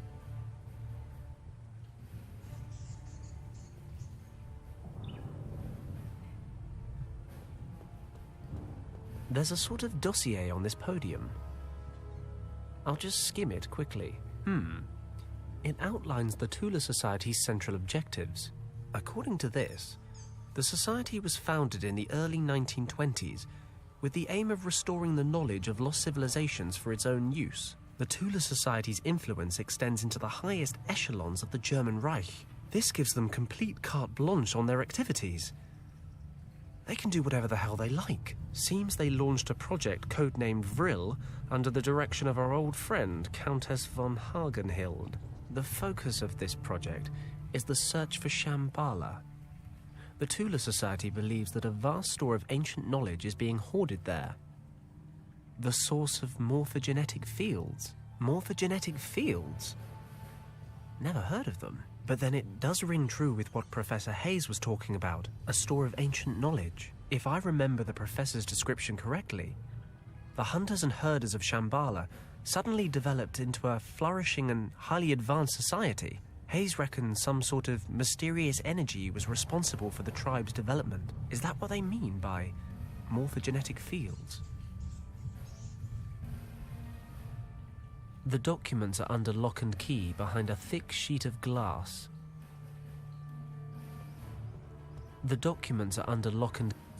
These documents contain the research results of a scientist by the name of Aldrich von Hagenhild. Must be some relative of the Countess. Von Hagenhild spent his time searching for the world soul. Christ, can't these people just use sensible names? The basis for von Hagenhild's research was the concept that for an organism to develop as it should, there must be some immaterial power steering it in the right direction. Basically, an invisible blueprint determining form and growth. So, why does a rabbit develop the way it does? And why does a pine tree become a pine tree? Who's the architect? What tells them to grow bark? Or fancy lady rabbits? Looks like these questions led von Hagenhild to believe there was some invisible, imperceptible field that controls the development of an organism. He called it morphogenetics. Von Hagenhild explains the holistic aspect of self-organizing systems with his theory of morphogenetic fields. Basically, the field stores forms or behavioral patterns that every member of a species draws from and adds to. This was his Western take on something the East had known for some time. In Far Eastern philosophy, people refer to his morphogenetic fields as the divine essence of nature, or as the soul. He thought he'd identified the soul. He didn't think the soul was a spiritual thing. He thought it was a fundamental principle of nature that had been warped and confused by religions the world over. He even thought he had proof. He refers to certain experiments he carried out. Ugh, this is a lot of information to take in. Von Hagenhild really believed that in these morphogenetic fields, he'd identified the soul, the central power behind all living things. These documents refer to several experiments which are supposed to prove the existence of morphogenetic fields. Von Hagenhild wanted to prove that every species obtains its entire being, its form, its instincts, from these fields, like some kind of collective memory. These inherited memories control not just the form, but also the behavior, the capabilities, and the knowledge of the relevant species.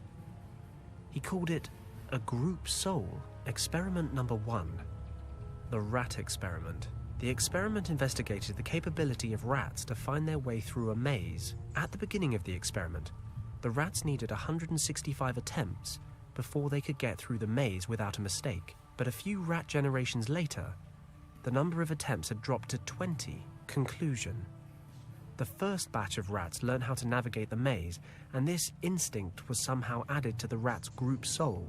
When later rats navigated the maze, they somehow had access to this ancestral memory, even if the rats weren't directly related. Experiment number 2.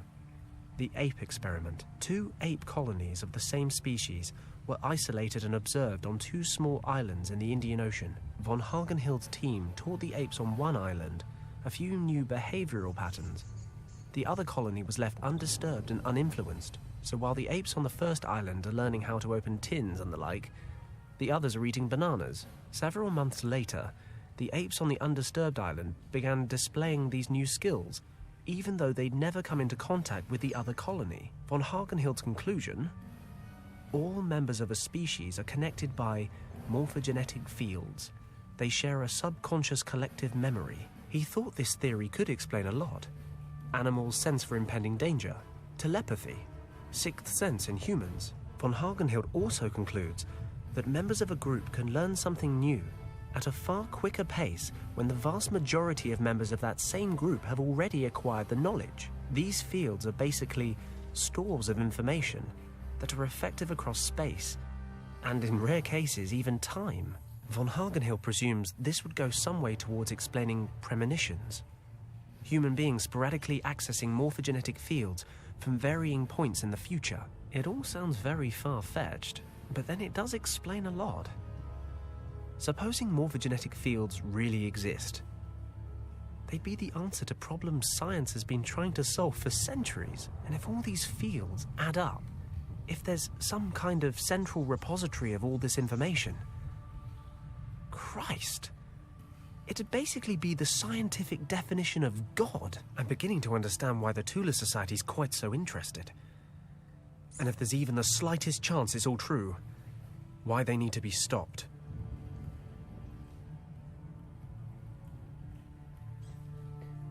Is this the Piri Reis map? It's hand-drawn, ancient. There are some notes next to it. Finally, von Hagenhild became convinced that there must be a type of definitive field from which all other fields are derived. All manifestations have an origin. He tried to back this up with historical evidence. A world soul, for instance, had been proposed by Plato over 2,000 years ago. But what really convinced him was the discovery of an old, mysterious map of the world, drawn by the Ottoman general Piri Reis. I knew it! It's the map! Let's see.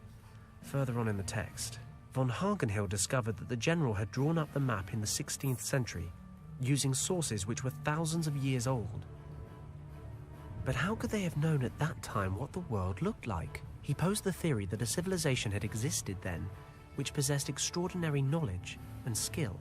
He discovered a marking on the map, which was written in an unfamiliar language. Research in Far Eastern libraries revealed it was a long-forgotten Tibetan script. Once translated, it claimed the marking indicated the source of all knowledge, the center of the morphogenetic fields. It was a hidden valley in the Himalayas, Shambhala. Shortly before he died in 1934, von Hagenhild passed the responsibility of continuing the research onto his daughter. Professor Hayes was right about everything. The Tula Society arrived at the exact same conclusion as he did. They were just one step ahead. Lucky I'm one step more. Richard used the first key to pass through the gate in that secret room in the monastery. I just need to find the second. The Nazis can't enter Shambhala without it. And, as it happens, I have the eye. And I have the map. I just need to use them to find the location of the second key. My last hope of finding Richard is based on an ancient legend. Great. It's time to cross everything I've got. And I mean everything. The documents are under lock and key behind a thick sheet of glass. Is this the Piri Reis map? It's hand-drawn, ancient. There are some notes next to it. Finally, von Hagenhild became convinced all manifestation. He tried, but he posed the. He discovered research once translated. Shortly, but Professor Lucky and my last.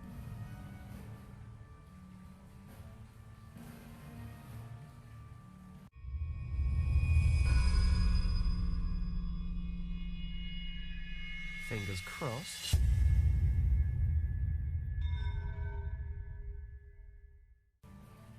I've come all this way, but I'm still a little surprised it actually worked. The Piri Reis map really is the map of the Guardians of Shambhala. Or at least it was drawn to their specifications. So Professor Hayes was also right in thinking the priests of Shambhala took the second key artifact to India and hid it in a temple there. And now I know exactly where to look.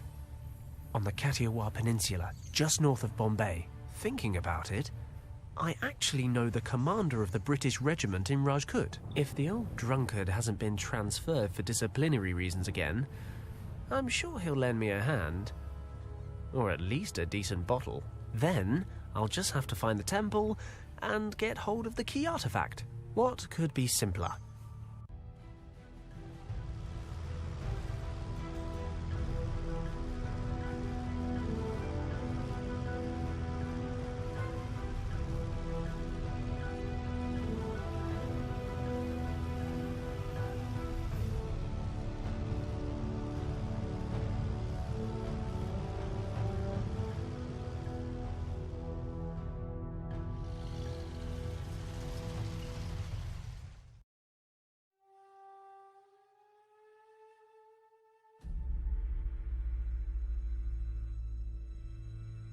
Looks like the road ends here.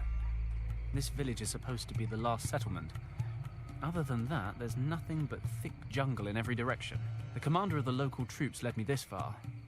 But now I need to quiz a local about the temple. I have no idea where it is. Hello? Hello? Jesus, where is everyone? Looks like this place was abandoned pretty recently. Hello? Is anybody there? The Nazis can't have been here already. Can they? Damn it. I'll have to find the temple on my own. There are some reeds lying here.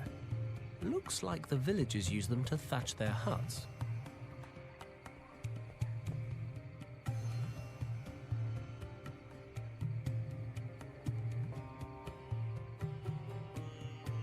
It's a tree. It's a big tree. There are leaves on it? I don't know. I loved climbing trees when I was a boy. The taller, the better. Nowadays, I tend to only do it when I have to. Like when I'm being chased. Or when I'm bored.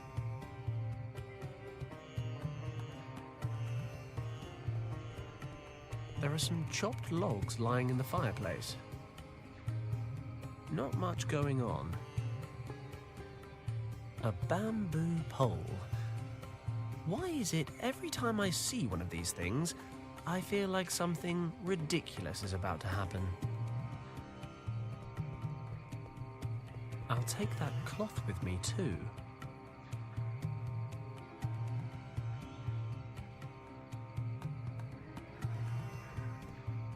Feathers, blood. It's clear what happened here. Some huge winged monster had a nosebleed. Or a chicken got eaten. One of the two.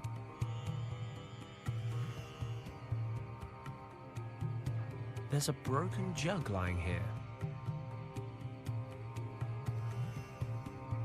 A man can never have enough feathers.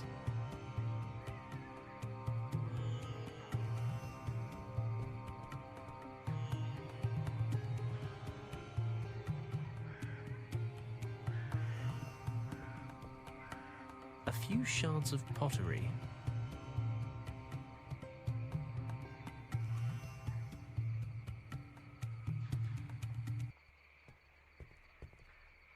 This basket's seen better days.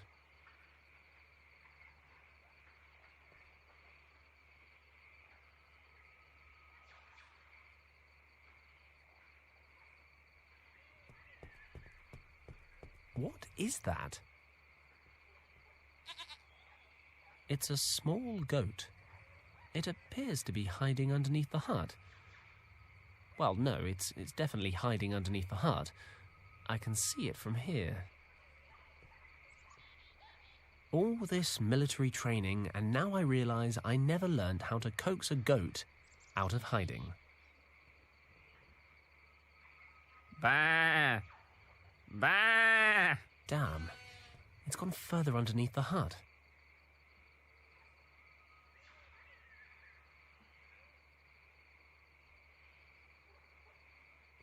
I'll just take a short wander into the jungle.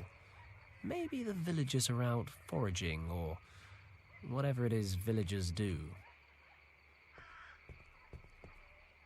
Hey, you there! Where do you think you are going? Christ! You frightened the life out of me! What the hell are you doing hiding in there? Get away from the edge of the jungle. Come here! What's wrong? Don't ask, just do what I say. Have I done something wrong?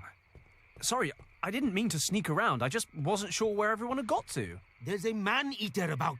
A what? Doesn't anything strike you as strange around here? Well, yes. He came into the village last night while we were sleeping.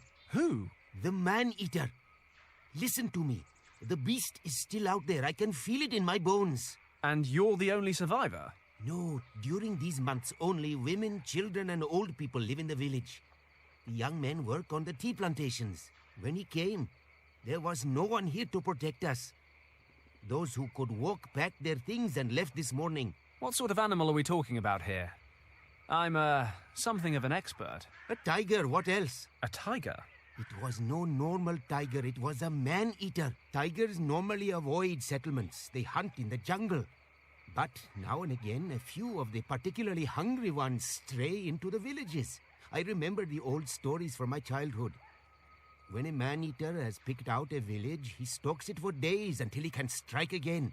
When you put it like that, it does sound kind of scary. But I have a very important task, and I'm looking for someone who can help me. What brings you here, stranger? I'm looking for an old monastery, or a temple. Do you know anywhere around here that fits the description? As a matter of fact, there is an old temple nearby. Great. How do I get there? Could you show me? You may have no instinct for survival, stranger, but I wish to retain what is left of my life. I cannot leave the village until the man-eater is dealt with. Okay, tell you what. I'll have a look around and think of something. If I deal with the tiger, will you lead me to the temple? Take my word for it, stranger. Great. It's a deal. Be careful out there.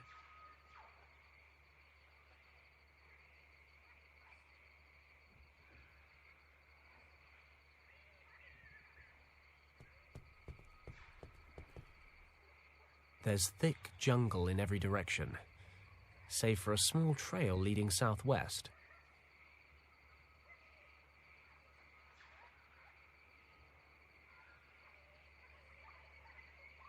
I'll follow the path leading out of the village so I don't get lost. Let's see where it leads to.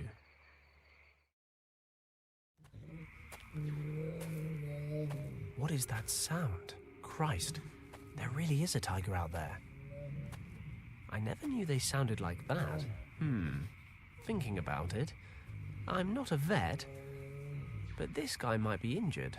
No doubt he'd still eat me given half a chance. I should stay out of his way. I've seen a worryingly large number of plane wrecks in the last week. At least this one wasn't my fault. As far as I know. The tiger's still back there. I probably shouldn't do anything to attract his attention. That includes climbing trees. That's the man-eating tiger I'm supposed to be dealing with. It sounds like it's in pain. Cats. Bloody things have been following me around ever since Hong Kong. They just keep getting bigger. But seriously, what am I going to do once I've got his attention? Other than feed him my innards. A clump of wild mushrooms. I don't know anything about mushrooms, but that's no reason not to pick them. If they taste foul, I can just throw them away.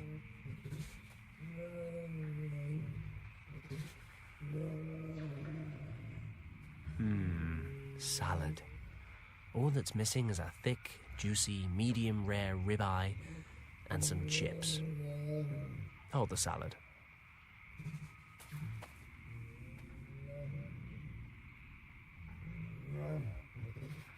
Ugh. Leeches, dysentery, mud. Not very enticing.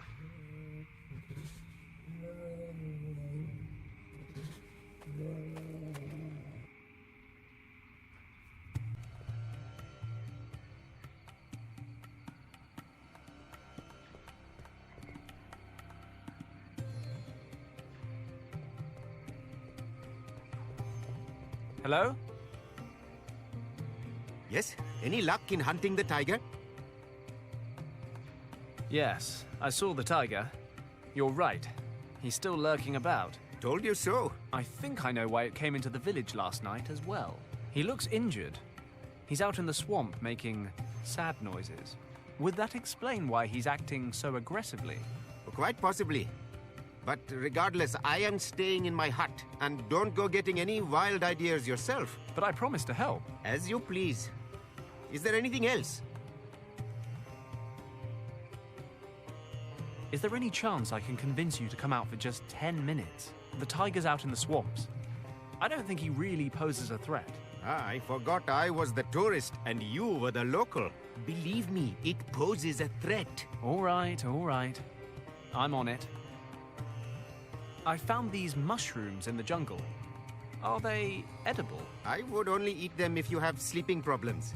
These mushrooms contain a natural sedative. We use them to treat minor injuries. But I have heard of a Brahmin who performs operations on injured animals and sedates them with the poison from these mushrooms during the operations. Interesting. So you just chuck them down the creature's throat? No, the sedative must get into the bloodstream. The mushrooms are cooked and the juice that escapes is then injected. It requires a bit of experience to get the dosage right. Too much of the stuff could knock out a huge water buffalo, never mind a small pet. No problem. Caution is my middle name. I'll see what I can do. Good luck.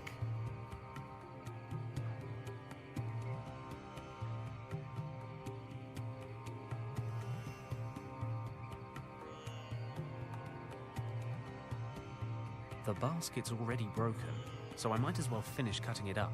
I've dismembered the entire thing. All that's left are these thin sticks of wood and the hemp stitching. Oh, and these 2 black stones that were inside. Hello?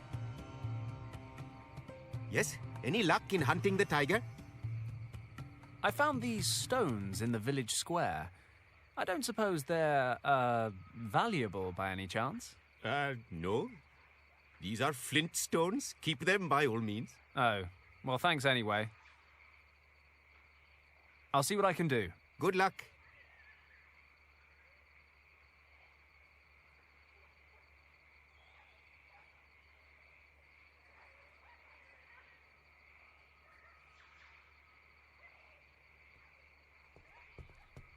They should go up nicely.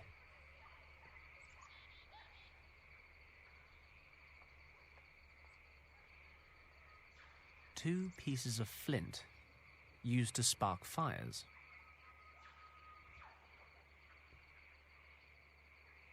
The reeds caught.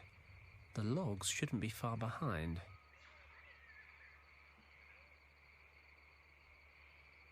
The old man said that you can extract a natural sedative from these mushrooms by boiling them.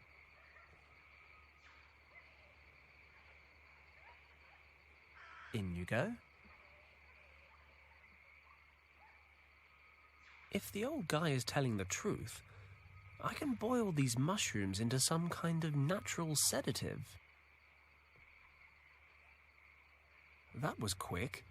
There's a dark sap oozing out. Let's get this off the fire without burning my hands.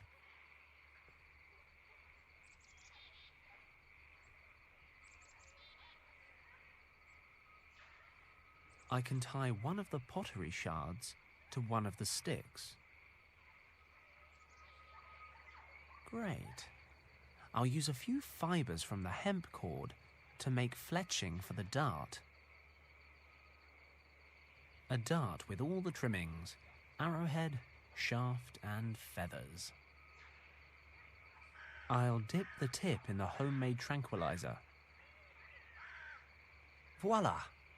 A perfect tranquilizer.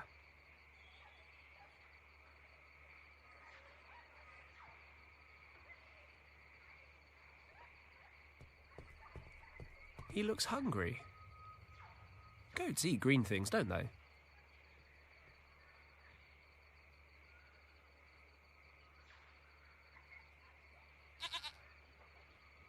Okay, little guy. Fancy an adventure?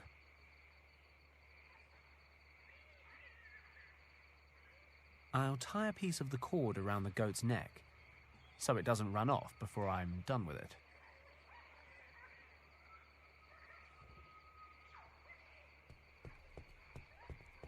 I'll tie him up here. I hope this works. Meh. Don't worry, you're not bait. You're just a distraction.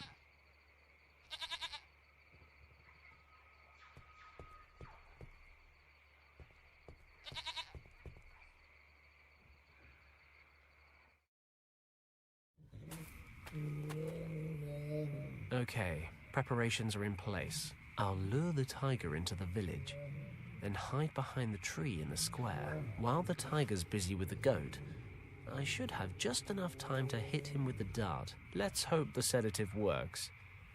For my sake, as well as the goat's.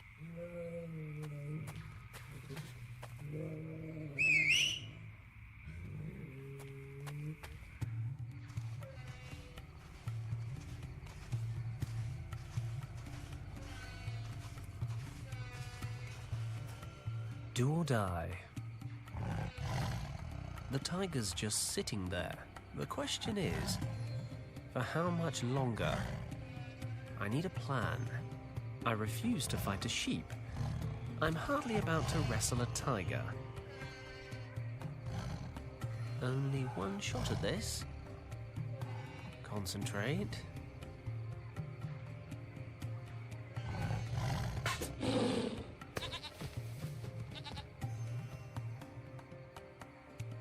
Have you shot it? No, I've just sedated it.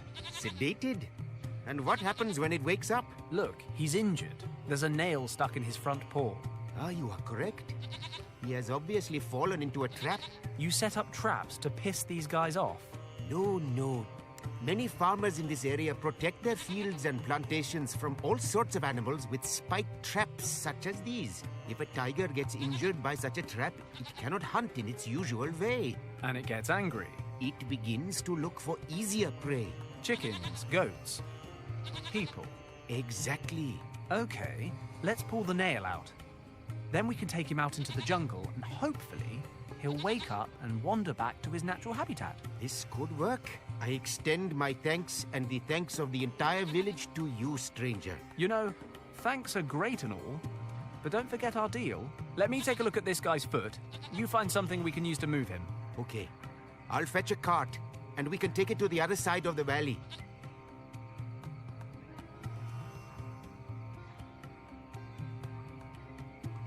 Okay, we're done. Then I will lead you to the old temple, as promised. Follow me. This is it. Here?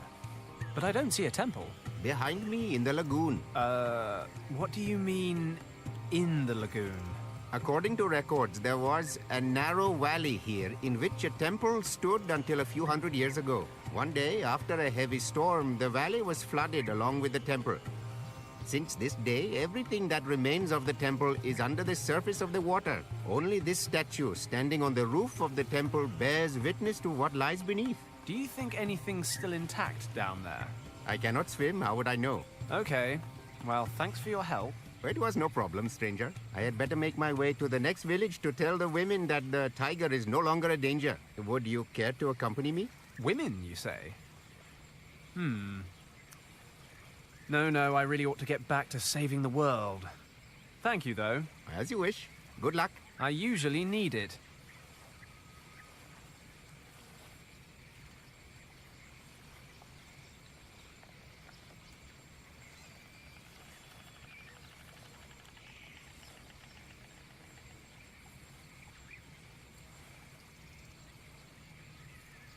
My guide said this lagoon was formed a few centuries ago, when a storm tide flooded the valley here.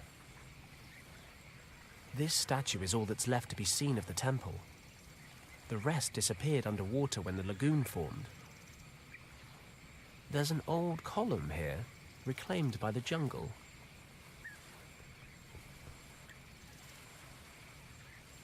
These plants are firmly attached.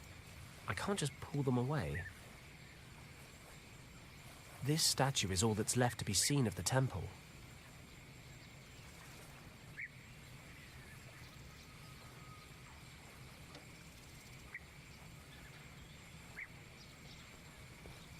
Perhaps some of the temple's still intact. I've got to check it out. At least the water's nice and warm.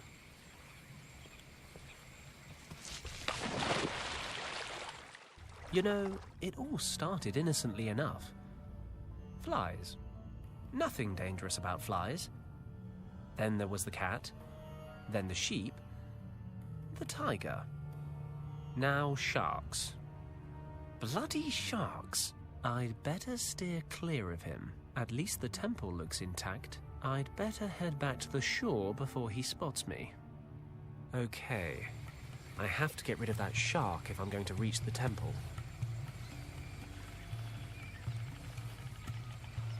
I'll fill it with water.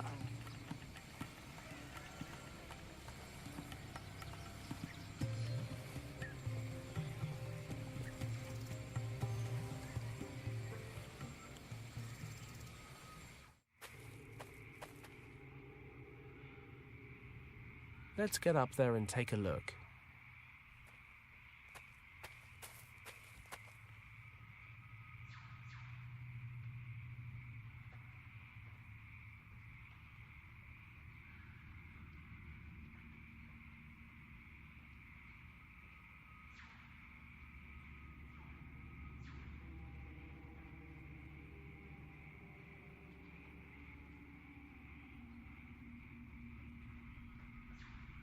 The cover is attached with 4 hexagonal nuts.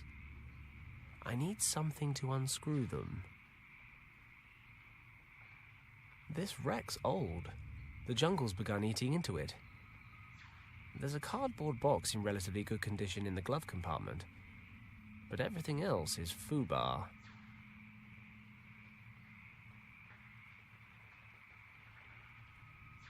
Let's see what's in this box. Looks like an old radio.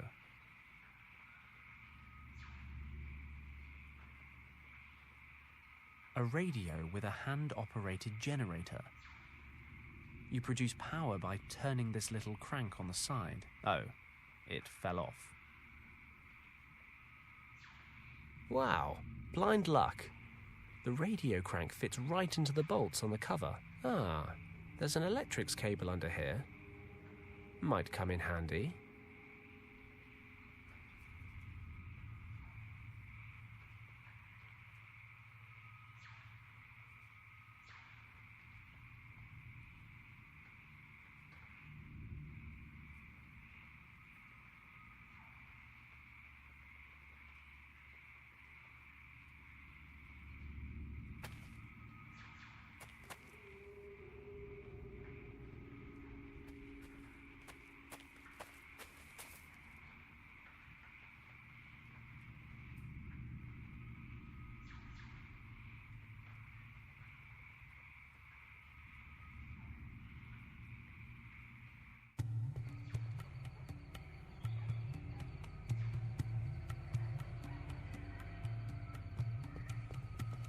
This should moisten the bloodstain.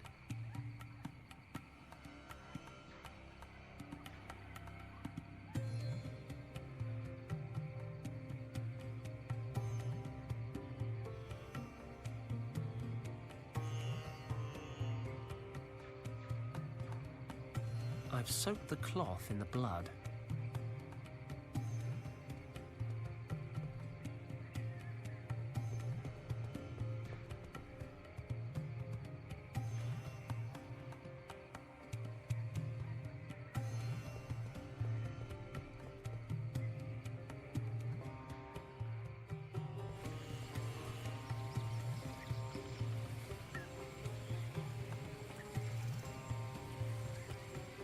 I'll connect one end of the cable to the contacts on the radio.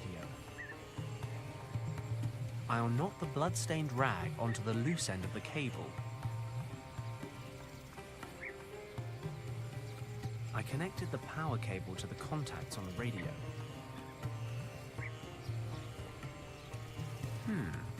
The radio can be charged electrically, and that charge could then be conducted down the cable. Sharks, I'm sure, are sensitive beings at heart. Even a small shock should be enough for him to turn tail. Of course, he's right on the lagoon bed. I'll need him to be right on top of the cable for it to work. Hopefully the smell of blood will be enough to attract his attention.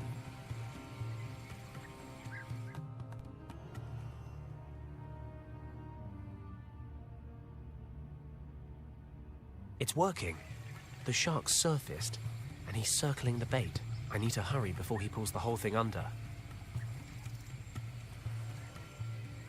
Whap! 40 volts straight to the face.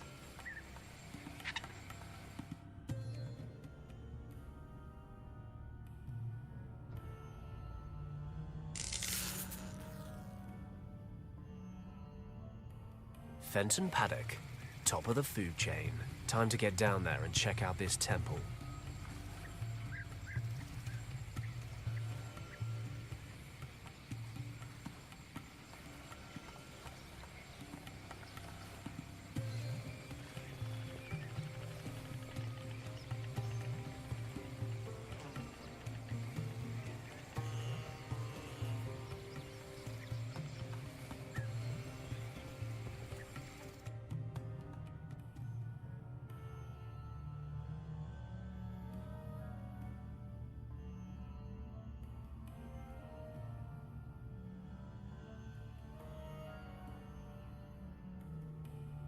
How am I supposed to get in?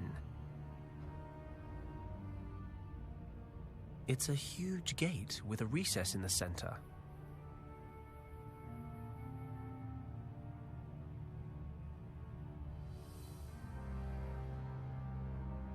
I have my strengths, but breathing underwater isn't one of them.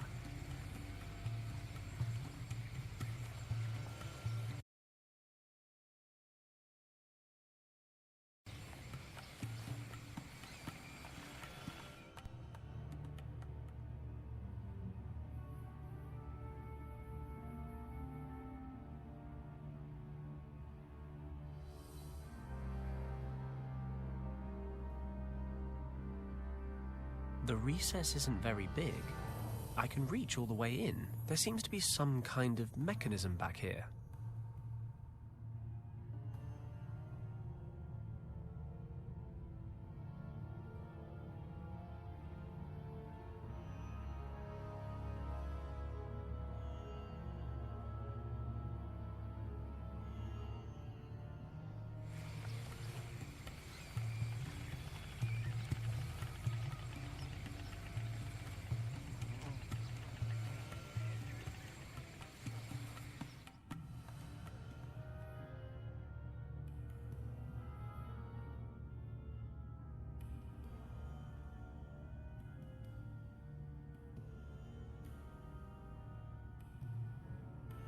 I'll collect some mud. Just mud. Oh, and a little snail.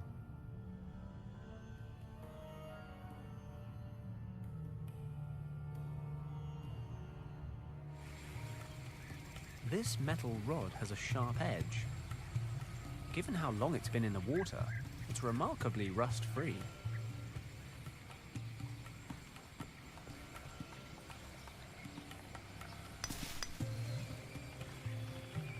There, I've managed to cut away the plants with the sharp edge of the pole. There's a small carving here.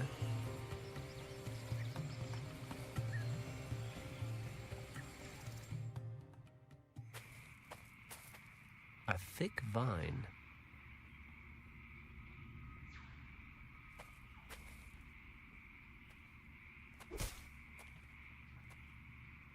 I severed the vine.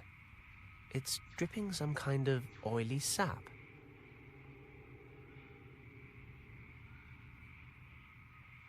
I'll soak the reeds with some of the sap.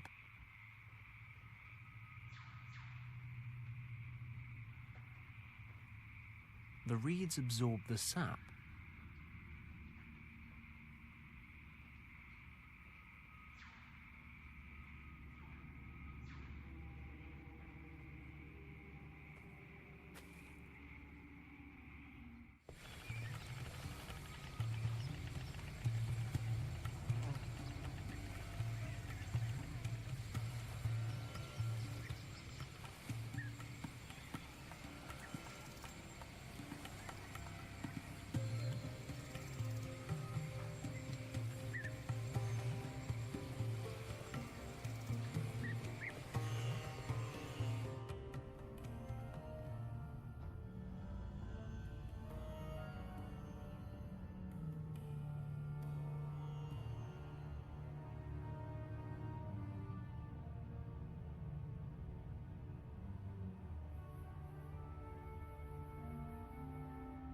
A jagged indentation.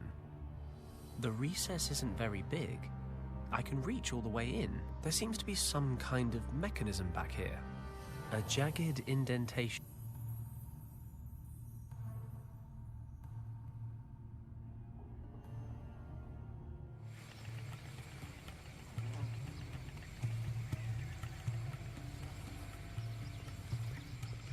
If it's good for my skin, it can't do any harm to an old rock. I'll oil it up.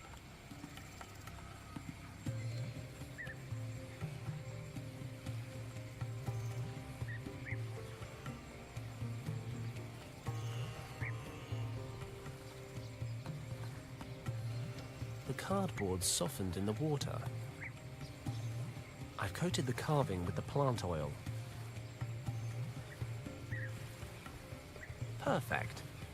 This should make for a good mould. The damp cardboard will dry around the carving, and the plant oil should let me get it off again in one piece.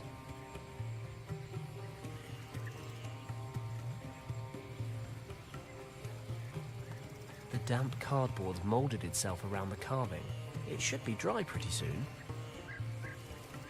The cardboard's dried in the heat.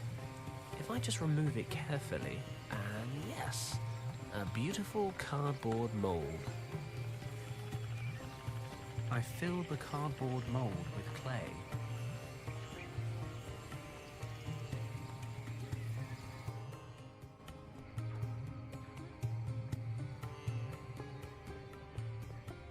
Let's hope it's hot enough to fire the clay.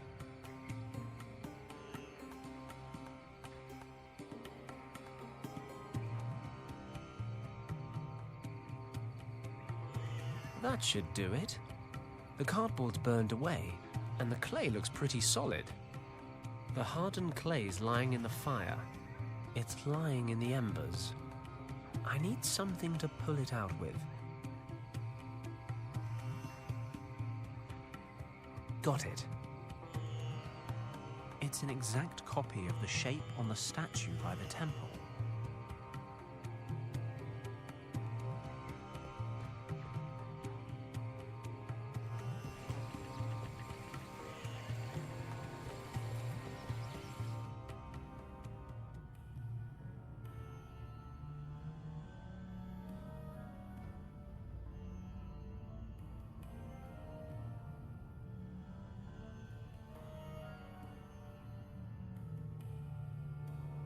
It fits.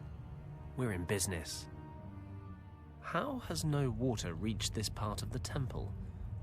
It smells old and dank, but at least I can breathe.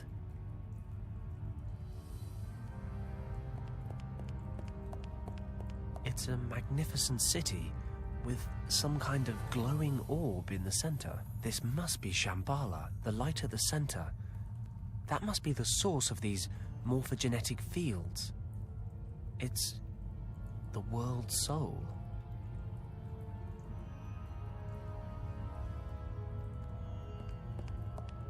It's so well preserved. The painting seems to portray a scene Professor Hayes told me about. It's a group of herdsmen or hunters entering a large cave in the mountains. These are the people who discovered the entrance to Shambhala many thousands of years ago. It's so well preserved. The painting seems to portray a scene Professor Hayes told me about. It's a group of herdsmen or hunters entering a large cave in the mountains. These are the people who discovered the entrance to Shambhala many thousands of years ago. There's a round stone jutting out of the wall here. I'll grab it.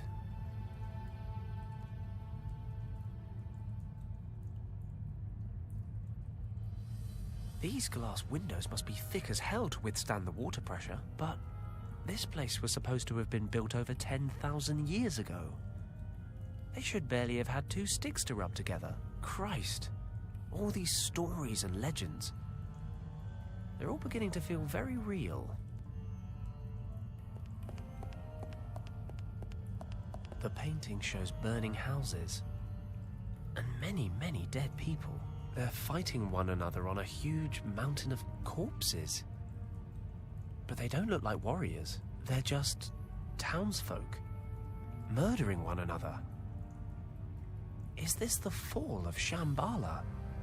The inexplicable catastrophe that Professor Hayes mentioned? But he said it was a dragon, and Kim translated something similar back at the monastery. These people are killing each other. But why? And another stone.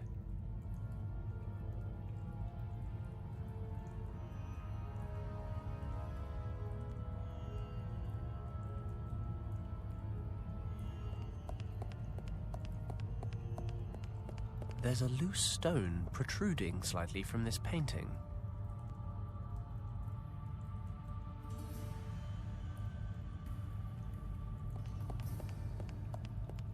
There's a round stone here. It must have fallen out of the ceiling or the wall.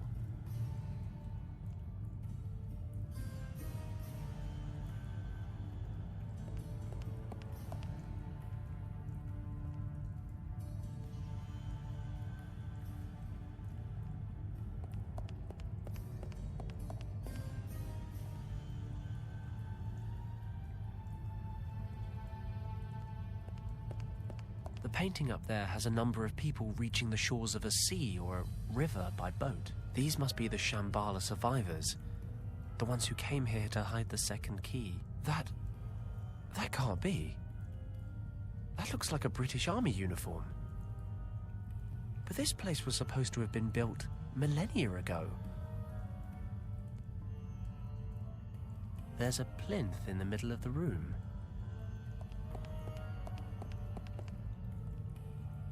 Okay, we've got 6 circular recesses arranged around a symbol. This must be where the artifact was stored all that time ago. I'd better take a closer look.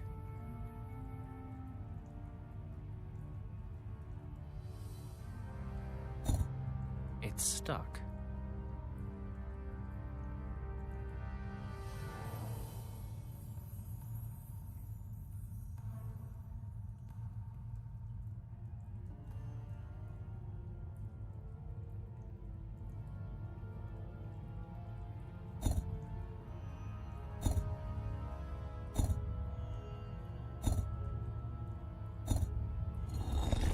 I heard something move inside. Is it unlocked? There's a small slab in the middle of the plinth with a symbol on it. I can't move it. Aha! The stones can be pushed down into the platform.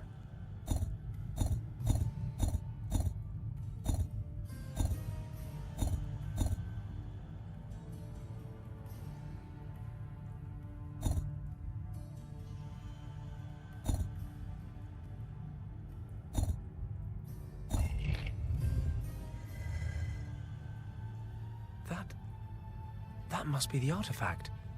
The key to the gates of Shambhala. Finally. The second key.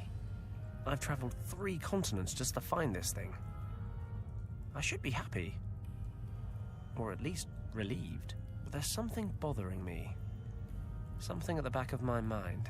I'm finally holding in my hands the key to Shambhala. The key to rescuing Richard. And I've got this weird feeling about it all. Is that my conscience? Damn, I thought I lost the thing years ago. Maybe all this wasn't such a good idea. How many people have already died for this thing? And how many more will die if I open the gate to Shambhala? Beyond all the myths and the legends, there has to be something real at the end of it all. There is something behind that gate that shouldn't be messed with. I don't know. Maybe it's this place, or maybe I'm just tired, but I can't help but think back to Hong Kong Harbour. I made a split-second decision to save Richard. And it was the wrong one. I won't make the same mistake again. I don't have the luxury of special circumstances as an excuse this time. And this time, there's a lot more at stake. Kim said you can't weigh one life against another. Last time, my mistake cost 8 lives. This time, it could be thousands. I've got to accept the reality. I can't go back to Tibet. I have to go back to where it all began. I have to justify the most difficult decision of my entire life.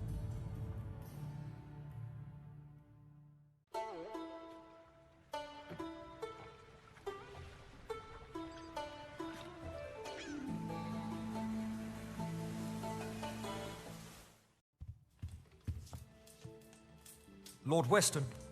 Yes? Mr. Paddock is back. What? What are you waiting for? Send him in, quickly.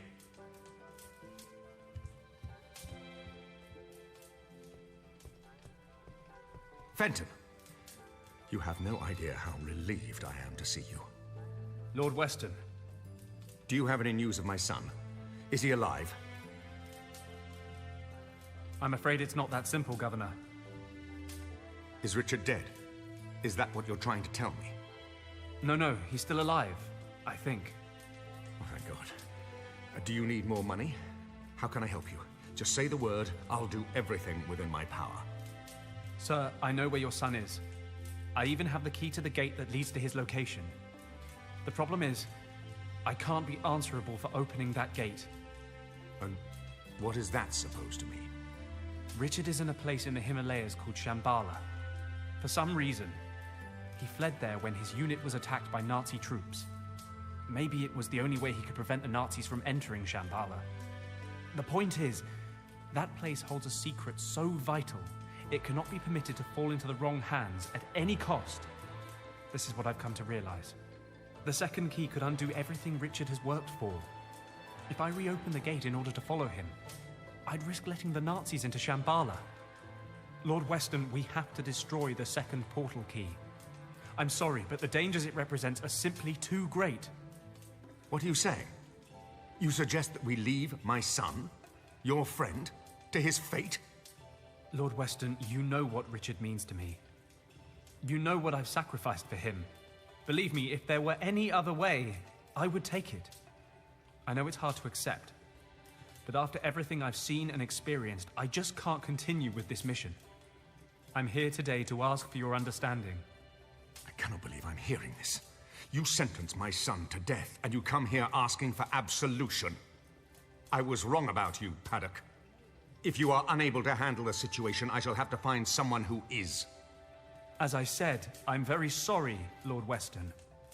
But I've made my decision. I'm going to destroy the key. I'm afraid that decision is no longer in your hands. What is this? You're collaborating with the Nazis, Governor! I had no choice, Fenton. Mr. Kleist claimed to know where Richard was. He said he could return him to me. I was skeptical, but a father will cling to even the slightest shred of hope. I never gave up hope that you would solve the situation, and that I could quickly end my collaboration with the Nazis. But now I realize that I backed the wrong horse. Governor, this is a mistake. I'm prepared to take that risk. Herr Paddock, I wonder if you would be so kind as to accompany me to the airport. You have an appointment in Tibet that you absolutely cannot miss.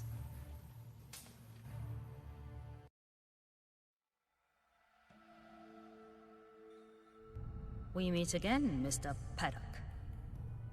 It's a dubious pleasure, Countess. But I guess you've become rather accustomed to having me around. Had I been given the choice, you would be lying in your wretched Hong Kong shack with a hole between your eyes, believe me. I console myself knowing this will be the last time your good fortune keeps you alive. I hardly imagine you are aware of the fact, but you must at least have felt the transfer of energy when you held the second artifact in your hands, yes?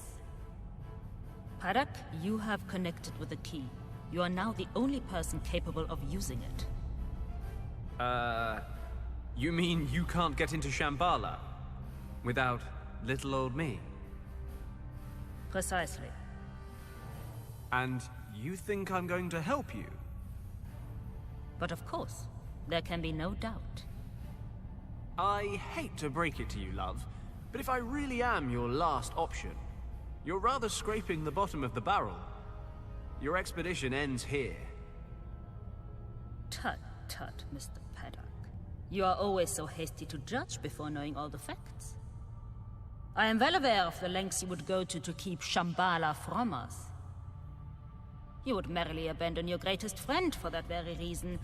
But I wonder, would you so capriciously condemn to death your pretty little accomplice? Kim? You would merrily abandon your greatest friend for that very reason. But I wonder, would you so capriciously condemn to death your pretty little accomplice? Oh, please don't look so dejected. At least you have one less life on your conscience. Well, if you cooperate, that is. Please don't make me describe to you what will happen to your girlfriend should you fail to comply. I think you have the imagination to make the right decision. Kim, are you okay? Just about. Well? Okay. Let her go and I'll do whatever you want. I would dearly love to grant you this wish, but alas, it may be that your friend can make herself useful on the other side of the portal. No, she stays with us, but she gets to live a little longer. Fine. What do you want me to do? Place the second key in the recess on the pedestal. We will talk some more in Shambhala.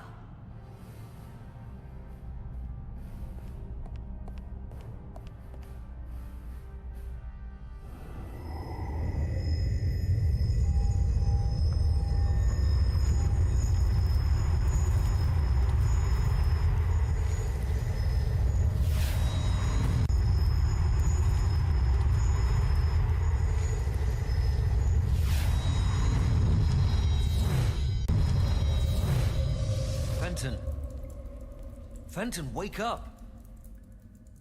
What? Fenton! What?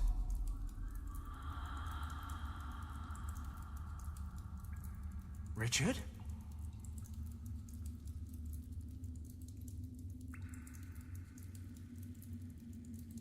Richard, is that you?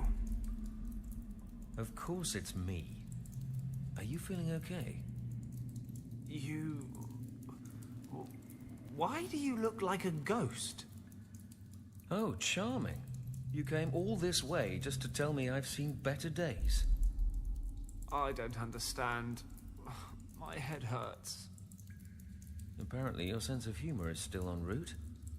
Well, what is there to say but... welcome to Shambhala. It was good to see Wang's niece again, but I would have preferred it if you'd left the Nazis on the other side. Kim! Where is she? She landed in the central cavern along with the Countess. I managed to convince the guardians of this place to separate you and bring you here instead. Guardians? You mean there are still people here? No, not in present-day Shambhala. Just you, Kim, and a few dozen Nazis. So, what the hell are you talking about then? And what happened to you? Why are you all... flaky? Ah, well, that's the story, isn't it? When I used the original key back in the monastery, it transported me to Shambhala. But the Shambhala of the past.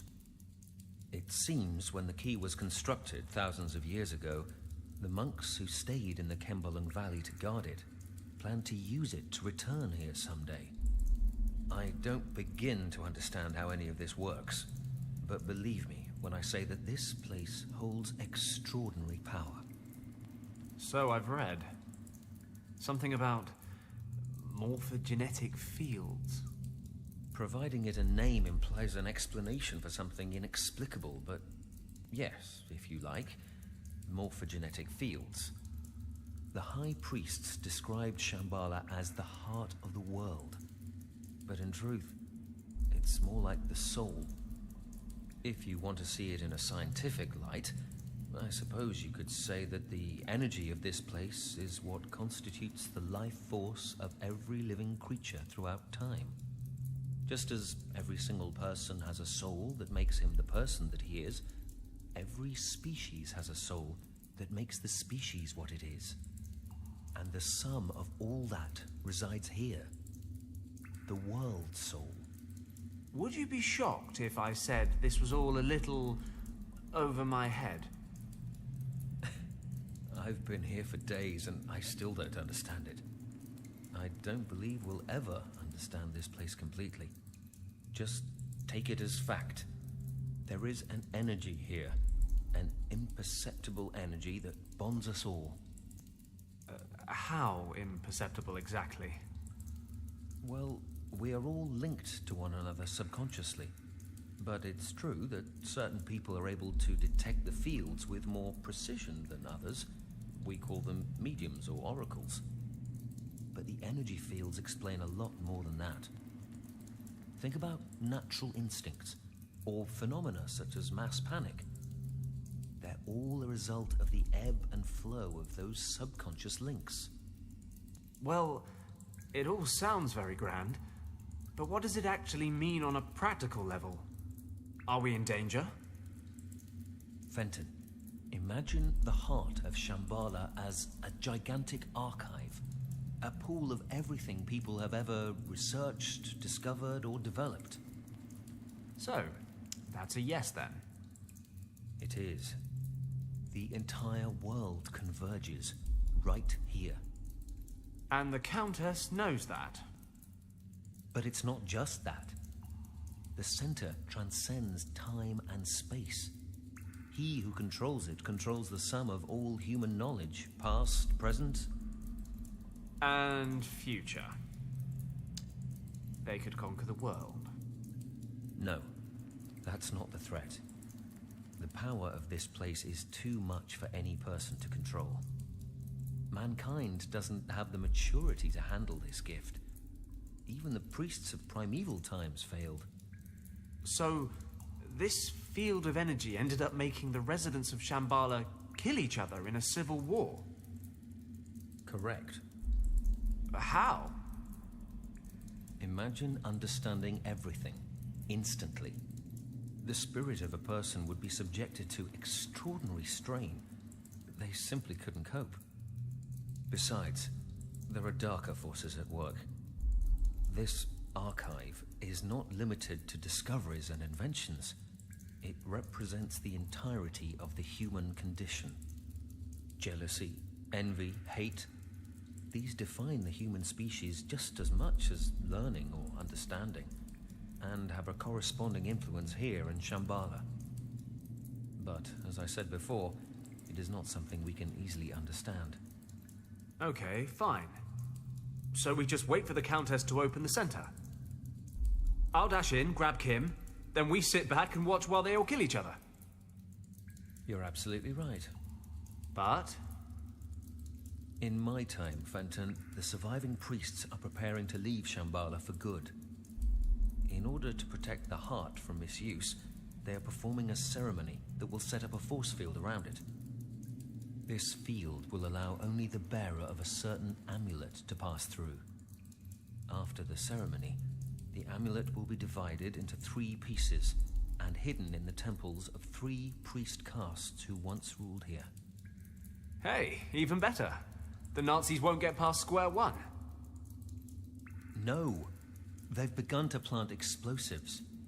The field is maintained in your time by a series of plinths. It would take a great deal of power, but they may be able to destroy them. We have to stop them, Fenton. They may not be able to wield the power of Shambhala, but if the energy of this place is disrupted in any way, it could have catastrophic effects for every living creature on the planet. We must act quickly. We? I thought you were stuck in the past. You're right. But you won't find the 3 amulet pieces without my help. If I understand it correctly, our times are now synchronized. We can communicate, but we cannot cross the boundary. In my time, the priests are only just now performing the ceremony to invoke the force field. So the amulet has not yet been hidden, and I have no way to know where it will be placed. But that doesn't mean to say I can't help you look for it. And what am I supposed to do with the thing when I find it?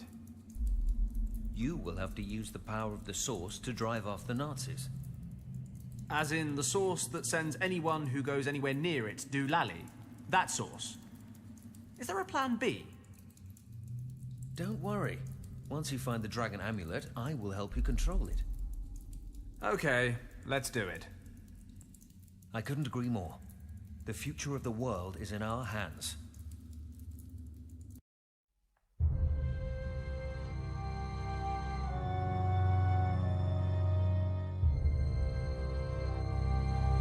Looks like I'm on my own again.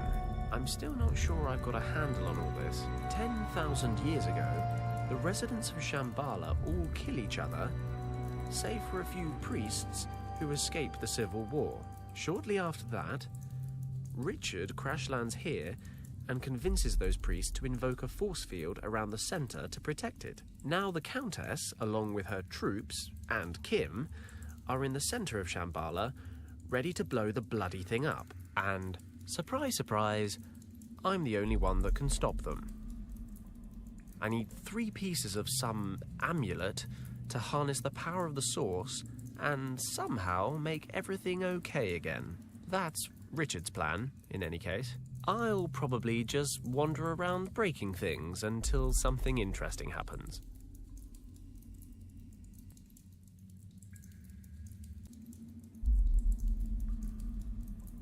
Different sized discs with odd markings carved onto them. The pedestal in the middle has similar symbols. Brute force won't move these things. It's seen better days. The dripping water's created an indent over time. It's too heavy to move. These heads are carved in one piece, right out of the rock. Even after all these years, they're in perfect condition. They must have had some special significance. Old deities, perhaps? Might have looked more distinguished if they'd bothered to close their gobs. These heads are carved in one piece, right out of the rock. Even after all these years, they're in perfect condition. They must have had some special significance. Old deities might have looked more distinguished. Pushing or pulling doesn't achieve much. The mouths are open wide enough for me to get my hand in, but there's nothing inside.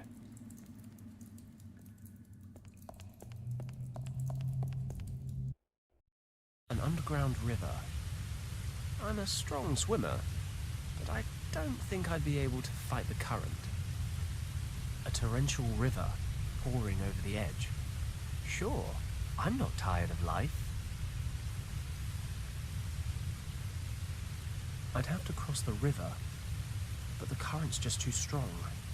I'd be washed over the edge.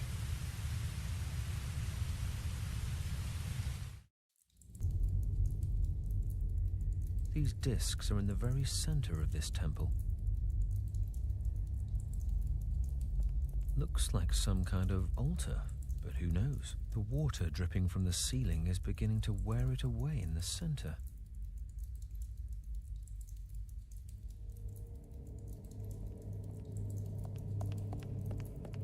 These heads were cut directly out of the rock. Their eyes and mouths are closed. A stone slab. I should be able to lift this.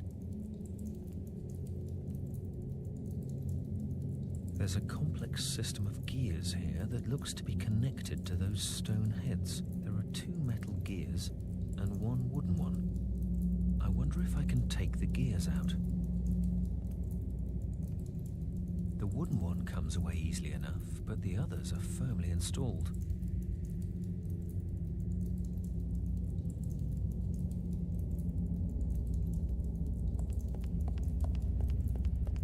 An overturned offerings bowl.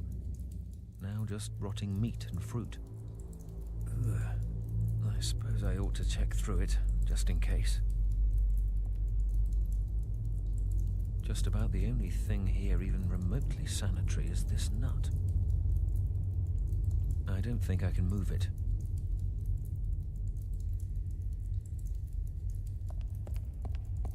There's a torch hanging in the holder.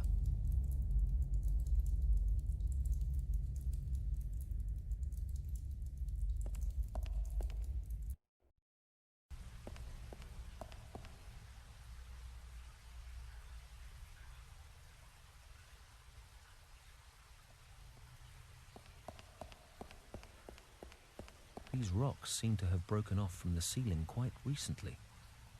They're lying loose. One kick ought to do it.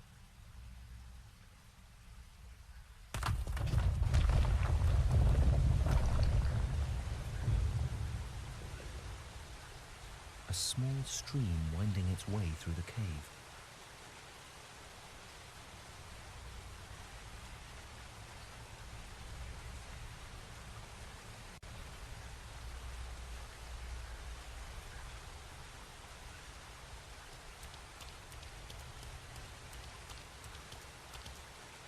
It's a stone column. I think they form when a stalagmite and a stalactite meet in the middle. Just don't ask me which one's which. Impressive though it may be, it's in my way. And we know what happens when things get in my way. It's been here for thousands of years. It's too strong for me to shift.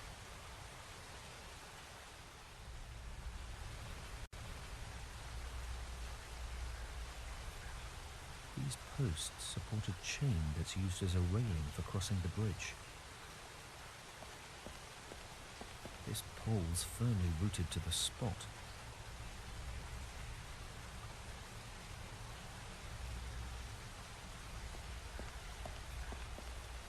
It's loose.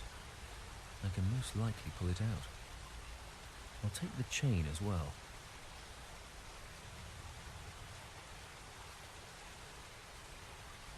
A small stalagmite has formed. The water drips onto this spot from above and leaves mineral deposits behind, allowing the stalagmite to slowly grow bigger and bigger. Water drips down from the ceiling, leaving behind mineral deposits. These deposits build, and over hundreds of years a stalactite forms. I can't reach it. It's too sturdy to break off with bare hands. Strictly speaking, one isn't supposed to interfere with these things, but something is telling me to do otherwise. I think I'll just break them off. I hope no one notices.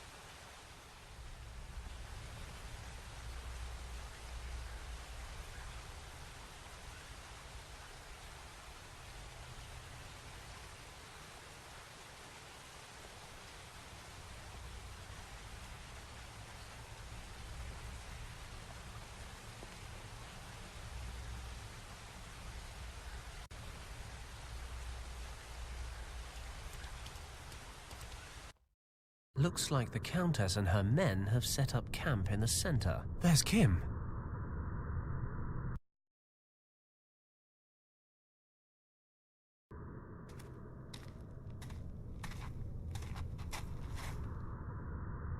Well, any news? No, Countess. We could not discover a way out of the caves. But we haven't yet examined every corner. And Paddock? No trace. Okay, forget it. Perhaps the idiot fell over the edge when we arrived here. No matter, we have other concerns to tend to. Prepare the explosives. I'm quite sure a small detonation will be enough to disrupt the force field. Jawohl, Countess. I need to shift these ropes, but the Countess is keeping a close eye on me.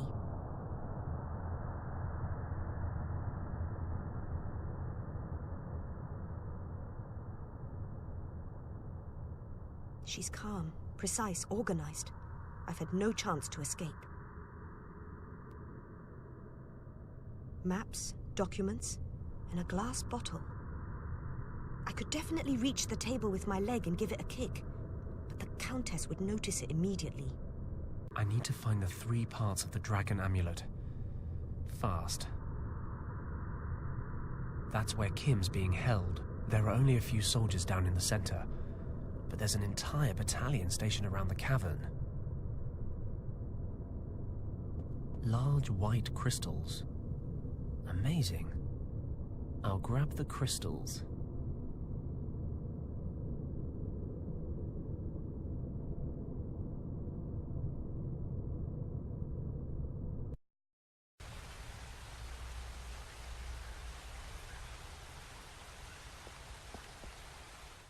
This is the central hub of Shambhala.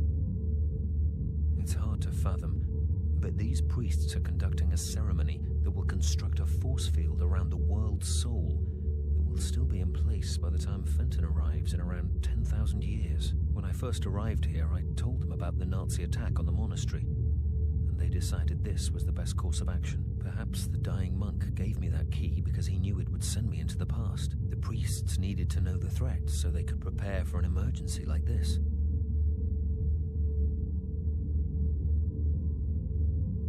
It's a cube-shaped stone.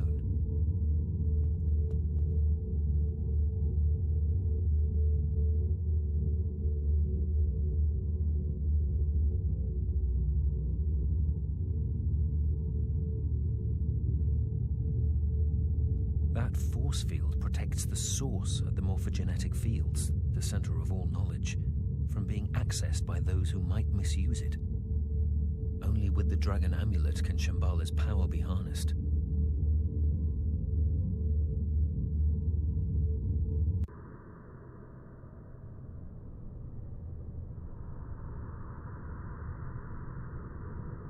That force field's all that stands between the Countess and power beyond all imagination. The entirety of human knowledge. Nazi troops with heavy weapons. They've set up a perimeter. Let's be honest here. When have you ever seen me actually fight anyone? Nazi troops with... They've set up a... This force field protects the source of the morphogenetic fields. Apparently, the only way to bypass it is with the dragon amulet.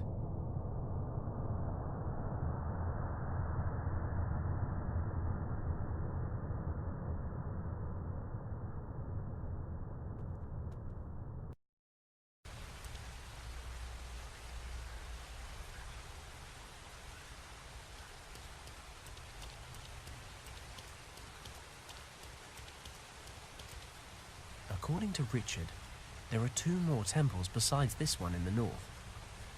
There should be a piece of the dragon amulet in each one. There's one in the southeast and one in the southwest.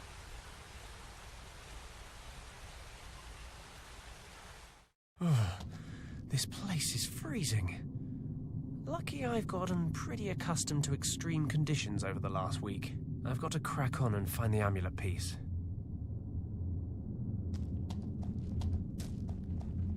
There's something frozen inside this ice block. I can see a faint golden shimmer. I'd need a pickaxe to smash through this. Even better, 5 kilos of trinitrotoluene. Frankly though, anything other than my bare hands would be a good start.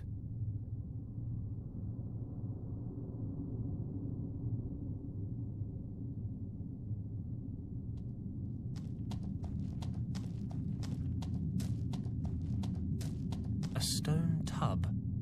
There's nothing in there. A recess in the wall.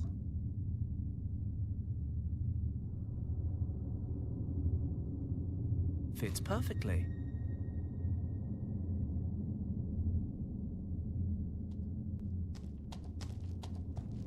There's a recess in the wall here. There's a bright beam of light shining straight onto it.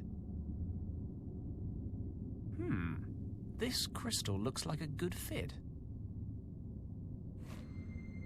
Impressive. The light from this area of the temple is concentrated and redirected.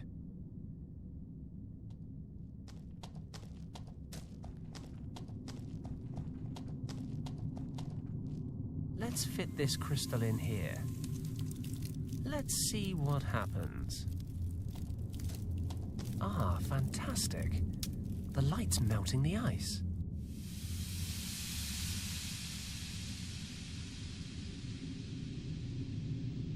One of the pieces of the amulet. It's the tail piece of the amulet.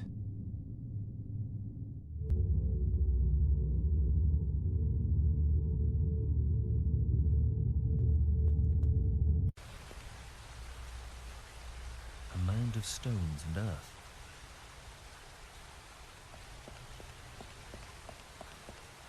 The soil's rather compacted. I can't just pull it away with my fingernails. I can definitely use this to loosen the soil.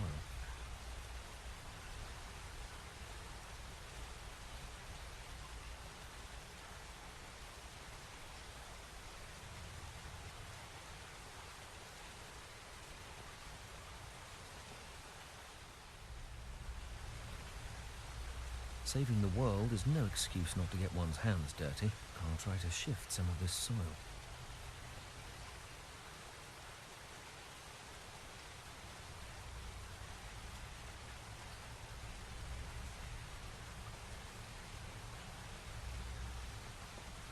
The soil's loose. I can pull it away rather easily, though not without dirtying myself a little. Still, It's only mud. There was a stone coffin hidden under the mound of dirt. There's a brightly painted lock on the front. The paint must be how they protect the metal from rust. There's a layer of protective paint on the lock that's chipping away in places, but the lock itself is strong. It won't budge.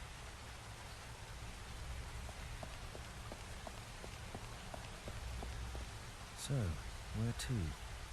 I'm currently in the northern cave, and the two other temples are in the southwest and the southeast. It must be 200 degrees in here. That's a statue of the supreme deity of fire. The people who built this place attempted to appease the gods with sacrifices.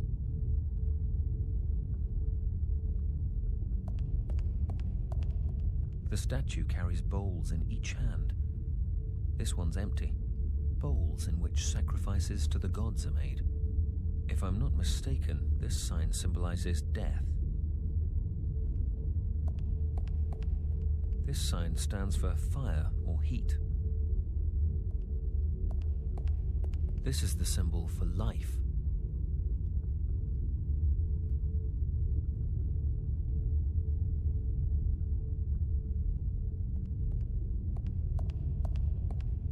The symbol underneath this bowl represents death. I'm not sure how a nut relates to that.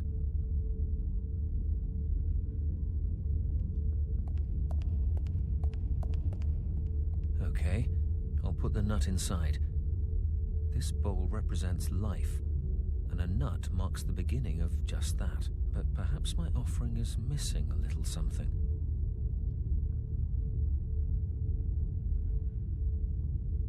With a covering of damp earth, the nut should grow in no time. Perhaps then this offering will serve its purpose.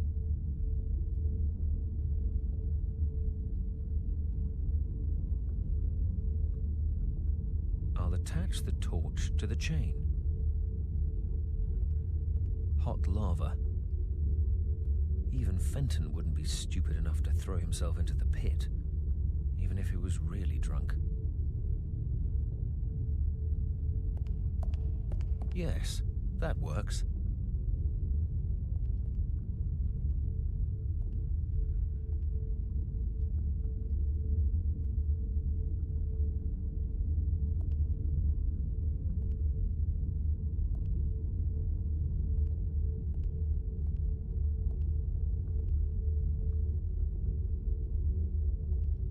That's a statue of the people who built this.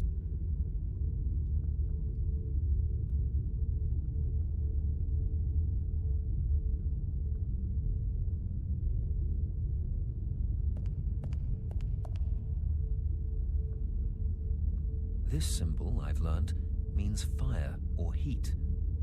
But nothing's happening when I hold up the torch.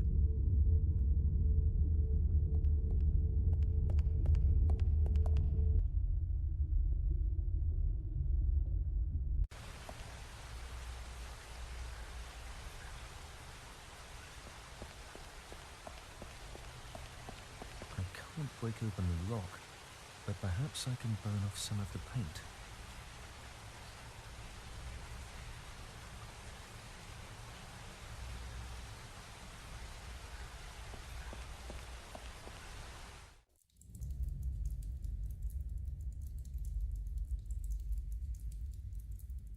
Cube-shaped stone.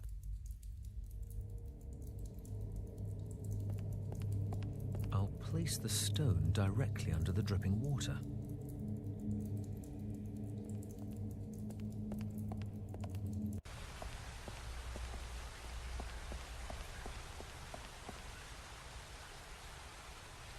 This is the Temple of Light.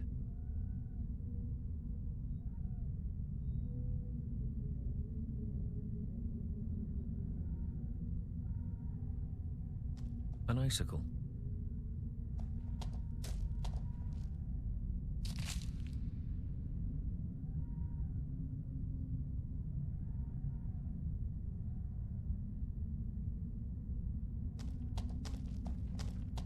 I'll leave the icicle here. left the icicle in the tub. I should be able to melt the icicle, then the tub will be full of water.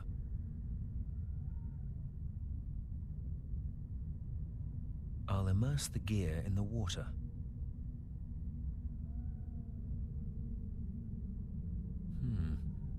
I'm not entirely sure why I'm doing this. Now I know how Fenton must feel all the time, regardless. I'm sure this isn't just a spontaneous urge.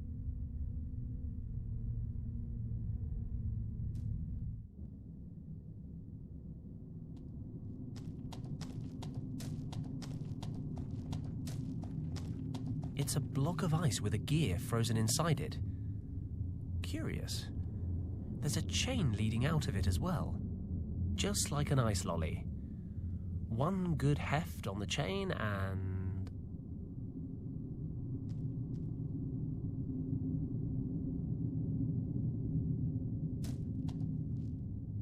Got it.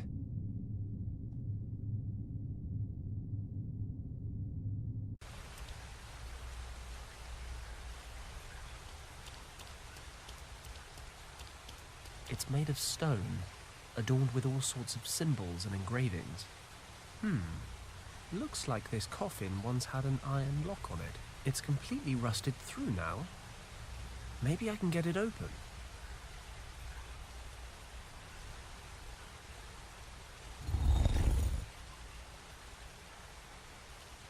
Got it. The coffin's open. With a bit of effort, I should be able to slide open the lid. I really hope grave robbing will be the pinnacle of my less than moral activities. I hate to think how I'd go about besting it. The body's rotted to the bone. I have the most unsettling desire to take one with me.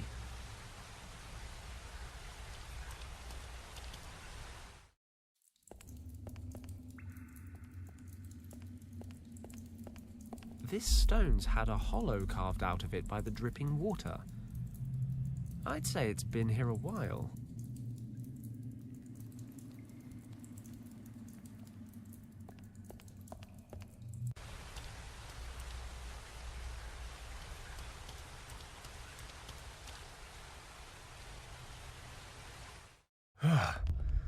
And I was complaining about the heat in the desert.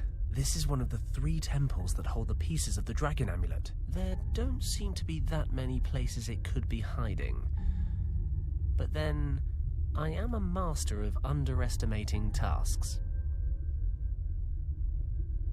If I stay here too long, I may begin to melt. Not even if I was really drunk. Well, maybe if I was really drunk. There's a plant growing here.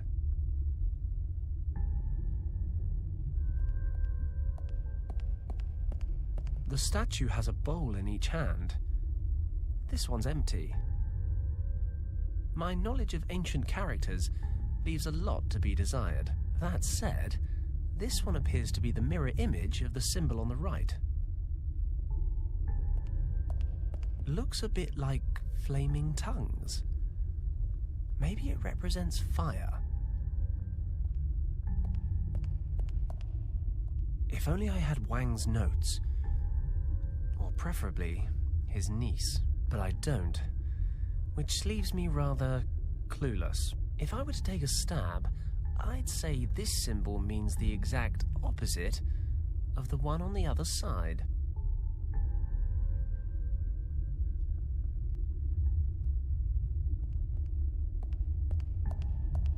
Let's see what happens when I place the bone in this bowl.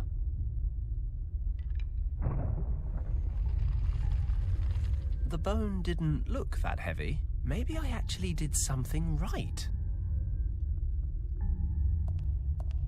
It's a small, rectangular hole.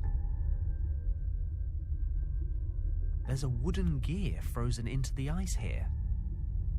This place is playing tricks on me.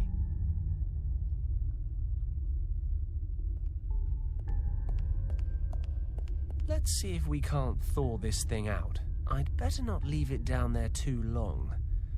At 1,000 degrees, the line between thawing and incinerating is pretty fine.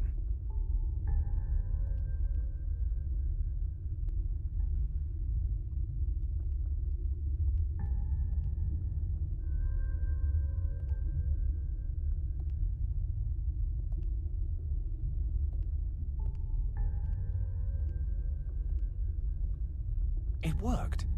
The gear's been preserved in perfect condition. Okay, let's see if I can rig this thing up.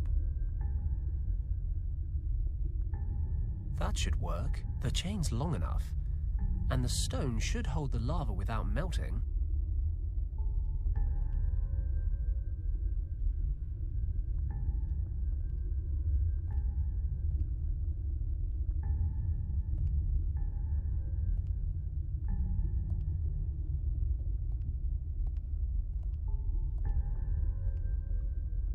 There it is, a cup full of lava.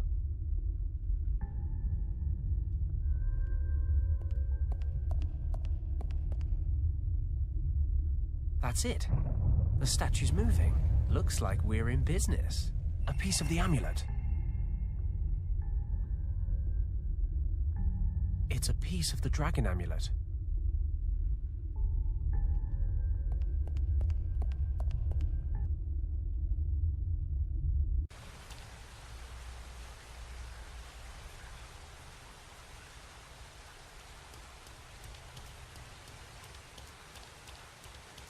A load of pebbles from the old riverbed.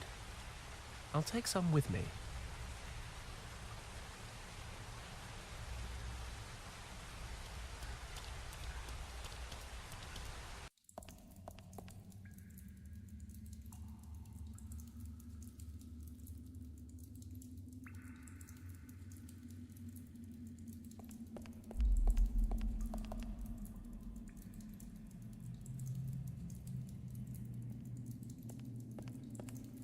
Let's see if feeding these guys gets me anywhere. There's a gear missing.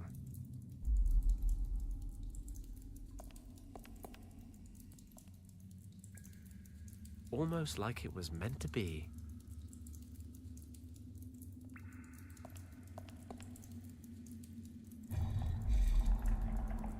Aha! Feeding stones to these guys makes the discs on the floor move.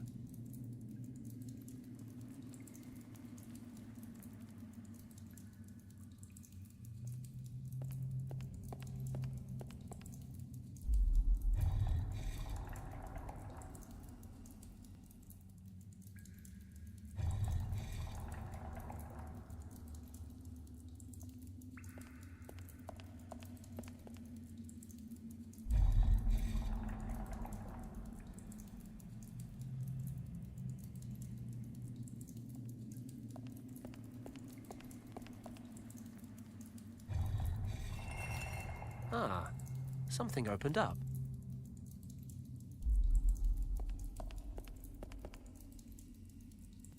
The headpiece of the dragon amulet.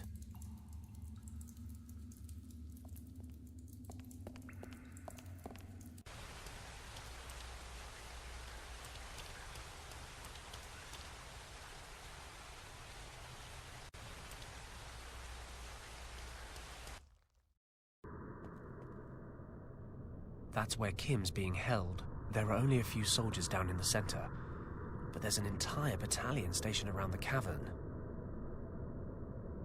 The two pieces fit together perfectly. Hey, look! A dragon. This should be fun. Or terrifying. Hopefully both.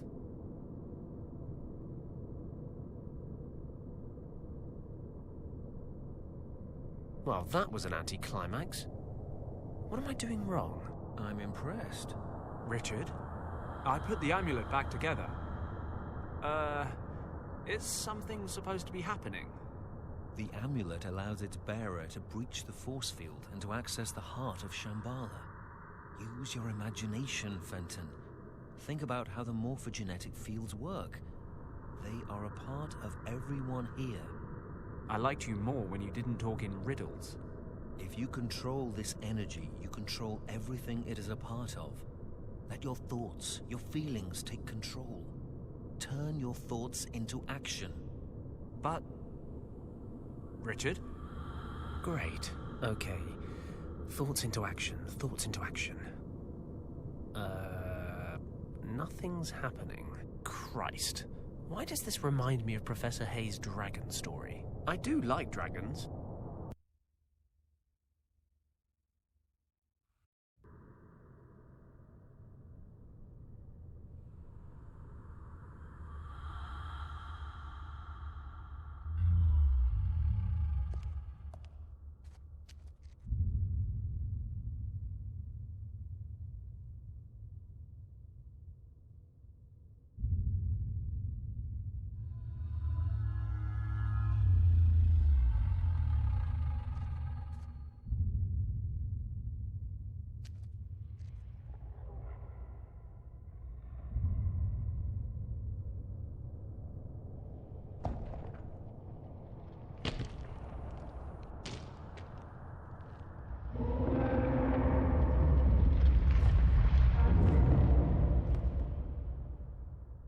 Lieutenant, control your men.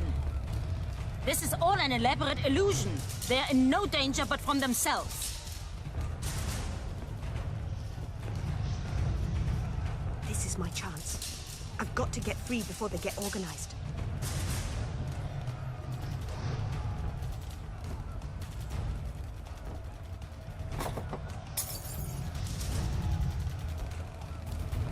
A bottle has fallen off the table and is broken.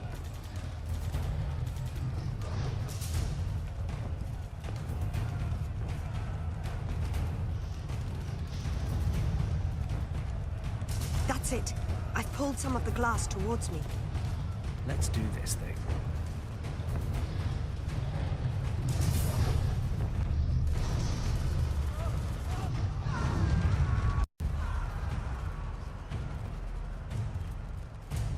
Christ! Is that what my subconscious looks like? I think the odds are on my side now.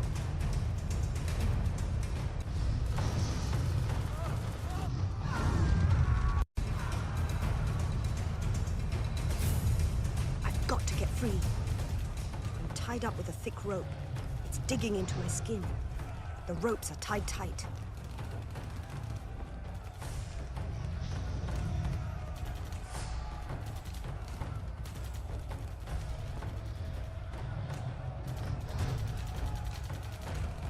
I need to cut myself free. Quickly. There are still 2 Nazi units out there.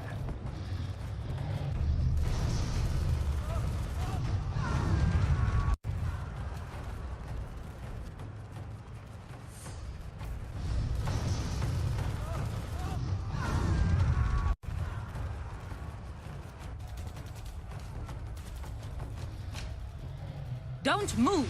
It is all just a figment of the imagination! Lieutenant, we end this party trick now. Follow me. We will detonate the explosives. Once we control the heart of Shambhala, we will put an end to this spectacle. Oh, Countess? Ah, the girl arises. Given up waiting for your boyfriend to save you? He's not my boyfriend. Regardless, you must realize one thing. We have arrived in Shambhala. Your usefulness no longer protects you. It is time for you to die.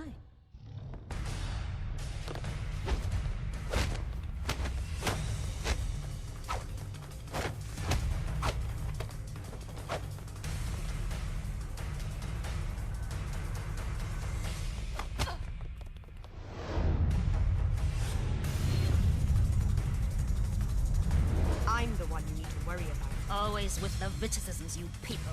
Can't you take something seriously just once?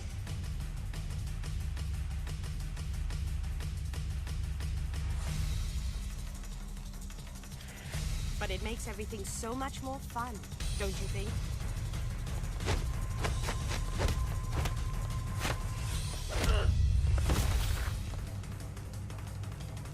Surprise, Countess? Ha! A lucky hit, that's all.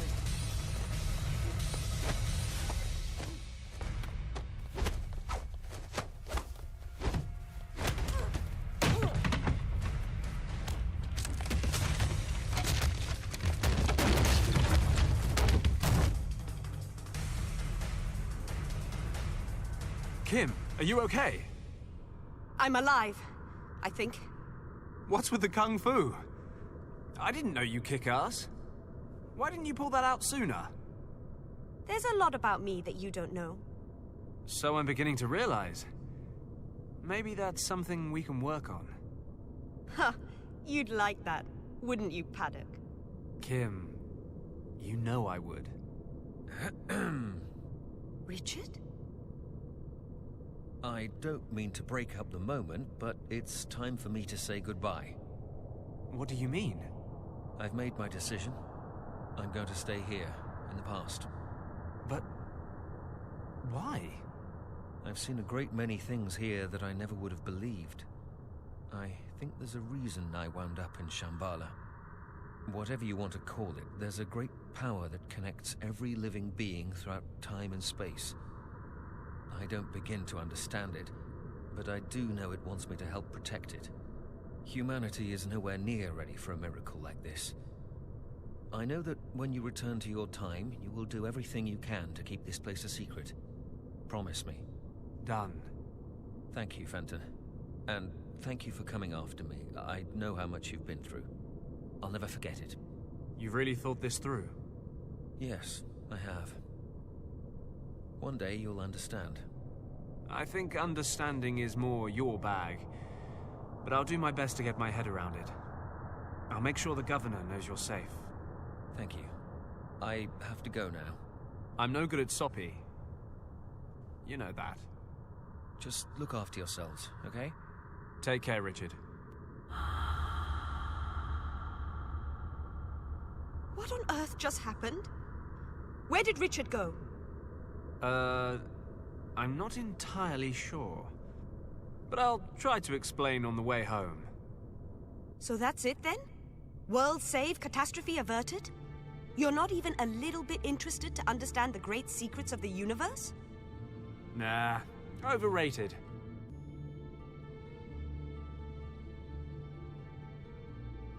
I'm more worried about how the hell we get back home. So you've been halfway around the world just to get here, and you're going home empty-handed? Am I?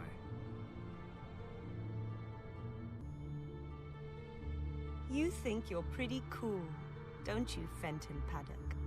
You're saying you don't?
Destiny last for eternity.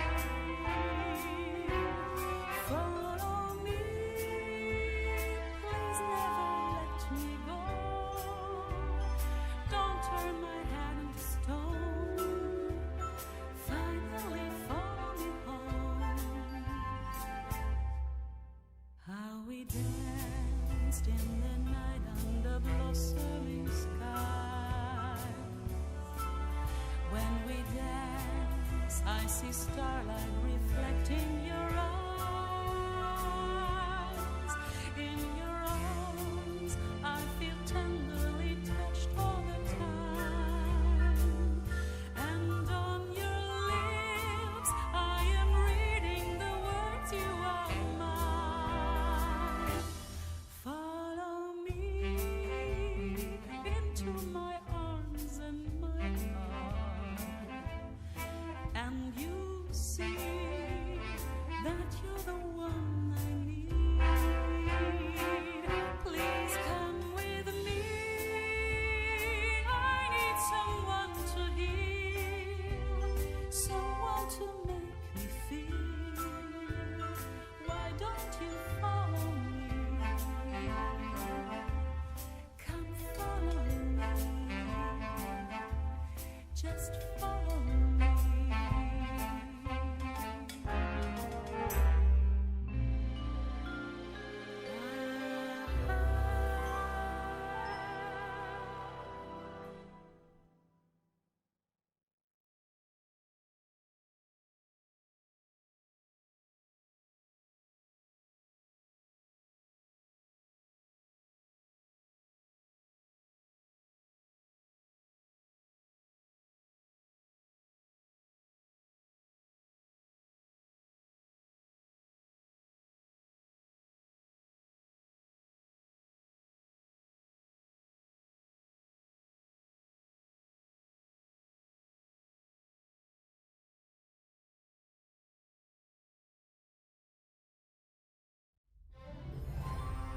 Congratulations! The bonus area is now available in the main menu.